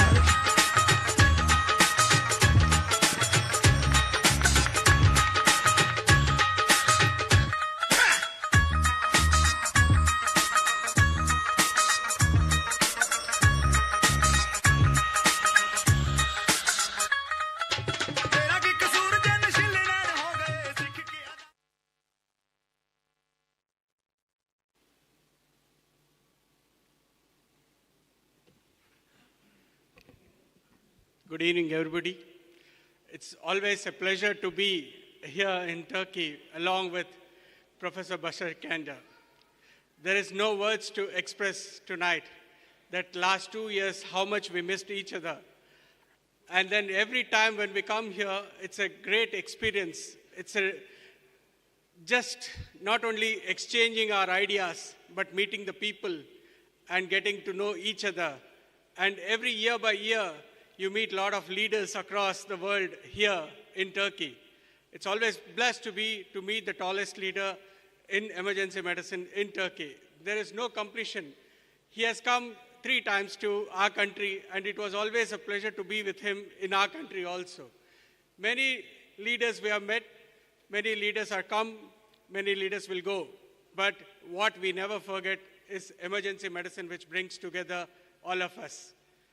I would request Professor Basha Kander to come onto the stage to receive a memento from India. And I also request my secretary, Dr. Saravana Kumar, Society for Emergency Medicine, to join and give away this memento, which is very particular. And you can see what it is.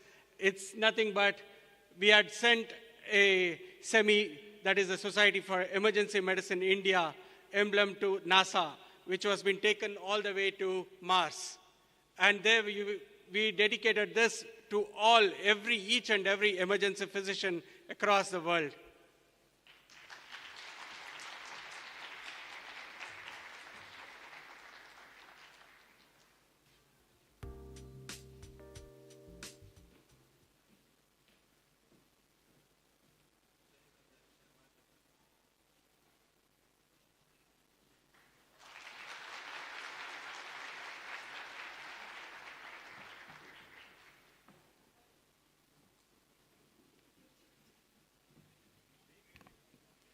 Thank you, Sir Net Kumar, for your opening remarks.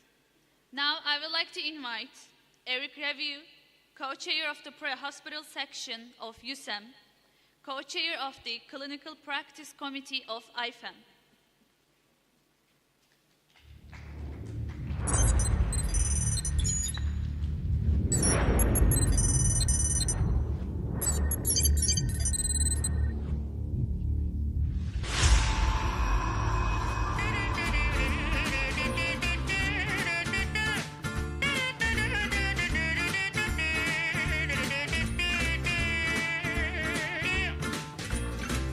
Donnez-moi une suite au Ritz, je n'en veux pas. Des bijoux de chez Chanel, je n'en veux pas. Donnez-moi une limousine, j'en ferai quoi?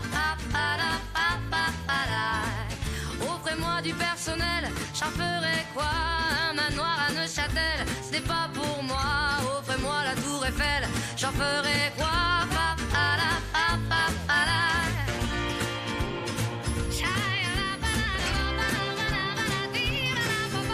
Je veux de l'amour, de la joie, de la bonne humeur. Ce n'est pas votre argent qui fera mon bonheur. Eric Review! Alkışlarla sahneye davet ediyoruz. Allons ensemble découvrir ma liberté. Oubliez donc tous vos clichés. Bienvenue dans ma réalité.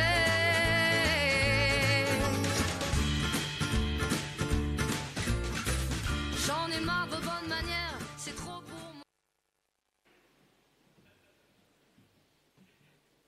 Thank you.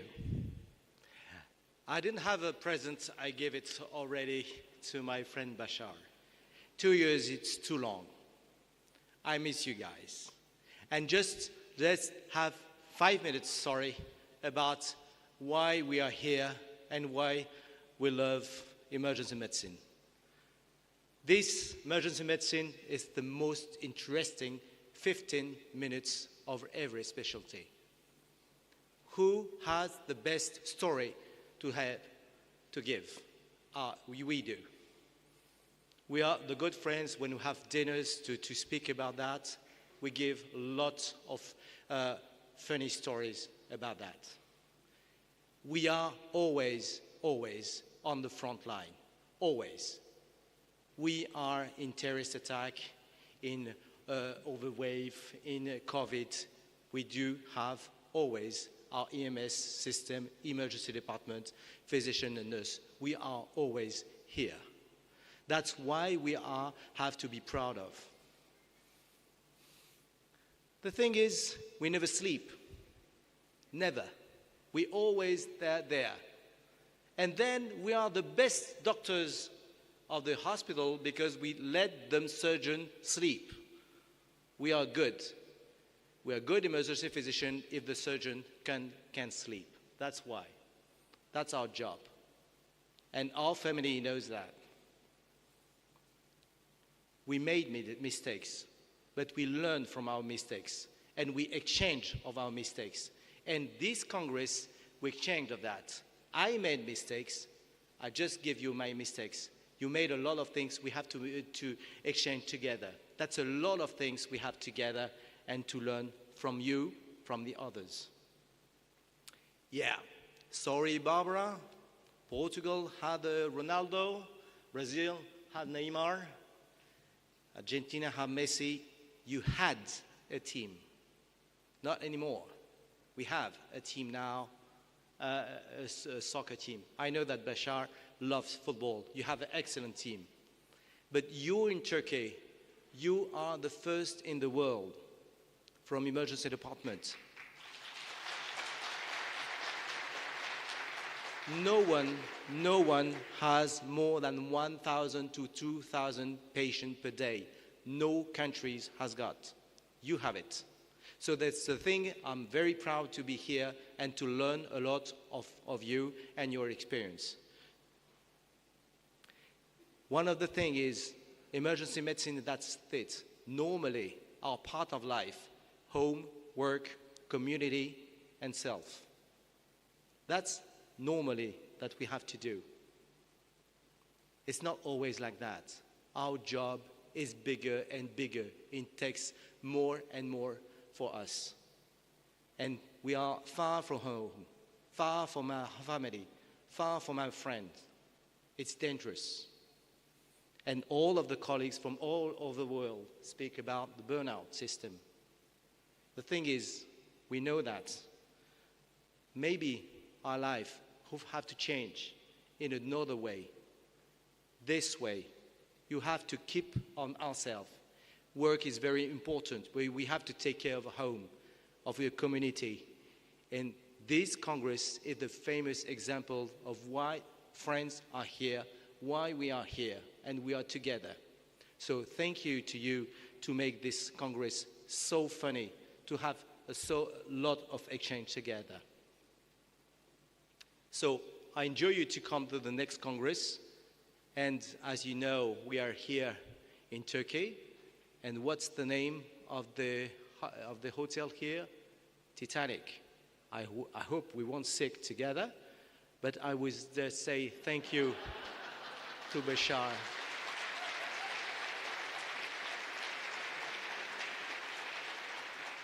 Thank you. Thank you, all of you.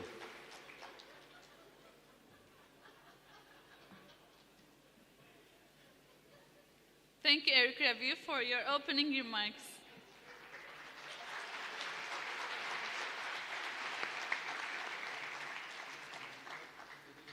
Now, I would like to invite Professor Daniel Alimov, Director of the Republican Research Center of Emergency Medicine.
Danyar Alimov and Hikmat Amarov.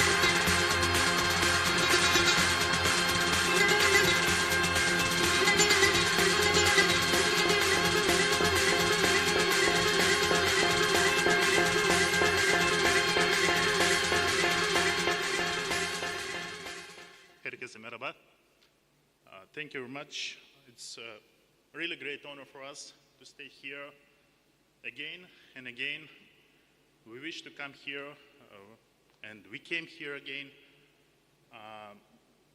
Professor Bashar Jander, sorry for disturbing, but I would like to ask you to come and join us here on this stage, please, too.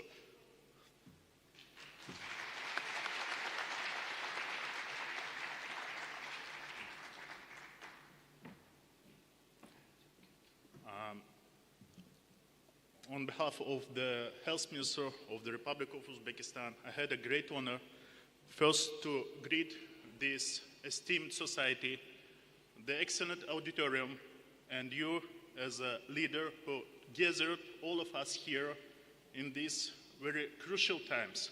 It's my honor and pleasure. Thank you very much. Thank you. And a small gift from our society to you. Thank you.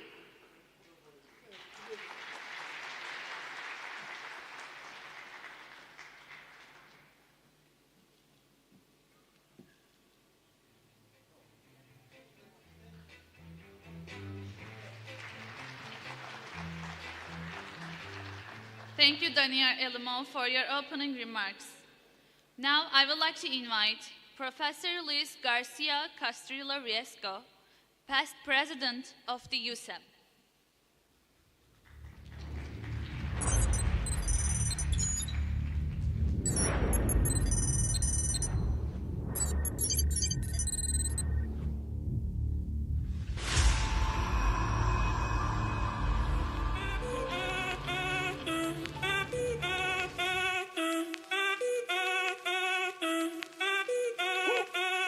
Si el ritmo te lleva a mover la cabeza, ya empezamos como es. Mi música no discrimina a nadie, así que vamos a romper. Toda mi gente se mueve, mira el ritmo como los tiene.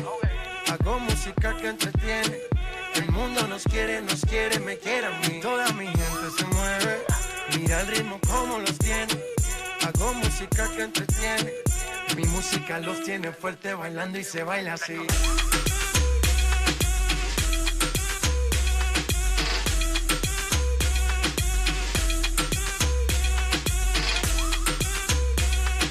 Luis Garcia. Estamos rompiendo la discoteca, la fiesta no para, apenas comienza.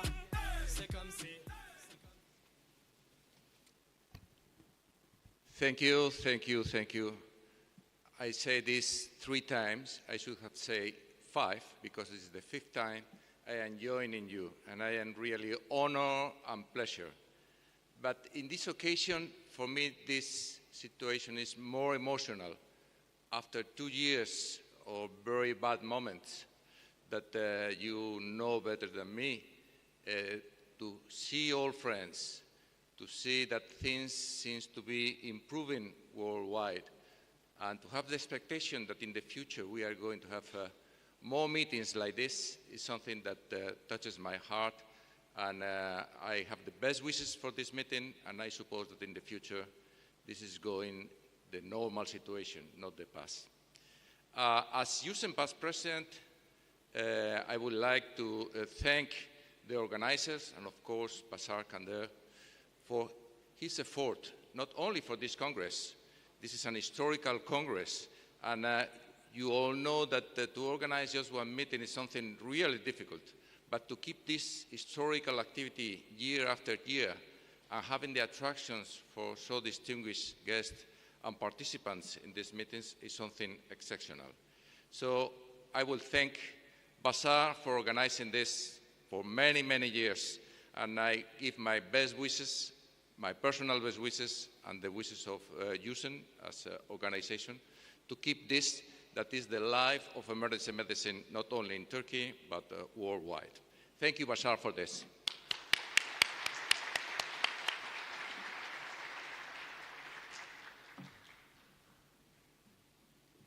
Thank you, Luis Garcia, for your opening remarks.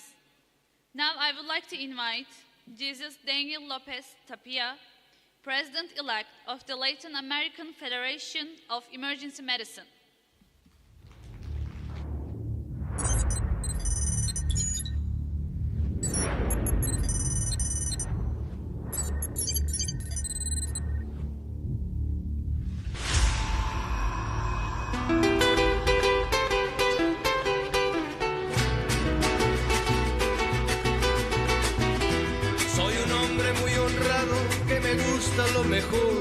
mujeres no me faltan, ni el dinero ni el amor. Jineteando en mi caballo, por la sierra yo me voy. Las estrellas y la luna ellas me dicen dónde voy. Ay, ay, ay, ay, ay, ay, mi amor. Ay, mi morena de mi corazón.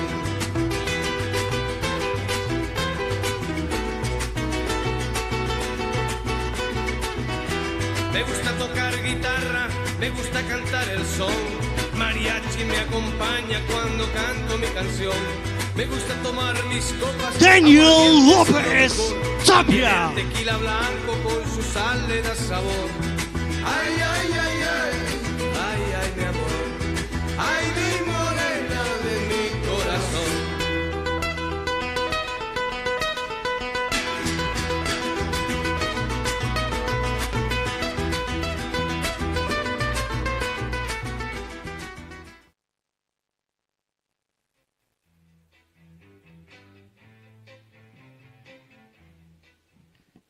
Sorry, Dr. Rebu, I'm very bad to dance. Well, all my colleagues told all about this conference. I just can't repeat. Dr. Bashar Kander, thank you very much for this invitation. For me, it's really a honor to be here. When the people ask me if it's a long trip, yes, 28 hours to be here. But it's nothing because be here is a great experience. Congratulations, Dr. Bashar. I'm sure it's one of the most conferences in the world. Thank you very much.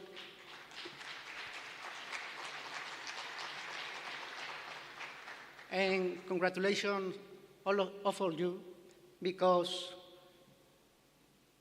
we were the front line, the 2 years, we lose many people,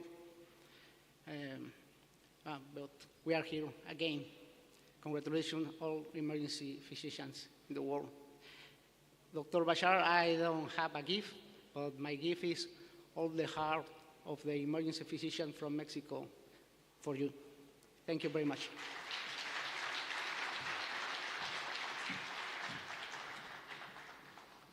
Thank you, Jesus Daniel, for your opening remarks.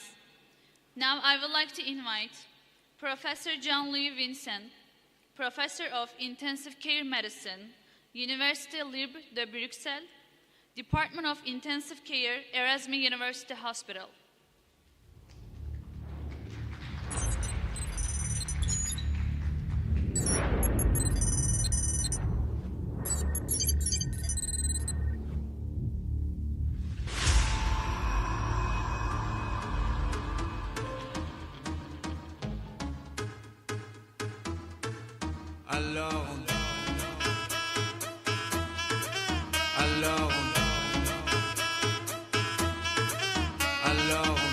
Qui dit études dit travail, qui dit taf te dit les thunes, qui dit argent dit dépenses, qui dit crédit dit créance, qui dit dette te dit huissier, lui dit assis dans la merde, qui dit amour dit les gosses, dit toujours et dit divorce, qui dit proche te dit deuil car les problèmes ne viennent pas seuls, qui dit crise te dit monde, dit famine dit tiers-monde, qui dit fatigue dit réveil, encore sur de la veille, alors on sort pour oublier tous les problèmes. Alors on John Louis Vincent. Alors on danse. Alors on danse. Alors on danse. Alors on danse. Dear colleagues and friends, I feel really very honored to be invited here and also very pleased to be again with our Turkish friends in this very nice environment. I like the Turkish flavor of the meeting and I like the international flavor as well. So many thanks to Professor Chander, to Bashar. I do believe that intensive care doctors and emergency medicine doctors should work together, hand in hand. I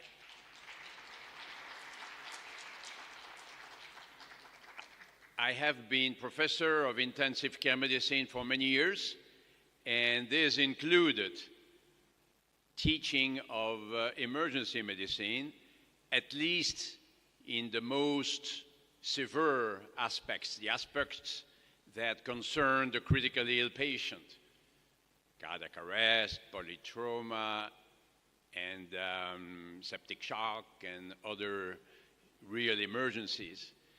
The other aspects of emergency medicine were covered by the teachers in the various specialties. And indeed, personally, I am less interested in minor cases. I like the real stuff.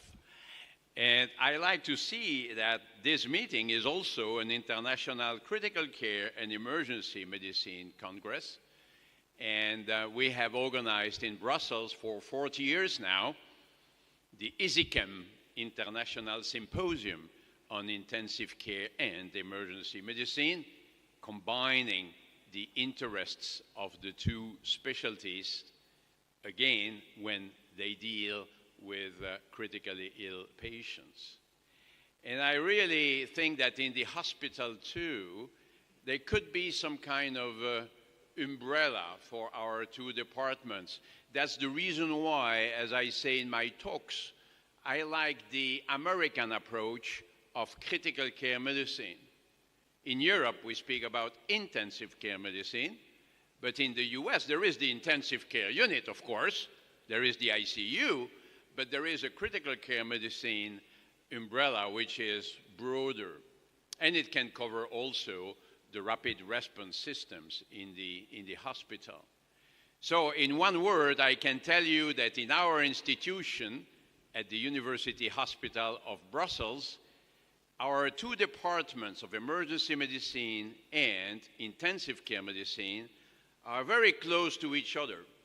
And we have an area in between that we call the shock lab, but that's just a name, with 4 beds for critically ill patients arriving either from the emergency medicine department or from the floor, and we work together, emergency medicine teams and ICU teams, together in a very good atmosphere, and we all love it. We all love to do that. And I think it's a little bit of a model. In too many institutions, people are far away and the emergency department is there and the ICU is there. It shouldn't work like this. We need to break the walls. We need to work together with all other stakeholders, all other people working on the acutely ill patients. And so I love to interact with people who do primarily emergency medicine, as I do primarily intensive care medicine. And I'm sure we will continue to learn from each other a lot. So it's a pleasure to be with you, and many, many thanks again.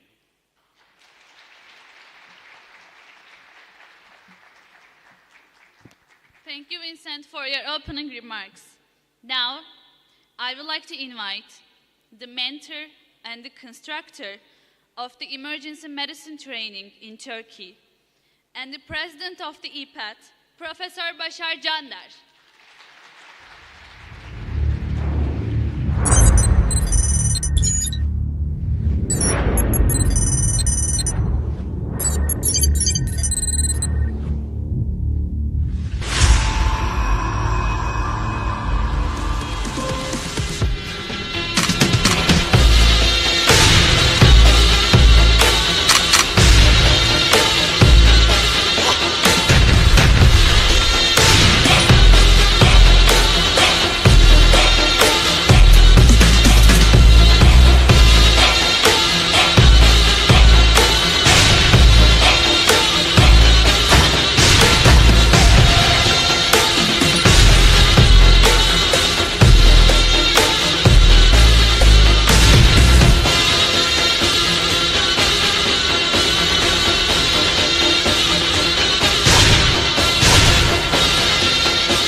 Evet, 2,5 yıl.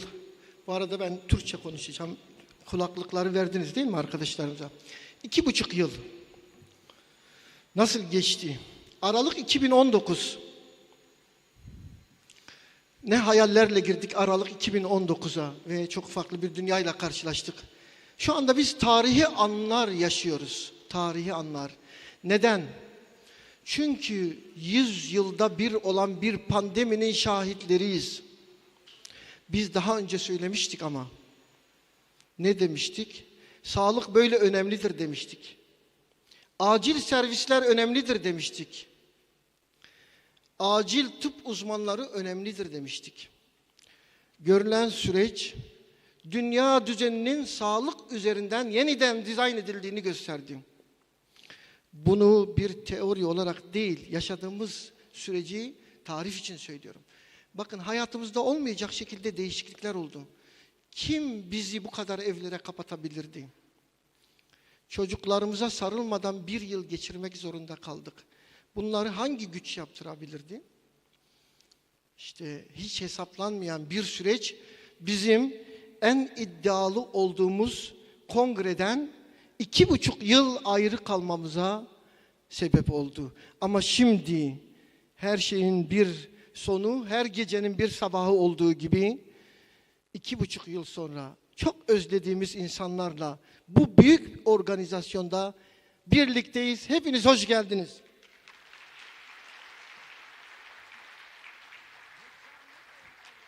Mükemmel. Görüyorsunuz. Anlatmaya gerek yok. Konuşmuyorum. Görüyorsunuz. Anlatmaya hiç gerek yok. Görüyorsunuz. Görüyorsunuz. Vay şöyle olmuş, böyle çok olmuş. Konuşmam. Kesin. Görüyorsunuz. Ve ilerliyoruz tam yanına doğru görüyorsun.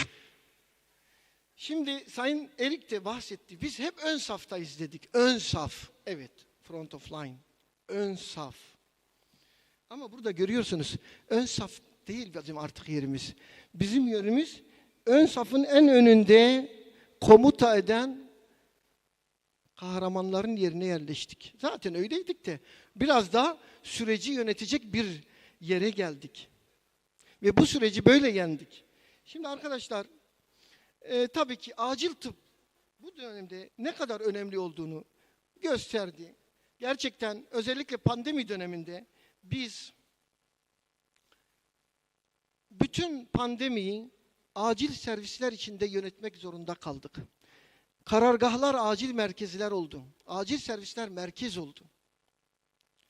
Türkiye'de yoğunluk o kadar çoktu ki biz biraz sağlık sistemi olarak bunu daha iyi idare ettiğimizi söyleyebilirim.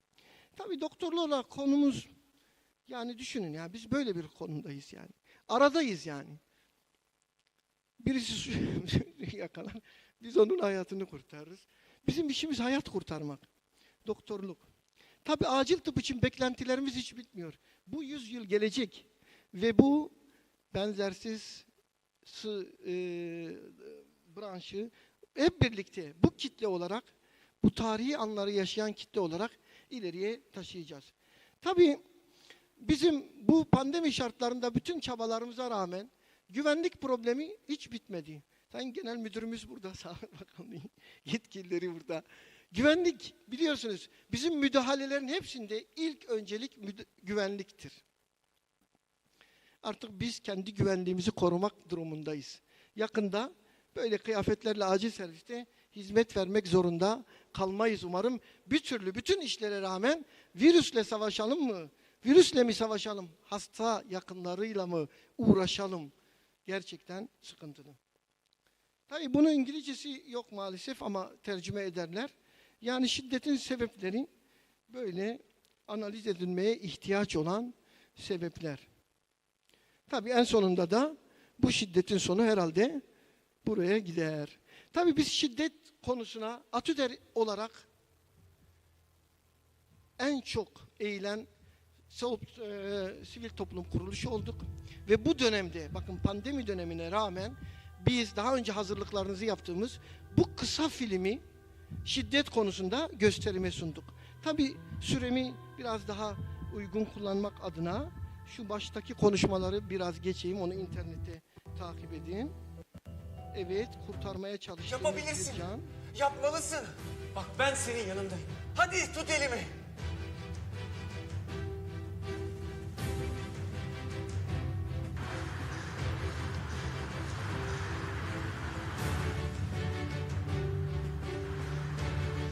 Hadi kardeşim hadi. Hadi yapabilirsin. Hadi kurban olayım hadi. Bırakma. Evet. Aynen böyle. Uzat. Buradayım ben. Hadi. Tut elimi.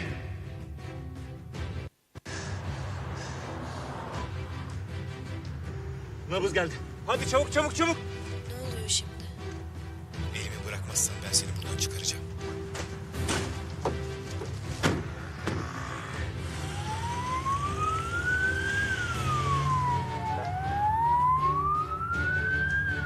Uzun sürecek mi? Evet. Olsun. Ben bırakmam elini yolda. Alo hocam. Hasta travma hastası, mavi kod getiriyoruz. Ares hasta döndü. 5 dakika CPR yaptık. Nabız var. Tansiyonu alıyoruz. Şuuru kapalı. Tamam.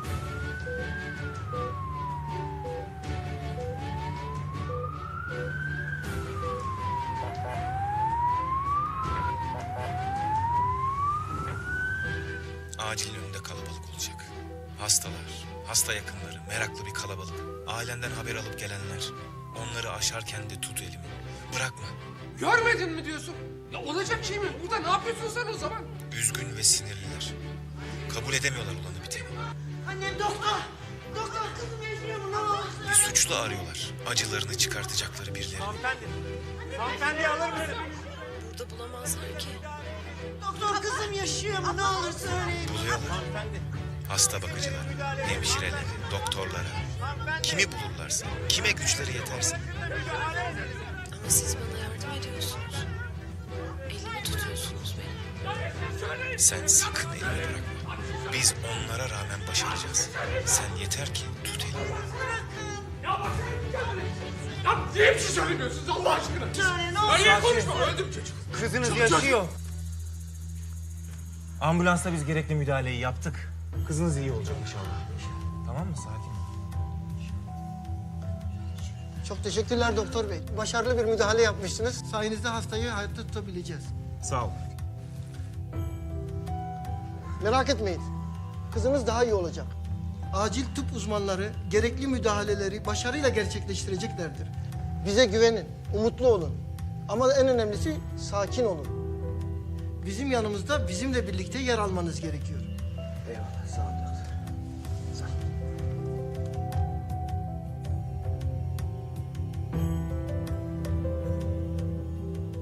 Ben onlarla hayata tutundum. Hayatla ölüm arasındaki o ince çizgide fedakarca çalışıyorlar.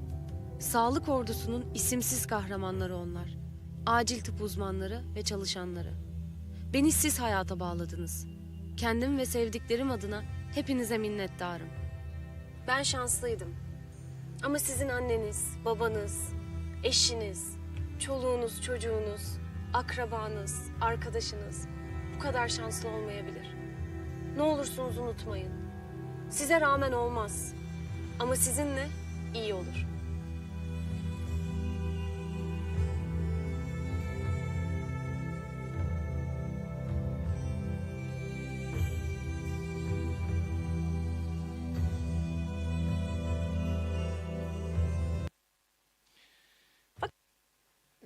Evet.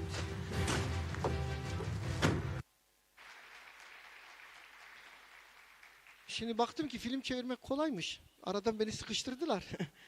Senaryoyu da yazıyoruz. İkinci bölümde artık düşündüm ya bu hastalar genelde kendini kurtaranlara böyle aşık falan olabiliyorlar diye. Böyle kolaymış bu film çevirmek yani. Emre bunu nasıl götürüyoruz? Fakat öncesinde tabii bu- sağlıkta şiddet meselesine bir Görmekle göz atalım. kalmadık. ATÜDER yani Acil Tıp Uzmanları Derneği son günlerde sıkça tartışma konusu olan sağlıkta şiddet meselesine dikkat çekmek için sosyal medyada bir etkinlik CNN'de düzenledi. haber Ve olarak etkinliğe bunu- tüm hekimler davet edildik, görelim. Bunu verdik. Yine hızlı geçeceğim. Bu daha da ilginç. Yani güzel bir haber.